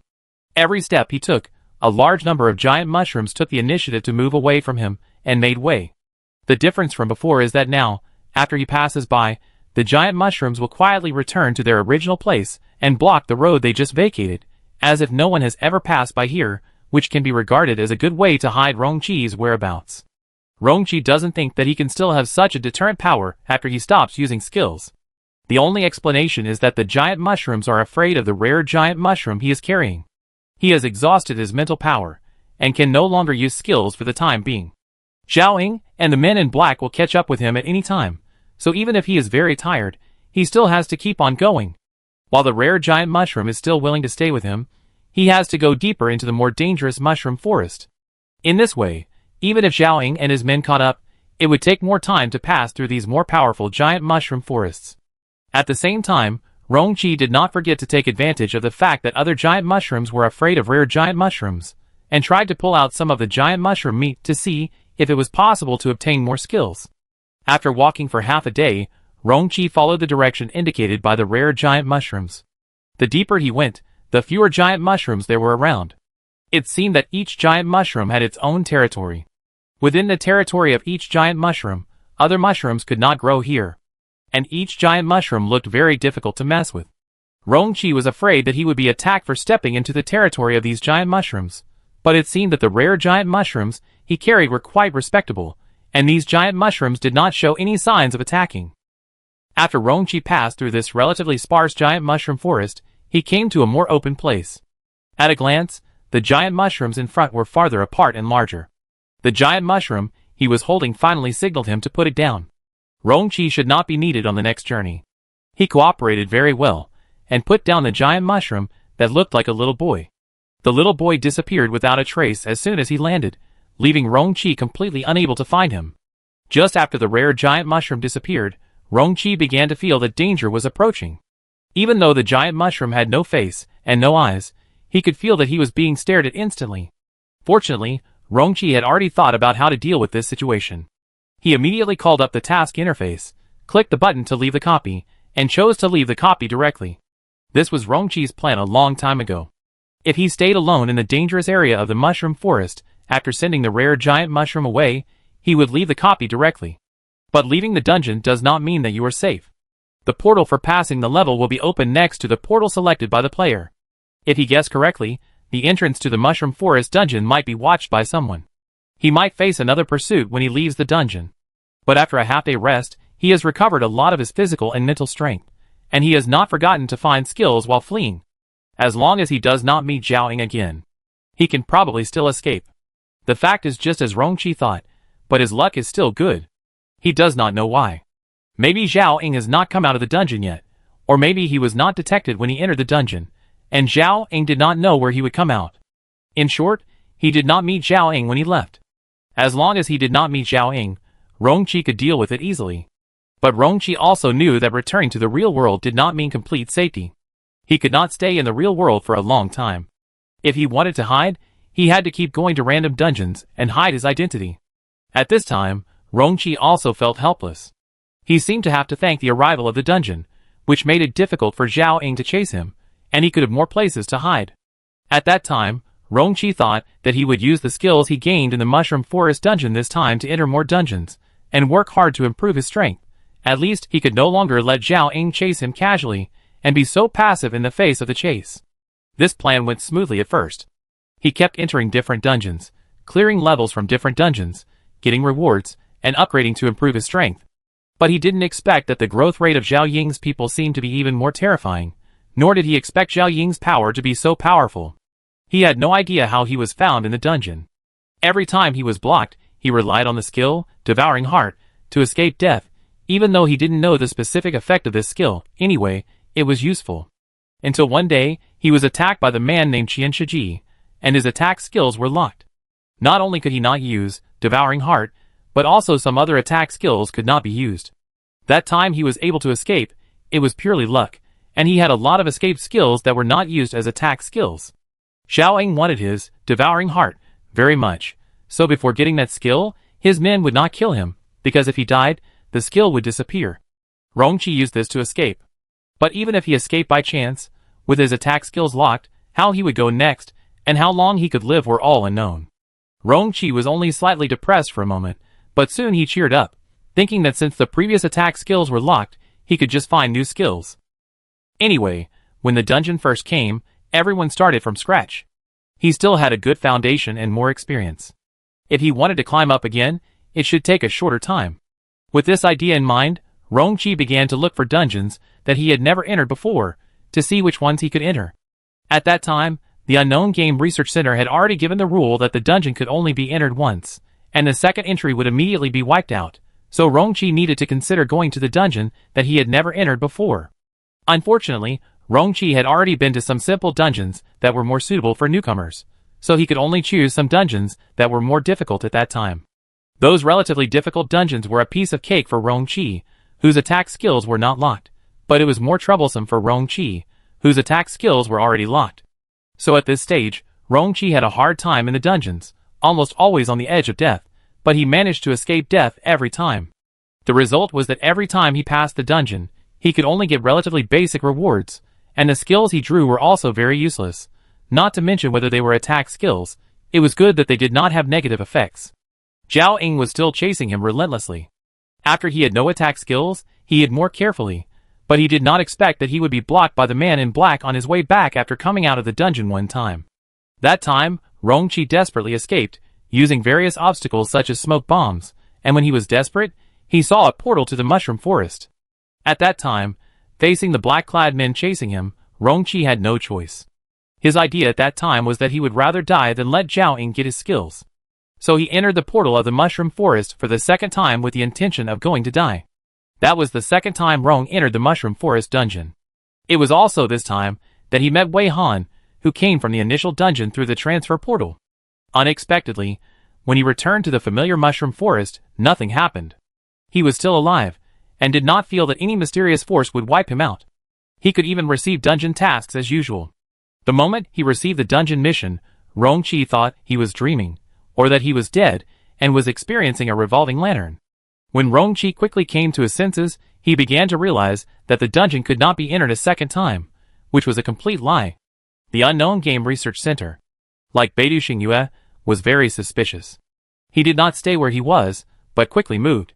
With the experience of escaping in the Mushroom Forest before, his hiding this time was more concealed.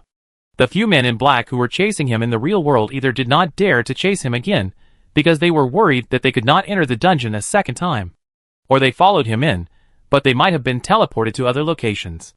It is more likely that the men in black directly contacted their accomplices, who had been staying in the Mushroom Forest in the real world to cooperate with each other. Anyway, no matter what the reason, He had to try to hide himself before the men in black caught up. Since he could come to the Mushroom Forest dungeon again, he must find enough skills again, which would be easier for him. After all, he knew that he could get skills by eating mushrooms. But unfortunately, even if he obtained the attack skills, they would be locked immediately after he obtained them. However, Rong-Chi was optimistic at first and thought that it might be because the attack skills he opened were duplicates, and they were all skills he already had, so they were locked again as soon as he got them. He had to open different attack skills. The problem was that the types of attack skills he had obtained were already very complete, and he had all the basic attack skills. It would be difficult to open more advanced attack skills. He was limited by the fact that his attack skills could not be activated, and he did not dare to enter too dangerous areas, so the progress of getting new skills was slow. The only thing to be thankful for was that the place where he landed this time might be relatively remote. He hid and was active for several days in a row, and did not encounter the man in black. Rong-Chi was determined to find a skill that could turn things around here, so he was also prepared for a protracted war. What surprised him very much was that within a few days, he saw a 7-colored mushroom that was very likely a rare giant mushroom. Since discovering this giant mushroom, Rong-Chi began to chase mushrooms on a daily basis, and became more and more wild. It was very magical that I didn't know whether Zhao Ying believed that he was dead, or there were other reasons. He stayed in the mushroom forest for so long this time, and he didn't encounter anyone chasing him the whole time. He didn't intend to kill the 7-colored giant mushroom. After seeing the rare giant mushroom they gave him, Devouring Heart, he felt that some rare giant mushrooms should have some special abilities. If they could reach a consensus, they might be able to achieve a win-win situation. The giant mushroom does not need to be killed, and the player can also obtain skills. But the colorful giant mushroom did not want to see him at all, and it did not attack him. It would run away when it saw him. Seeing the flexible escape action of the colorful giant mushroom, Rong-Chi felt that the mushroom was a rare mushroom, so he chased it more closely. This extreme tug-of-war lasted for a long time, until Wei Han went to the Mushroom Forest dungeon through the transfer portal, breaking the stalemate. Rong-Chi stopped talking about his past here. What happened later was off-topic, and Wei Han knew it, so there was no need for him to repeat it. Realizing that he had strayed off topic at the end, he said to them a little embarrassedly, "Sorry, I seem to have accidentally said something irrelevant. There is no need to talk about the things that Wei Han and I met in the dungeon. The point is that Zhao Ying is not a simple person. To be honest, I even think that Zhao Ying is not unaware that we are still alive. He may just pretend not to know. Maybe when he pretended not to know, he was secretly planning something." Rong-Chi guessed very worriedly. Everyone sat in the living room and listened very seriously, including Wei Han, but Wei Han had separated a spirit. The main body was listening carefully, and the avatar was watching the live broadcast of Beta Xingyue. Shirley and the other three saw the splitting process for the first time, and they were all stunned, as if they had seen some miracle. After listening to Rong-Chi's tale of his grievances with Zhao Ying, they also understood why Rong-Chi was so disgusted and angry when he mentioned Zhao Ying. Hearing that Rong-Chi was not going to continue talking about his past acquaintance with Wei Han, Shirley stretched out her tone in disappointment. You're not going to talk about it. I'm actually more interested in your acquaintance with Teacher Wei. As for that Zhao Ying, I already know very clearly that this person is a dead pervert." Zhang Xian let out a long breath. "I actually had some doubts about the Unknown Game Research Center at the beginning, so I wanted to go into that dungeon to take a look. So Beidou Xingyue and the Wanjie Prop Company are in cahoots? Those blind boxes that can open skills are actually made from the giant mushrooms in the Mushroom Forest dungeon? Is their purpose in doing this to monopolize skills?" Wu Shan rarely joined the analysis and gave his own ideas. Rong-Chi and Wei Han looked at him in surprise. It should not be their illusion. Wu Shan seemed to have watched Wei Han's live broadcast this time. Maybe because he saw his wife, who was still alive from the parallel universe, he seemed to have figured something out and looked more open-minded and calm. Rong-Chi came back to his senses, coughed lightly and said, "To be honest, I don't know, I'm just guessing. I don't think it's that simple. Wei Han and I learned from you in the parallel universe that for the world over there, this copy is a copy used to improve the strength of new players. If you don't get some basic skills from this copy, it will be very difficult for novices to improve their speed. The most likely result is that the upgrade speed of all new players will seriously fail to keep up with the speed of the copy difficulty refresh. New players will have difficulty upgrading, cannot pass the copy, cannot improve their strength, and cannot deal with monsters that break into reality. To the big. It is said that doing so is likely to affect the survival of mankind. I don't understand it at all." Shirley scratched her head with a headache, but Everyone has to spend money to get some skills that are barely enough to enter the simple dungeon. Now it has been refreshed to the S-level Deep Blue dungeon, but most players can barely pass the C-level dungeon. This situation is that the player's upgrade speed is far behind the difficulty of dungeon refresh. Our upgrade speed is relatively fast, and a big reason is that we found a lot of basic skills in the Mushroom Forest dungeon. Zhang Xian made a simple summary. Wei Han did not join the discussion. Her main body was listening to everyone's discussion, and her clone was watching the live broadcast and brushing the discussion with a calm expression. Teacher Wei, don't you have any ideas? Shirley noticed Teacher Wei's silence. To be honest, even if the misunderstanding has been resolved now, Shirley has become accustomed to the title of Teacher Wei and can't change it. Wei Han raised her head, thought for a moment, and then gave her new plan. I will first meet with Jiang Jiang and Meng Luo, and then enter the instance where Zhao Ying is currently. Chapter 248. Wei Han's reply was actually a bit off topic, but it shocked all 4 people present. The first person to come to his senses this time was Rong Qi. He couldn't help but ask Wei Han for confirmation. Wei Han, what did you say? Do you know what you just said? Teacher Wei should mean that we should stagger with a group of people from Beidou Xingyue, right? If Beidou Xingyue goes well, they should be able to come out in a few days. Teacher Wei, you and Rong Qi just came out of the dungeon. You should need to rest for a few days, right? Shirley asked in a flustered manner. Zhang Xian and Wu Shan just looked at Wei Han nervously. Wei Han nodded seriously. Of course, I know what I'm talking about. If I can make an appointment with Jiang Jiang and the others today, then I will enter that dungeon today. Some things can only be understood on the spot. Wei Han made this decision on impulse, but before she said it out loud, she had a brief thought. Because she always felt that Zhao Ying seemed to be in a very happy mood in the copy of Humian's area, and felt like he had solved a problem or overcome a certain difficulty. In addition, the strange patterns on Banhua and Xuanyun that only the Eye of Truth could see, and the 2 people's performance as if they had lost their souls. All of them showed the abnormality in the copy. During the interruption of Beidou Xingyue's live broadcast, something must have happened, or Zhao Ying did something to the players. The most direct way to find the answer is to go straight to the copy site. In the past, Rong Qi had a certain strength, but he could not beat the opponent's large number of people, and his attack skills were locked. Rong Qi and she met again in the Mushroom Forest dungeon, and the 5 of them were hunted down together. Because they were too weak, they had to adopt the strategy of pretending to be dead, and they changed their appearance and hid until now. The plan they discussed at first was to change their identities, and return to the real world, and work hard to improve their strength. When they were strong enough, they would directly kill the powerful force lurking in the dark. Wei Han felt that she could start to take some substantial actions. It was rare for Zhao Ying to appear in front of the camera on his own initiative, which was almost equivalent to giving the coordinates.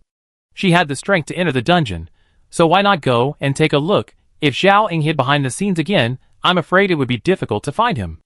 After listening to Teacher Wei's reply, Shirley blinked her eyes, and didn't know what to say for a while. Zhang Xian asked worriedly, is the risk too great? Although we have all changed our appearance, there is still a risk of being recognized, right? Rong Qi also mentioned it just now.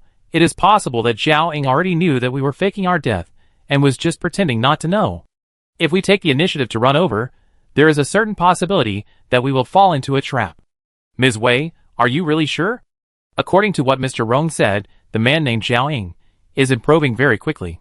Now that so much time has passed, we cannot predict how much stronger he has become now. Wu Shan was also very worried. After the 2 people finished talking, Shirley asked in a very tangled manner, can we go? Rong Qi spoke last, and he said directly, then I will go with you. Facing the speeches and questions of several people, Wei Han patiently explained, the risk should not be too bad. I have prepared myself to be recognized. Even if Zhao Ying is stronger than expected, I will not be defeated by him. At least I can still buy time to escape. Don't go, you 3. After Rong Qi and I set off, you go and inform the others. Don't go down the dungeon for the time being. Just stay in this protective shield. I will reinforce the protective shield and improve your safety level. Since the protective shield was broken before, Wei Han has enhanced it. Now it is much more difficult to break through the protective shield she set up. Wei Han couldn't predict what kind of development and consequences would happen after she and Rong Qi entered the dungeon and met Zhao Ying. Anyway, just in case, all the necessary preparations must be made first, at least to protect those who are close to her and prevent them from being threatened. The 3 were not surprised to hear this arrangement, and they had no opinion on the arrangement itself. They were very self-aware, and knew very well that their strength could not keep up.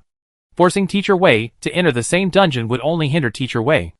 If they did not listen to Teacher Wei's arrangements and ran around everywhere, there would be a certain probability that they would drag down Teacher Wei. It's just that they are not strong enough. If they were as strong as Rongqi, they would be able to act with Teacher Wei.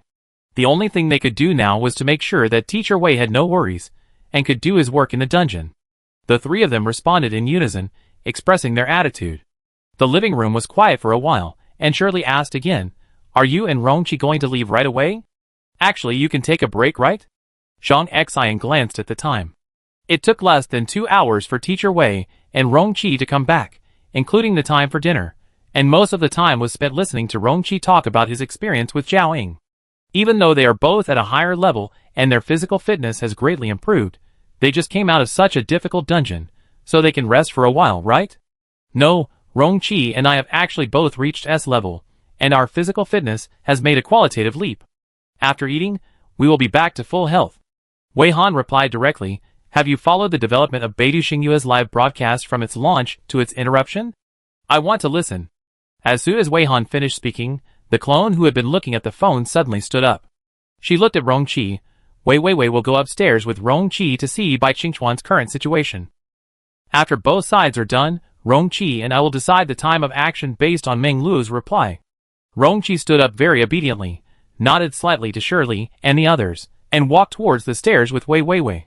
Shirley turned to look at the two figures, one in front and one behind, and sighed. They actually started to proceed simultaneously. Teacher Wei really seems to be in a hurry this time. Shirley just sighed, but she didn't expect Teacher Wei to agree and say, "Well, it's a bit rushed. If Beidou Xingyue also has a ticket to leave the dungeon at any time, then they may leave the dungeon at any time." While talking, Wei Han formed a new clone and continued to check his phone. This time, it was Teacher Meng who came out. "Wei Han, I just said that if Zhao Ying left the dungeon and returned to Blue Star, it would be difficult to find him again. Let's not waste any more words, you guys start. Please tell me the whole process of Beidou Xingyue starting the live broadcast and then interrupting the live broadcast." The three nodded in unison and told Wei Han very seriously about Beidou Xingyue's live broadcast. Wei and Rongqi had already come upstairs and were standing outside the room where Bai Qingchuan was placed. The two knocked on the door symbolically, and Bai Qingchuan in the room naturally did not give any response. They waited for a few seconds artificially, and then pushed the door open. Bai Qingchuan's room was still the same. There were still flowers in the vase on his bedside, but the flowers now were not bought, but planted by Wu Shan in the garden. Wu Shan took good care of the small yard of the villa, planted some fruits and vegetables, and planted some flowers and plants in many flower pots. Wei Han put all the props were souvenirs that might be useful here. The pictures of these souvenirs and props in operation looked a bit dreamy. Bai Qingchuan's face looked much better than before, but because of the blood volume progress bar and other things, it was really hard to tell how he was recovering now, and how long it would take for him to wake up. Wei Han came up this time to check the icon on Bai Qingchuan's palm again, and wanted to see if he could interpret the garbled text on Bai Qingchuan's icon interface with advanced translation skills. They hadn't observed Bai Qingchuan properly for a while. The two came to Bai Qingchuan's bed, and Rongqi took the lead, lifting Bai Qingchuan's left hand, and tapping the two overlapping icons on the right hand. As soon as he lifted Bai Qingchuan's right hand, and saw the pattern on it, Rongqi asked in confusion, "There's only one icon now." Wei Han immediately moved over, and took a closer look. On Bai Qingchuan's palm, which had regained a little color, there was indeed only the blue star icon. If they hadn't taken many photos of Bai Qingchuan's palms, they would have doubted their memories. Never mind, let's click it and take a look. Wei Han made a decision. Rongqi grabbed Bai Qingchuan's left hand, and clicked the icon on the palm of his right hand. The interface that popped up this time was very familiar to them. Rongqi found that the text on the interface was the text of human civilization, and he could understand it directly. In this case, all the information on the pop-up player interface was clear at a glance. Rongqi subconsciously glanced at Wei Han, and found that Wei Han was already concentrating on checking the player information on the panel. Is it because he is recovering? Even the icon on the palm has been repaired? It is indeed human text, right? I don't have the corresponding visual assistance skills, but I can understand the information on it. He still mentioned his thoughts a little. It is indeed human writing. Wei Han took out his camera and started taking pictures. He instructed Rong Qi to hold Bai Qingchuan's hand to adjust the angle and size of the interface, and replied, "The reason why there is only one icon now is not necessarily because he is recovered, and it is not certain that there is only one icon." Wei Han said while turning the Eye of Truth over and staring at Bai Qingchuan's palm seriously, then frowned. "I used the Eye of Truth to check, and the unfamiliar planet icon is still on his palm, but now it has become invisible to the naked eye. It can still be like this." Rong Qi stared at Bai Qingchuan's palm seriously. In his field of vision, no matter how he looked, he could only see the blue planet icon. Move your eyes up a little bit, and you will see the pop-up operation interface, which now shows Bai Qingchuan's player information. The player nickname in the player information is the default real name, and it seems that he has not changed it.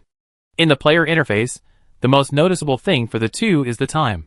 The time on the blue star icon of Bai Qingchuan is different from the time on their blue star icons. According to the rules learned from the portal maze, the time on the blue star icon is the time of the player's initial world. By comparing the time on the blue star icon with the time on the networked electronic device, if there is a difference between the two, you can determine whether you have gone to a parallel time and space. Of course, generally speaking, if the player himself has gone to a parallel time and space, he can confirm it through various aspects, and this information is not needed. But now the person who came here from another parallel time and space is Bai Qingchuan, and Bai Qingchuan is in a state worse than a vegetative person. They want to formally confirm Bai Qingchuan's origin, and this piece of information is crucial. Now that they can clearly see the difference in time on Bai Qingchuan's blue star icon, the two finally confirmed that Bai Qingchuan was really a player from a parallel universe. They were really lucky to let Bai Qingchuan choose a red portal. He happened to choose a red portal leading to their original world. Otherwise, they would not be able to bring Bai Qingchuan back here smoothly. The other monsters brought back at the same time as Bai Qingchuan, except for the eye monster and the turtle-footed cactus, were basically consumed in Wei Han's various experiments. This also confirmed that they could not go to other parallel universes in the same way. First, they could not see the red portals in the dungeon. Secondly, they could not pass through the red portals in the dungeon. They could not even enter the red portals in reality. After analyzing the time difference, Wei Han asked Rong Qi to open Bai Qingchuan's skill library first. They would not touch Bai Qingchuan's skills, but Wei Han needed to take a look to see if there were any skills that could be used. She could use props to simulate them just by taking a look, which was quite convenient. There were not many skills in Bai Qingchuan's skill library, and the effects of these skills were very general. The most useful one was Eye of Truth. After looking at the skills, it was time to check Bai Qingchuan's historical dungeon records. In stark contrast to Bai Qingchuan's skills, his historical dungeon records were very rich, and the long list was almost bottomless. A person who could pass so many dungeons could not have only so many useless skills. Wei Han and Rong Qi initially guessed that either Bai Qingchuan's skills were taken away, or Bai Qingchuan took the initiative to give his skills to someone. Wei Han's mind flashed some scenes in the initial dungeon, and he always felt that it was more likely that Bai Qingchuan gave the skills to the Wei Han he knew. After flipping through this long list of historical copy records, he found the record time of his initial copy, and finally found the time when the copy of his initial world came. Wei Han whispered, "Star Calendar 205. It was almost 5 years ago." Rong Qi flipped the list up again. Let's see what his last copy was. Star Calendar 209 February 30th. Use the ring match ticket to enter the ring match copy. Rong Qi read it while operating. Click to expand to view details. To be honest, they really didn't expect that Bai Qingchuan's last copy would be a ring match copy using a ring match ticket, and Bai Qingchuan's initial world seemed to be a world with the 30th of January. Wei Han just happened to have such a ring match experience ticket, but she never found a chance to use it. In the record of this historical copy, after clicking to expand the details, they saw more information about this ring match copy, and even recorded every step Bai Qingchuan took after using the ticket. After using the ticket, there seemed to be some options to choose from, and the operations in the historical record only recorded the choices made by Bai Qingchuan.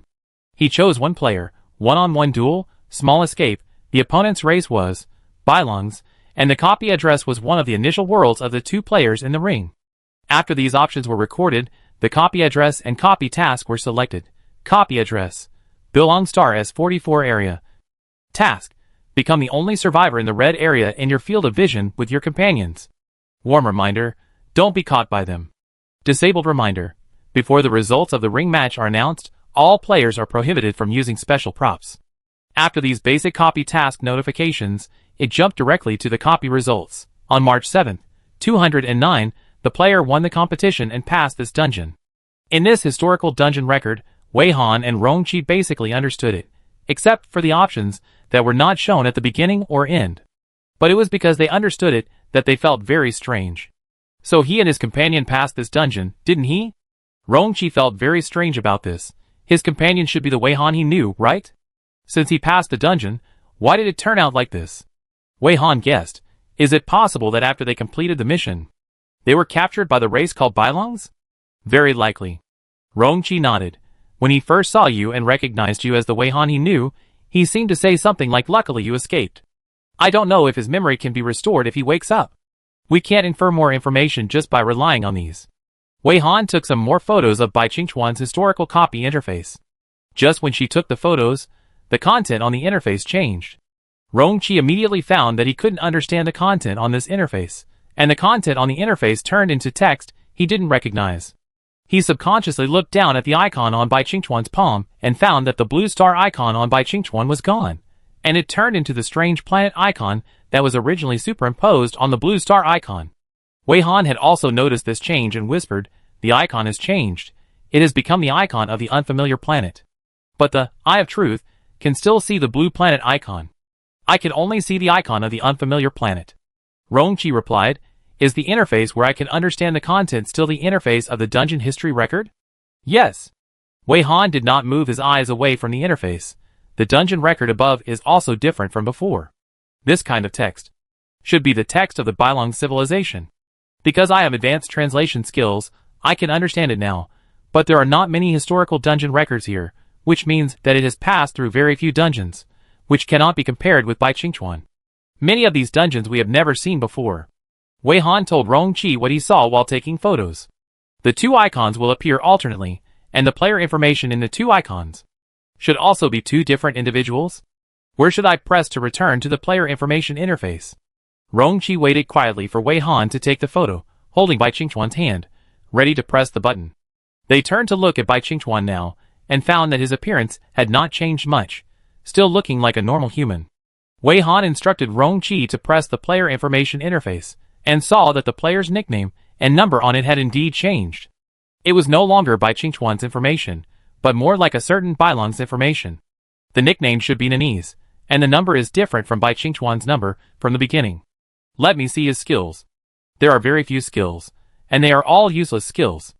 Wei Han's tone sounded quite disappointed. What do you think is going on? Is there a monster living inside Bai Qingchuan? Or has the monster transformed into Bai Qingchuan's appearance? Rongqi was completely confused. What can you see when you look at him with the Eye of Truth? Nothing can be seen. Wei Han recorded some information and stared at Bai Qingchuan with the Eye of Truth for a few seconds. He looks like a normal person. There are no invisible monster parts on his body. That's really confusing. Rongqi's train of thought was stuck. He thought about taking another look at the strange planet icon, but when he looked down again, he found that there were two icons overlapping each other on Bai Qingchuan's palm.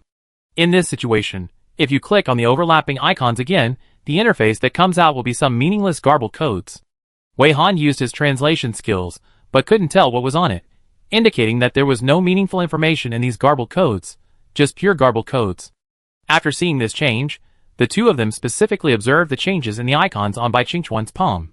Finally, it was discovered that the icons on Bai Qingchuan's palm now cycle between the modes of blue star icon, strange planet icon. Two icons overlap. The blue star icon existed for 2 minutes, the strange planet icon existed for 1 minute, and the icon overlapped for 5 minutes. These durations made people feel inexplicably familiar. Bai Qingchuan was alive for 5 minutes and dead for 3 minutes.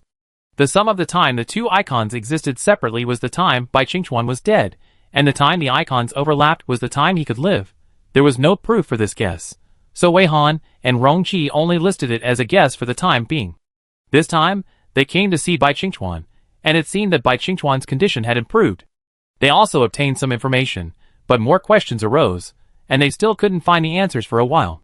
The two could only temporarily suppress these questions, leave Bai Qingchuan's room, and return to the first floor to meet up with Wei Han's body. Wei Han's body also learned more about the development of Beide Xingyue in Yumian's area. She shared the same view as the three people that Yumian was likely a strange creature. After the two sides met, Rongqi also received a reply to the message he sent to Jiang Jiang. Jiang Jiang and Meng Luo said that they were quite free and could meet them at any time.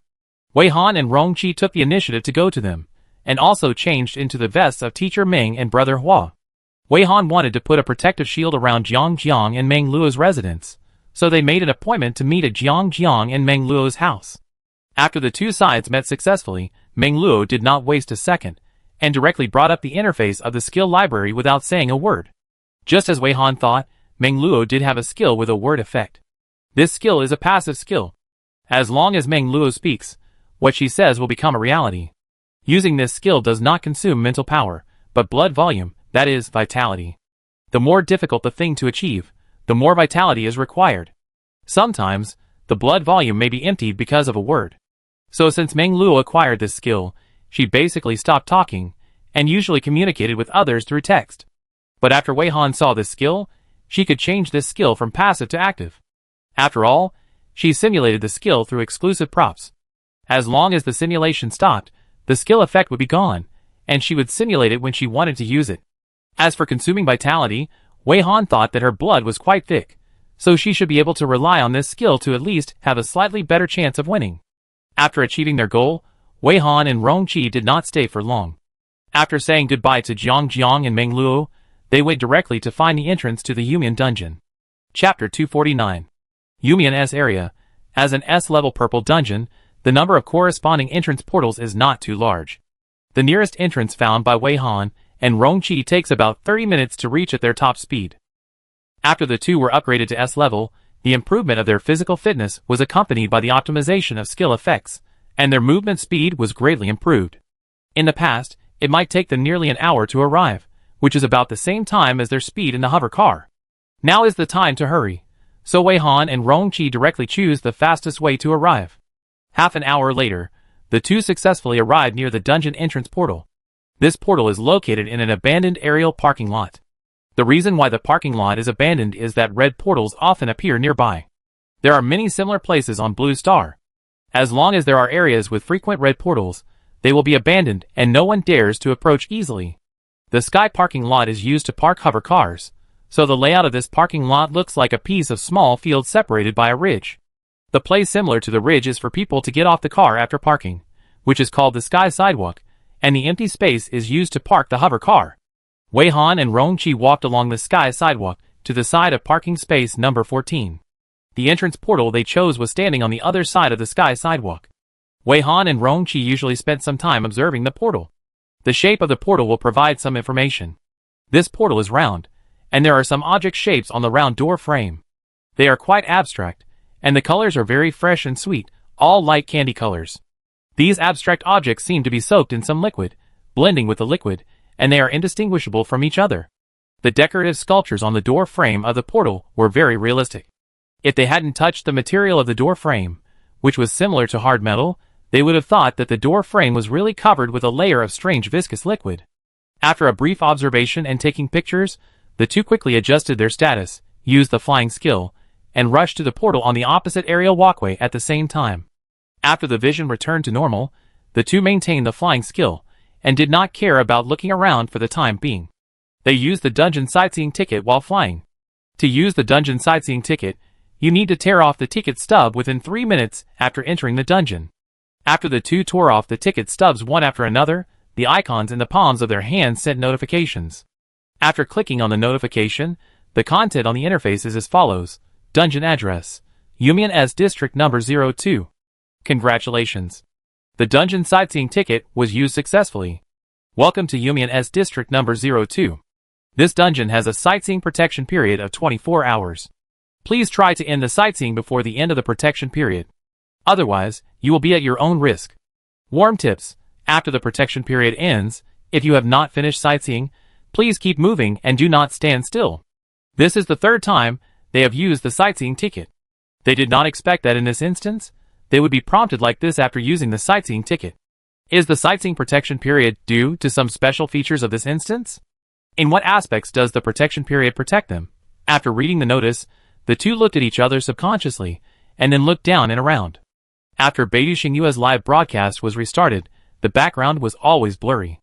When Wei Han and Rongqi watched the live broadcast, they did not really see the environment in the instance clearly. They only knew that the colors in the background were quite rich, like blurry neon lights. Now that they have come to the dungeon, they find that everything in this dungeon seems to be wrapped in a layer of sticky liquid. At a glance, the candy-colored sticky liquid is endless, as if a candy-colored liquid blizzard has fallen here, and everything is covered with sticky liquid. At a glance, they did not see any monsters. There seemed to be nothing here that could threaten them, and the existence of the protection period was even more confusing. While observing, Wei Han immediately used the Eye of Truth.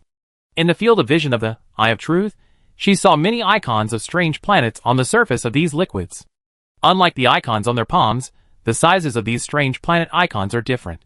Some are very large, and the diameter can be measured in meters. Some are very mini, which may be smaller than the icons on their palms. If Wei Han did not have the visual assistant skill, they would not be seen at all in the sky. This made Wei Han subconsciously take out the camera to shoot again. Rongqi saw her action and immediately guessed that she probably saw something through the skill. He just curiously leaned over, imitating Wei Han, looking at the scenery below from some angles, although he knew that what he saw was definitely different from what Wei Han saw. In Wei Han's current field of vision, the clarity of those unfamiliar planet icons was also different. Some were very clear and looked new. Some had begun to fade, looked old and blurred. Some were already incomplete. According to Wei Han's current understanding of planet icons, having a planet icon was equivalent to being a player. She had only encountered the situation of having multiple icons on her body twice before. If we follow the chronological order, she first saw it on the monster Wei Han, who turned into a monster in the initial copy, but the multiple planet icons on the monster Wei Han were all blue star icons, and no other planet icons appeared. The second time was the two overlapping icons on Bai Qingchuan's palm, one blue star icon and one unknown planet icon, but until now, she has not figured out what the icons on Bai Qingchuan's palm are. And in this copy, the situation she saw was very different from the first two she encountered. First of all, these icons were scattered irregularly in various places in the copy, with many types and sizes. Secondly, these icons also showed more strange states, and she didn't understand why the icons faded, became blurred or incomplete. In Wei Han's current cognition, icons generally have only two states. When the player is still alive, the icon exists, but after the player dies, the icon disappears directly. This is the first time I have seen this intermediate state. Considering that the icons represent the player's native world, do these icons represent the existence of so many monsters from different worlds? But even if Wei Han stacked up the perspective skill and used the Eye of Truth to check the scene below, he still couldn't see anything. There was no monster hidden under that strange candy-colored sticky liquid. Or, those objects that looked like plants and buildings were actually piled up by the liquid. There was nothing under the sticky liquid. Everything in this copy is those candy-colored viscous liquids. The fresh and sweet color scheme makes these liquids look like melted candy fruit paste. All the scenes in the copy look very harmless. This copy looks rich in scenes, but in fact there is only one thing in the setting, which is similar to the copy of macrophage particles. Since there is actually only one substance, what is the matter with the large and small planet icons that can be seen everywhere? Are these icons in the copy the same as the planet icons on the body of normal players? If it is the same thing, then by clicking these icons in some way, will the familiar virtual screen interface also appear? If it is not the same thing, what other meanings do these graphics have? Or do they have no meaning in themselves? It's just a coincidence. She just overthinks it? While Wei Han was thinking about the graphics that seemed to be planet icons, Rongqi was looking further away, at least to see how large an area this piece of candy-colored viscous liquid covered, and then to find out if Zhao Ying and others were nearby. After all, the purpose of their coming here was to see the live broadcast of Beidou Xingyue. If Wei Han finds anything, she will tell him after she finishes. In order to see farther, Rongqi also adjusted the altitude several times, and finally confirmed that Zhao Ying and others were not in this area. The scope of this dungeon is quite large, and it seems that they will need more time to find Zhao Ying. How is it? Did you find anything? After Rongqi finished his observation, he returned to Wei Han and took the initiative to use his skills to transmit his voice to ask. The two of them were in midair, and the wind was a bit loud, so they might not be able to hear each other clearly. Wei Han was actually looking for him, and when she heard his question, she told him what she had just discovered, wanting to see what he thought. The two of them kept flying, while exchanging information and discussing. Rongqi didn't have any idea about the large and small planet icons that Wei Han saw using the Eye of Truth. After all, He couldn't be sure what the existence of those icons meant. After careful consideration, Rongqi gave this idea. If these graphics are indeed of the same nature as the icons on our palms, then there is a most critical question now. Where are the players who have these icons? If we cannot determine the location of the players, then even if we want to try to trigger those icons effectively, we have no way to try. Out of caution, Rongqi suggested, before we figure things out, I think we'd better not act rashly. I just raised the altitude and looked further away, but still didn't find any monsters or the like. The area covered by this candy-colored slime is much larger than expected. Maybe we have to go around again to see Xiaoying and the others. While listening to Rongqi's analysis, Wei Han began to do two things at once and took out his mobile phone to check the information on various forums. While checking the discussions on various forums, he replied to Rongqi, I don't want to use absolute zero to survey Xiaoying's location in this instance, so we may have to go a little further. I understand. I wanted to remind you that it might not be convenient to use absolute zero to find Xiaoying here. If he notices something, it might be a bit troublesome. Rongqi had thought of this a long time ago. Well, how about this next? I want to take a look at the discussions on the internet, and also see if my parents will connect to the network at this time, and if they have posted anything. You are responsible for detecting the situation in this copy, and if you find anything, tell me. Wei Han wanted to concentrate on checking the information on the internet. She also wanted to see what impact her live broadcast had on the people in the initial world, and whether people had more bold guesses and ideas about the things revealed in the copy live broadcast. Of course, the most important thing is to wait and see if she can receive a post from her parents. Rongqi used the rope skill to wrap the rope around their waists and said to her, No problem, just look down at your phone and leave everything to me, such as the route. If you see anything interesting, you can share it with me at any time. Wei Han pulled the rope around her waist. This rope skill was quite strong. With a little force from Rongqi, she knew which direction to fly. She nodded to Rongqi with satisfaction, and when Rongqi began to lead the way, she also focused on checking various discussions on the internet. Although Teacher Wei's live broadcast has ended, the popularity of the live broadcast has not decreased. On the contrary, due to the various important information revealed in the live broadcast, the popularity remains high and has a trend of continuing to rise. At this time, the hot searches on every platform are occupied by the following related terms. Parallel time and space really exist. A copy that is more difficult than the S-level Deep Blue copy. Wei Han, a beauty that has never been seen before and will never be seen again. The beautiful Wei Han is suspected to be the key to the disappearance of the portal. An unknown game copy has arrived? Is it really so? Ant, simulation cabin. Real dinosaur. Pick any one of these terms, and it will be on the hot search of all platforms for 7 days and 7 nights. Now these terms appear at the same time, and their popularity, discussion and spread are unimaginable. Many old fans of Teacher Wei believe that the impact of Teacher Wei's live broadcast has not yet reached its peak. This explosive information dissemination speed is also extraordinary. As early as during the live broadcast, it has attracted many viewers from the other 3 alliances. Now that the live broadcast is over, as the news spreads, more and more viewers from other alliances come to buy the recording of Teacher Wei's live broadcast. For a time, the number of online viewers of the recording was even much greater than the number of online viewers during the live broadcast. It is precisely because of this that the various topics triggered by Teacher Wei's live broadcast will continue to rise in popularity, almost reaching the terrifying level of discussion on the entire Blue Star. On the forum of the Comet Live platform, old fans of Teacher Wei and others are also proud of this. There are many data parties that record the popularity of various topics related to Teacher Wei, video playback volume, topic discussion, the growth of the number of Teacher Wei's fans, etc. Some record keepers have also made a series of summaries to show Teacher Wei's extremely terrifying growth rate.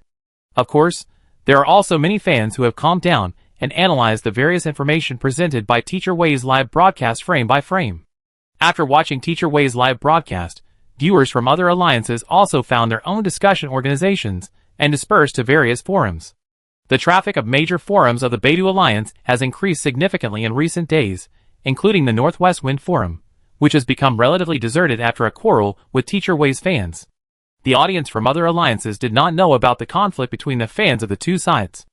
After finding the Northwest Wind Forum, they were also discussing the topic of Teacher Wei, and they did not care about the shouting of the fans of Beidou Xingyue. Now no matter which platform software is opened on the mobile phone, Basically everyone is discussing Teacher Wei's live broadcast.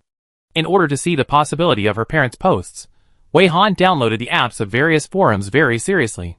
Because of the high intensity of internet access, she inevitably saw a lot of discussions, analysis and speculations from netizens.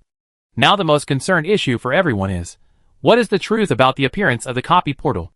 Is it really an unknown game that everyone thinks has come to the real world? If the information about anti given in the number 1S level simulation cabin is true, then it is equivalent to saying that all copies are real and have never been game data or something like that. And their behavior of entering the copy and breaking through the level, and the monsters invading Blue Star through the red portal, are actually doing the same thing from the standpoint of both sides. This is also very likely to mean that the copy entrance portal is red on the Blue Star side, but it is a red portal on the copy side.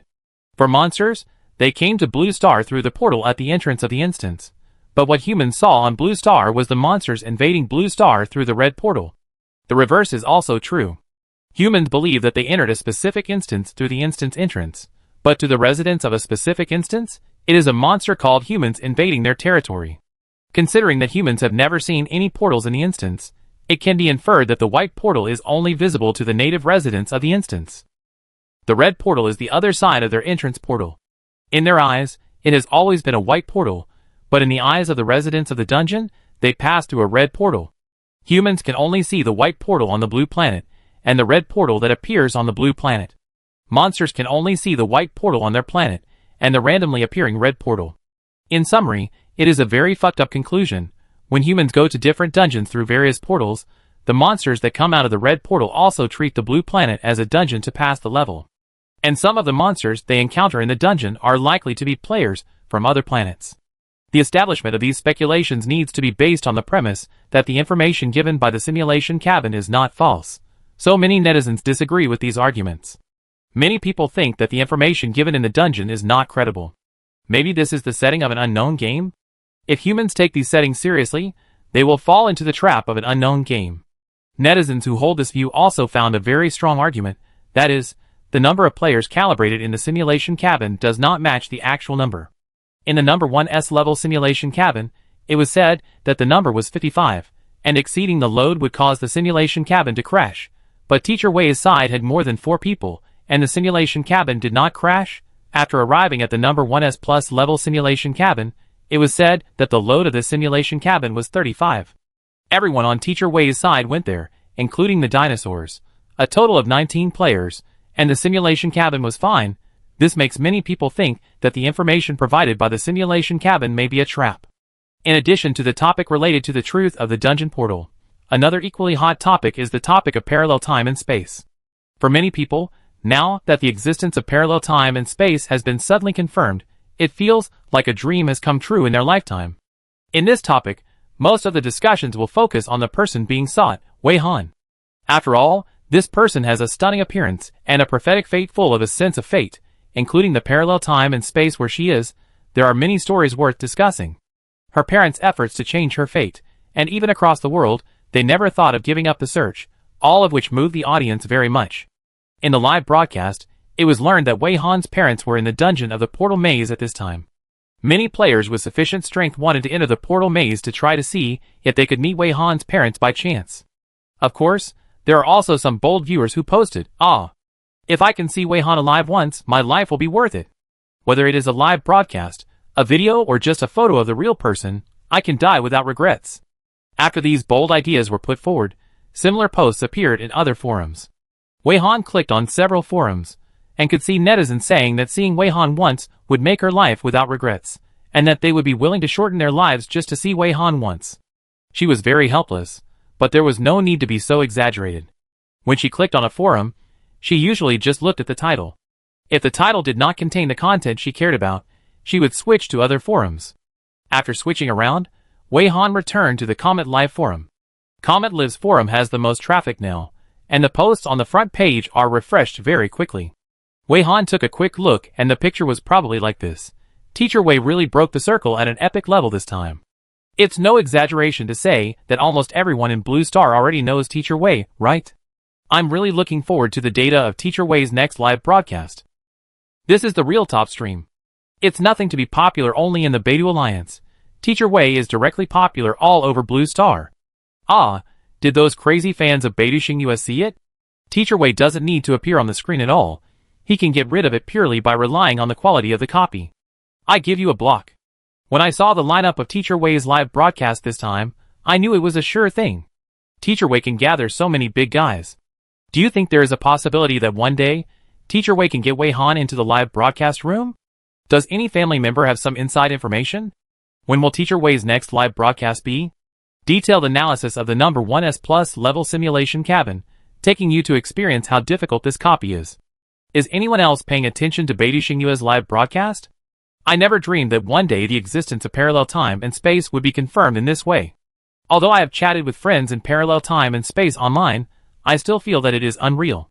Wei Han silently flipped through a few pages, and then chose the latest release to flip through it.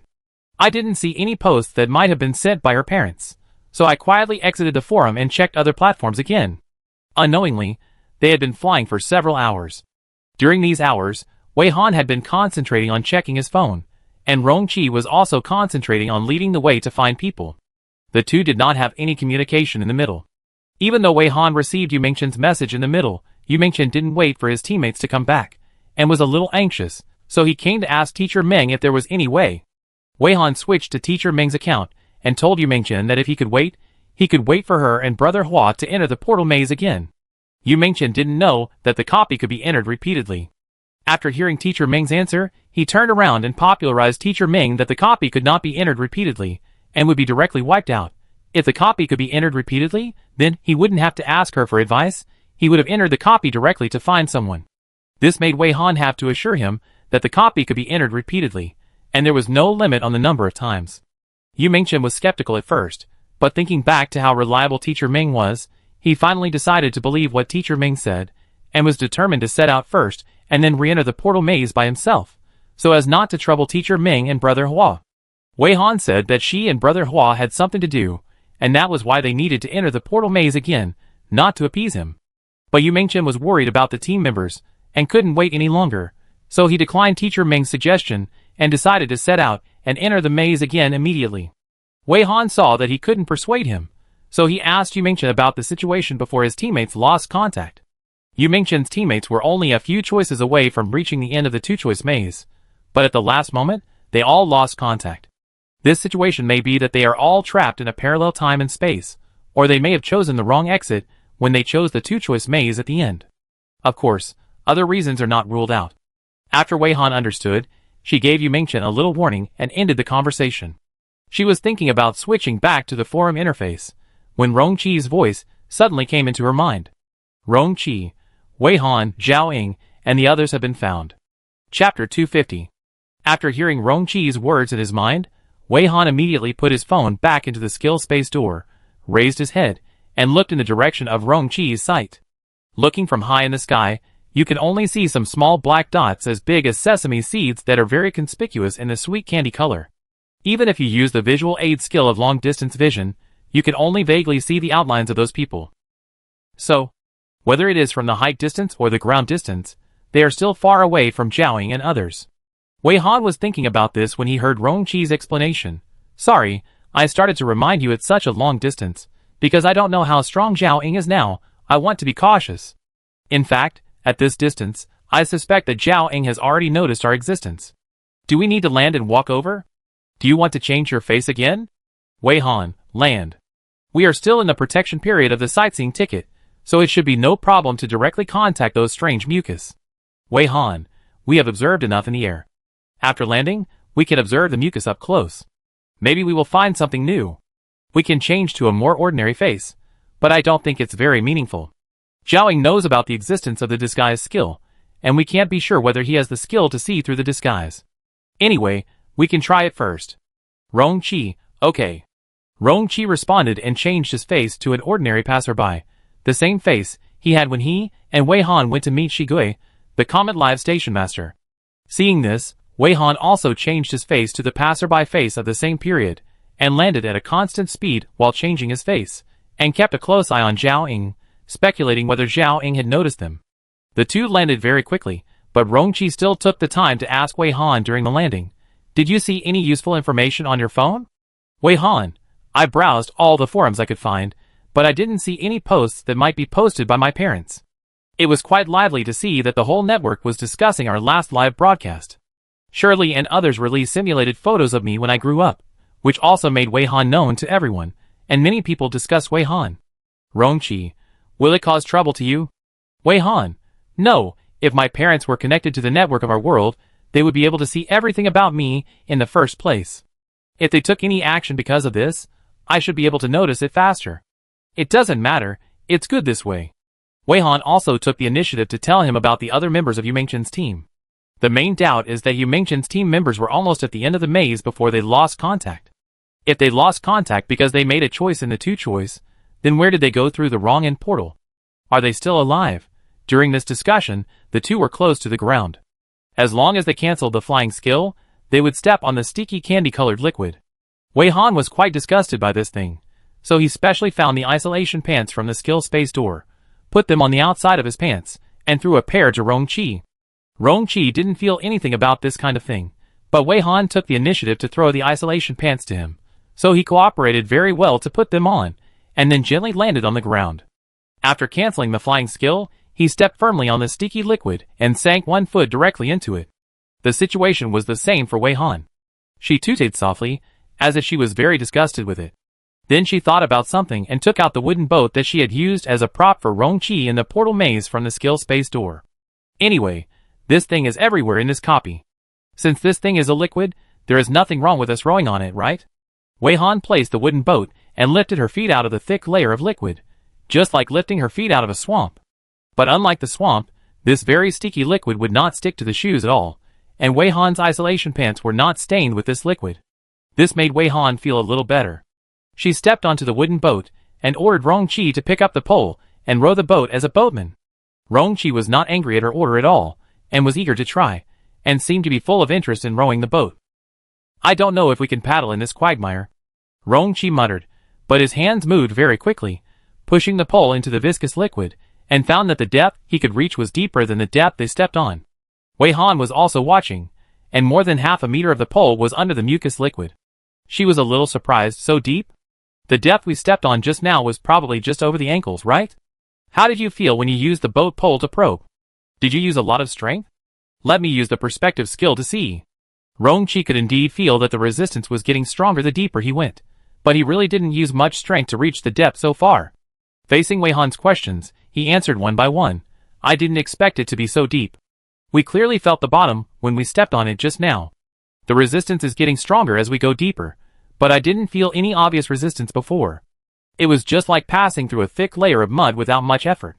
Use your perspective skill to see. I feel a little strange. Is it still this strange mucus when we go further down? Isn't this planet made of this stuff? Rongqi doesn't have perspective skills, only Wei Han has all kinds of weird skills. Wei Han directly used Eye of Truth and perspective skills together. In this state of vision, she can clearly see where Rongqi's pole is reaching, and also see the situation deeper underground. A little strange. Wei Han simultaneously told her what he found. How should I put it? On the surface, there is a layer of pure candy-colored liquid, but further down, it becomes a mixture of red mud and candy-colored mucus. The lower you go, the less candy-colored mucus there is. Wei Han, the pole in your hand is now at the position where the ratio of red mud to candy-colored slime is 8:1. Hearing her response, Rongqi slightly increased his strength and pressed down the pole. The resistance at this time was enough to drive the wooden boat to swim on the candy-colored slime. With this action, the wooden boat swam forward very smoothly, proving that rowing on this viscous liquid is feasible. According to Wei Han's description, Rongqi adapted to the rules of the rowing action while guessing. So this candy-colored slime is actually the water in this instance? We actually came to an instance flooded by water? But just after making this guess, he overturned it again. But this is not quite right. Can water make those shapes? Or does this thing take into account various properties, can flow, and can also be piled up like snow, and become various shapes? But those planet icons that appeared on the surface, I don't know what's going on. Rongqi, Wei Han, can your perspective skill see deeper? Deep underground in this instance, is there any underground civilization? Those icons we see may actually be icons of underground monsters? Wei Han has now seen through the complete red soil layer, and the candy-colored slime can no longer be seen at any deeper depths. But the perspective skill has a limited perspective range, so she can't see if there are other situations deeper. After reading it, Wei Han retracted his gaze. The perspective skill has a long enough range, but it is impossible to see deeper underground. But I don't think there is any underground civilization. Wei Han, I can tell you very confidently that the only creature in this copy may be the human at the copy address, and there is a 99% chance that it is these candy-colored slimes that can be seen everywhere. Do you still remember the hide-and-seek copy? Rongqi, yes, of course I remember. Wei Han, this copy and that copy should be similar in nature. Both are caused by a dilemma caused by a creature. But the question now is, what kind of characteristics does that thing called human have? Wei Han, by the way, as an aside, I suddenly feel that the Eye of Truth may also have invisible things. It may be because the level is not good, and the skills need to be upgraded. I have seen someone analyze that there may be portals in the copy that human players cannot see and only monsters can pass through. Rongqi has now started rowing the boat vigorously, making the wooden boat move forward quickly while discussing and analyzing various issues with Wei Han. Rongqi also saw what Wei Han mentioned when he was browsing the forum. He immediately replied, I seem to have seen a similar inference, which is the speculation that the portal has two sides. One is white and the other is red. The white portal in our world is invisible to monsters coming through the red portal, and after we enter the dungeon through the white portal, we cannot see the portal that only monsters in the dungeon can pass through. Rongqi, we have seen this speculation with our own eyes when we met Bai Qingchuan in the Minesweeper dungeon, and it has been confirmed. There are portals in the dungeon that only monsters can see, but we can't see them, and those portals are red portals from the blue planet. Rongqi also knew about this, so Wei Han didn't have to explain it. As the wooden boat moved forward, she kept the Eye of Truth to observe the passing scenes. No matter how she looked, the only abnormalities she could see were those large and small strange planet icons, and she didn't see any white portals in the dungeon. So that's the problem. Wei Han, under normal circumstances, it's okay for players not to see the white portals in the dungeon, but I can't see anything when I use the Eye of Truth. Wei Han, I can see so many things through this skill, including the planet icons on the monsters, confirming the monsters' player identities, and seeing many truths hidden in the dungeons, but I can't see other portals in the dungeons. Wei Han, I originally thought of many possibilities, but I never thought about the skill level, thinking that this skill didn't have an upgraded space door. But now I suspect that I can't see even with this skill. Maybe it's just because the skill level is not high enough, and I can't see more truth. So if I can get skill upgrade points next, I have to upgrade the Eye of Truth skill. Rongqi said with a little regret, if you thought of this earlier, I can obviously give you the upgrade points here. Wei Han didn't care, it doesn't matter, I'm not sure if this is really the reason.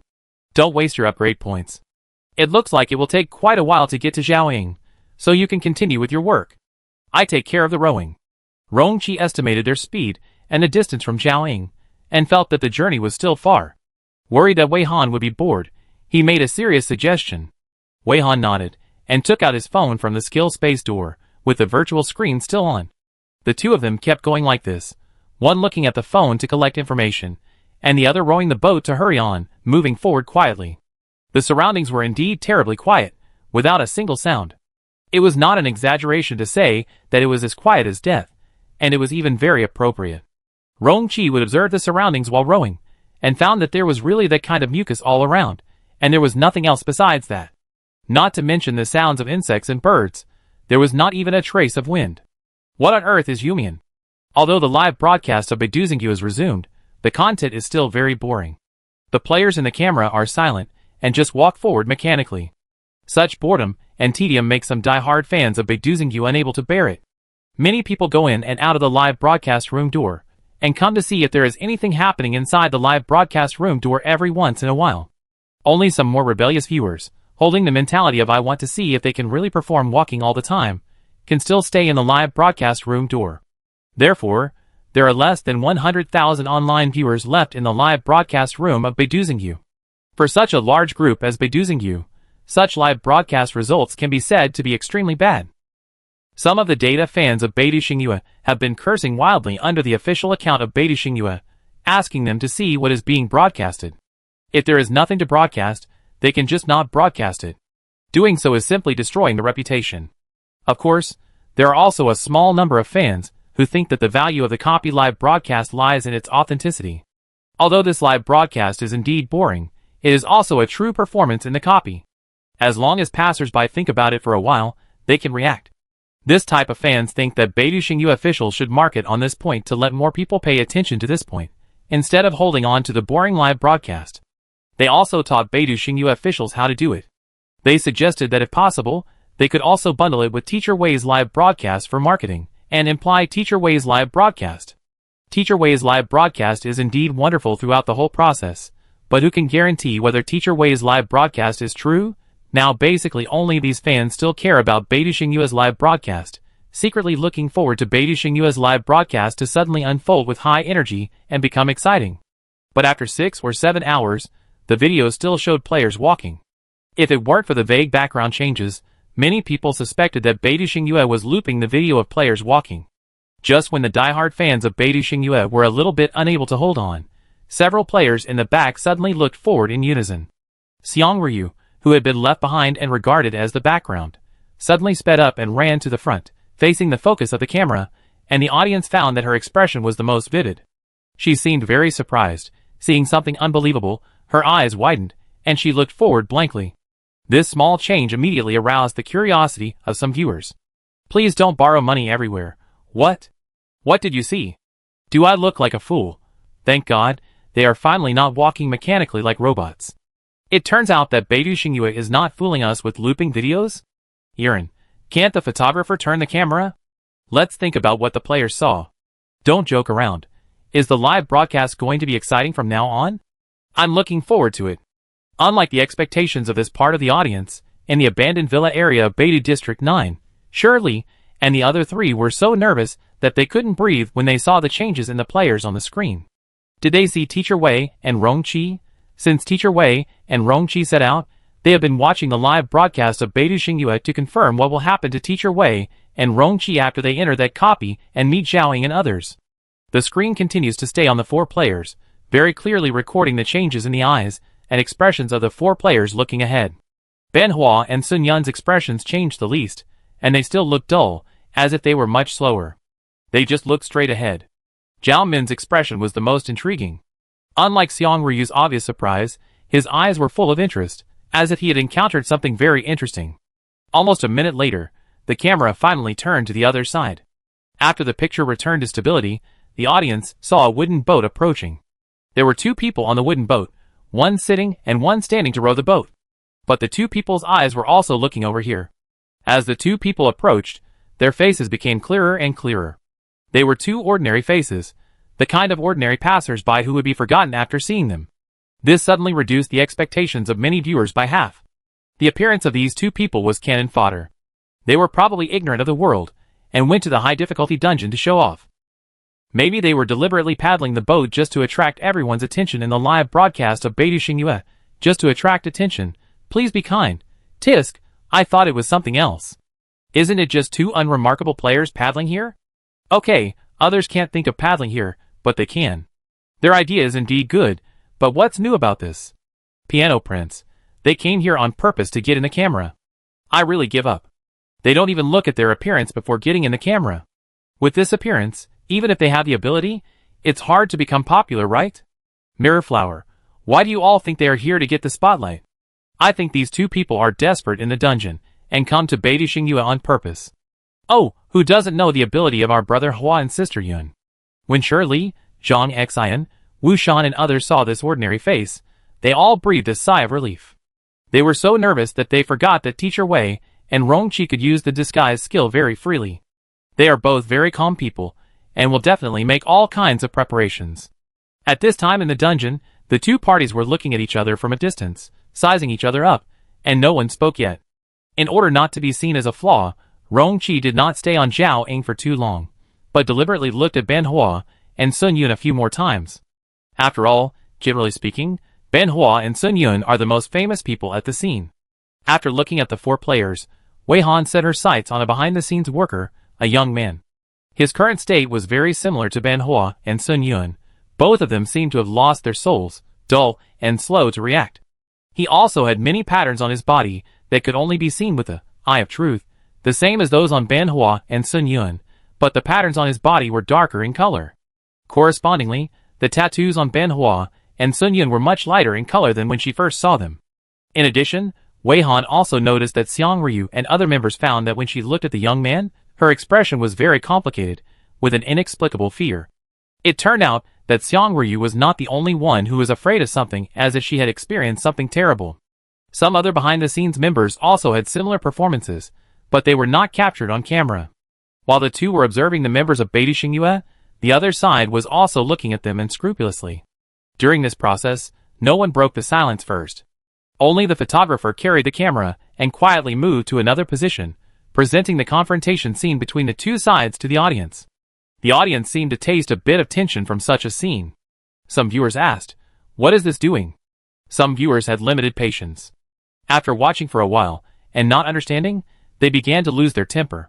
The wind was too strong to hear. Are they just going to stare at each other like this, turning around all the time, and saying nothing? Bits and pieces. Ah, what a weird atmosphere. What's going on? Maya, I thought that meeting two passers-by would lead to different developments, but it turned out to be so boring. Mumu was speechless. I watched for so long, but I didn't understand what was going on in this dungeon. This is definitely the most boring dungeon live broadcast I have ever seen. Disbanded. Let's go. I was so naive to think that this live broadcast would finally come back to life. It seems that I was too optimistic. Don't go the other way. I've waited so long. I won't give up until there's a result.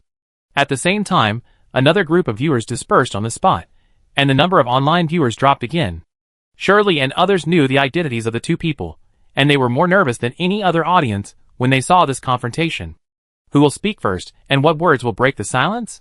Wei Han and Rong Qi were also discussing this issue through skill transmission. Wei Han wanted to speak actively, but Rong Qi thought they could wait and see what Zhao Ying would do. They should stay alert at all times. After a while, Zhao Ying smiled and greeted them in a very polite and friendly manner. Hello, I didn't expect to meet other players in such a copy, but I'm glad to meet you. Chapter 251. Wei Han and Rong Qi had anticipated this situation in the various situations they discussed secretly using their skills, or in their estimation, this situation was the most likely. And they had already thought of a plan to deal with it. No matter whether Zhao Ying really didn't recognize them or pretended not to recognize them, they should treat Zhao Ying as acting for them, stay alert throughout the whole process, act together throughout the whole process, and deal with it while improvising. Considering that they had just seen Zhao Ying and his group observe calmly, and their expressions were tense and full of vigilance during the observation, now they are facing Zhao Ying's seemingly friendly and polite greetings. The more appropriate response is to show that they are gradually letting down their guard, and they can't act too suddenly. Wei Han showed a skeptical expression, and when she turned her eyes back to Zhao Ying, she adjusted her eyes to pure curiosity, and then she asked cautiously in a slightly tentative tone, "Hello? Could those two players be the well-known players Ben Hua and Sun Yun? Is this a live broadcast?" The two of them had discussed secretly that among the people on the opposite side, the most famous and easily recognizable people are Ben Hua and Sun Yun, who are relatively well known, so it is very reasonable for them to deliberately keep their eyes on those two people. And Zhao Min participated in the live broadcast for the first time, and Xiang Ryu's popularity was relatively low, so they had to put on a completely unfamiliar attitude towards these two people. Rong Qi cooperated with Wei Han's caution, and stared at Ben Hua and Sun Yun carefully, as if he was carefully identifying them, and then he looked flattered. It seems that they are really the real people.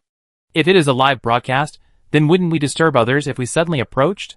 When the two were talking, all the members of Beidou Xingyue were staring at them, with different eyes and expressions. Zhao Ying smiled and nodded generously, saying, "You are not mistaken. The two behind me are very famous Beidou Xingyue contracted players, Ben Hua and Sun Yun. We are indeed live streaming. My name is Zhao Min, and the female player at the end of the team is Xiang Ryu. I'm sorry, Ben Hua and Sun Yun are in a bad state at the moment, so I'm basically in charge of the situation." Zhao Ying also made a special explanation for the abnormal state of Ben Hua and Sun Yun. Finally, he said to Xiang Ryu, "Miss Xiang, come and say hello to these two players." When Xiang Ryu was named by Zhao Ying, she trembled all over, as if all the hairs on her body stood up instantly, like a frightened cat. But she still walked up obediently, forcing a smile that was uglier than crying. "Hello, my name is Xiang Ryu. What about you?" Her expression showed her reluctance, but she still followed Zhao Ying's instructions. Wei Han and Rong Qi had to make up a pseudonym for themselves again. Wei Han was a bad name picker, and he didn't think about it at all, just picked one at random. "Sorry, we were too vigilant just now. My name is Meng Yi." Rong Qi didn't plan to spend more time on naming, and just made up the same nonsense as Wei Han. We don't understand what this copy is all about. We walked for a long time and didn't see anyone else, so when we suddenly saw someone, we were very worried that it was a trap set by the copy. My name is Wang Ku. From the moment he said this, Rongqi began to show a longing for Ban Hua and Sun Yun, and his original vigilance was gradually replaced by excitement. He looked at Ban Hua and Xuanyun with a little expectation. I didn't expect that we not only met other players in the dungeon, but also met such a powerful team. I hope it didn't affect or disturb your filming. Zhao Ying waved his hand nonchalantly and laughed. Be careful and vigilant in the dungeon. I understand your mentality and ideas very well. Our ideas just now are very similar to yours. What's powerful or not? We are not as powerful as you think. You flatter me. There is no influence or disturbance at all. You don't have to be so restrained. It's better to say that because of your appearance, we are not so bored. Zhao Ying's expression and tone were full of sincerity. If they didn't know his nature, they would probably be fooled by him. Before Zhao Ying finished his speech, he took the initiative to invite and ask, how long have you stayed in this dungeon? If you have no idea about this dungeon for the time being, why don't you come with us? We can take care of each other? Wei Han asked a little pretentiously. Is this really okay? In fact, our strength is not that good. We have not been in this dungeon for a long time. It seems like only a few hours. As for the proposal to go with you, it's not that we don't want to, but we are worried that we are not strong enough, and we will become a burden if we are not careful. Rongqi's supplement made them seem more humble and not greedy. His self-aware reaction was presented to the audience through the live broadcast camera, and accidentally changed the views of some viewers on them, and suddenly found that they didn't seem to be so unpleasant. However, some viewers felt that they were retreating to advance, and now they were just talking nonsense. Relatively speaking, most viewers supported these two people to join the live broadcast, thinking that if these two fresh bloods joined, the subsequent live broadcast might be a little more exciting. In the live broadcast screen, Zhao Min continued to invite warmly, it's okay, the difficulty of this dungeon seems to be just bluffing, and it doesn't really require that much strength from the players. We have actually stayed in this dungeon for almost 4 days, right? The time required by the task has passed halfway. But because we have been active and have never stopped, there has been no danger in the middle. As long as you follow the warm reminders in the task panel, there will be no problem. As if to appease them, Zhao Min also took the initiative to provide some information. Wei Han and Rongqi looked at each other, and both seemed to have heard some good news and breathed a long sigh of relief. Really? We are also very confused and don't know what is going on here. Sometimes nothing happens, but it feels very strange. Wei Han patted his chest. Fortunately, after we came in, we have been following the warm reminder and moving all the time. While speaking, Wei Han sent a message to Rongqi. Zhao Ying is lying. And he is testing us. Rongqi, I know. Be careful. This time Rongqi did not speak. Zhao Ying suddenly pointed to the wooden boat they were riding on, and asked out of pure curiosity, may I ask, do you move by riding on the wooden boat all the time? Although this is very convenient, it seems not as convenient as driving a hovercraft. Why didn't you think of using a hovercraft?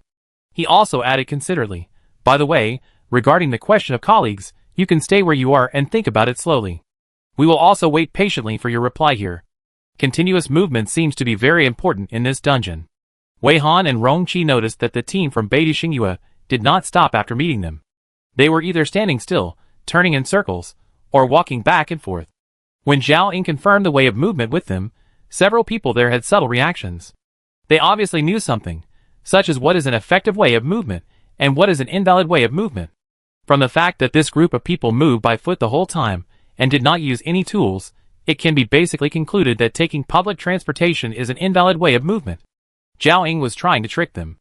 They rode the boat all the way here. If it were not for the tourist protection period, they would definitely face some kind of situation and be judged as stationary in the dungeon with different penalties. Zhao Ying must have conducted experiments on some situations, and mastered some information that they did not know yet. Wei Han and Rongqi thought quickly, and Wei Han immediately gave a smile and answered, ha ha ha, if we can fit a hovercraft in our skill space, then of course we want to ride a hovercraft. We didn't row the boat all the time, but after walking for several hours, our feet were really tired, so we wanted to take a break. Actually, we didn't row the boat for very long. Yeah, that's it. Rongqi immediately took over the conversation. Speaking of this, I am also curious, Mr. Zhao, why didn't you take the hovercraft? Mr. Ban Hua and Miss Sun Yun's skill space should be enough to take the hovercraft, right? It would be very tiring to keep walking like this, right? Zhao Ying replied very calmly. The energy of the hovercraft is limited. Our hovercraft has run out of energy. After all, we have been here for so many days. Haha, there is nothing you can do even if you are tired. If you don't follow the warm reminder, you don't know what will happen. Even the audience in front of the screen could hardly tell the truth from the falsehood of Zhao Ying's words. After all, the live broadcast of Beidou Xingyue was interrupted for such a long time, and no one knew what happened in the dungeon during the interruption of the live broadcast. But Wei Han and Rong Qi could directly conclude that Zhao Ying was lying again. Ah, that's true. Wei Han nodded gently and hammered his legs. We just walked for several hours, and we couldn't stand it. But we have rested enough now. Do you want to sit on the boat to rest for a while for the photography team, who have to carry the equipment? We have to keep moving forward, so the pressure on the photography team will be greater, right? Rong Qi said a little embarrassedly. If you say that as long as you follow the warm reminder, there will be no problem, then we are also very willing to go with you. After all, it is more secure to follow Beidou Xingyue. Wei Han's proposal was obviously well-intentioned, but some people in the photography team were very resistant. They didn't dare to make any sound to produce a voiceover, but just kept waving their hands to refuse Wei Han and Rong Qi. Zhao Ying just glanced at the movements of those people. Those people seemed to have received some kind of warning. They immediately frowned and didn't dare to move. Oh, thank you for your kindness, but the players here are all in good shape, so this amount of exercise is really nothing. Zhao Ying smiled and rejected Wei Han's proposal, and clapped his hands, as if he was very happy. It's great that you are willing to go with us. It won't be so boring now. Everyone was very serious and lifeless along the way, so I didn't dare to talk to anyone. Zhao Ying seemed to really welcome their joining. Thank you for your hospitality. Wei Han thanked him sincerely, and took the initiative to say, My companions, and I will get off the boat now, and walk with you. The two got off the wooden boat, and stepped back on the soft candy-colored slime. When Wei Han put the wooden boat away, he also carefully observed whether there was any slime on the wooden boat, and confirmed that there was no slime on the wooden boat at all, and then put the wooden boat back into the skill space. At this time, the distance between the two sides was very close, and the camera could capture all 6 people in the same picture without switching. Ms. Meng is very careful in checking what she collects. After Wei Han put the wooden boat back into the skill space, Zhao Ying suddenly sighed. Wei Han replied casually, That's for sure. If you accidentally bring something you shouldn't bring back to Blue Star from the dungeon, it will be terrible. Being more careful can avoid many problems. I sincerely recommend that all players do this. Zhao Ying listened carefully, and seemed to be in a good mood. Ha ha ha, what Miss Meng said is very true. I also want to learn from you. Can you come a little closer? So that the photographer can take pictures of you all. Zhao Ying waved to them. Rong Qi was a little hesitant. He really resisted getting too close to Zhao Ying. Wei Han cooperated and walked a few steps towards Zhao Ying's team. Rong Qi gritted his teeth and followed. In front of the camera, Zhao Ying didn't dare to do anything. But we still have to be on guard against his surprise attack. Wei Han sent a message to Rong Qi while walking. Rong Qi replied with a slightly heavy voice. In this way, they were officially in the camera, and appeared in Beidou Xingyue's live broadcast room. In the eyes of the uninformed audience, there were only 2 more passers-by in Beidou Xingyue's team, and the live broadcast was only a little more interesting than before. But in the eyes of Shirley and the other 3, the current picture was just the calm before the storm.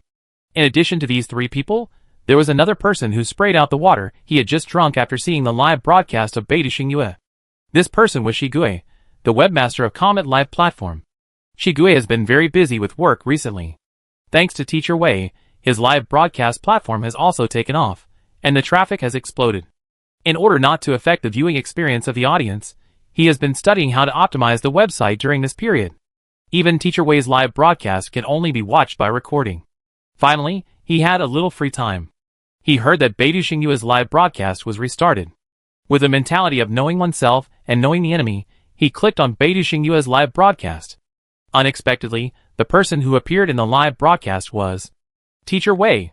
Shigui could never have thought that Teacher Wei and his companions of the same shape would suddenly appear in Beidou Xingyue's live broadcast. If you count carefully, Teacher Wei's live broadcast has indeed ended for a while. Is Teacher Wei working so hard? He just came out of such a difficult dungeon, and he didn't take a rest? He actually went to another dungeon? But appearing in Beidou Xingyue's live broadcast was too unexpected. After Shigui found that Teacher Wei and his assistant appeared in Beidou Xingyue's live broadcast, he paid special attention to the comments of the 2 passers-by in the barrage. He was very upset when he saw someone saying bad things about Teacher Wei. He secretly thought to himself, you can't judge a person by his appearance. Do these viewers know who they are judging? That's Teacher Wei. This is probably why Teacher Wei wants to conceal his identity. Even if they accidentally appear in other people's live broadcast rooms, it will not cause any sensation. Only he, who knows Teacher Wei's true appearance, can appreciate the wonder. After Wei Han and Rongqi joined the team on the Beidou Xingyue side, the live broadcast screen still showed a group of people walking forward. The only difference is that the players didn't talk before, but now Zhao Min and the two new passers-by will talk from time to time. Are Miss Meng and Mr. Wang a couple? If they are not a couple, it is rare for two people to go to the dungeon together. Zhao Ying seemed to be just gossiping. Wei Han and Rongqi discussed it secretly, and Rongqi replied with a frank smile, yes, we are a couple. Others are not very willing to take us. Wei Han added with a little distress, just now you invited us to go with you. In fact, we also have concerns in this regard. But because Mr. Ben Hua and Miss Sun Yun are also lovers, then I heard that Beidou Xingyue is very tolerant in this regard. Zhao Ying, haha, really. I'm new to Beidou Xingyue, and I don't really understand these things. Do you two often watch Beidou Xingyue's live broadcast? Because we also have to go to dungeons frequently. Usually when we have nothing to do, we will watch it. Rongqi also lied without changing his expression. Zhao Ying raised his eyebrows. Is that so? I want to watch Teacher Wei's live broadcast more. I heard that Teacher Wei's live broadcasts are very interesting. Do you know Teacher Wei? It would be great if I could also participate in Teacher Wei's live broadcast. Because I thought that maybe I could be invited by Teacher Wei, I actually haven't signed a formal contract with Beidou Xingyue. Teacher Wei?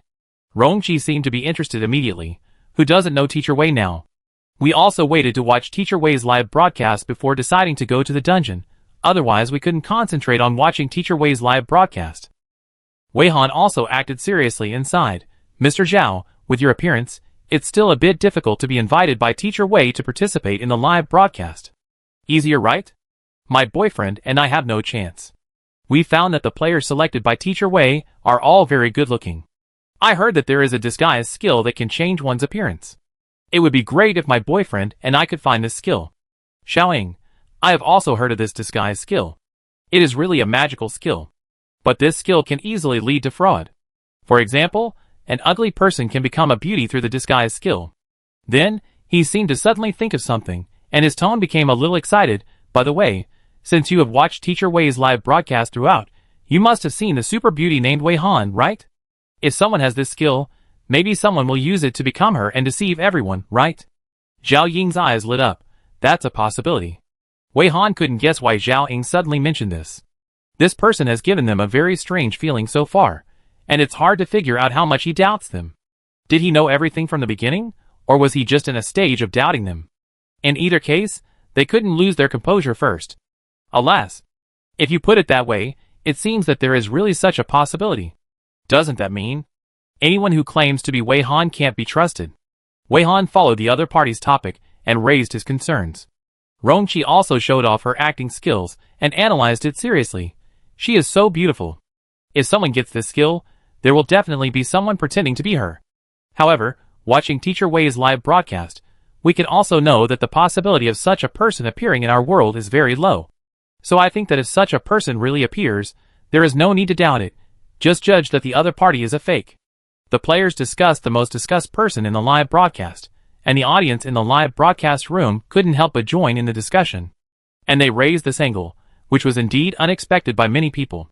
For most people, the disguise skill is still just a legendary skill, and it is uncertain whether it really exists. But if this skill really exists, then there will indeed be various situations worth discussing. So the audience also began to discuss it seriously. For Shirley and the other three people and Shigue, the conversation between several players in the live broadcast sounded quite subtle. Especially since Shirley and the other three now know that Teacher Wei is the beautiful Wei Han, and they also know that the disguise skill really exists. Zhao Ying made such a guess. It is hard not to suspect whether he wants to use the disguise skill to cause trouble, such as impersonating Wei Han. With Beidou Xingyue's style, this operation is very likely. Now discussing this point in front of the camera is more like laying the groundwork and clearing suspicion. Shirley and others became more nervous. They could also clearly feel that Zhao Ying was testing Teacher Wei and Rongqi throughout the whole process. They didn't know whether Zhao Ying did this because he had discovered the true identities of Teacher Wei and Rongqi, or just had doubts about Teacher Wei and Rongqi. Beiju Xingyue's live broadcast was more or less a little more interesting because of the participation of 2 passers-by, and the number of viewers increased slightly. On the topic of disguise skills, Zhao Ying smiled and proposed another possibility to refute Rongqi's opinion. Mr. Wang, this is wrong. That Wei Han has a certain possibility of existing in the world we live in. And if there is a disguise skill, the biggest possibility is that Wei Han will conceal her true beauty and hide in the crowd. He shook his head and sighed. After all, such beauty is very dangerous if you don't have enough strength to protect yourself. Mr. Zhao, what you said does make sense. Wei Han spread his hands. But these are still too far away from us. Ha ha ha. Maybe we will never see that person in our lifetime. Mr. Zhao, is our current plan to keep walking? Rongqi asked curiously, and directly changed the subject. If we really just keep walking, nothing will happen. As soon as Rongqi's voice fell, someone in the photography team suddenly changed his face and knelt down to vomit. This time the live broadcast was not interrupted, but the camera did not turn around, and only the players saw the reaction of the people behind the scenes. Rongqi and Wei Han saw very clearly that the man's vomit, it was actually candy-colored mucus. Chapter 252. This incident made everyone look at the player, who was vomiting violently. Wei Han and Rongqi were shocked by the vomit, but they also paid attention to the reactions of others.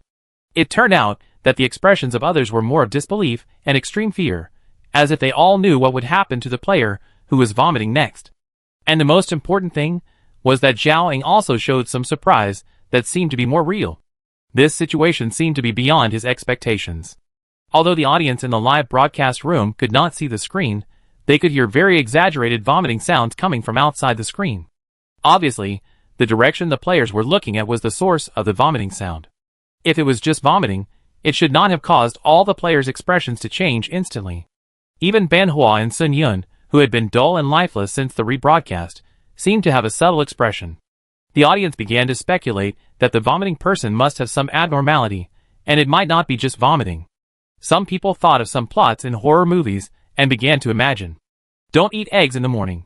Could it be that the person vomited something that shouldn't be vomited? For example, some monster planted eggs in his body. Look up at the sea. Don't limit your thinking. Why do you think it's a person vomiting at first? Can't it be that the monster made a sound similar to human vomiting? Lurking in your heart. Is the damn thing finally coming? Is it going to start burning? Fragrant heart prisoner. Is the photographer still working? No, wait.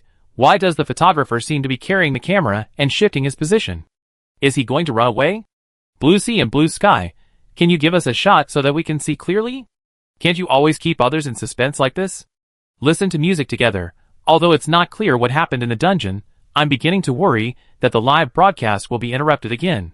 At this time, the players in the live broadcast screen all remained silent and looked in a certain direction outside the screen together. The one with the ugliest face in the screen was Xiang Ryu. The blood on her face faded, and her face was paler than paper, showing a shaky and fragile look. However, most of the current online viewers did not have a good impression of Xiang Ryu. Seeing her performance like this, they not only had no sympathy at all, but felt happy instead. In addition to thinking that she deserved it, the audience was just more curious and wanted to know what the players saw outside the screen. It was a pity that the photographer did not cooperate at all. The camera kept shooting the players' reactions without any sign of turning away, which made many viewers curse anxiously. In the live broadcast, it still looked like the players were collectively looking out of the camera, but in fact, Wei Han had already used the superposition state of visual auxiliary skills very secretly, mainly the perspective skill and Eye of Truth. The reason why it was used very secretly was to prevent Zhao Ying. They knew very little about Zhao Ying's current strength, and had no idea what skills Zhao Ying had, and to what extent he could do it. This is why Wei Han and Rongqi, who already have so many powerful skills and props, still remain cautious. If they attack without knowing the opponent's strength, they will only be killed by the opponent. If they have to take action, they must be quick, ruthless, and accurate, and fight quickly and decisively, and never drag their feet. Wei Han and Rongqi did not expect that they could solve Zhao Ying in this operation.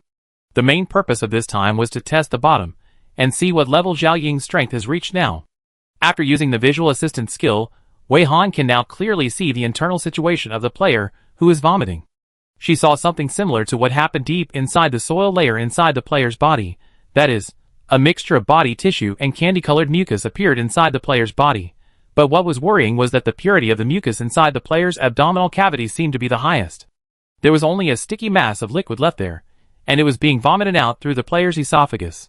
Wei Han immediately realized through this moment of observation that it was not that the mucus quietly appeared in the player's body, but that the player began to melt from the inside, and turned into the mucus that was everywhere in the dungeon. According to this discovery, it can be predicted that as the scope of the internal melting expands, the player will eventually turn into a pool of mucus. Such deduction made Wei Han suddenly unable to look directly at the slime under his feet.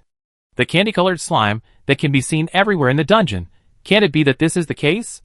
In essence, can the candy-colored slime be the product of the melting of all the creatures that come here? Is this the consequence of not keeping moving in the dungeon? But the player who is vomiting now. According to what Zhao Ying said just now, he should have been moving all the time, right? Only players who know about this will be shocked and scared? Guessing this, Wei Han began to shift the focus of his perspective quietly, and with the help of visual assistant skills, he checked all the behind-the-scenes workers outside the camera screen.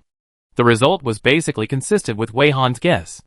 First of all, the other few people did not vomit because their current melting level was not high, and the candy-colored slime formed by their organs was not very much. The one whose body was melted to the least extent was the young man whose state was very similar to that of Ben Hua and Sun Yun. Now she saw more details that could not be seen through the video through the superposition effect of the visual assistant skills at the scene. The most obvious thing was that when she specifically looked through the internal tissue structure of this person, she found that the tattoos that appeared on their bodies seemed to be the effect left by some skills. She saw very intuitively that the strange patterns printed on the players' bodies were playing a very critical role in the players' bodies, fighting against the melting of the players' bodies. There were also a small number of tissues and organs in the young male player's body that were being transformed into mucus, but the patterns on the player's body surface emitted some energy or substance under the skin, which would soon transform the mucus back and turn it into normal human tissue again. In addition, the surface of the young man's brain seemed to be attached with a small number of small dots emitting light purple light. These small dots were drilling into his brain. After drilling in, the small dots disappeared and completely merged with the young man's brain. Wei Han estimated that this should be the late stage of the fusion of the light purple dots and the other party's brain. If she could start observing earlier, she might find that there would be more of these light purple dots. After that, with Wei Han's current vision, she couldn't see what happened in the brain after the light purple dots entered the young man's brain, and what kind of changes actually occurred to the young man's body? Are these things in this player's brain directly related to the differences between his body and others? If so, what kind of connection exists? If there is no direct connection between the two, then what exactly causes the melting of the body and the small light spots on the surface of the brain? Ben Hua and Sun Yun's performance is highly similar to that of this young man, so will they also have the same situation? Will it be related to Zhao Ying? The reason why Wei Han thought it might be related to Zhao Ying is that during her observation, she found that the players looked at Zhao Ying secretly without making any noise. Although that look was full of fear, it also had a little meaning of asking for help.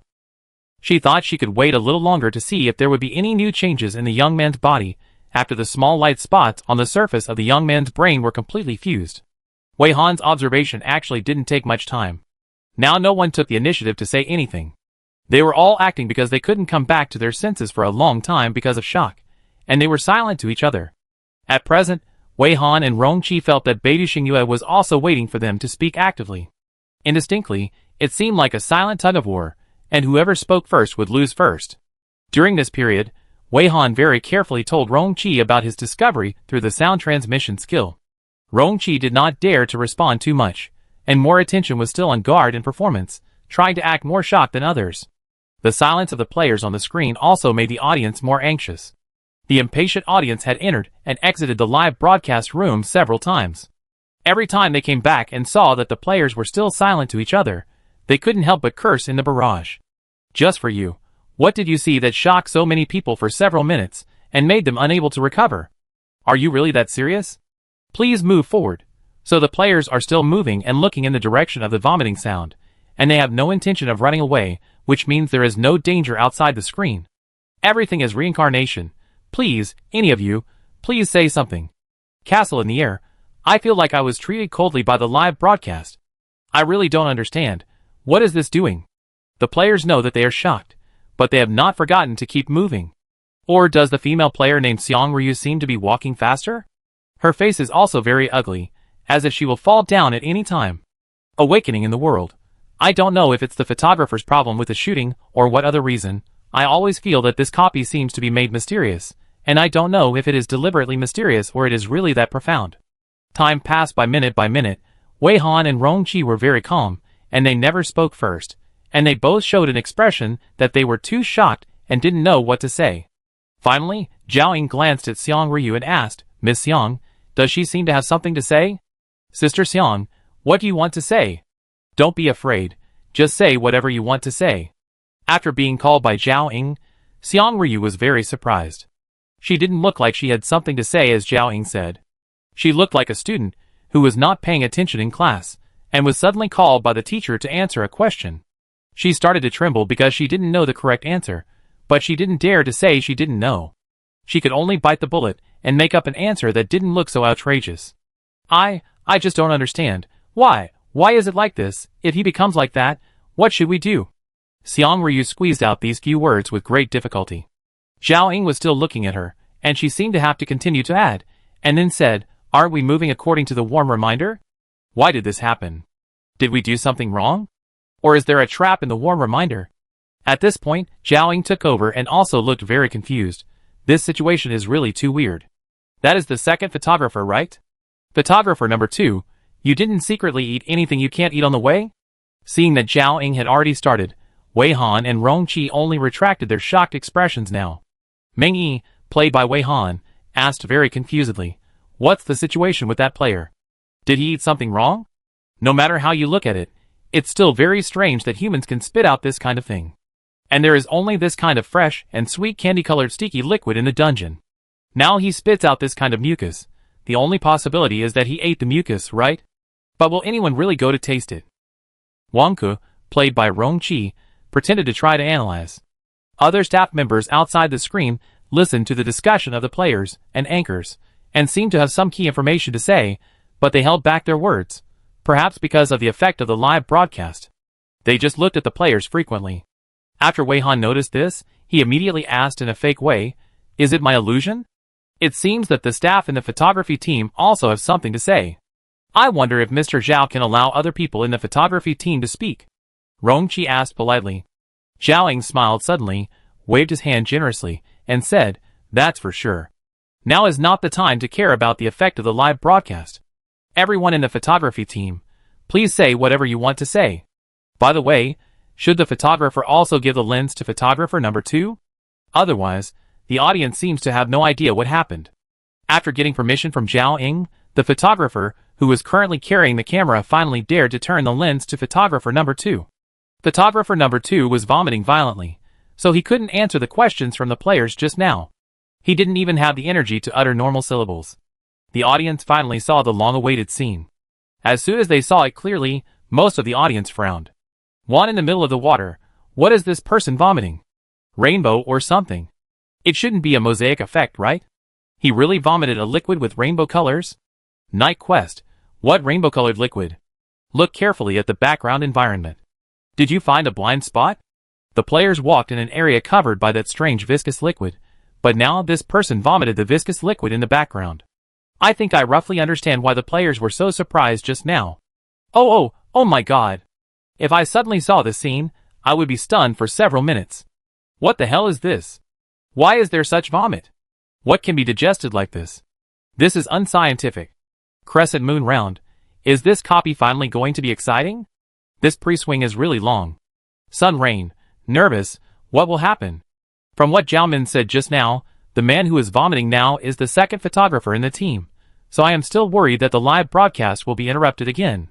In fact, Wei Han and Rong Chi are also preventing the live broadcast from being interrupted, because with the live broadcast, Zhao Ying may be a little more restrained. If the live broadcast is interrupted again, it is unknown what Zhao Ying will do. So when Wei Han was observing the photography team just now, he paid special attention to the photographer's situation. As a result, the photographer carrying the camera was in the second worst situation, and the second person, who was expected to vomit, was likely to be the current photographer. Wei Han estimated that it was because the photographer was busy shooting and carrying the equipment, so relatively speaking, the speed of movement might be a little slower, and sometimes he might stop without realizing it. All these situations accumulated, which would lead to the photographer's deepest degree of melting. Keep moving is a rather ambiguous statement. If you think about it carefully, it can also be divided into many situations. For example, the size of the moving range, the speed of movement, or the way of movement, etc. These may affect the speed of melting.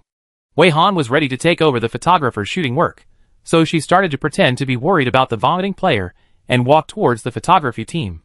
The other players in the photography team finally dared to speak after getting Zhao Ying's approval. All their attention was on Zhao Ying, and they looked at Zhao Ying with a slightly flattering look when they spoke. We can testify that Xiao Lu didn't eat anything in the dungeon on the way here. At most, we just ate some biscuits and water that we brought with us. A man in a dark blue coat said politely, and we were moving all the time, we hardly stopped. But Xiao Lu just handed over to Xiao Ji, and he was the one who was filming before. Another man wearing glasses helped to add. The two of them cooperated and pretended that this was the first time they encountered such a situation, and they pretended that they were also analyzing it seriously. There was another person wearing a headset and other equipment. He was the head of the photography team, Yi Jiren. He looked at the two people who spoke with satisfaction, and then changed his expression to worry. What should we do now? How can we help him in his current state? At least we can't let him sit there like this. Kindly remind us to keep moving. If he stays like this, his condition may get worse. Wei Han was almost walking to the side of the number 2 photographer, called Xiao Lu. When she was talking, she was always looking at the camera. It wasn't that she wanted to interact with the audience. She was just pretending to interact with the audience, and taking the opportunity to observe the current photographer Xiao Ji's situation. The audience laughed at this at first, and seemed very disdainful of this passerby. I am a face lover. What is going on? Why is she looking at us? Such an ordinary face. No matter how we look at it, we won't feel anything, right? Running in the wheat field. Can't the photographer just weld the camera to Zhao Min? Anyway, I have seen the scene I wanted to see just now, and I already know what happened outside the camera. Why follow this female passerby? This is all crazy. Well, her appearance is indeed ordinary, I am very sure. Suddenly I feel that her eyes have a feeling. I must be crazy. 1 in a million interesting souls. You are not the only one above. How can I describe her eyes? It is very serious and focused, very determined, and contains infinite power. Am I exaggerating? Hug me, kiss me. I dare not look directly into those eyes. Obviously her eyes are not good looking. It is purely that kind of eyes that give these eyes soul. Ah, eyes are so important. Even that ordinary face seems to be much more pleasing to the eye. Please don't break the rules. I stared at it for a while. I really blushed. Can you believe it? Now my heart is beating faster. Ah, what's wrong with me? I'm just an ordinary person, right? Listen to me. Did you just notice it?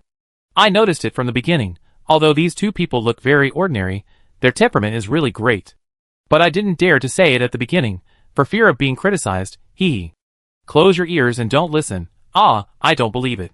She might have used some skills to seduce people. The world will definitely get better. Can't you discuss some topics related to the dungeon? So why did the photographer become like this? Aren't you curious at all? It's not good to just watch it now. But Ming Yi's approach may not be useful. Maybe it's better than doing nothing? Wei Han didn't want to interact with the audience or seduce the audience at all. She was just concentrating on observing the photographer Xiao Ji's melting speed and calculating how much time was left. When the players on the Beidouxing US side heard that Ming Yi wanted to move with Xiao Lu, they all exchanged glances secretly, and finally looked at Zhao Ying several times, waiting to see Zhao Ying's instructions before deciding how to act. The players on the Beidouxing US side were worried that they would become like the photographer Xiao Lu. After all, their state along the way was similar to Xiao Lu's, just walking all the time. They didn't understand. They were indeed moving all the time, so why did this happen? Seeing that everyone in Beidouxing Yue had no intention of speaking, Rongqi also cooperated with Wei Han. Maybe we can put him on our wooden boat. We need to continue moving, and we really can't just leave him alone. Xiao Lu is a member of our team after all. How can we trouble you too? Just when Wei Han was about to meet the photographer Xiao Lu, Zhao Ying's voice came, and he took out an air mattress with a tow rope from his skill space.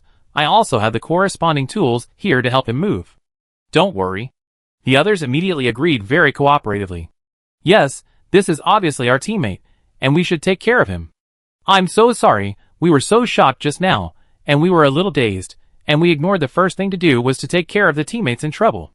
The male player in the dark blue jacket said so. The player wearing glasses nodded repeatedly, and walked toward Xiao Lu while talking. Yi Jiren thanked them seriously. Thank you for your concern for our team members. We will take good care of our teammates. Please take good care of yourself. Rongqi also replied in a very pretentious manner. You don't have to be so polite to us. We also want to thank you for taking us in and letting us go with you. Since we have decided to go with you, there should be no distinction between you and me. If we encounter difficulties, we must work hard to solve them together. Wei Han did not reply. Now it was enough to have Rongqi's acting skills. She was mainly paying attention to the situation on the photographer's side. Of course, she would not stare at that side blatantly all the time. She just pretended to observe the surroundings and glanced at the photographer from time to time. The photographer seemed to be feeling uncomfortable now. His brows gradually tightened, and the hand holding the camera seemed to start shaking. The time was almost up.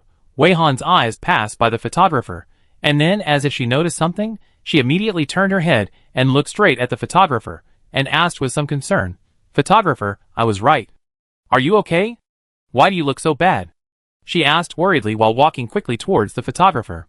Just when she was only one step away from the photographer's face changed drastically, and he didn't care about the camera kneeling vertically. It was at this time that Wei Han quickly reached out and took the camera that almost fell on the mucus. After taking it, he quickly changed the direction of the lens and aimed it at the photographer Xiao Lu, who started to vomit violently after kneeling down. This time the lens was very close, and both Wei Han and the audience saw the player's strange vomiting in the copy very clearly at close range.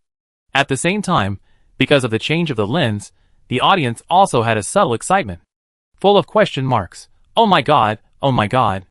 I was really caught off guard. So now there is a second person vomiting? The camera is so close and so clear, it feels a bit disgusting. Change from now on. Has the camera been taken over by the player named Meng Yi? If she hadn't taken over the camera, we probably wouldn't have a live broadcast to watch now. Since it has started, we must go all out. Why did he vomit? And he vomited this kind of thing. Now there is a second case. Does it mean that everyone is likely to do it? It's just a matter of sooner or later. Is this a setting of the dungeon?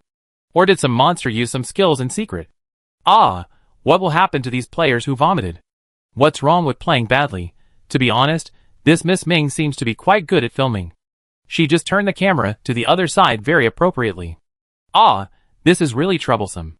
We are dealing with the first vomiting player over there, and the second case has appeared here, and now no one knows why it has become like this. Gods come down to earth to find a new job. Can we go back to the mission description to analyze it? The mission seems to be just a survival mission, which only requires players to stay in the dungeon for 7 days, and keep moving during this process. Is there a possibility that the current reaction is actually because they stayed in the dungeon for too long? The dungeon may have a passive negative effect? Don't always only see the shortcomings. The most troublesome thing now is that if more players are infected, can a small number of players really take care of the majority of players? From now on, use praise instead of criticism. Although Mengi has an ordinary face, she seems to be a pretty good person.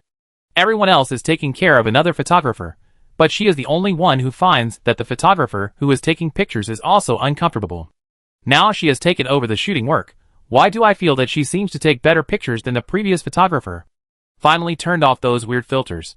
Shirley and others. Teacher Wei really took over the filming of the Beidixingyue live broadcast. If you tell anyone about this, I'm afraid no one would dare to believe it. As the audience said, while Wei Han was paying attention to the photographer and taking over the photographer's task, other players were helping to get Xiao Lu onto the air mattress. It was mainly 2 people working behind the scenes who lifted him up. Probably because the 2 players were already very severely melted, so even if 2 people were lifting 1 person, it seemed a bit strenuous. As soon as they finished, they heard the photographer Xiao Ji vomiting. For a moment, several players' faces turned green. Xiang Ryu gently covered his stomach and covered his mouth with horrified eyes. How can Xiao Ji? Yi Jiren looked over and looked a little weak. Then he wanted to ask the 2 players who had just carried Xiao Ji to come over and carry Xiao Ji to the air mattress, but before he could say anything, there was another vomiting sound. He looked in the direction of the sound in astonishment and found that Xiang Ryu was also kneeling on the ground and vomiting crazily. For a moment, the sound of vomiting by 3 people came one after another, and the players who had not yet shown the state were very uncomfortable. This symptom seemed to be contagious. Yi Jiren was still struggling with how to arrange rescue, but as a result, all the players on his side were wiped out. Several players knelt on the ground and vomited. The few people who have not shown symptoms yet are Wei Han and Rong Qi, Zhao Ying, Ben Hua, Sun Yuan, and the young man in the photography team. At this critical moment, when Wei Han was filming, she found that Zhao Ying's eyes were looking at her intentionally or unintentionally, and there was even an ambiguous smile on the corner of his mouth. It was time for Wei Han and Rong Qi to show their acting skills again. In order to show the sense of panic, Wei Han deliberately made his hand shake to a certain extent, and did not care that the voiceover would be recorded in the live broadcast. The main purpose was to highlight that he was not a professional filmer. How come so many people suddenly fell down? What should we do? Everyone seems to be in pain. How could this happen? Wei Han looked at Zhao Ying like a headless fly, imitating the behavior of those players just now, directly treating Zhao Ying as the boss, and doing everything according to his command. Rong Qi seemed to be unable to leave. He looked behind him to help, looked to the left and right to go over, and sighed madly. How could this happen? What happened? Wasn't it fine just now? Mr. Zhao, what should we do? Is there any way to make them recover? Zhao Ying glanced at the camera that was filming. Thank you, Miss Meng, for saving the camera. But the filming work is too hard. Miss Meng may be more suitable to temporarily shut down the live broadcast. We will figure out what to do later. From Zhao Ying's request, Wei Han was more certain that Zhao Ying still had some concerns in front of the camera, so she would not let him get his wish. Wei Han took the camera and replied shyly, "It's okay. Actually, I don't have much ability. If I can share the work of shooting and let the photographers get a better rest, I will feel more at ease. Mr. Zhao, do you have any ideas now? You and Mr. Banhua should be very strong. There should be a way, right?" Zhao Ying rubbed his forehead in distress. I don't know about this. I think Miss Meng also needs to rest. Now there are only a few of us left, and we can't fall down. Live broadcast is optional. Miss Meng, please don't force it. I really won't force it. I will at least take care of myself. Wei Han made up his mind and smiled shyly and said, I also want to. Mr. Zhao's heroic figure should be filmed for the fans to see. Everyone should want to see Mr. Zhao, right? Rong Qi, Zhao Ying laughed. This is really... He was interrupted by a rough voice when he was halfway through his words. It was Xiang Ryu, who was forcibly calling for help while vomiting violently. Mr. Zhao, save me. Save me, please. After Xiang Ryu took the lead, the others also seemed to have suddenly realized their mistake. They all looked at Zhao Ying as if they were a savior, and tried to crawl closer to Zhao Ying little by little. Even the photographer Xiao Lu, who had vomiting symptoms at the beginning, rolled out of the air mattress regardless of everything, leaving a long mark on the sticky liquid. Facing the collective call for help from these people, and the camera that was still shooting, the smile in Zhao Ying's eyes gradually faded. Chapter 253. If Wei Han had only suspected that the situation of Ben Hua and the other three was related to Zhao Ying, then now that everyone was asking him for help, her speculation had been thoroughly confirmed. Although it is still unknown what exactly happened to this copy, and it is unknown how Yumian caused the players to melt from the inside, Zhao Ying definitely has a way to reverse the melting process, and the people on the Beidisheng US side know this very well. Before, they were not threatened with life, and they could still cooperate with Zhao Ying to disguise and perform. But now that they are in danger, they can no longer care about other things and only want to get mercy from Zhao Ying. From Zhao Ying's repeated persuasion of her to put down the camera and end the live broadcast, Wei Han can be more certain that Zhao Ying does not want to reveal any actions related to his true face. In short, as long as the live broadcast continues, Zhao Ying will never dare to do whatever he wants.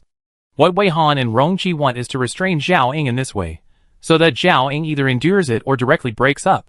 Zhao Ying seemed to be plotting something, so Wei Han and Rong Qi thought it was unlikely that he would break up at this time.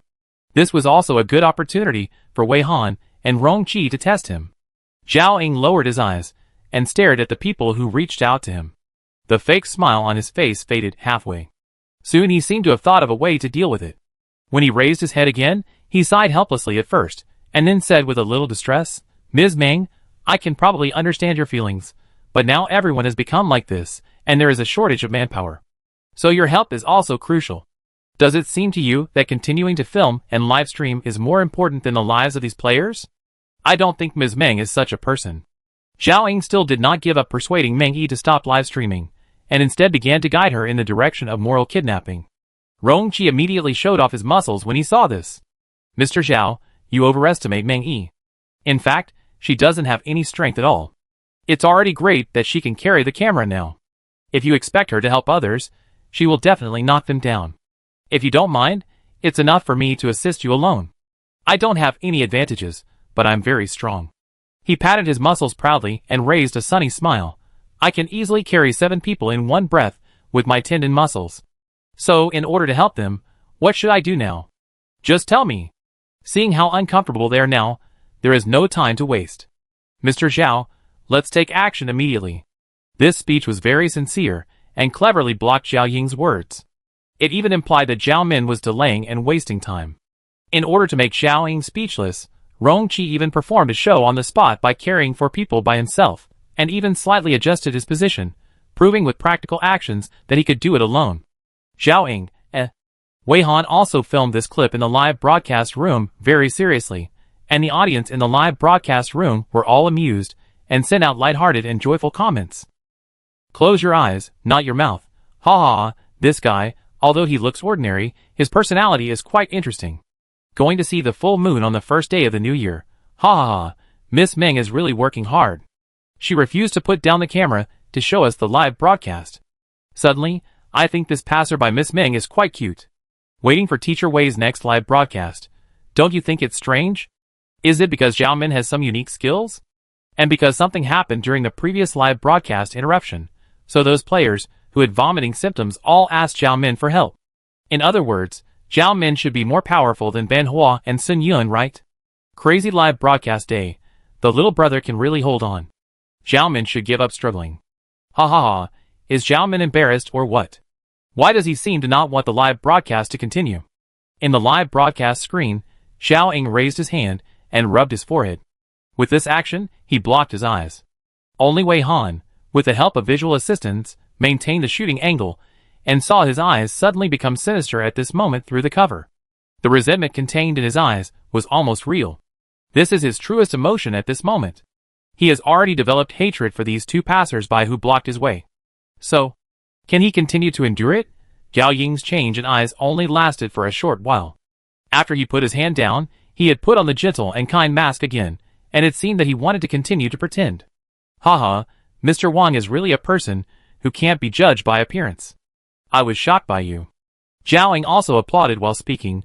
Please wait a moment, I will get a few more air mattresses, and then I may have to trouble you to drag them forward together. Although they all asked me for help, I have no other way except to take them forward together. He explained with regret, while taking out the air mattress, connecting the tow ropes, and making a gesture of invitation to Rongqi who played the passerby Wanke. Zhao Ying, sorry to have kept you waiting. You can put these people on the mat, and then drag them along. Rongqi stood for a while carrying several people, still looking very relaxed. He followed Zhao Ying's advice, and put the players one by one on the corresponding air mattresses. Since just now, the frequency of vomiting of these players has been greatly reduced. They still seemed to be somewhat sober. Whether they were carried up or put on the mat, they looked at Zhao Ying eagerly the whole time, even though Zhao Ying just said that he had no way to help. Rongqi also noticed this and deliberately teased. It seems that Mr. Zhao is very reliable. The players are watching you, and have full trust in you. It would be great if I could live up to their high expectations. Zhao Ying sighed. Anyway, let's keep moving forward. If Miss Meng feels tired, she can stop the live broadcast at any time. Anyway, we are always walking, and the audience will find the live broadcast boring, right? Zhao Ying seemed to be very gentlemanly, and told the passerby Meng Yi, who was carrying a camera. We don't know the reason why the players have such symptoms now, and Miss Meng has to be more careful. Wei Han immediately acted flattered and replied in panic. Thank you for your concern. Please rest assured, I won't force myself too much. It seems that Zhao Ying's current strategy is to delay time first.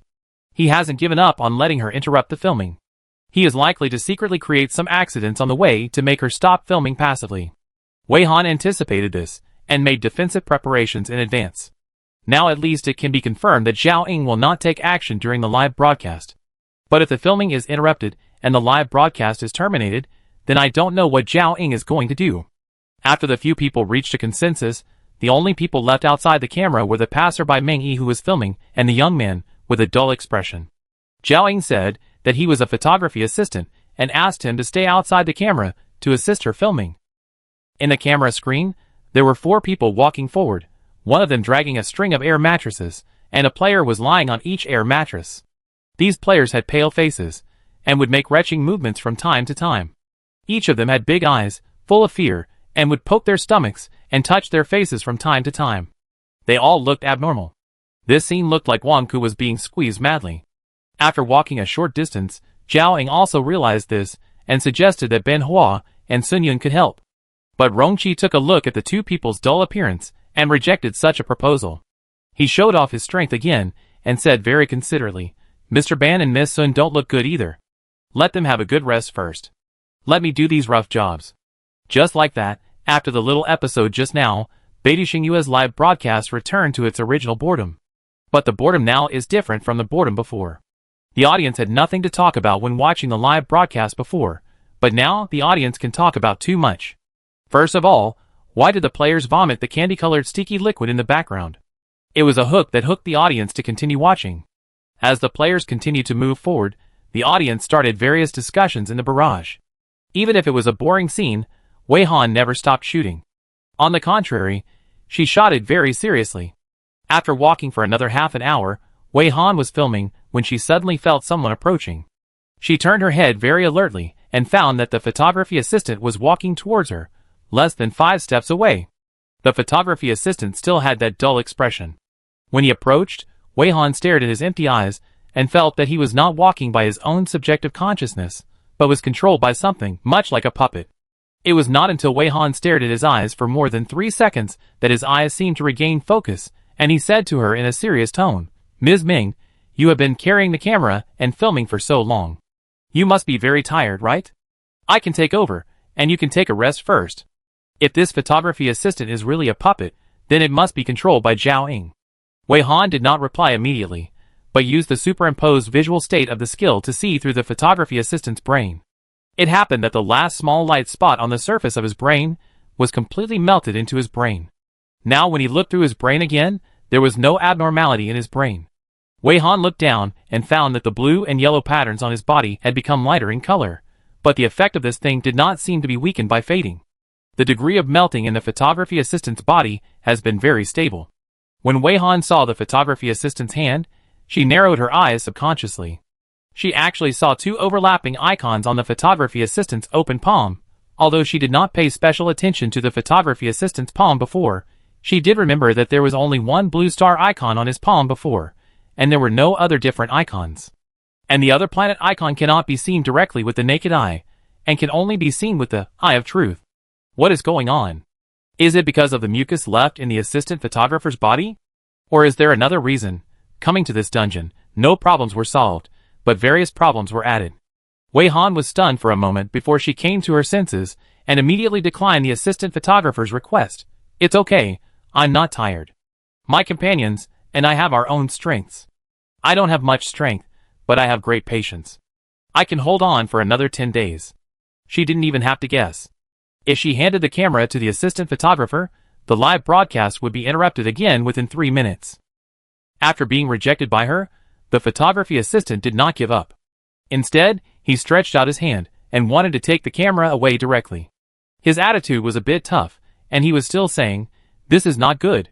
After all, you are a girl. Okay, stop making trouble and give me the camera.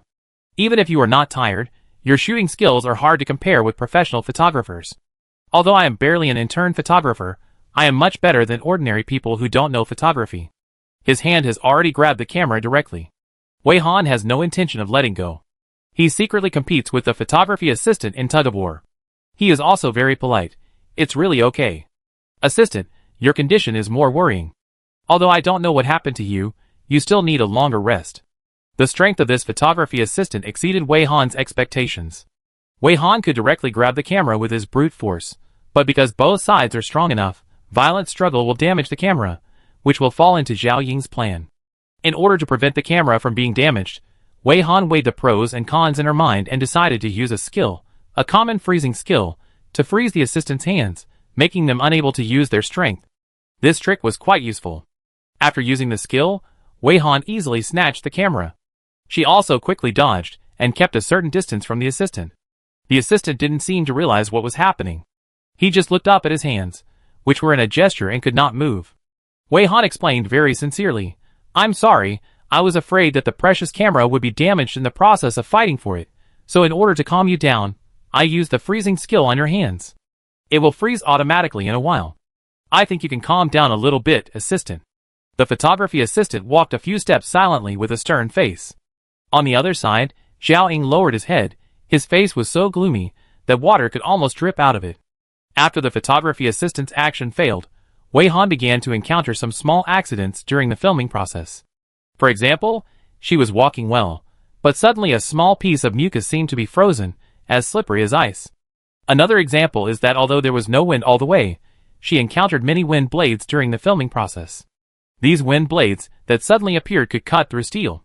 Suddenly stepping on empty space or suddenly stepping on spikes are not worth mentioning. These little tricks can be easily dealt with by Wei Han, but she has to act. It is actually a bit difficult to act herself. She can't let Zhao Ying test her true strength, so acting is the most strenuous. This kind of secret trick is just like this. It lasted for nearly 3 hours. During this process, Wei Han avoided Zhao Ying's tricks while continuing to shoot. The live broadcast screen occasionally shook a little, but it was not interrupted. It was also during this process that even if the players in the screen put the players with vomiting symptoms on the air mattress and moved together, the symptoms of those players seemed to be aggravated. At the beginning, those players would still look at Zhao Min eagerly, as if they were still somewhat awake, but after a few hours, they seemed to have been completely dazed, like a puddle of mud lying on the air mattress, as if they had completely fallen into a deep sleep. When the audience was watching this live broadcast, they kept making all kinds of guesses in the comments, calling on the players to check on the people on the air mattresses. Are they really still alive? But the players did not interact with the audience, nor did they check the comments. They just kept walking forward, as if they had not noticed the players on the air mattresses at all. When it was almost time to rest, Wang Ku, Rong Qi, looked back slightly and said with relief, "They seem to be better? Are they all asleep?" Rong Qi himself knew that these players were not asleep. He was just acting on purpose. Zhao Ying glanced at him and replied, "I hope it's getting better. Then let's keep going and ask them when they wake up." The audience heard the conversation between the two and complained in the comments. "Just playing around. No, what are your eyes? Are you serious? Those people look like they fainted, right? They don't look like they're asleep. The housekeeper in the domineering president's novel. Oh my god, you should just check what's wrong with them now. It's so creepy. They don't look like they're asleep. This kind of literature is too advanced for me. They are not such careless people. Why do they look like they don't have eyes now? Ben Hua and Sun Yun are really. Why are they so strange in this copy? So strange that it makes people wonder if they are possessed by the soul. I am really super naive. Oh, why do I feel so scary? Those players look so weird no matter how I look at them. Please check it out." Unfortunately, the players didn't listen to the audience. After a simple exchange of 2 sentences, the players continued on their way. Wei Han's covert attack suddenly stopped, as if Zhao Ying had finally given up on pausing the live broadcast, but Wei Han preferred to believe that Zhao Ying was just planning a sure-win method. This time, they walked for nearly 2 hours. During these 2 hours, the changes of the players on the air mattresses became more obvious. The audience paid special attention to those players, and then they were horrified to find that those players seemed to have leaked air and looked a little deflated. This time, Wang, played by Rong Qi, looked back at the players again and said, "Mr. Zhao, is it my illusion? Why do they seem to have become a little strange? Like a little flat?" Zhao Ying also turned his head and looked carefully after hearing this. "Really? I can't really tell. But they have been lying for so long. Don't they need to move around? Should we remind them? Or help them sit up or something like that?"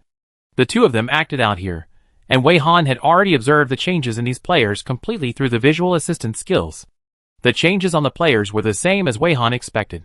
They all turned into the candy-colored slime in the dungeon bit by bit. Even though they were placed on the air mattress by Rong Qi, the speed of melting was not affected at all. Now only the outer layer of the skin of these players still looked like humans, and the inside had all turned into slime. As long as there was a little while, the skin of these players would turn into slime, until finally, they would completely lose their human form and become a pool of slime. Because of the tourist protection period, she and Rong Qi would not be affected by these things for the time being, but if the protection period ended, if they did not keep moving or the speed of movement did not meet the standard, they would probably encounter the same thing. Because of the discovery on the palm of the photography assistant, she also paid special attention to the palms of these players, and found that there was no potential planet icon on the palm of the player lying on the air mattress. But there were also 2 icons on the palms of Banhua and Xuanyun. As for Zhao Ying, she didn't dare to look at it with confidence. So, the key is not to be melted? The hidden planet icons appeared on the palms of the photography assistant and Banhua and Xuanyun, because of the small light spots on their brains? But what are those small light spots? Wei Han guessed while shooting seriously. At this time, several players in the camera screen were close to one of the air mattresses. The person on this air mattress was Xiang Ryu. Xiang Ryu's eyes were closed at this time, and the white skin on her face was colorful. Just when Zhao Eng and Wang Ku, Rong Qi, were discussing who would do it, Xiang Ryu's face suddenly had some cracks, and some very familiar mucus gushed out from the cracks, spreading around and swallowing more skin as thin as a cicada's wing. She was turning into mucus little by little. Rong Qi was startled and took a few steps back. Zhao Eng also showed shock, pointing at Xiang Ryu whose upper body had almost turned into candy-colored slime, and said in disbelief, "What on earth is going on? How could she become like this?" Not only her. Rong Qi turned to look at the other people on the air mattress. It seems that the others have also. What on earth is going on? Did they encounter such a thing when we didn't know? But didn't we always lead them forward? In the process, there was obviously no danger. Zhao Eng also quickly looked at the others, showing great shock. At this time, Yi Jiren, the last player to vomit, suddenly opened his eyes. Under his eyelids, there were no eyes anymore, and only mucus was pouring down like blood and tears. He seemed to know where Zhao Eng was, and had been watching Zhao Eng. He dragged his body and climbed down from the air mattress, making a vague sound from his mouth. "Mr. Zhao, please change back to your original state, just like the class flower and Xuanyun." Every time he climbed a little, the skin on his body would crack, and mucus would slowly flow out of his body. In the end, he only crawled less than half a meter before he was completely unable to move. Only some thin skin and new mucus that was completely integrated with the mucus on the ground were left. The camera recorded these and presented them to the audience. The audience was stunned, and after a moment of stagnation, a crazy discussion broke out. After Yi Jiren said that vague sentence, Wei Han suddenly heard Zhao Ying's gloomy voice in his mind. "I order you to cut off the live broadcast immediately." This sentence is powerful, and it is an irresistible force. Wei Han frowned and had no time to resist.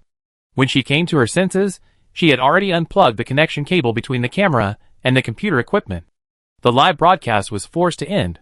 Wei Han did not hesitate for a second and released absolute zero while simulating the skill words follow laws. In the silent copy, a clear female voice sounded, "Zhao Eng, from now on, within 10 minutes, you cannot use any of your skills." Chapter 254. At the same time when Wei Han's voice sounded, Rong Qi also retreated quickly. In a blink of an eye, he distanced himself from Zhao Eng and stared at Zhao Eng closely. Zhao Eng, who should have been fixed by absolute zero, could still turn his head and look at Wei Han sinisterly. And Wei Han suddenly found out at this moment that she could not use the skills in her skill library. The absolute zero that had just been released was also stopped without any signs, and did not affect Zhao Eng and others. Wei Han did not say anything, and did not even have time to throw the camera aside. He immediately did several backflips, and further increased the distance between him and Zhao Eng. Once the live broadcast was stopped by Zhao Eng with tough means, it meant that he was going to tear his face off for real, and it was no longer the tentative little fight before. Therefore, Wei Han had already made plans to strike first, and must not let Zhao Eng take the initiative, otherwise they would be very passive. Just now, she was careless and followed Zhao Ying's order, and now her skills became unusable. This is definitely Zhao Ying's work. Now the situation is a bit bad. She attacked Zhao Eng, but now she is the one who can't use her skills. The only thing she can think of is that Zhao Eng used some props to rebound her skills. If this is the case, then it means that she can't use her skills now, and Zhao Eng is not affected at all. Just now, in order to seal Zhao Ying's skills, she used the skill, words follow the law, and just that one sentence reduced her vitality by half. She even didn't seal the opponent's props for safety reasons. If the props were added to the sentence just now, it might have deducted 2/3 of her vitality. Seeing the rebound effect now, Wei Han was inexplicably glad that she didn't add the props just now. If she had, she wouldn't be able to use the props now. As long as she can still use the props, then it means that her skills are not sealed. After all, she can use the props to simulate any skill she has seen. In this way, it is equivalent to spending half of her life to break a prop with a rebound effect of Zhao Eng. Although the life can be restored later, it is still a loss. After thinking it out in his mind at the speed of light, Wei Han didn't wait for Zhao Eng to perform at all, and immediately used Black Lotus to simulate absolute zero, trying to freeze Zhao Eng and others for the second time. Zhao Ying seemed to be about to speak, but all his movements were blocked by the oncoming cold. At the last moment, his eyes turned into astonishment, as if he didn't understand why she could still use skills. Wei Han was afraid of changes, and almost didn't wait for a moment. He immediately simulated the speed skill, and flashed in front of Zhao Ying in a blink of an eye. Then he used the mind control skill to make Zhao Ying raise his own hand, and click on his own palm. When Zhao Ying opened his palm, Wei Han saw very intuitively that there were two icons on his palm, which were the same as those on the photography assistant, Ban Hua and Sun Yun. Wei Han only took a glance, without wasting a second, and used his mind to control Zhao Ying's hand to click on his own blue star icon, and go straight to his skill library. Currently, all the skills in Zhao Ying's skill library are gray, but there is a countdown of only 10 seconds on it. Wei Han only cared about reading all of Zhao Ying's skills. When there was 1 second left in the countdown, she quickly stepped back, and made a protective shield in front of her. The next moment, a clang sounded, and a light blade hit the protective shield, causing a dazzling white light. This is an attack skill of Zhao Ying. The effect is that it can materialize a light blade that can cut almost everything, and the attack speed is very fast. Just when Zhao Ying wanted to launch a second wave of attack, he seemed to suddenly sense something, and turned around suddenly, only to see the player who called himself one could not far behind him condensing a ball of ominous black mist in his hand. Seeing this, Zhao Ying's expression immediately became ferocious. His eyes were vicious. I was wondering how that woman knew my real name. So it was you who told her, Rong Qi. Why are you so hard to kill? Why can't you just die honestly? As soon as he finished muttering, he seemed to suddenly think of something, staring at Rong Qi. Rong Qi, I order you to hand over, Devouring Heart, to me, and then commit suicide. Rong Qi was about to say to him, dream on, but found that his hands and feet were out of control, and he began to act on his own, and the Devouring Heart that was about to end was also forced to stop. Wei Han was very familiar with this. After checking Zhao Ying's skills just now, she knew more about what was going on, so she immediately used the props to simulate the skill. Words follow laws. Again, Rong Qi, ignore Zhao Ying's orders. As soon as Wei Han said this, Rong Qi regained his freedom. He did not dare to delay, and immediately began to brew, Devouring Heart, again. Zhao Ying suddenly turned towards Wei Han again. He looked left and right. Faced with the situation of being attacked from both sides, his hands condensed into a ball of purple light, and he smashed towards the left and right sides unexpectedly. Wei Han and Rong Qi both put up protective shields to resist. After the two balls of purple light collided with the protective shield, a strong light suddenly appeared, and everything around them could not be seen clearly. Wei Han had simulated the visual aid skill at the fastest speed, but he was still a step slower. When he simulated the visual state, and looked at the place where Zhao Ying had just stood, he was no longer there. He could only see a portal that was closing and disappearing. It's the portal of the ticket to exit the dungeon.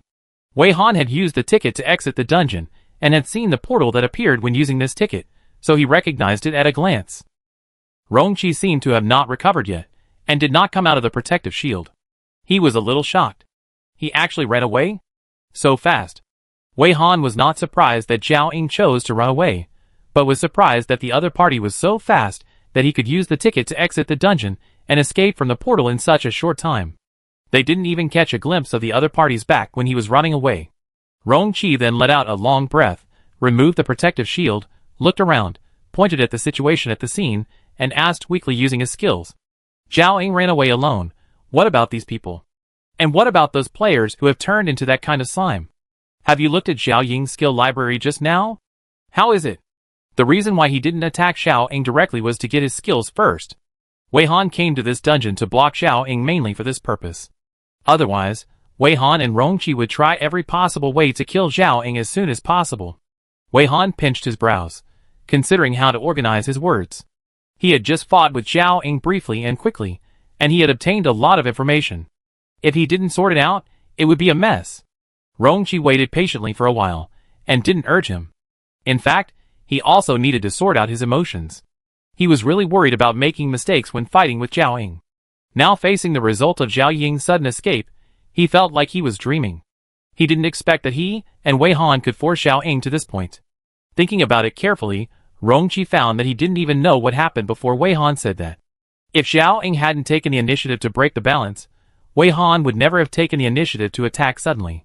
About 3 minutes later, Wei Han looked down at the candy-colored slime under his feet and around him, sighed, and used the skill voice transmission to let Rongqi take out the wooden boat that he had just put away. After Rongqi took out the wooden boat again, the two sat back on the boat. Wei Han did not let Rongqi row the boat, but just let the boat stay where it was. Wei Han took out his mobile phone and told Rongqi the whole story through the skill of voice transmission. Wei Han, Beidou Xingyue's live broadcast was interrupted when I said that to Zhao Ying. Zhao Ying has a skill similar to Yan Ling, which I did not see in his skill library. I can only guess that the effect of that skill is to control others through voice. Wei Han, and this skill of his can also be used with the skill of brainwave voice transmission.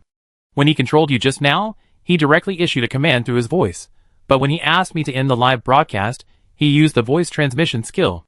When she clicked on the major forums, she found that a small number of people in the forums were discussing the topic related to the second interruption of Beidou Xingyue's live broadcast. Unlike the last interruption, this one happened at a very critical moment, so the discussion of this interruption will be relatively high. Wei Han continued to explain to Rongqi while watching the discussion of netizens, and he could also find time to reply to the messages of Shirley and others. Shirley and others also followed the live broadcast throughout the whole process. When they saw the live broadcast suddenly interrupted, they immediately sent messages to both of them to ask about their concern. Hearing Wei Han mention Zhao Ying's skill of controlling others through language, Rongqi looked serious. He really got an incredible skill.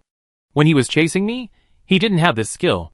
Wei Han, no, I can't be sure that this is his skill.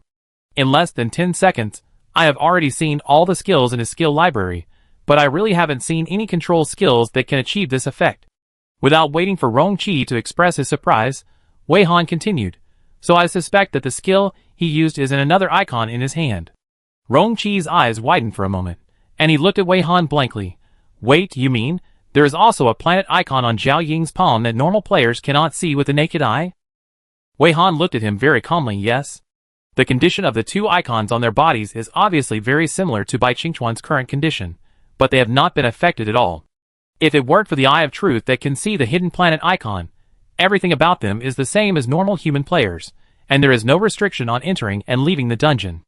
Rongqi really didn't expect that there was also a hidden planet icon on Zhao Ying's palm. This made him feel that the situation seemed to be 10 times more serious in an instant. He scratched his hair, which was not neat to begin with, and now it was even messier. I really don't understand what's going on now.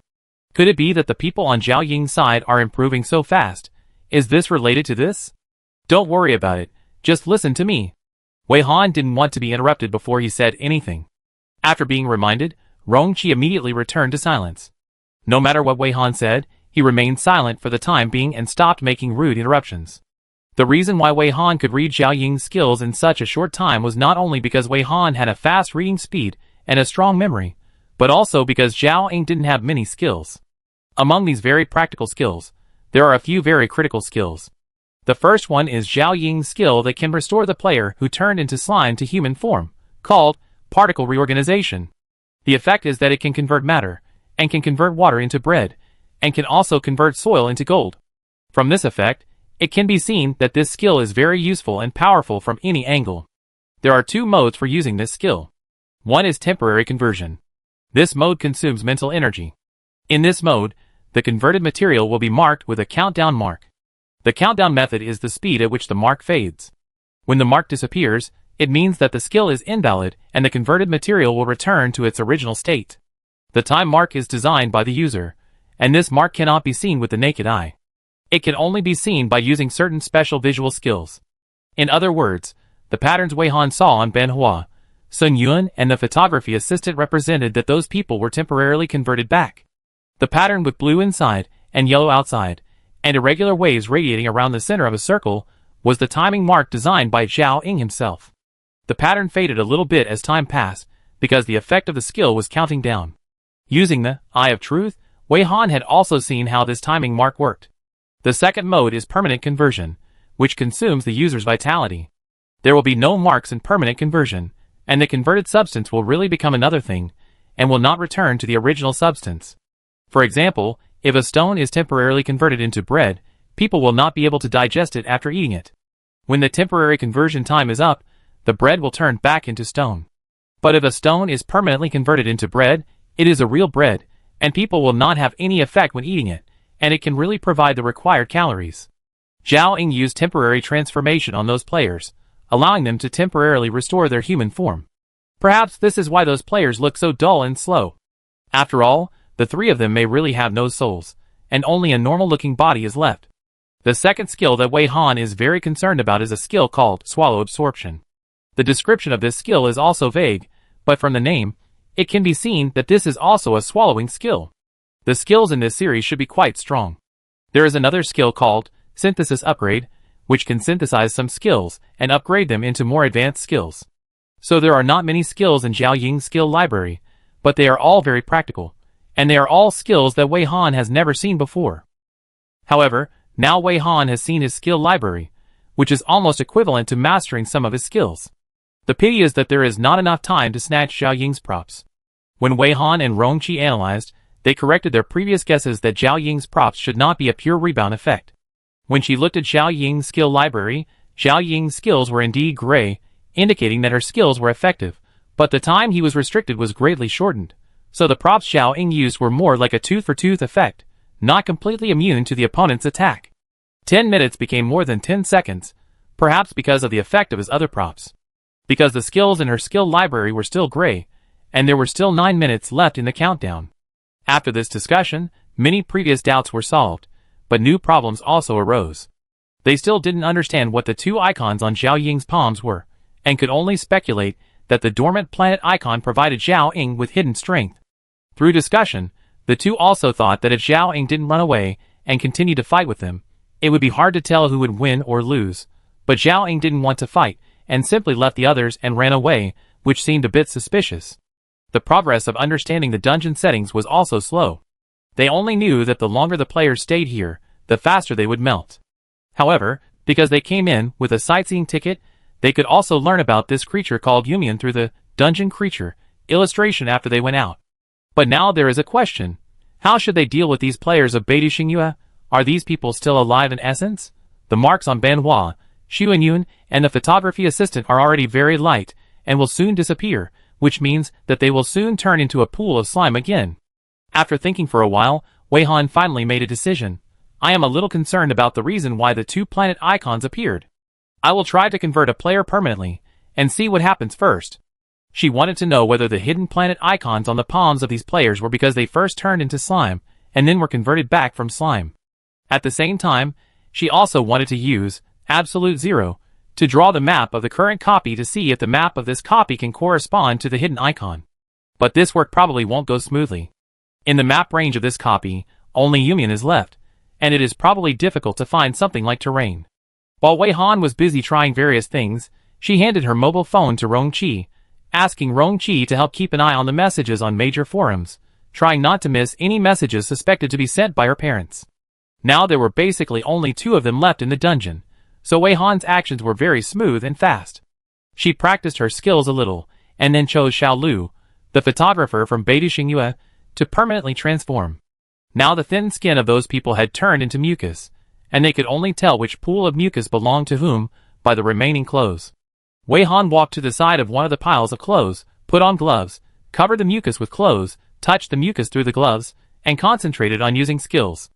Afterwards, the mucus seemed to be condensed by some force, and gradually gathered into some shapes.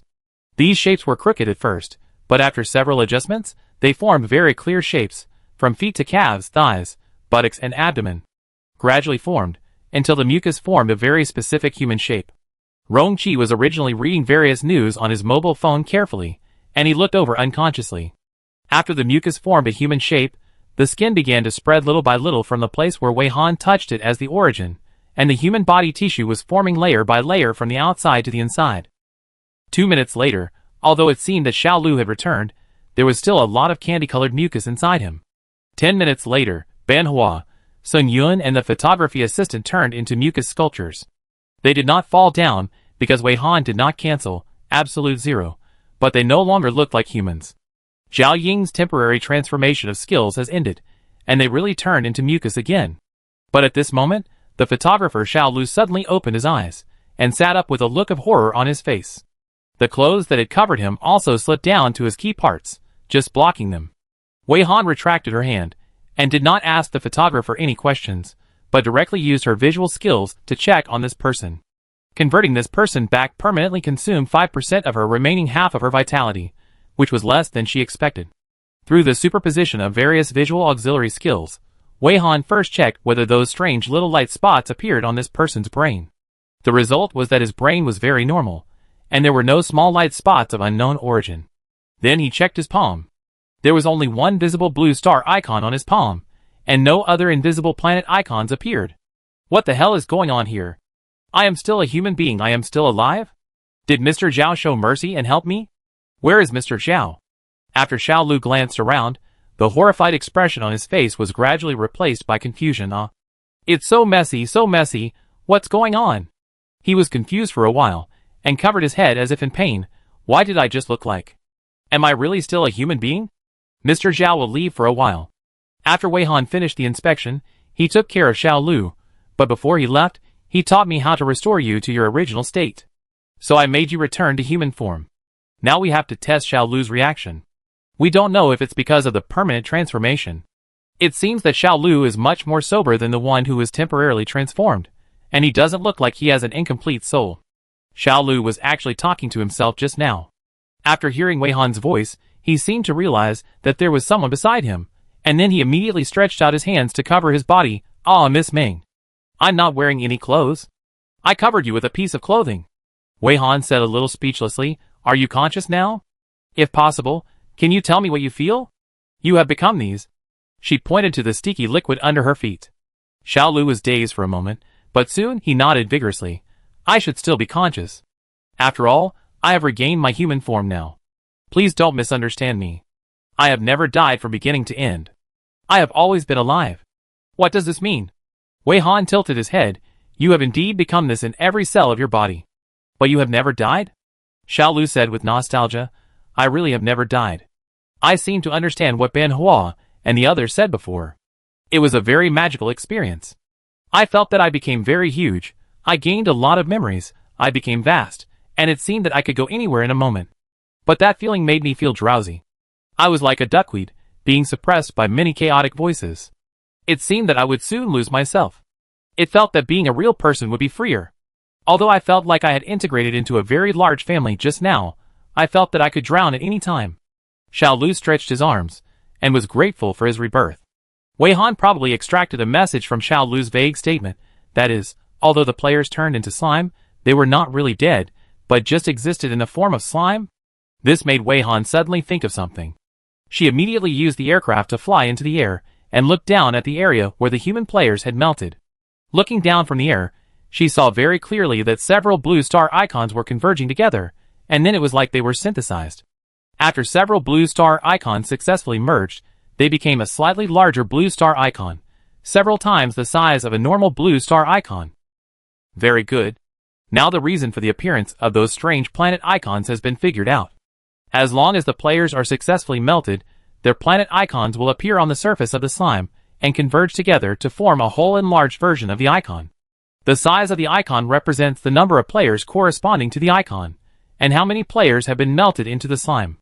The more players are melted here, the larger the corresponding icon. So it's not that there are no monsters here, but that all monsters have become slime, existing in this way, becoming a large collective with all slime, and using the same method to turn more players into the same existence. After sorting out all this, Wei Han found that it seems more appropriate to use assimilation to describe the setting of this copy than to use melting. Chapter 255. Because they were assimilated, not melted, the players were not really dead even if they were completely turned into slime. They just turned into another life form, and this life form might be human. Wei Han landed back to the ground while thinking deeply. Rongqi helped Xiao Lu get a mobile dressing room, so that Xiao Lu could put on his clothes. When Wei Han returned to the ground, the work was just done. How is it? Any new discoveries? Rongqi took the initiative to ask with his skills. Wei Han told the truth. The candy-colored viscous liquid that can be seen everywhere in this copy should be human. The greatest ability of this thing, if I am not mistaken, is assimilation, which can probably turn all other existences into human. After normal humans are assimilated into humans, they are likely to become one with all humans and share everything. Personal consciousness, personal memory, etc. will be diluted to a certain extent. If it is diluted to a certain extent, it may be complete assimilation, or it can be said that there is no such consciousness as a human anymore. The corresponding planet icons may fade and fade little by little during this process until they disappear. The speed of assimilation is probably related to the speed of the player's movement. Based on these speculations, we may try to control this skill with our mind, squeeze some mucus into the shape of a hand, and poke those planet icons. Wei Han has already thought of the next plan in the process of sorting out. But before doing this, we still have to deal with the players of Beta Xingyue. First, put Xiao Lu, who is permanently converted, aside and let him run. Wei Han came to the air mattress where Xiang Ryu was this time. Before starting the conversion, considering Xiang Ryu's gender, Wei Han first sorted out the other party's clothes, and took out a relatively large bed sheet from the skill space and directly covered the entire air mattress. After that, she simulated the skill, chose temporary conversion, and drew a time mark in the shape of a sunflower in her mind.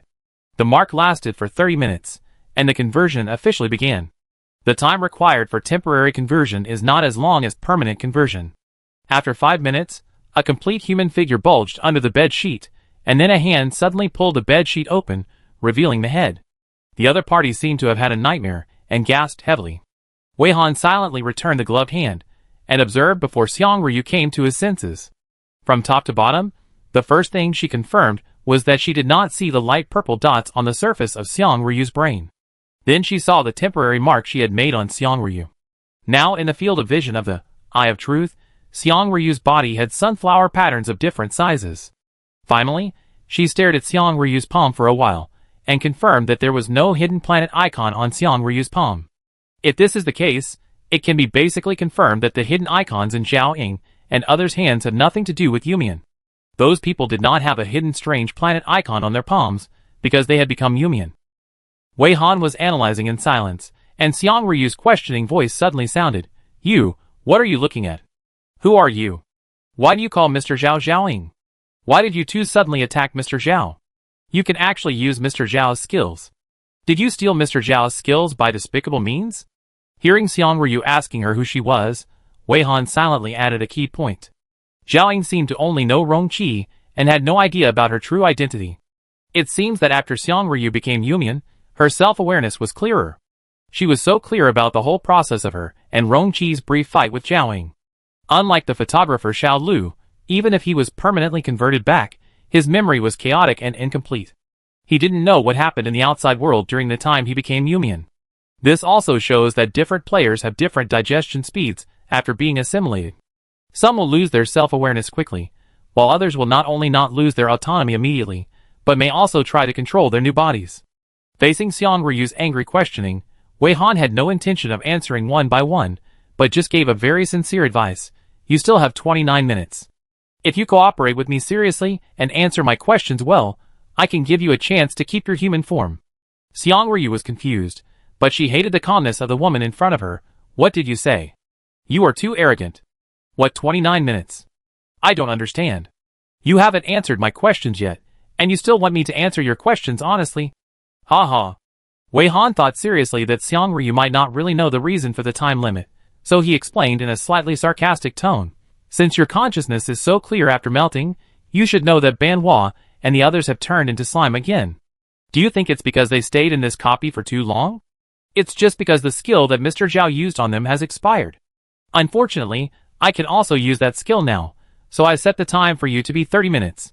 Oh, now 2 minutes have passed, you still have 18 minutes. Wei Han smiled very friendly.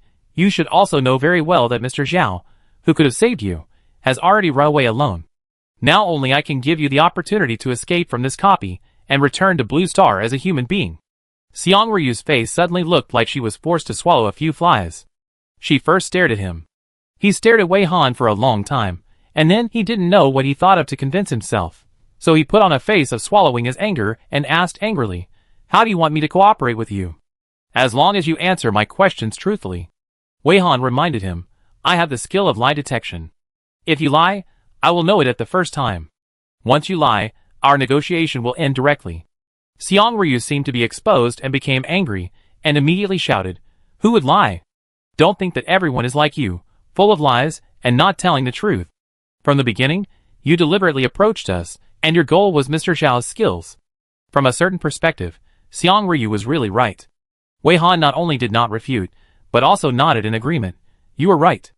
And our plan was very successful. Xiang Ryu, Xiang Ryu, who was almost angry, took a deep breath and chose to change the subject. If you have any questions, ask them. Are you sure that as long as I cooperate with you and answer well, you will let me keep my human identity? Wei Han raised his eyebrows and replied, Of course, I can sign with you. Xiang Ryu happily accepted the sign. After reaching an agreement, she was completely relieved and just waited for the woman next to her to ask her questions. Wei Han saw that she was ready, so he didn't waste any more time. When you turned into that kind of slime, did you get some memories that didn't belong to you? How much do you remember about those memories now? Xiang Ryu was stunned for a moment, and answered honestly, Don't call it slime. It's Yumian. I did have a very huge memory all of a sudden. Because there are too many and too complicated memories, I only remember some of the more critical ones. Wei Han first confirmed that the other party was not lying, and then continued to question, Tell me everything you remember. Okay. Xiang Ryu agreed reluctantly, and it can be seen that she was somewhat resistant to confessing these memories. Xiang Ryu said that after she completely turned into Yumian, a huge flow of information came over in an instant, washing over her drowsy consciousness. She wanted to describe it as a drowsy brain, but soon changed her words, because when she turned into Yumian, there was no such thing as a brain. It feels like all human brains are connected together, and everyone shares a brain. If you haven't experienced it, you definitely can't understand it. Those memories that emerged were obviously memories of other existences, but I feel that they were all my past lives. Xiang Ryu seemed to be a little nostalgic when he said this. In the vast memory, Xiang Ryu was only impressed by some memories that seemed like inheritance. For example, Yumian's hometown was not this copy, and when Yumian came to this world, he was a very weak and small existence, perhaps just like a small puddle. For a long time, Yumian assimilated everything around him little by little, becoming bigger and bigger, and the scope of assimilation became larger and larger. For Yumian, the difficulty of assimilation is ranked like this. Living things with life are less difficult to assimilate than inanimate dead things. Among inanimate dead things, the difficulty of assimilation of liquids is lower than that of solids. Among living things with life, the difficulty of assimilation is the lowest for those that are stationary, and then the difficulty of assimilation will increase with the increase of the speed of the life body. The criterion for judging the speed of life body movement is the speed of the life body's own movement and transfer. If the life body moves on certain tools, for Yumian, such movement is. It is an invalid movement, which is equivalent to being still. Xiang Ryu also expanded on this, and talked about the reasons why Ben Hua and Sun Yun were assimilated. Zhao wanted to see if moving or not moving on a vehicle could also slow down the melting speed, so he gave Ben Hua and Sun Yun an order to divide the work among themselves and conduct the experiment. Ben Hua and Sun Yun decided who would move and who would stay still by playing a very simple game of rock paper scissors. The result was that Ben Hua was hovering in the air in his hover car, while Sun Yun's hover car was able to move. After the two people started the experiment, they all turned into those mucus at the same time, indicating that neither of these two methods could slow down the speed of being melted. It was also after these two people turned into Yumian that Zhao Min could not bear it anymore, so he used his skills to change the people who had turned into mucus back, and just like that, from a pool of irregularly shaped viscous liquid, they turned back into normal humans. But I don't know if it was because of some sequelae. Although the three people recovered their human appearance, they were in a trance and sluggish mental state. They looked like they had lost their souls. They didn't answer any questions, and wouldn't take the initiative to talk to people. Xiang Ryu also provided some more confusing memories from some monsters, but because they were too messy and couldn't piece together the basic logic, Wei Han just recorded them temporarily. After Xiang Ryu stopped, Wei Han confirmed again and asked, Are these all the memories you remember now? Xiang Ryu suddenly came back to her senses from the recollection state and nodded, Yes, I only remember these. I can't remember more. Are there any questions? There are no questions. Wei Han just wants to confirm whether the memories provided by Xiang Ryu are true, whether she has told everything, and whether she has actually concealed key information. After Wei Han's confirmation, Xiang Ryu did not lie. She has told all the relevant memories she remembers. The next question is, so when you become Yumian, you can actually see everything that happens in the outside world? Or is Yumian also watching everything that happens now? As long as you have a little more self-awareness, you should be able to do it, right? Xiang Ryu complained a little dissatisfied. It's just annoying that I can't attack. If I could attack, I would never just watch you attack Mr. Zhao. Didn't you dislike Mr. Zhao in the first place? Now you are protecting him so much? Wei Han was surprised by this. He can restore us to our original state. Xiang Ryu retorted loudly. Oh! Wei Han didn't say much about this topic, and continued to ask other questions. Wei Han prepared very sufficient questions, and timed them just right. After more than 10 minutes, the interrogation ended. After that, according to the agreement, she permanently converted Xiang Ryu back to human. After that, Wei Han did the same thing again, using the same method to interrogate other players of Beiti Xingyue. Rong Qi was responsible for preventing those players, who were restored to human form, from affecting Wei Han. However, after Xiang Ryu, the players didn't have the time to look for Wei Han. They knew from the inherited memories that they would need to keep moving faster, otherwise they would be assimilated again. They were busy running, and their speed was much faster than before. After Yi Jiren was converted back, there were only 3 people left, the photography assistant, Ben Hua and Sun Yun. Now they could only judge the location of the 3 people by their clothes. When Wei Han looked at them, he saw those light purple dots on Yumian. These light purple dots seemed to be playing a game with Yumian. Yumian assimilated the small dots and turned them into mucus, but the small dots were also growing in a splitting manner. What made Wei Han feel something was wrong was that those small light spots seemed to be approaching her and Rong Qi. Wei Han immediately used the skill, Universal Bubble, to create a bubble for her and Rong Qi that prohibited the small light spots from passing through. Before they were sure what these small light spots were, they had to be careful. As soon as she finished this action, Wei Han suddenly heard Rong Qi's voice transmission. Why did some small light spots like fireflies suddenly appear? And there are more and more of them. Did you trap us with bubbles? Can you see these things with your naked eyes? Wei Han's eyes were always superimposed with various auxiliary visual skills, and she realized that these small light spots could actually be seen directly with the naked eye. Thinking about it carefully, she needed to use visual auxiliary skills to see them because those small light spots appeared on the surface of the player's brain. Rong Qi, it can be seen very clearly. Could this thing be some kind of creature? Wei Han replied very cautiously. In short, I won't let these things get close to us. Through the questioning of those players just now, the situation of this copy is almost clear. I will then permanently convert the last 3 people back in one go, and then let them fend for themselves. Wei Han didn't want to stay in this dungeon any longer. After deciding to make a quick decision, Wei Han moved very quickly and converted 3 people in one go. Soon, the figures of the photography assistant, Ben Hua, and Sun Yun reappeared in the dungeon. Wei Han didn't give these people a chance to speak.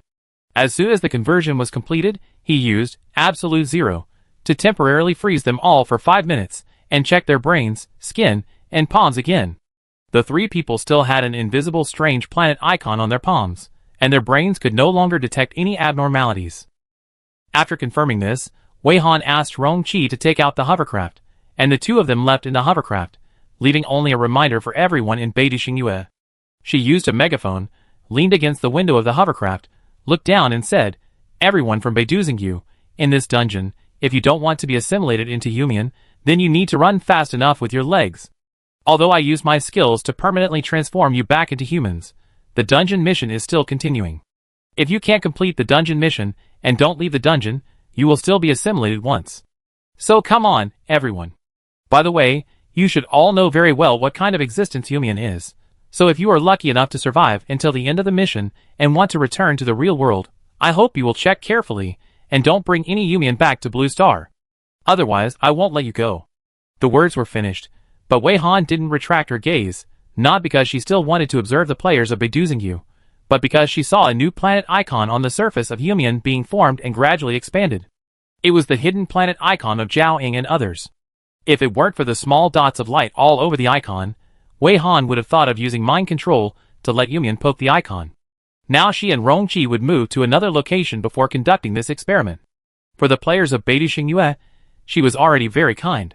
Whether they could keep their human identity and return to Blue Star depended on their own luck. After a while, Wei Han closed the window of the hovercraft and rubbed his temples, as if he was tired. Rong Qi was setting the route in the driver's seat.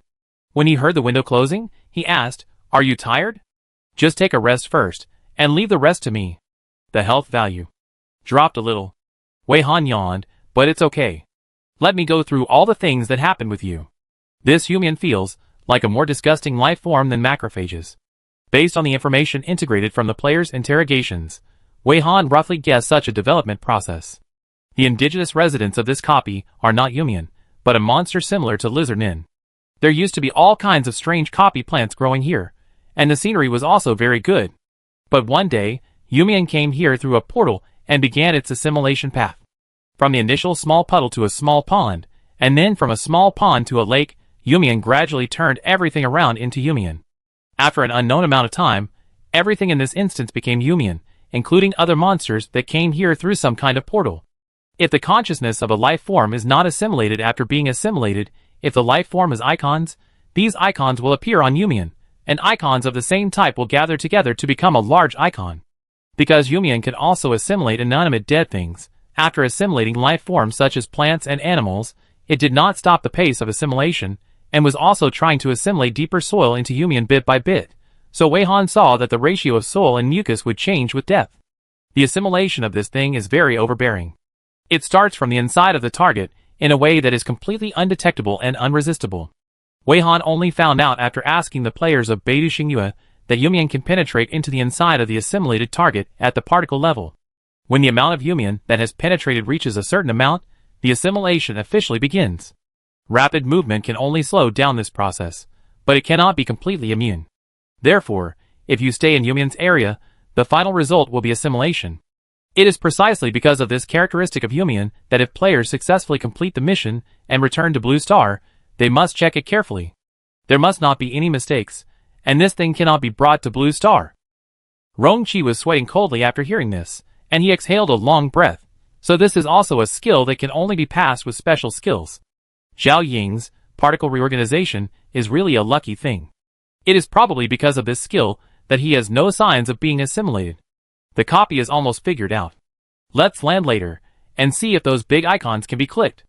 Weihan took out his mobile phone to check the forum messages again, and sighed, I can't find any messages that may have been sent by my parents. Now there are quite a few people discussing this copy.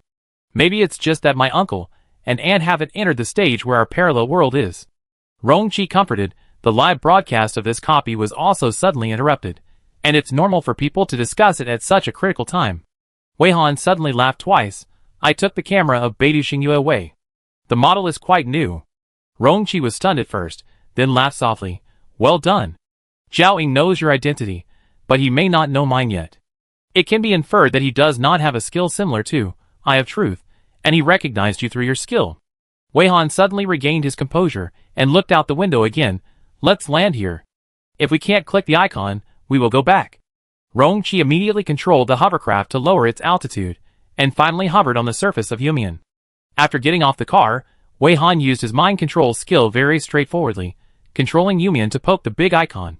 After poking it, a very large virtual screen really popped up, but the text on the virtual screen was blurred. Weihan could only see the player interface of this icon. There were many player names, probably representing that this was an icon formed by the icons of so many players. The handwriting was too blurred, and Weihan could not see any information, so he tried other icons. As a result, he tried many icons, and found that no matter whether the icon was clear or blurred, the words on the virtual screen interface were all blurred. After trying for nearly half an hour, Weihan gave up and asked Rongqi to get off the hover car. He put away the hover car and prepared to summon the portal of the sightseeing ticket to leave the dungeon. The advantage of using the sightseeing ticket is that you can enter and exit at will. They have only been in this dungeon for more than 10 hours, and the protection period has not ended, but they have basically figured out the dungeon and completed the plan smoothly. There is no need to stay too long and waste time. Because entering this dungeon was not planned, Weihan and Rongqi left this dungeon and rushed to the entrance portal of the portal maze without stopping. The dungeon creature illustrations had to be checked while on the way. This time, they flipped through the dungeon creature illustrations. In the catalog of the Yumian dungeon, in addition to Yumian, they actually saw the introduction of another creature. Chapter 256. The hover car is covered with stealth skills and has an automatic route set. Now Weihan and Rongqi are staring at the newly added catalog in the illustration book. Weihan looked at the contents of the newly added catalog and said softly, in the copy of Yumian, we only encountered 2 copy creatures. One is the main copy of Yumian, and the second is the symbiotic particle. What is the relationship between this thing and the macrophage particle we saw in another S-level purple copy? They are both called particles? Let's turn to the detailed introduction page first, Rongqi said. Because he was curious about the symbiotic particle, Weihan turned directly to the introduction page and read it very carefully with Rongqi. Symbiotic particles are also a very small form of life, so small that the human eye cannot see them directly, and the morphological pictures provided by the illustration book have also been highly magnified. Through these magnified pictures, Wei Han and Rong-Chi can see that the specific form of this creature is like some spirally intertwined gene fragments. This kind of thing cannot survive independently for a long time. They must find a symbiotic body with which they can coexist within a certain period of time, and then exist in the body of the symbiotic body like a parasite, otherwise they will disintegrate and die. The process of symbiotic particle symbiosis seems very mysterious. First, the symbiotic particles will attach to the surface of the target, spend a lot of time infiltrating the target's blood, and concentrate in the brain along the flow of blood. If the symbiotic target of the symbiotic particles is already injured, this process will be much faster because it can avoid the time for the symbiotic particles to penetrate the skin. After that, the symbiotic particles will send out some signals to lure the target to accept the symbiotic relationship. Such signals may be transmitted to the target in various ways such as hearing, hallucinations, and dreams. Only when the target actively and voluntarily accepts symbiosis can the symbiotic particles proceed to the next step. The next step is that the symbiotic particles completely take root and settle in the body of the symbiont and integrate into the body of the symbiont. At this stage, the symbiotic particles no longer have any entity, or in other words, the symbiont can be regarded as their new entity. At this time, the symbiont becomes a walking symbiotic particle disseminator. When the symbiont contacts the skin of the same species or other animals for more than 15 seconds, the dissemination of the symbiotic particles is completed. When the symbiotic particles negotiate with the symbiotic target and try to make the target accept symbiosis through various means, they will light up faintly, perhaps representing the working status of the symbiotic particles, and the color of the faint light is determined by the preferences of the symbiont.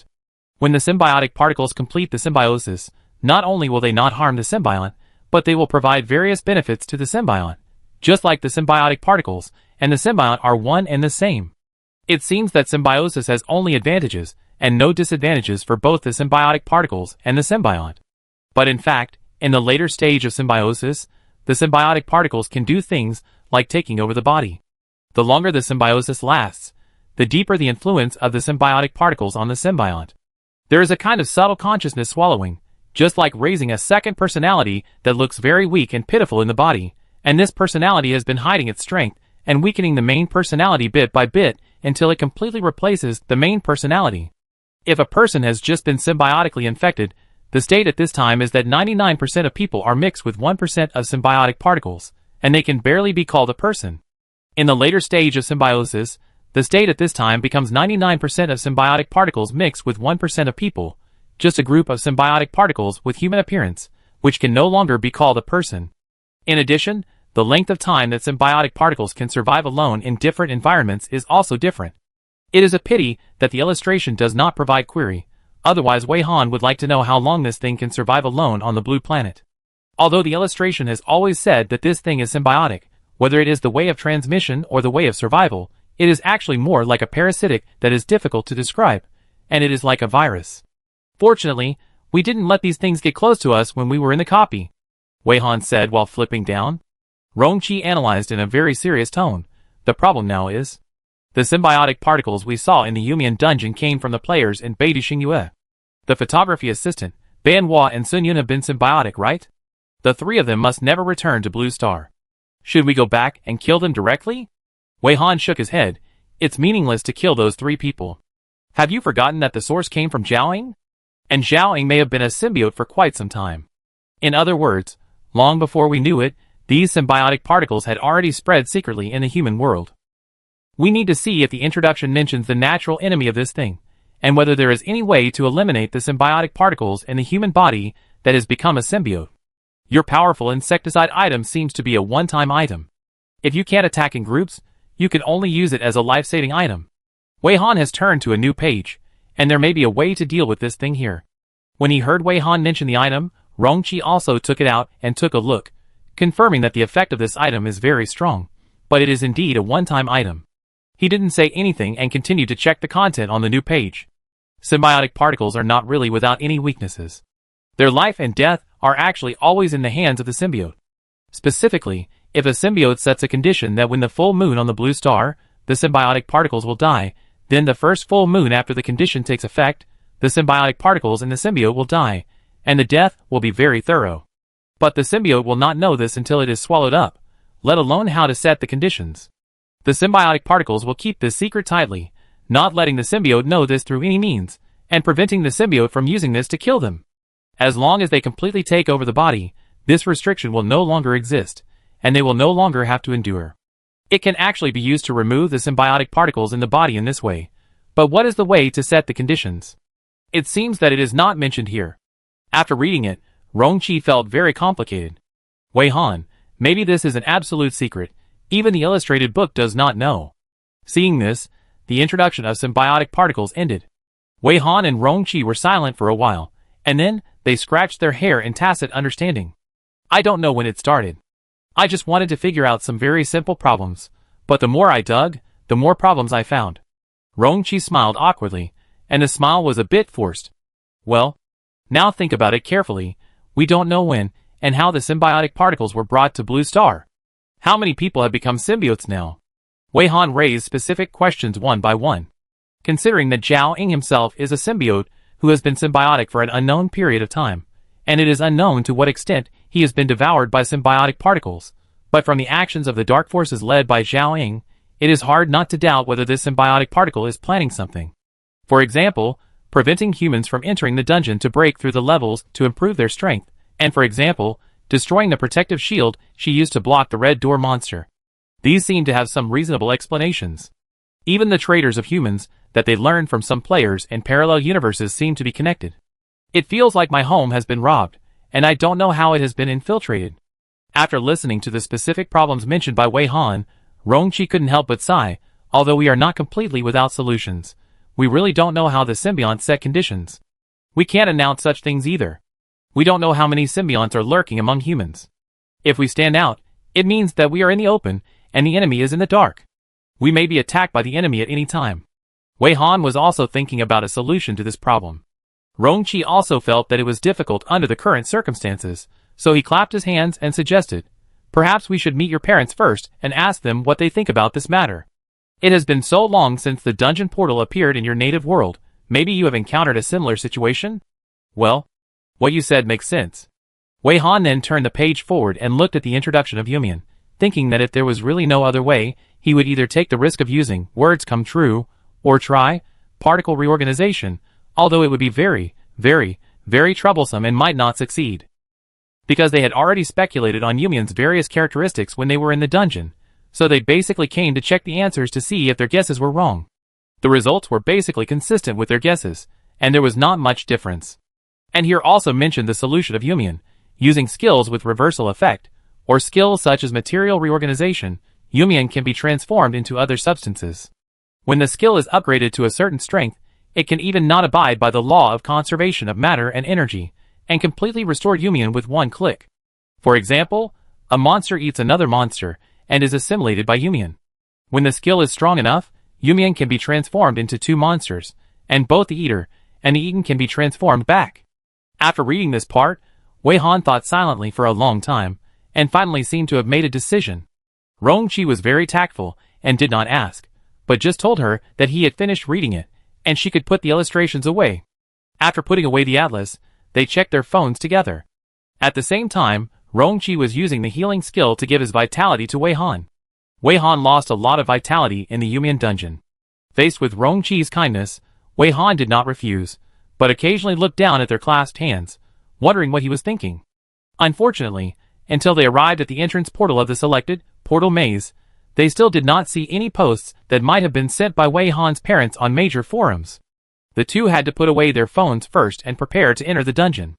In order to avoid attracting attention, the entrance portals they chose were relatively remote, and the portal they chose this time was also in the deep mountains and old forests where few people went. The portal was next to a small pond in the mountains, surrounded by various large and small stones, and the portal stood on the largest stone. Wei Han and Rongqi jumped between the stones and moved without wasting time, nor did they have the heart to appreciate the quietness of the surrounding dense forests. In the blink of an eye, they had arrived in front of the portal. Before entering the portal, the two of them reported their safety to Shirley and others, and told them that if they felt that they were not going to die in seconds, they should immediately take everyone to find a dungeon to enter. She would also transfer some dungeon transfer station tickets, sightseeing tickets, and dungeon exit tickets to them. This time, Wei Han's attitude was very tough. He ignored their refusal and transferred it directly. After all, Wei Han had a strong memory. After seeing their player interface, he would naturally remember their player numbers. But Shirley and others could not remember Teacher Wei's player number, so even if they wanted to return it, they could not do it at all. Seeing Teacher Wei's tough attitude, several people also realized that this time the matter might be more serious. In order not to worry Teacher Wei, they all cooperated very well, and said that they would be obedient and protect themselves. Wei Han was also very pleased with their cooperation, and also said that if she and Rongqi could still connect to the network of the initial world in the maze, they would report safety regularly. If the two of them lost contact, it was because they had entered the space where other parallel time and space were located. They told Shirley and others not to panic because of the loss of contact. They had props that could exit the dungeon at any time, so they would not be trapped in this dungeon. After entrusting these, Wei Han and Rongqi entered the portal entrance in front of them with peace of mind. When the vision returned to normal, they came to the dark space in front of the portal maze entrance. Just like last time, there were only 2 portals in the field of vision emitting light, becoming the only light in this dark world. This time, they did not plan to use the sightseeing ticket, but to pass this dungeon as normal players. After a while, task reminders came from the palms of the 2 people. Dungeon address, portal maze S09 entrance. Task, next to S09 entrance is S06 exit. Please enter the maze from S09 entrance, and leave the maze from S06 exit. The entrance and exit are still distinguished by the clockwise and counterclockwise rotation. The vortex at the entrance rotates clockwise, and the vortex at the exit rotates counterclockwise. Wei Han recalled the numbers of the entrance and exit. I think we should collect the entrance and exit numbers of each player who enters the portal maze. Do you have any inspiration? Rongqi was observing the entrance and exit, and subconsciously asked after hearing Wei Han's words. Now it's just a very superficial guess. Let's talk about it later. In order to find my parents as quickly as possible, I have to use the skill of the word spirit. This is also the reason why Wei Han did not refuse Rongqi's vitality replenishment just now. She still needs to continue to use the skills that consume vitality. Rongqi nodded and only said to her, if you feel that your vitality needs to be replenished, call me at any time. My greatest strength is that my vitality is very tenacious, which can also be understood as a lot of vitality. Wei Han joked. So Zhao Ying probably thinks you are like an indestructible cockroach? He must be jealous of my tenacious vitality. Rongqi nodded very seriously, but his tone was a joking feeling. Wei Han thought that this might be the reason why Zhao Ying hated Rongqi so much. She stopped chatting with Rongqi. After she calmed down, she held her breath and focused on simulating the skill, words come true. Then she said carefully, next, in my vision, as long as my biological parents are in this copy, there will be a red arrow pointing in the direction of my biological parents until I find my biological parents in this copy. If my biological parents leave this copy, the arrow will disappear. This is the use that Wei Han thought of after seeing this skill from Meng Luo. She couldn't really be like a headless fly, just wandering around in the copy. But if she had this skill, she could use the power of this skill to reduce the difficulty of finding her parents. Because she set some conditions, the life force deducted from this sentence was not much. She didn't say anything to make her parents appear in front of her directly, or let her talk to her parents directly, because she didn't know how difficult it would be to achieve such a thing, and she didn't dare to take risks. If the difficulty exceeds the player's tolerance, then not only will the word she said not be realized, but the player herself will also die directly. When a virtual red arrow appeared in her vision, she cancelled the simulation of the skill, and said to Rongqi beside her, okay, next we don't have to worry about which portal to choose. Just follow the red arrow in my vision. Rongqi couldn't see anything in his vision, but Wei Han's eyes were very firm, and he knew that Wei Han had succeeded. How is your life force? I give you some now. As soon as she finished speaking, Rongqi wanted to hold her hand. Wei Han didn't refuse his handshake, but she refused his proposal to transfer life force, because I set many conditions. The life force used is not much. Let's go! Wei Han just pulled him towards the entrance. By saving the time of making choices, their progress was very fast. The occasional delay was because they needed to find the corresponding portal in the corresponding stage space. Because Wei Han also had various visual assistance skills, as long as he slightly superimposed the visual state, he could directly see the portal hidden in various ways. At the same time, they had a clear division of labor. Wei Han made the choice, and Rongqi kept checking whether the stage space was a parallel time and space. If so, whether he could see the traces that Wei Han's parents might have left. They also met other players on the way, which would waste some time because they might need to help some players solve problems. They quickly walked from the 2-choice-1 to the 99-choice-1, and finally encountered the mixed stage space representing the return journey. But fortunately, the red arrow in Wei Han's field of vision was always there, indicating that her parents were still in this copy, and had not left this copy. As long as the red arrow did not disappear, the two had the motivation to move forward. When they walked from the 91-choice-1 back to the 42-choice-1, when they were about to make a new choice in this stage, Wei Han suddenly froze. Rongqi felt that she had stopped suddenly, and immediately turned around to ask, "What's wrong?" The red arrow disappeared, which means they have left this copy. Wei Han replied hesitantly. Rongqi heard such obvious loss in Wei Han's tone for the first time. "Then we have to move on. Let's leave this instance first." Rongqi tried to comfort her. "After we leave this instance, we look for other ways. We can always find a way to cross parallel time and space. Or we can wait here. Maybe we can wait until they enter the instance for the second time. But because we don't know how long we need to wait, we may need to at least reach a stage where we can connect to the network of our initial world." Rongqi took out his phone and swiped the page. In this stage of space, it seems that there is no network that we can connect to. Wei Han could probably hear that Rongqi was trying to comfort her. In fact, she didn't need comfort, because she had thought about this situation before coming. It was just because she had come such a long way, and just when she was about to succeed, she suddenly lost her goal. She hated this kind of accidental miss. "Keep going." Wei Han smiled at Rongqi, without the red arrow pointing the direction, and without the preview privileges provided by the sightseeing ticket, we will have to make choices as carefully as other players. "You are right. We must at least reach a stage where we can connect to the network. Whether it is to connect to the network of our original world or a network of a parallel time and space." Wei Han quickly adjusted her mood and said optimistically, "Maybe we accidentally connected to the network of my original world." Hearing Wei Han's joking words, Rongqi's eyes lit up and gave a very serious suggestion. "I don't know. Is this thing going to be very difficult to achieve? Maybe you can try it." After all, when we were in the simulation cabin, the players in the simulation cabin could connect to the network of our world, and they could see our live broadcast very smoothly, and greeted people in our world through the network. Does this mean that this thing is relatively not that difficult? Rongqi raised his hand. "I am willing to give you vitality, so that you can try this thing." Wei Han stared at him for a while.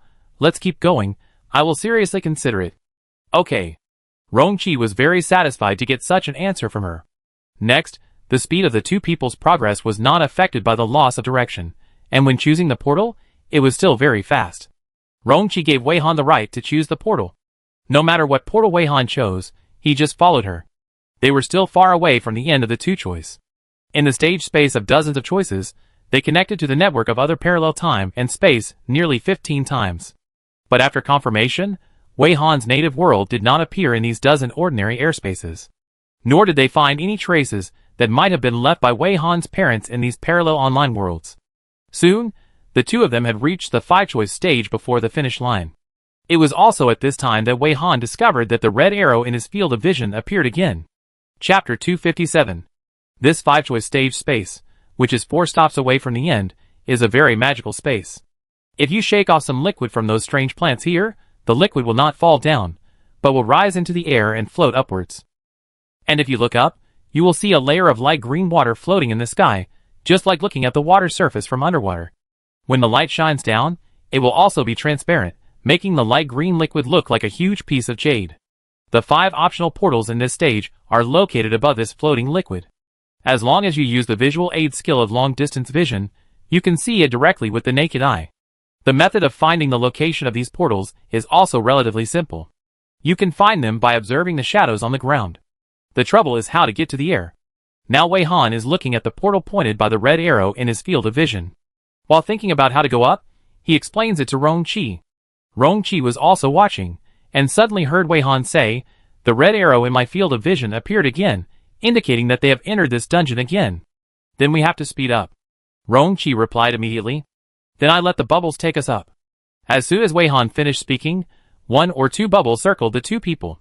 These bubbles can fly, and can also effectively separate some things. Because we don't know the thickness of the layer of liquid in the air, and we don't know whether this liquid has other properties, it is best to take isolation measures. The 2 bubbles took the 2 people up into the air. After encountering the layer of liquid, the bubbles' ascent speed slowed down a bit. It turned out that the liquid was in a semi-solid state, and their bubbles were like being trapped in some semi-finished jelly. Fortunately, this layer of strange liquid was not thick, so the bubble passed through very smoothly and floated directly to the portal pointed by the red arrow in Wei Han's field of vision. When the bubble was in the bubble, the two people used the skill of voice transmission to communicate. Because of the existence of the skill of voice transmission, they were not used to contacting each other with their mobile phones. They were always looking at their mobile phones, just to collect information. The two of them entered the stage of choosing 1 out of 4 smoothly. The space of this stage of choosing 1 out of 4 before the end is like coming to the polar region on the blue planet, and it is still the season when the aurora can be seen. It seems that there is only night here. When you look up, you can see the colorful lights in the sky. The scene is very dreamy. But Wei Han only looked back for 2 seconds and immediately came back to his senses. He no longer distracted himself to appreciate the scenery and immediately started looking for the portal that could be selected in this stage. Looking along the red arrow in the field of vision, what she saw in the distance was not the portal, but two people who were holding a camera and shooting clumsily at the sky. Wei Han was slightly stunned, and the red arrow disappeared again after she looked over, as if it had completed its mission. This time it was not because the two people left the dungeon, but because they had been found. For a moment, all kinds of emotions surged into Wei Han's heart, and she inexplicably began to feel a little nervous. Rongqi found that she was standing there stupidly, still looking in one direction, and following the direction she was facing, he did not see anything directly with his naked eyes. Before asking, he used the skill of looking far away to look over, and he did not expect to see two figures in the distance. "Found it?" he asked tentatively. "Yeah." Wei Han exhaled, as if Rongqi's words had brought him back to his senses. He rubbed his forehead a little irritably. "I don't know what to do. I've never been so shy before. If I just go over there, what should I say in the first sentence? Will it be a little awkward? This is really unlike you." Hearing her say this, Rongqi was a little surprised. He rarely saw Wei Han behave like this. But it's understandable. If I were like this, I would probably feel inexplicably confused and panicked when I really found my biological parents. He thought about it and suggested seriously, "You can adjust it. If you don't want to waste time, leave the greetings to me. I can be a middleman and try to ease the embarrassment." Although Rongqi said this, he actually didn't think it would be awkward when Wei Han and her biological parents recognized each other. Wei Han thought for a few seconds and nodded in agreement. "Okay." After the two reached a consensus, they set off immediately, but soon found that the two people over there were also approaching quickly. When there was only 10 meters left between the two sides, the two stopped first. This distance was long enough for Wei Han to see the two people clearly. They both used the disguise skill, and the faces they disguised were only pretty, but their real appearance was handsome, the man was handsome, and the woman was beautiful, very well matched. The only flaw was that there was always a layer of sadness between their eyebrows, as if they would sigh at any time. But even if they were frowning, they still looked very young, as if they were only in their early teens. If she hadn't confirmed that she really looked like these two people, and was obviously their biological child, Wei Han wouldn't have dared to acknowledge her parents. Although she didn't say anything after she finished watching. After a few seconds of silence and observation, just when the two people were about to speak, Rongqi said directly, "Hello, are you looking for someone?" The two were a little surprised to hear this. After looking at each other, the male player asked back, "Why do you ask?" "Because my companions and I are also looking for someone," Rongqi replied quickly. At this time, the female player's eyes had already fallen directly on Wei Han, with exploration and curiosity, and a little restraint. Wei Han took a deep breath, slowly removed the disguise skill, and showed his true face. The ordinary passerby face was gradually replaced by a peerless face, just like a peerless treasure with the black cloth removed. In an instant, the brilliance overflowed. It was a face that would be amazing at first sight, and it would be hard to take your eyes off it if you looked closely. From the face shape to the facial features, everything is just right, just right. A little more or less would not be so perfect, and the most beautiful thing is her light purple eyes. Those eyes are like crystal clear, flawless purple jade, shining and colorful, and you will fall in love with them at a glance. At this time, the dreamy light purple eyes look straight into the depths of the other person's eyes with watery tenderness, bringing a shock to the soul of the person being annotated.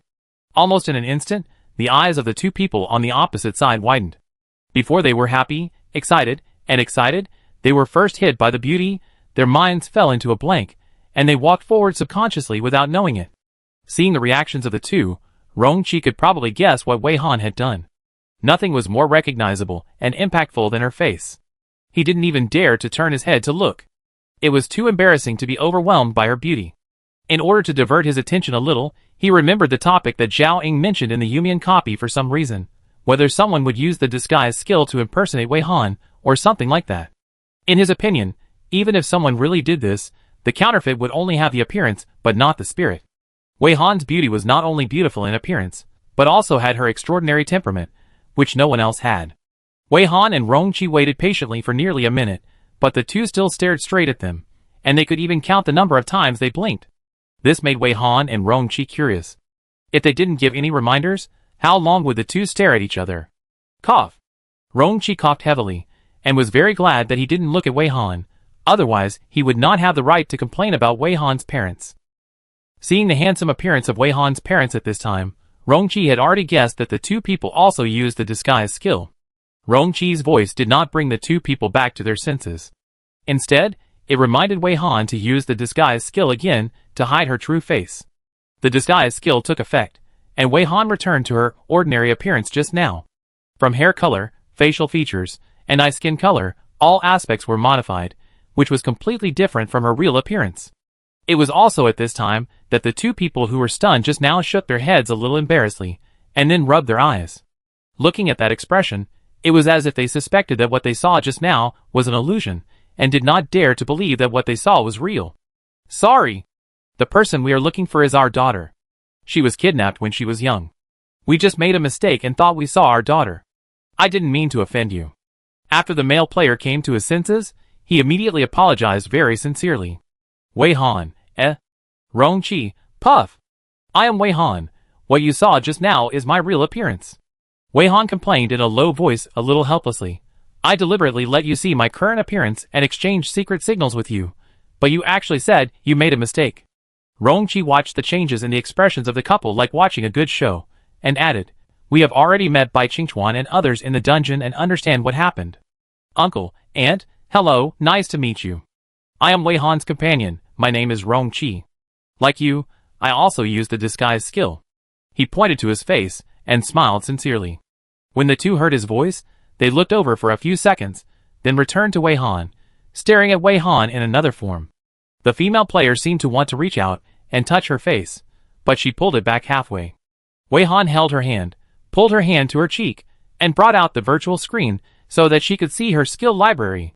But the female player only looked at her eyes full of longing, her eyes moistened a little, and she slowly said for a long time, You are so old. Wei Han said softly, 22 years old. The male player covered his face and choked up a little. Yes, 22 years old, more than 20 years. Henan, I'm sorry that mom and dad are late. It took so long to find you. After saying this, the tears in the female player's eyes felt like beads from a broken string. She seemed to be unable to bear it anymore and hugged Wei Han tightly. Seeing this, the male player also came over to hug his wife's shoulders and wiped her tears carefully. The family snuggled together quietly. Wei Han leaned on his parents' shoulders very obediently, with tears in his eyes, and exuded a sense of peace as if he had returned home, just like a child who had the whole world in his parents' arms. Rongqi looked at this scene with relief, and seemed to be infected by Wei Han's peace. He felt very calm at this moment, and suddenly realized that there really was such a person. As long as he saw her happy, he would be so satisfied.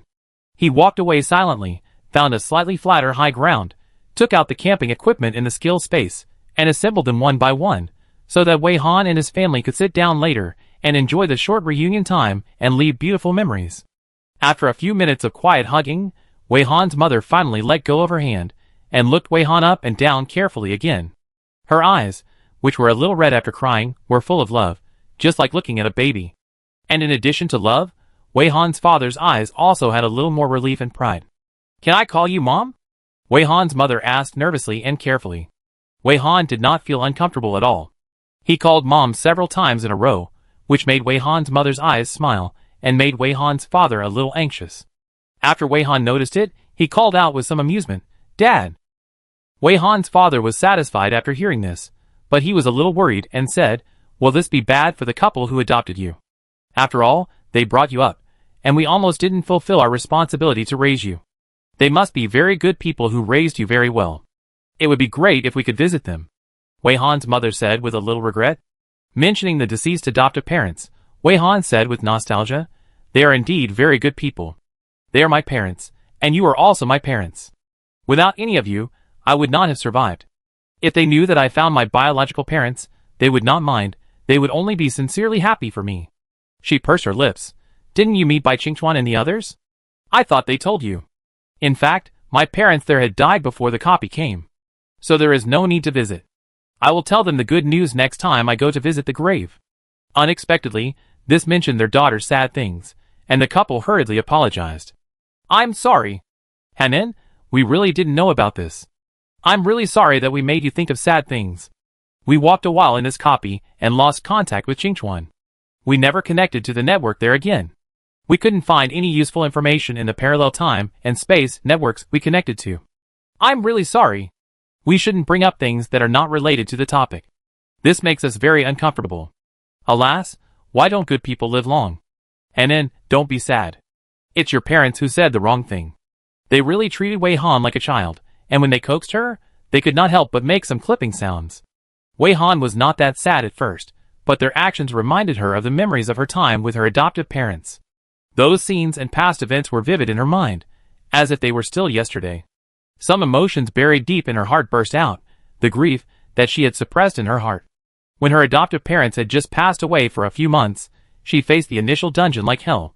Those bloody scenes, confusion about the current situation, and cruel survival pressure diluted her sadness to a certain extent. It also made her seem a little far away from the joys and sorrows of people, deliberately ignoring the death that should have been heartbreaking, and sometimes she seemed too calm. And now, because of the reunion with her biological parents, she suddenly felt more real about the death of her adoptive parents, as if she had not experienced so many dungeon experiences after the death of her adoptive parents, and was still immersed in the sadness of that month, and the pain that had been accumulated for a long time poured out. But Wei Han did not cry loudly. This was not her way to vent her sadness. She just took a breath, pulled out the holographic album, and showed her biological parents the photos from childhood to adulthood, while also looking back on the 20 years she had spent with her adoptive parents. The album was opened, and many photos carried a memory. Wei Han introduced them to her biological parents one by one. The first photo was a photo of a middle-aged couple, and a baby still in swaddling clothes. The middle-aged couple leaned against each other, and the wife was holding a baby in her arms. The couple smiled, and happiness almost overflowed from the photo. Wei Han put his palms together, and made a gesture of invitation, pointing to the couple in the photo. "They are the parents who raised me. My father is Wei Yi, and my mother is Wei Mingyu. This photo was taken the day after they adopted me. My name is Wei Song." Wei Han's father bowed politely to the photo, as if he was greeting the two people and introducing himself. Wei Han's mother immediately followed up. "My name is Wei Shu. What a coincidence. The four of us have the same surname. What's even more coincidental is that we all gave our daughters the same name." Wei Song added, "They look very kind. They must have given you love that is no less than ours." Although Wei Han was a little surprised by her father's straightforward expression of emotion, she also frankly admitted, "They completely treat me as their own daughter.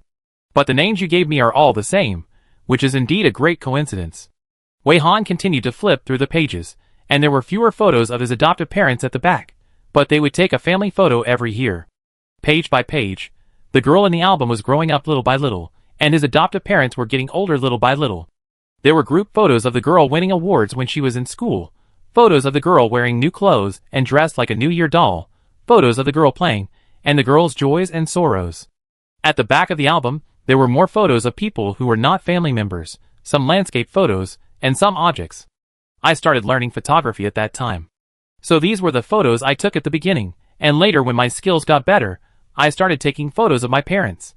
Wei Han explained seriously. After some landscape photos that seemed to have no shooting skills, there were frequent photos of Wei Han's adoptive parents, and sometimes Wei Mingyu was doing handwoven knitting. In Wei Han's camera, she looked very gentle, exuding a soft maternal glow.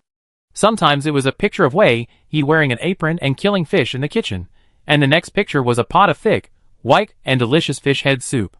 Through these photos, you can build a warm family in your mind, living an ordinary but happy life. It was also through these photos that Wei Song and Wei Shu had a very comprehensive understanding of their daughter's experience from childhood to adulthood, and saw their daughter grow from a little girl to the present graceful and elegant appearance. The last photo in the album was the last family photo, which was taken a week before the death of her adoptive parents. After putting this family photo in the album, Wei Han did not open the album again until now. Looking closely at the family photo, you can see that everyone's expression is very reluctant, and you can even see that the young Wei Han is biting the corner of his lips. If she goes to the copy of Ziwu again now, perhaps the memory scene extracted will be different from the last time. There may be many scenes of her staying with her adoptive parents. We are really lucky that they met you. That's great. We are also sorry that we didn't accompany you in your growth. Wei Shu watched his daughter close the photo album and sighed sincerely. Wei Song's eyes were red. So our Hanning grew up little by little like this. Dad is here to say sorry for not being able to accompany you in your growth. But in the future, Mom and Dad will definitely be by your side. The sentimental part ended. Wei Han listened to his parents and said quickly, No, you have been running around to find me for so many years. You can just wait for me in the native world in the future. If you miss me, you can get together in this copy. I will find a way to go to the native world. Hanin, what do you mean by finding a way to find the original world? Wei Shu suddenly interrupted Wei Han. Haven't we found a way to cross parallel time and space yet? So I want to say. Wei Han was interrupted by her father again when she was halfway through her words. Wei Song, no, we have found a way to cross parallel time and space. Although we just found it. Wei Han, shock. What did you say? Even Wei Han was a little bit unbelievable and asked anxiously, How did you find it? What should we do? Didn't we just leave this copy? Wei Song explained very directly, but after your mother and I left through that portal, we did not return to our original world because we chose the wrong portal, so we went to another parallel world. Wei Shu nodded vigorously. In other words, this portal. There are two portals at the end of the maze, one leading back to the player's original world, and the other leading to an unknown parallel world. We found something wrong as soon as we arrived at the parallel world, and later spent some time to figure out the situation. When we figured out that we had gone to another parallel world, we were ecstatic and immediately thought that we could use this method. Maybe one day, we could reach the parallel world you were in. Wei Han covered her mouth in surprise when she heard halfway through, not because she was surprised by this method to go to a parallel time and space, but because she was surprised that the exit setting of this maze was exactly the same as she thought. She also thought that if this guess was verified to be correct, she would find the original world in this way, no matter how much time she had to waste in this copy. But when she heard that her parents were going to do this, she felt very uncomfortable.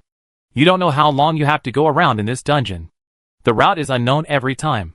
There are so many exits, and every exit you encounter leads to a parallel universe. You're really messing around like this. Wei Han sighed.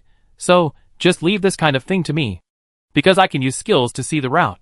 Wei Song and Wei Shu were moved by their daughter's first half, and wanted to be sentimental. Before they could start to talk, they had a lot of questions when they heard their daughter's last sentence. What kind of operation is it to see the route? Chapter 258. Wei Song and Wei Shu couldn't figure out how to do this, so they asked immediately. Wei Shu, Hanin, what skills are you talking about? The situation in this dungeon. How are the routes determined? Wei Song, Hanin, you are a good child. You can't lie to us just to reassure us, and put the burden on yourself. Wei Song, before your mother and I came into this dungeon, we had confirmed many times that the props we currently know cannot determine the direction or route in this dungeon. We came to this dungeon only because a friend with a prophecy skill predicted that you might appear in this dungeon. Wei Han was about to reply, when he suddenly caught a glimpse of a figure in the distance. He looked up and found that Rong Qi was looking over here on a slightly flat high slope in the distance, looking around, as if he was worried that something had happened to them. A tent with a light on inside had been set up behind Rong Qi, and various utensils were placed outside the tent for boiling water, making tea, barbecuing and chatting. Soon, Rong Qi realized that she was looking over and sent a skill transmission. How is the conversation going? Are you tired of standing and talking all the time? You can sit over here and talk slowly. If you want to eat, I can also prepare it on the spot.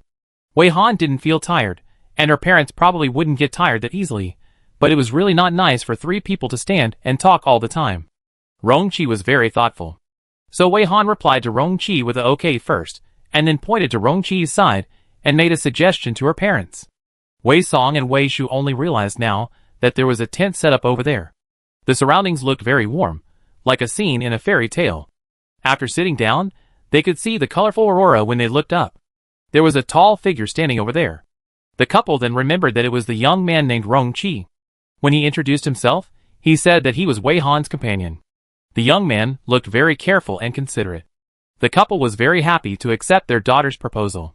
The family of 3 walked over there and arrived outside the tent in less than a minute.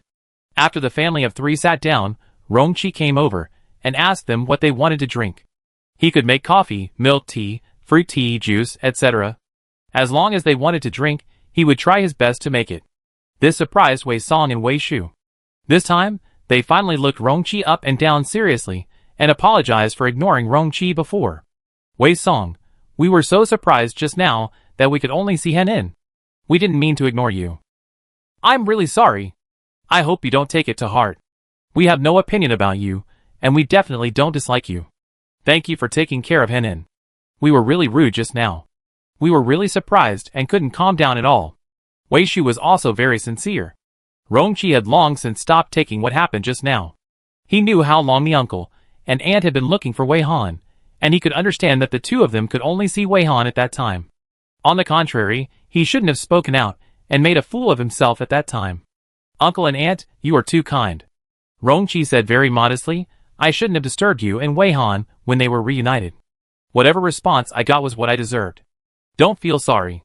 Okay, let's not dwell on this issue. Do you want to drink anything? I just need some warm water. Don't rush around.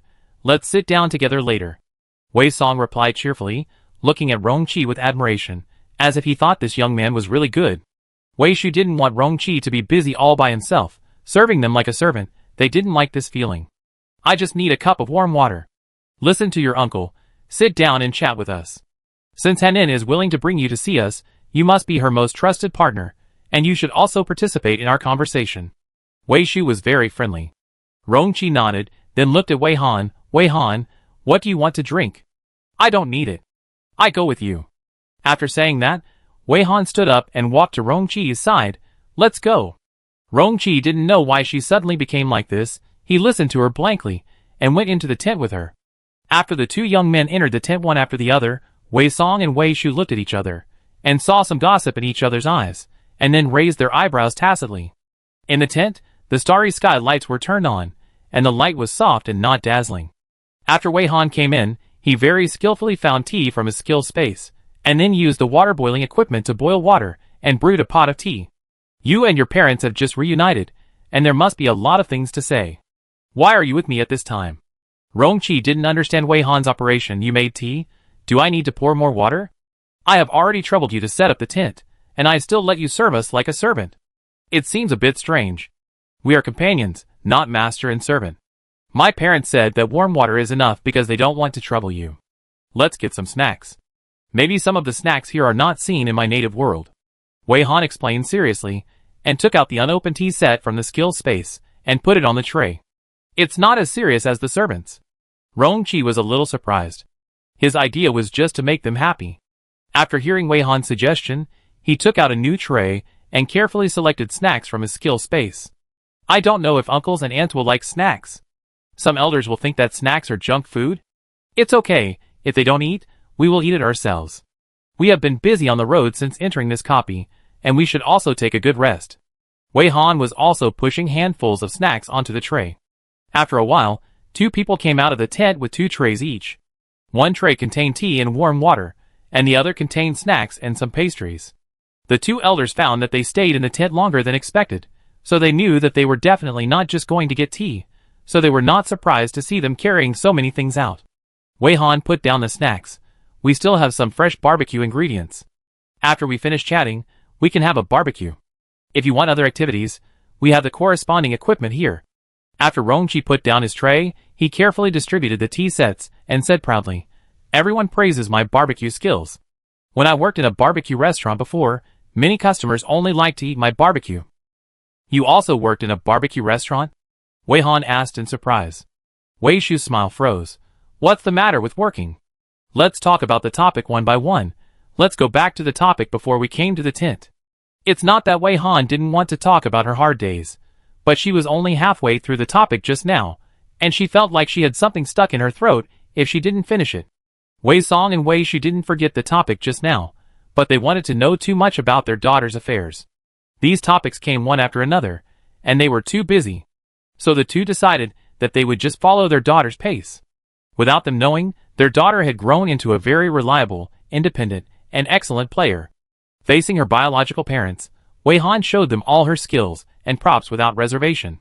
Wei Song and Wei Shu were first surprised by the number of Wei Han's skills, and finally saw the familiar, Absolute Zero, and Devouring Fusion. They all showed some nostalgia and sighed. Wei Song, these two skills should be protecting you well on our behalf, right? Wei Shu, of course. You are 22 years old now, and have safely passed the prophesied age. That's great. It's really great. But the point of Wei Han showing her parents the skills and props was not here, but she also understood her parents' concern in this regard. Seemingly noticing Wei Han's silence, Wei Shu explained seriously, although there is a prophecy that says you are still alive, your father, and I didn't feel it was real until we really found you, and there was always a big stone hanging in our hearts. Now that we have confirmed that you are still alive and well, and have become a reliable and excellent player, your father and I can finally rest assured. As long as we are truly sure that you are still alive, even if we say goodbye here and never see each other again, we can rest assured in the other world. Wei Han, don't act as if the other world is some afterlife. Listen to me, you have seen my skills, now let's look at the props. The couple was already surprised to see the number of skills their daughter had, and now they looked at her props, their jaws dropped the whole time. How should I put it? Their daughters seemed to be much stronger than they thought. It was very difficult for them to obtain many props, not to mention that there were props they had never seen before. And there were so many powerful props in their daughter's prop library that they were dazzled and didn't know which prop to focus on first. Wei Han also guessed that her parents would be confused when they saw her prop library for the first time, so she directly took out her exclusive prop Black Lotus, and a small black face bloomed in her palm, allowing her parents to directly see the effect of this skill. This prop can only be presented in this way, while other props are displayed through the virtual screen of the icon system. So this presentation method alone has shocked Wei Song and Wei Shu. In just 10 minutes, Wei Song and Wei Shu already felt that their worldview was forced to be refreshed. After they finished watching Black Lotus, they were already very surprised. After seeing the effect, she took a few deep breaths with a little fear. Wei Shu pointed at the mini Black Lotus on his daughter's palm with a trembling finger. This prop. Wait a minute, your mother, and I will also show you the skills. Wei Song made a very decisive decision. Rongqi just watched the family's interaction quietly, eating snacks from time to time. At this stage, the space could not connect to the network of the initial world, and he could not use his mobile phone to follow the development of the situation in the initial world. After checking the skills and props, Wei Han continued to explain the principle of her ability to see the route in this copy. Since she came to this copy, she could see the arrow pointing to the direction of her parents by simulating the skill, words follow the law, so she could change the target of the command to point to the exit to her original world. In this way, she can choose the portal pointed by the arrow and walk to the exit to her original world just like finding her parents. The travel fee will only deduct some of her vitality, but as long as the vitality is not deducted all at once, there will be no problem. As long as she recuperates well later, she can recover. Overall, this operation is still quite cost-effective. Wei Song and Wei Shu listened carefully. In fact, after hearing their daughter's explanation of how she found them, they realized how she was going to find the world they were in. After hearing this method, the couple was silent for a while. Then, Wei Song asked tentatively, "Then, how much vitality will it take?" Wei Han did not hide anything and told the truth. "If my vitality is 100, then about 8 points of vitality will be deducted. In proportion, it is less than 1/10. The criterion for deducting vitality with this skill is the difficulty of the words to achieve it. The difficulty is considered average if less than 1/10 of vitality is deducted. That's still a lot." Wei Shu felt distressed after hearing this. "You are my parents. Even if you only deduct a little vitality, you will think it's a lot." Wei Han sincerely felt that this was not a lot. "I go find this skill, or let us find you." Wei Song was still not happy. This skill is called Words Come True, which is similar to the skill of Word Spirit, right? Even if you have this skill, you may not be able to use it to the same effect. Although Wei Han also hopes that his parents can have another powerful skill to increase their strength, he still has to tell the truth. "I have a lot of vitality, so I can say such a command, and I can still be alive and kicking after the vitality is deducted." Everyone's vitality is different, which can be understood as everyone's health bar is different. Some people have a long health bar, and some people have a short health bar. If the vitality required for the command has exceeded the player's health bar, then the player will die directly, and the command will not be implemented. The most fatal thing is that before using this skill to issue a command, the player will not know how much vitality his command is worth. And this skill is a passive skill. If you get this skill, you can't speak casually. I can turn this skill into an active skill because I have Black Lotus. This item. In order to persuade his parents to give up the idea of looking for skills, Wei Han tried his best to persuade them, hoping that his parents would not take this matter so lightly. Rongqi listened quietly and helped to persuade them. Uncle and aunt, don't worry, I am the kind of player with a very long health bar, and I also have skills that can transfer vitality, so when Wei Han needs it, I will offer my vitality to her without hesitation. He said this in a very ordinary tone, very naturally, and as it should be, which shocked Wei Song and Wei Shu for a while, which was equivalent to seeing their daughter's many skills and props. After the shock, the couple immediately turned their eyes to their daughter's expression, and found that her expression was normal. She also added, in fact, before coming to this copy, Rongqi had given me vitality. In the last copy, I consumed a little more vitality. What is the difference between this and subjective sharing of life? Wei Song and Wei Shu suddenly found that they didn't understand these two young people. They are almost able to share life. How can they say that they are companions? Or in the daughter's initial world, companions actually refer to lovers? Okay. Well, it turns out that this is also possible. Wei Song and Wei Shu didn't know what to say for a while. So I said, you just wait for me at home, it will be much more convenient for me to go to you. Wei Han didn't want to waste words on this topic anymore, and quickly turned to the next question. Wei Han, now let me tell you about my dungeon experience. If you had returned to the original world, Bai Qingchuan and the others would have told you. I didn't expect that you had left the dungeon just now, and didn't return to the original world.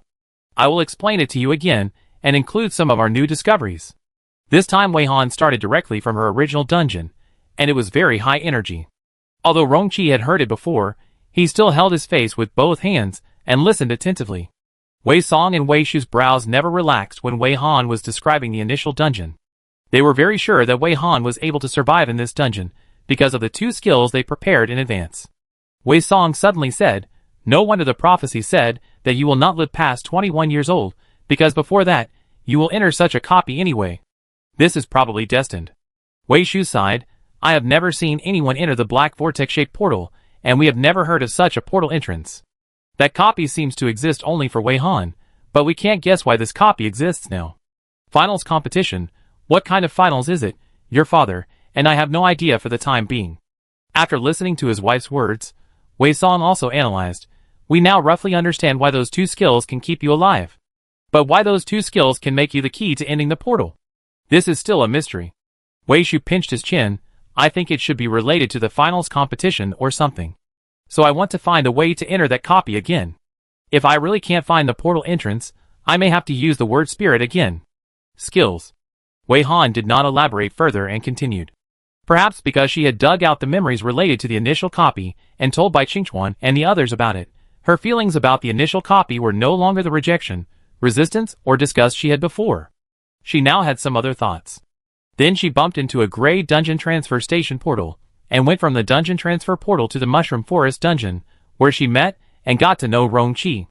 When talking about this part, Wei Song and Wei Shu were obviously excited again, because the interaction between their daughter and Rongqi just now, which almost surpassed that of lovers, made them curious about the relationship between their daughter and Rongqi, and they were also very curious about what the two young people experienced together.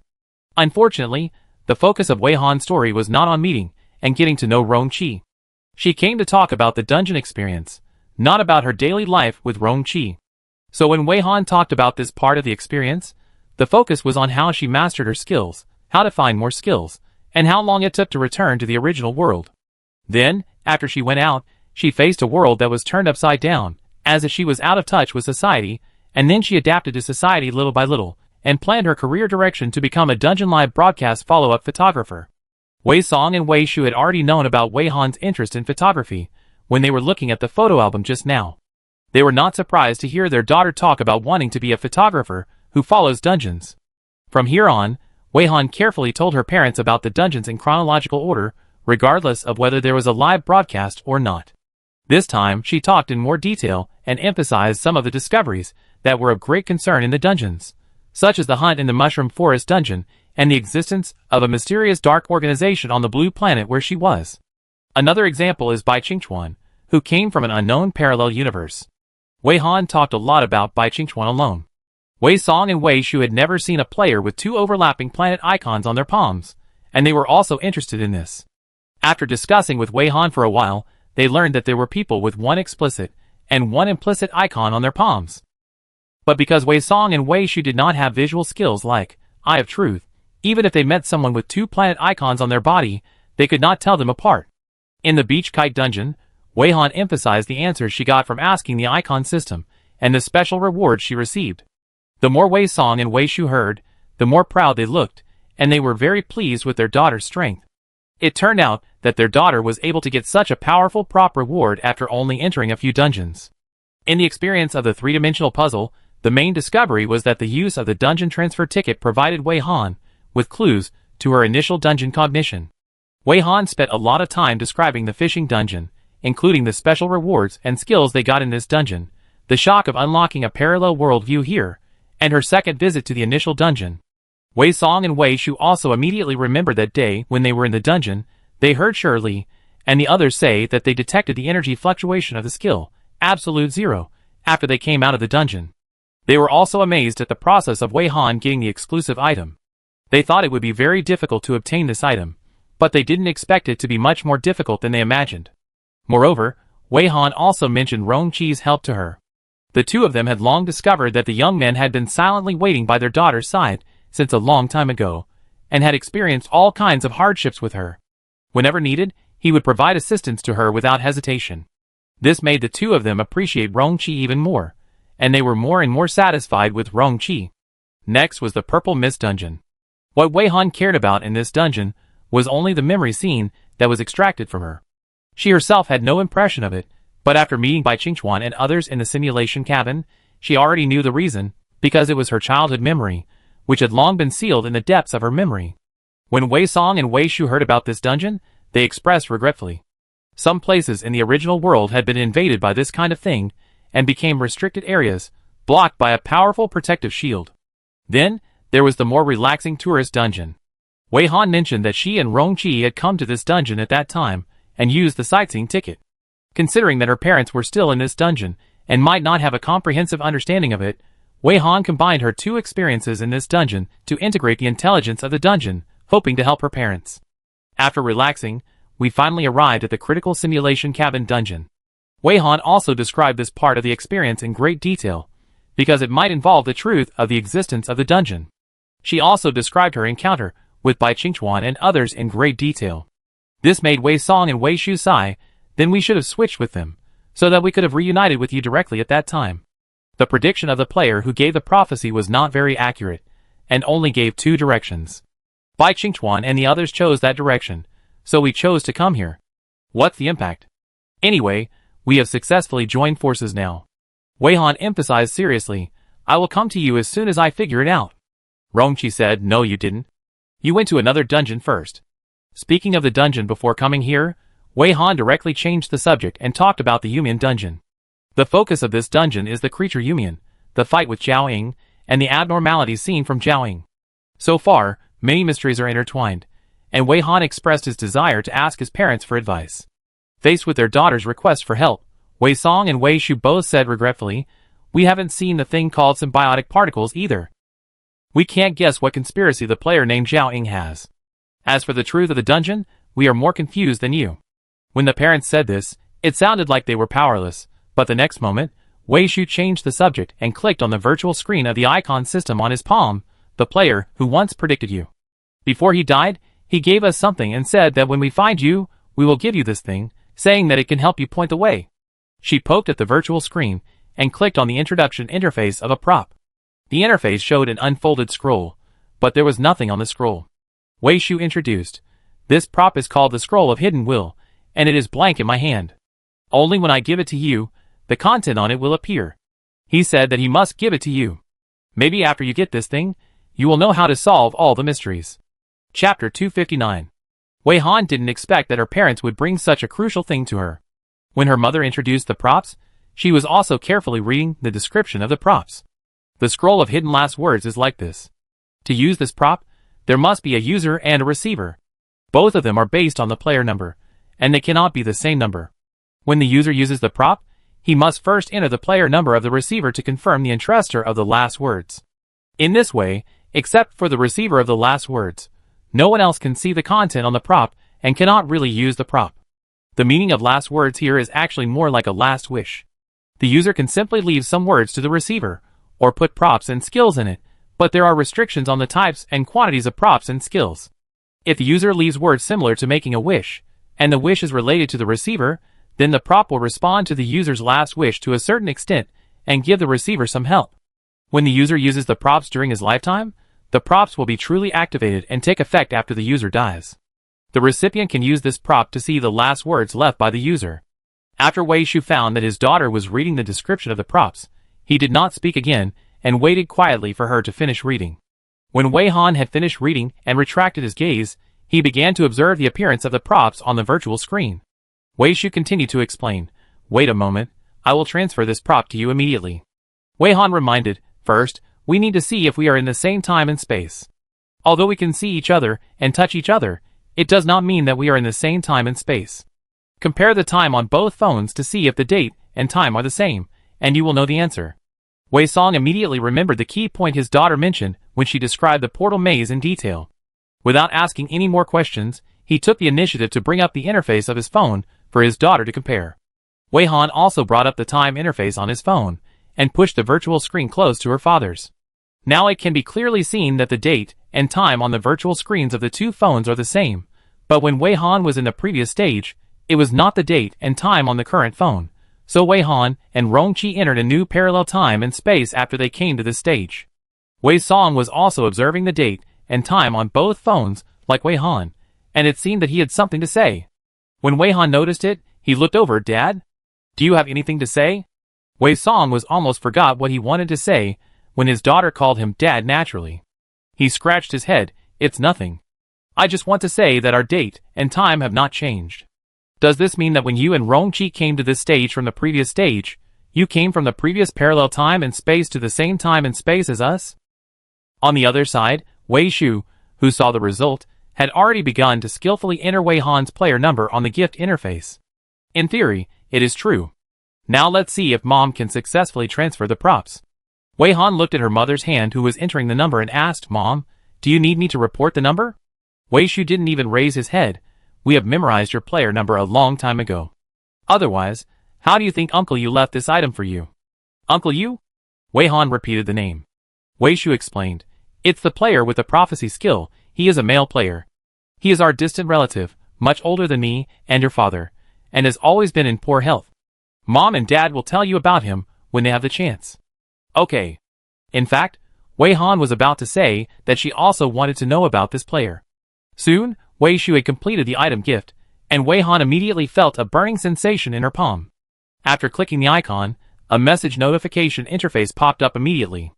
The content above was roughly "Congratulations to the player for receiving the item hidden will scroll given by the player number." Seeing that the item had been successfully delivered to Wei Han, Wei Song and Wei Shu breathed a sigh of relief at the same time, as if they had completed another important mission. After Wei Han received the item, she didn't waste a second and immediately clicked to confirm the receipt. After the receipt was completed, a notification window popped up on the virtual screen. It means that it was detected that she was the recipient of the item, and the will. It has been unfolded, and she can check it. Wei Han clicked the view button, and saw that the scroll on the interface automatically unfolded, and a few lines of words appeared on it. "Dear Lil Hanin, I am your 9th grandfather. Grandpa and the scroll have agreed that when you get the scroll will point out the direction for your 3 questions. You can ask it 4 questions. The way to ask questions is to inject some mental power into the scroll, which can activate the question box. Then enter your question in the input box, and it will give you some hints. I hope this can help you, and make you no longer confused." Wei Han read it carefully 3 times, not because she didn't understand it, but because she felt the warmth from this grandpa from these few lines. After careful calculation, it seems that she should call the person who was called uncle by her parents as grandpa or grandpa. "How is it?" Wei Shu sat opposite Wei Han and asked nervously. Wei Song explained, "We can't see the content on this prop. Only you can see it." Rongqi, who had been watching for a long time, raised his hand and said, "I can't see it. Is everything going well?" Wei Han nodded, "Yes, I have finished reading the will." He called himself my 9th grandfather, and said that he had greeted the scroll, and the scroll would point out the direction for my 4 doubts. Uncle Yu seems to be ranked ninth, so there is nothing wrong with calling him the ninth grandfather. Wei Shu explained a little, and then reminded his daughter seriously, it means that you can ask 4 questions and get certain hints, right? Then you must choose these 4 questions carefully. That's what I mean. Wei Han had already thought about which 4 questions to ask at the same time as he finished reading the will. Don't worry, I will be careful. Then please wait for me, I will start asking questions next. The content on the scroll can only be seen by Wei Han himself, so when Wei Han is asking questions, others can only wait. Wei Han followed the instructions in the will, and injected a small amount of mental energy into the scroll on the virtual screen. The scroll then unfolded a few more times to the side, and symbols that could be input appeared. Wei Han typed the first question, what can I do to find the truth about the dungeon in the shortest possible time? A line of words soon appeared below this question, with a 5-second countdown. On November 10th, 210, between 12 o'clock noon and 12:10 in your initial world, use the transparent portal experience ticket to enter the dungeon connected to the transparent portal at that time. Wei Han only took a glance and remembered it firmly in his mind, and recorded the key points on his mobile phone. As soon as the 5-second countdown ended, both the question and the answer disappeared. So this thing also has a self-destructing function. Wei Han didn't hesitate too much and asked the second question, what can I do to make all the red portals disappear? Answer, get the qualification for the finals and win in the finals. This answer is a bit tasteless, but it only reflects the fact that the finals mentioned in the initial dungeon are very critical. It increases the necessity for her to return to the initial dungeon, decide the winner, and get the qualification. Wei Han also carefully took notes on this sentence on his phone. After 5 seconds, the second question and the response to the question on the scroll disappeared. Wei Han very skillfully entered the third question, how can I re-enter my original copy? Answer, return to your native world. On December 20th, 210 of your native world, the Black Vortex portal will appear near the house where you lived as a child. The last question is this, how does the symbiont set the conditions that can control the life and death of the symbiont particles? What is the specific method? Answer, after becoming a symbiont, there will be a place deep in the symbiont's dream that the symbiont particles cannot reach. At any location in this place, use mental power to write down the corresponding conditions. This condition can have an absolute impact on the symbiotic particles in the body, and can directly control everything about the symbiotic particles. In this way, all 4 questions were asked, and the scroll also gradually disappeared after the question and answer of the 4th question disappeared. Wei Han breathed a sigh of relief, and suddenly felt that the road ahead was much clearer, and no longer foggy. Have you finished asking? Wei Shu asked tentatively. His voice was very light, for fear of affecting his daughter. Wei Han nodded and smiled at her mother. I have asked all the questions I wanted to ask. Because the time to check the answers after asking the questions just now was relatively limited, so I have not told you all this. Now I will tell you in detail. Wei Han's first 3 questions focused on exploring the truth of the advent of the copy, and what she should do to end it all. The last question was used to ask about the solution to the symbiotic particles. If there is a better way than using words come true, then she must not risk using words come true. In fact, if she could ask more questions, she would like to confirm how to uncover the mystery of Bai Qingchuan in the Minesweeper copy, but because she had successfully seen the historical copy records of Bai Qingchuan before, she also had some guesses in her mind, so she did not waste a precious opportunity to ask questions. Now her initial world is facing an unknown crisis, and she does not know what Zhao Ying will do with the symbiotic particles. Symbiotic particles plus Humian, and Zhao Ying's particle reorganization skill, no one knows what he will come up with. When Wei Han explained the 4 questions she raised to her parents and Rong Qi, she also sorted out her thoughts again. She needed to solve the problems in the initial world first, then return to the native world, enter the Black Vortex portal in the native world, and then return to the initial copy to complete the tasks in the initial copy and get the qualification to participate in the finals. When she came out of the copy of the transparent portal, she probably knew what the finals were all about. The 3 listened to Wei Han's analysis very seriously, and supported her arrangements very much. Wei Han was worried that the date and time would not be in time, so she checked the date in the native world with her parents. It turned out that the date in her native world was synchronized with the date in her initial world. The time difference between the 2 sides was only 5 hours, and the native world was 5 hours faster than her initial world. Wei Han specially adjusted a mechanical clock to record the date and time of the native world. At this point, Wei Han had almost finished talking about her business, and the whole process took more than 3 hours. In the following time, Wei Han can enjoy a short parent-child time with his biological parents, chatting and playing some games to relax a little. Rong-chi really wants to show off his barbecue skills, and he is very enthusiastic to use the speakers, while listening to music while barbecue. Wei Song and Wei Shu are not curious about Rong-chi's barbecue skills, but are attracted by the music played, because it happens to be some songs of a very famous singer, and this singer has died in a dungeon adventure in Wei Han's native world 10 years after the dungeon came, and fans can no longer hear her new songs. Wei Song and Wei Shu are both loyal fans of the singer. They didn't expect that in their daughter's original world, the singer was still alive, and had released so many new songs. The two were so excited because this was the first time they encountered a parallel universe where the singer was still alive. Wei Han and Rong-chi probably understood this excitement. This kind of thing can often happen after expanding the worldview to parallel universes. Because of the existence of parallel universes, she and Rong-chi can also see many possible worlds. Wei Song and Wei Shu were so excited to find the song list of Wei Han and Rong-chi because they heard the new songs of their favorite singers. Later, they sang and had a lot of fun. Wei Han split many clones for her parents to act as the audience, and they were very supportive, creating the effect of a small concert. Her parents praised her skill, and even envied her. Unexpectedly, the clone proficiency she practiced for the first time in this dungeon came in strange use at this time. And Wei Han's main body was holding a camera, and a video camera to shoot. From the beginning, she became interested in photography because she wanted to record the memorable moments and scenes in her life, leaving some traces in her life. When time passes, she can still remember the beauty of the past by looking at the scenes she has recorded. So now she also wants to record the scenes with her parents, and she thinks she can add new photos to the album. Of course, Wei Han not only takes pictures of her parents, but also Rong-chi. Rong-chi can now use attack skills, so he has also improved the way of grilling, so he uses his own fire skills to grill the ingredients. Because he is very proficient in the skills, he has a very good control over the temperature, and controlling the shape of the fire is a piece of cake.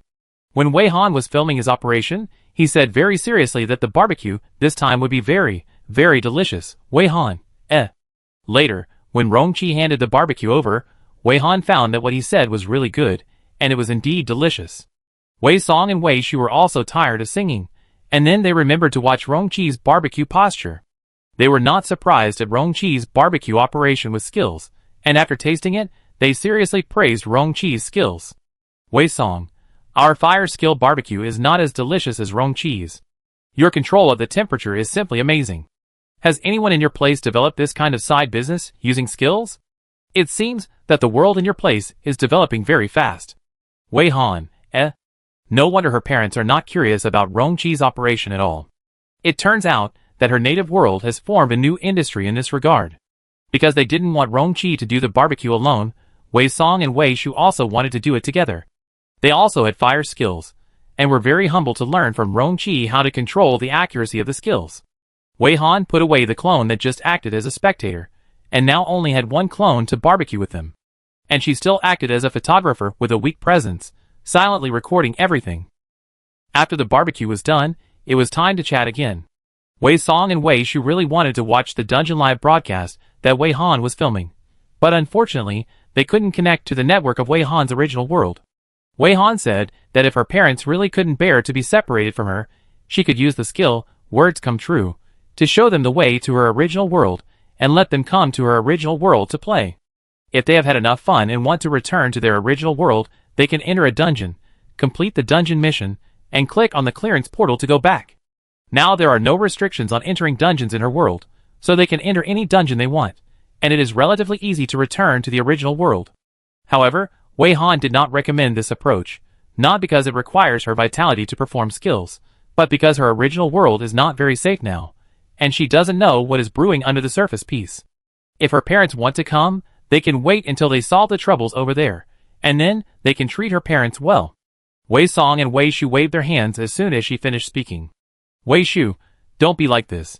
Your father and I are already very happy to see you here. You still have important things to do. We may not be able to help you, and we may even drag you down. Besides, we don't want you to waste your life force. You should go back to that world and get things done. We will wait for you at home. Wei Song also nodded vigorously yes. You should finish the important things first. Dad and Mom will wait for you at home. When everything is stable in the future, your mom and I will go to the world where you grew up to travel. Don't rush it now. Then you don't need me to help you go back? If you choose the wrong exit when you reach the end next time, you will go to another parallel time and space, and you will have to go back to this copy and walk through the maze for the third time. This will probably waste a lot of time. Wei Han was very worried about this. What does it matter? Your father and I have been players for many years. It's easy to deal with such a copy. Even if we are trapped in this copy, we can meet here again after you finish everything, and then return to our world together. Isn't it good? Wei Shu said optimistically and confidently. Yes, the scenery behind each portal in this copy is different. Your mother and I will treat it as a trip here. Isn't it good? Wei Song also regarded this place as a tourist attraction. He pointed to the space at this stage. Look here, it's beautiful, isn't it? It's more spectacular than the aurora we can see on the blue planet. What her parents said does make sense. Wei Han thought about it carefully. She and Rongqi have also traveled here. But her parents may have misunderstood her meaning. Did you misunderstand? I thought I was going to use my skills to find a route for you. That's not what I meant. I wanted to give you some tickets. The tickets for the dungeon sightseeing and the tickets for exiting the dungeon. I can't use up all these tickets. This made Wei Song and Wei Shu a little embarrassed. How can we take your things? You don't know what kind of difficulties you will face. You should keep these props well. Wei Shu's expression was serious. It's okay. I keep some for myself and give some to you. Don't refuse. Give me your numbers. Wei Han was serious this time, and would not give her parents a chance to refuse her. Once Wei Han got serious, she looked very majestic. Wei Song and Wei Shu were a little frightened, then slowly stretched out their hands to show her the player number. After Wei Han remembered the player number, he sent some of his ticket props over, and explained the usage in great detail. Wei Han, if you haven't played enough, you can continue to walk around. If you are tired of playing, just use the ticket to exit the dungeon and return to the initial world. If there are other dungeons you want to enter, and don't want to be restricted by tasks, you can also use sightseeing tickets. Sightseeing tickets must be used within 3 minutes after entering the dungeon. Faced with his daughter's patience, Wei Shu was very pleased to respond. We know, we will read the instructions. In fact, Wei Han wanted to give her parents some skills, but her parents would definitely not want to accept them, so she didn't mention it. After that, there was some small talk. Because they had lost more than 20 years of time together, they had endless things to say. They spent enough time to make up for it, and try to understand each other's lives over the past 20 years. At the last moment of farewell, Wei Han asked Rongqi to take a family photo for them. Wei Han used his skills, and used his clone to look like his adoptive parents. Rongqi cooperated very well. His photography skills that he had practiced hard came in handy at this time. He took a good-looking photo of everyone. Wei Han also copied the album for his parents to keep as a souvenir. After saying goodbye, Wei Han pointed out the location of the portal to his parents. After they made their choice, she and Rongqi went to find the portal they needed to choose. Having already met their parents in this copy, they only had to walk all the way to the end of the two choices. For them, it was almost no difficulty. Soon, Wei Han and Rongqi stood in front of the end of the two choices. Wei Han used the Eye of Truth to observe that there were words above the two portals. The left one was, leading to exit A06, and the right one was, leading to exit S06. Their task required them to leave the portal maze from exit S06. The two chose the portal on the left. After passing through this portal, they came to the dark space again. There were still only two portals emitting light in this space, as if they had returned to the starting point. There was no suspense about the two portals in this dark space. The exit and entrance were clearly marked. They passed through the exit portal very easily. When they returned to the real world, they also received a reminder that the task was completed. Congratulations on successfully leaving the maze from the S06 exit. The task has been completed, and the reward has been issued. Please check it in time. Chapter 260. The two stood on a boulder beside a pool in the deep forest with insufficient light, lowered their heads, and read the notification, then clicked on the reward in tacit agreement. They thought this dungeon was just a regular dungeon, and the reward was also a regular reward, so there would be no surprises. Unexpectedly, they actually achieved the fastest clearance achievement, which took less than 48 hours, and received an extra reward. Seeing this achievement, they all subconsciously looked at the date and time, September 23rd, 210, a little after 5 in the afternoon.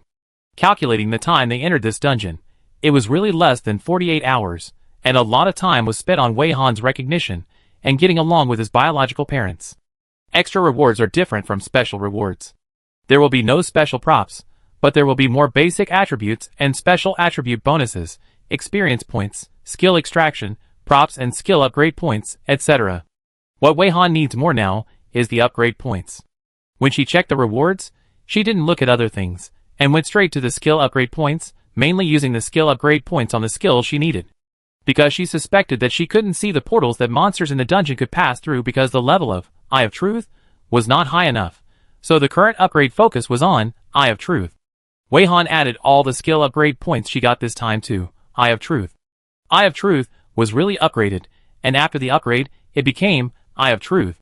The skill effect is stronger, and it can see deeper truths, which requires more mental energy. After Wei Han saw that the upgrade was completed, she simulated it, and tried it out directly to see the effect of the upgrade. When she looked at the trees and weeds around her, the small mountain stream, the small stones, everything was the same as before, but when she turned to the entrance portal of the portal maze, she found that now in her eyes, there were some more things on the portal. It was some text similar to narration, which looked like the composition list of the portal, and some scientific calculation formula. These things were completely beyond Wei Han's knowledge. Even if she used the advanced translation skill to translate them into human text, some symbols did not change. The only thing Wei Han could confirm was that these were indeed the manufacturing instructions of the portal, which was so profound that even if it was placed in front of humans, humans could not understand it. Wei Han was stunned for a moment, then silently retracted his gaze, and cancelled the skill simulation. It seemed that he would be able to see something different when he entered the dungeon and used this skill later. Rong-Chi remained silent from the moment Wei Han started to check the extra rewards, quietly waiting for her to finish. He was watching Wei Han operate, so even if Wei Han's eyes did not change after using the Eye of Truth, he knew that Wei Han was trying out the skill. After she retracted her gaze, he asked about the result with concern. How is it? Did the upgrade succeed? The skill upgrade points here are useless. Do you want to use them to upgrade the skills? The rewards for completing the task and passing the dungeon can basically be given and transferred between players, as long as they have the numbers of both players. Wei Han lowered his head and pondered for a moment. This time, he did not refuse, which was very rare. Instead, he turned back to the player interface and said to Rong-Chi, Eye of Truth has been upgraded to Eye of Truth. The effect is indeed enhanced, but the mental energy consumed has increased a lot. I also want to upgrade the skill, Particle Reorganization, so please remember my player number. The player interface was called up just to let Rong-Chi see the player number. I've memorized your number a long time ago. Rong-Chi was quite happy that he was not rejected by Wei Han. While operating, he said cheerfully, No trouble, I'm quite happy that you can accept it. Rong-Chi clicked the confirmation button on the interface, turned to look at Wei Han with a smile, and made an okay gesture to her. Although you haven't detailed your plan, the questions you asked are obvious. There is a heavy burden on you. If I can share some of your pressure, it would be my honor. Wei Han seemed to feel a chill and suggested seriously. You should say less of these weird-sounding words. Just be normal. Rong-Chi, ? He didn't say anything weird, did he? Isn't he normal enough? When Rong-Chi was full of question marks, Wei Han had already started to check Rong-Chi's skill upgrade points. Rong-Chi received the same number of skill upgrade points as she did. If the upgrade points required for the skill, Particle Reorganization, are the same as those for Eye of Truth, then using Rong-Chi's skill upgrade points can also successfully upgrade Particle Reorganization. However, there was a problem before. Skill upgrades are different from player-level upgrades. Skill upgrades have a blind box attribute. Players don't know whether the skill can be upgraded. If it can be upgraded, how difficult it is to upgrade, and how many skill upgrade points are required. Sometimes when skill upgrade points are added to a skill, the skill does not respond. Either the skill itself does not have room for upgrades, or the upgrade points provided do not meet the upgrade requirements. Wei Han thought of this and suddenly realized that he could enable Eye of Truth to view the icon system. Before, using the Eye of Truth to look at the icon system interface was no different from looking at it with the naked eye. Maybe now I can see some background information. The Eye of Truth is like opening up more permissions and being able to see more essence. If I can see more information, I can choose the optimal solution without wasting skill upgrade points. After making a decision, Wei Han immediately activated the Eye of Truth again. The skill interface in front of him was refreshed almost instantly. As expected, there was some information that was not seen before. The skill, Particle Reorganization, is simulated by Black Lotus, so the interface of this skill is not in the skill library, but in the prop library. On the interface of Black Lotus in the prop library, this interface does not have any hidden information, and it is still the same as the picture Wei-Han saw before. With the Black Lotus icon as the center, some lotus leaf-shaped dialog boxes spread out in all directions. The information of the skills that can be simulated will be presented in these dialog boxes. Each lotus leaf-shaped dialog box is a simulated skill. These lotus leaves are also classified by certain size and color, so that users can quickly find the skills they need when viewing. Users can also use the precise search function to find the skills they need. Wei-Han can simulate too many skills, so she doesn't plan to find them one by one. She directly uses the precise search function to search for particle reorganization. After the search is completed, the lotus leaf dialog box of the skill, particle reorganization, will jump to the front row. After clicking the corresponding lotus leaf dialog box, you can view the basic information of the skill. It was not until Wei-Han clicked into the basic information of particle reorganization that the information she saw was different from before. There were a few more words next to the name of this skill, and the content of the skill name column became particle reorganization, upgradable. There were 4 small words upgrade progress and a gray progress bar below the skill name, indicating that the upgrade progress of this skill is now 0. It was basically confirmed here that this skill can be upgraded, and Wei-Han was relieved to put the skill upgrade points on this skill. Soon, Rongqi's skill upgrade points obtained through the copy this time were also used up, but the upgrade was not completed, and the progress bar only advanced 1/3. The upgrade points required for this skill upgrade far exceeded Wei-Han's expectations. If you want to continue to upgrade this skill, you need more skill upgrade points. Seeing that Wei-Han had stopped, Rongqi could also see that there was no change in this skill. He asked worriedly, "Is the result not ideal? Don't feel guilty for wasting my skill upgrade points. I gave you the skill upgrade points, and it's given to you. You can use them however you want." "No. The skill upgrade points are not enough." Wei-Han raised his head and pointed at her eyes. "I just used the Eye of Truth to check and confirm that this skill can be upgraded, so I used the skill upgrade points. But the upgrade of this skill requires too many upgrade points. After using so many upgrade points, the upgrade progress has only advanced by 1/3. Hearing her explanation, Rongqi breathed a sigh of relief. "So that's the case.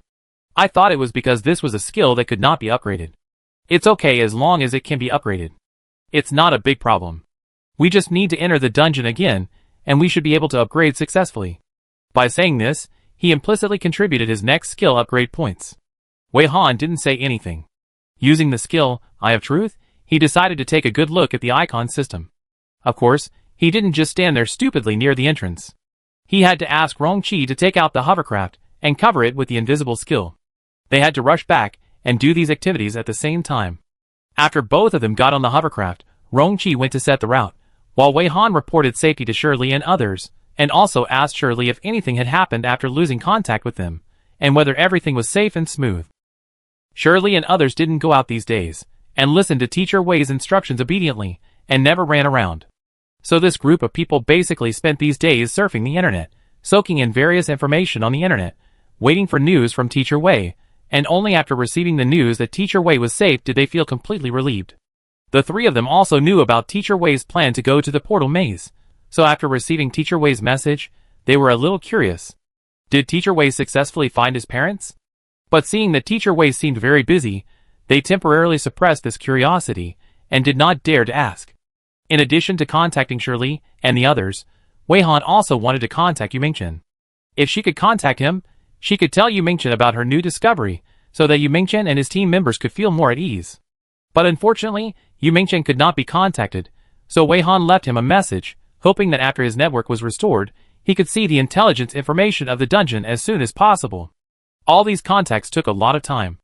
Rongqi had already set up the automatic route, and sat back opposite Wei-Han. Wei-Han was busy for nearly 10 more minutes. Rongqi watched Wei-Han switch the phone interface to the drawing interface, select the writing mode on the virtual screen, and draw a schematic diagram while saying, "I'm done here for now, so let's sort out the timeline of what we're going to do next." "Yes." Rongqi immediately perked up. "According to the questions I asked, there are 2 very important time points. The first is that if we want to know the truth of the copy, then we have to wait until November 10th and use the transparent portal experience ticket in those 10 minutes.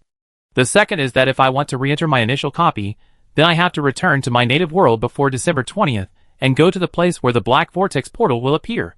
It is mainly these 2 time points that we must be on time. The rest of the time can be used for free action temporarily, but we must pay attention to making the right actions at these 2 time points. It is only September 23rd now, and there is more than a month away from November 10th. In this more than a month, we can take a break, but I have an idea. I want to use the ring match ticket or the universal portal ticket, any of the 2, as long as it allows me to find the place called Bilong Star. In the previous paragraph, Wei Han used the subject I instead of we, which means that she did not take Rong Qi into her plan as it should be. Actually, I prefer to use the universal portal ticket, because the arena tournament seems to be unstable.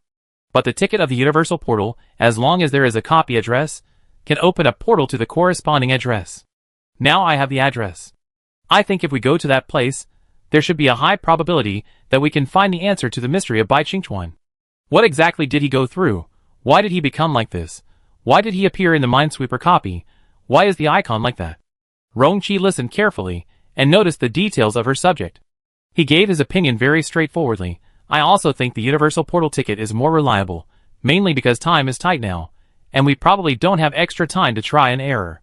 In addition, Rong Qi also considered another reason, and the ring match cannot be superimposed with other tickets. If the ring match takes longer than we expected, it will be difficult to come out within the exact time. I should be able to go with you, right?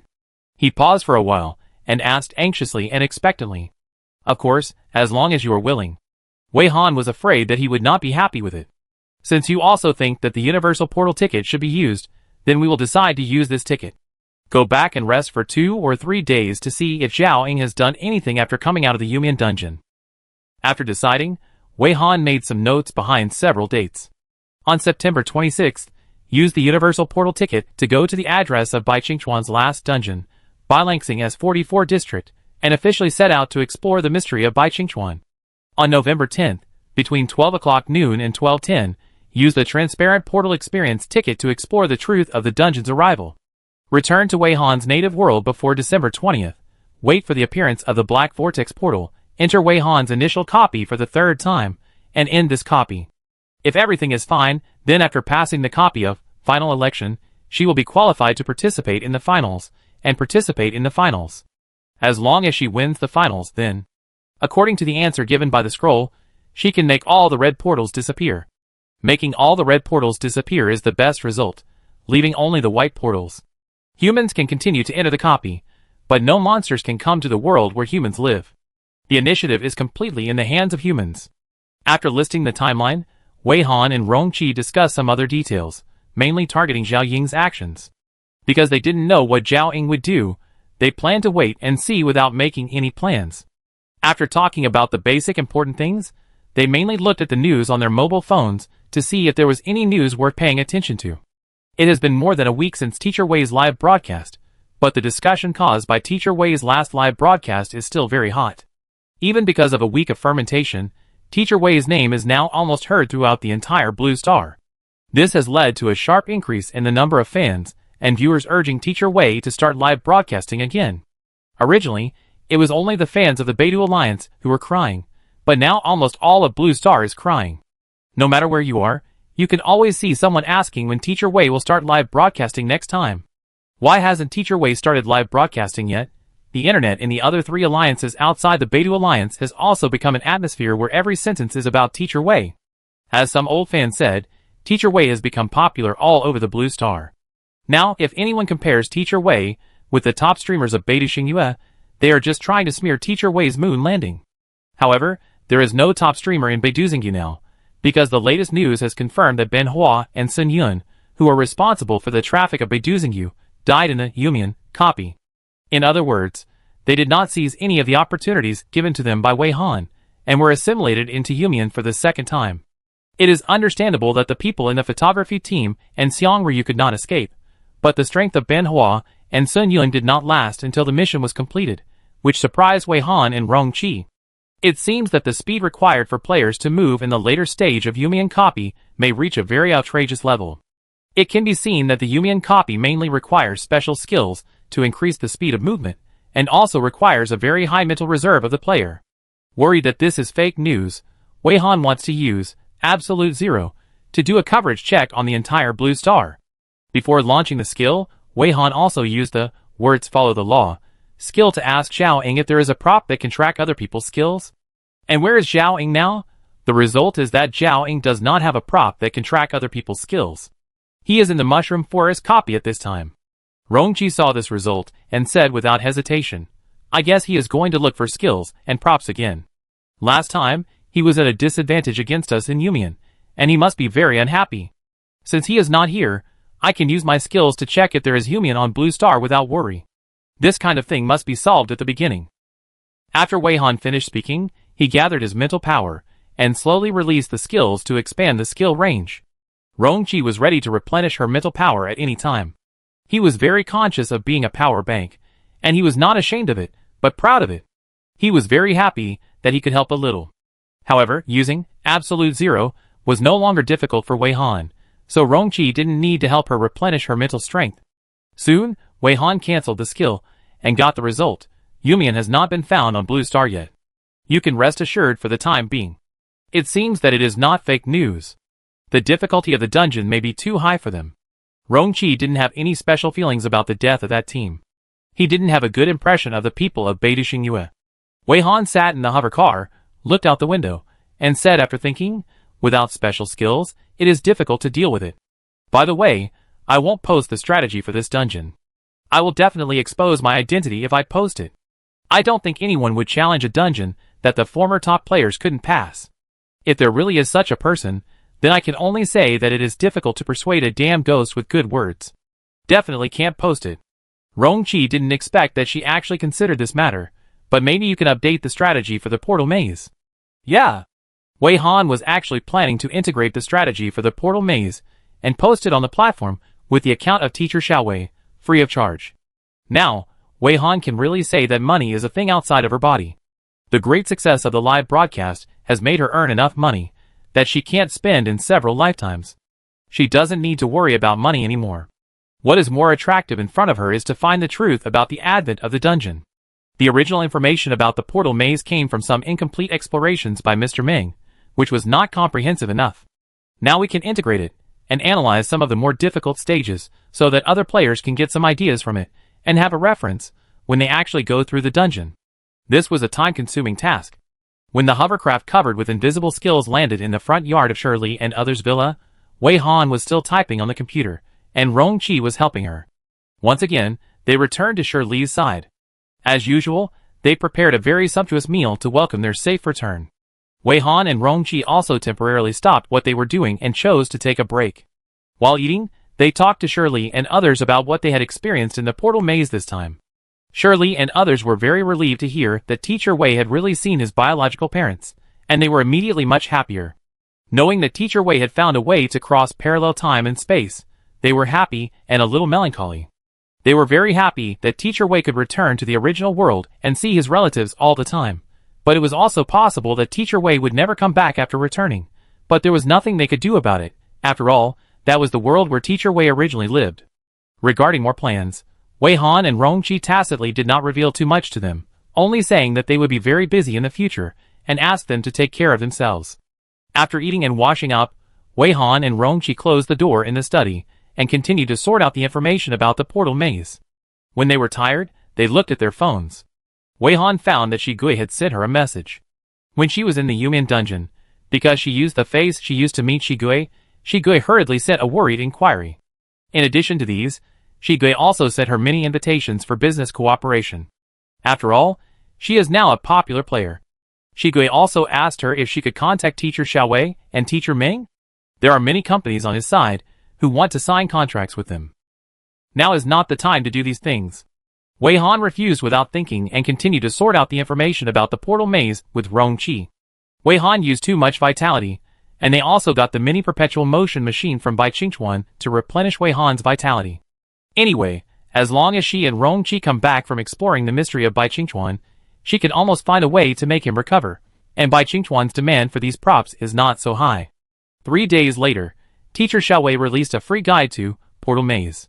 After talking to Wei Han, Rongqi, Shirley and others, they stayed in the study and took out the universal portal ticket from the prop library.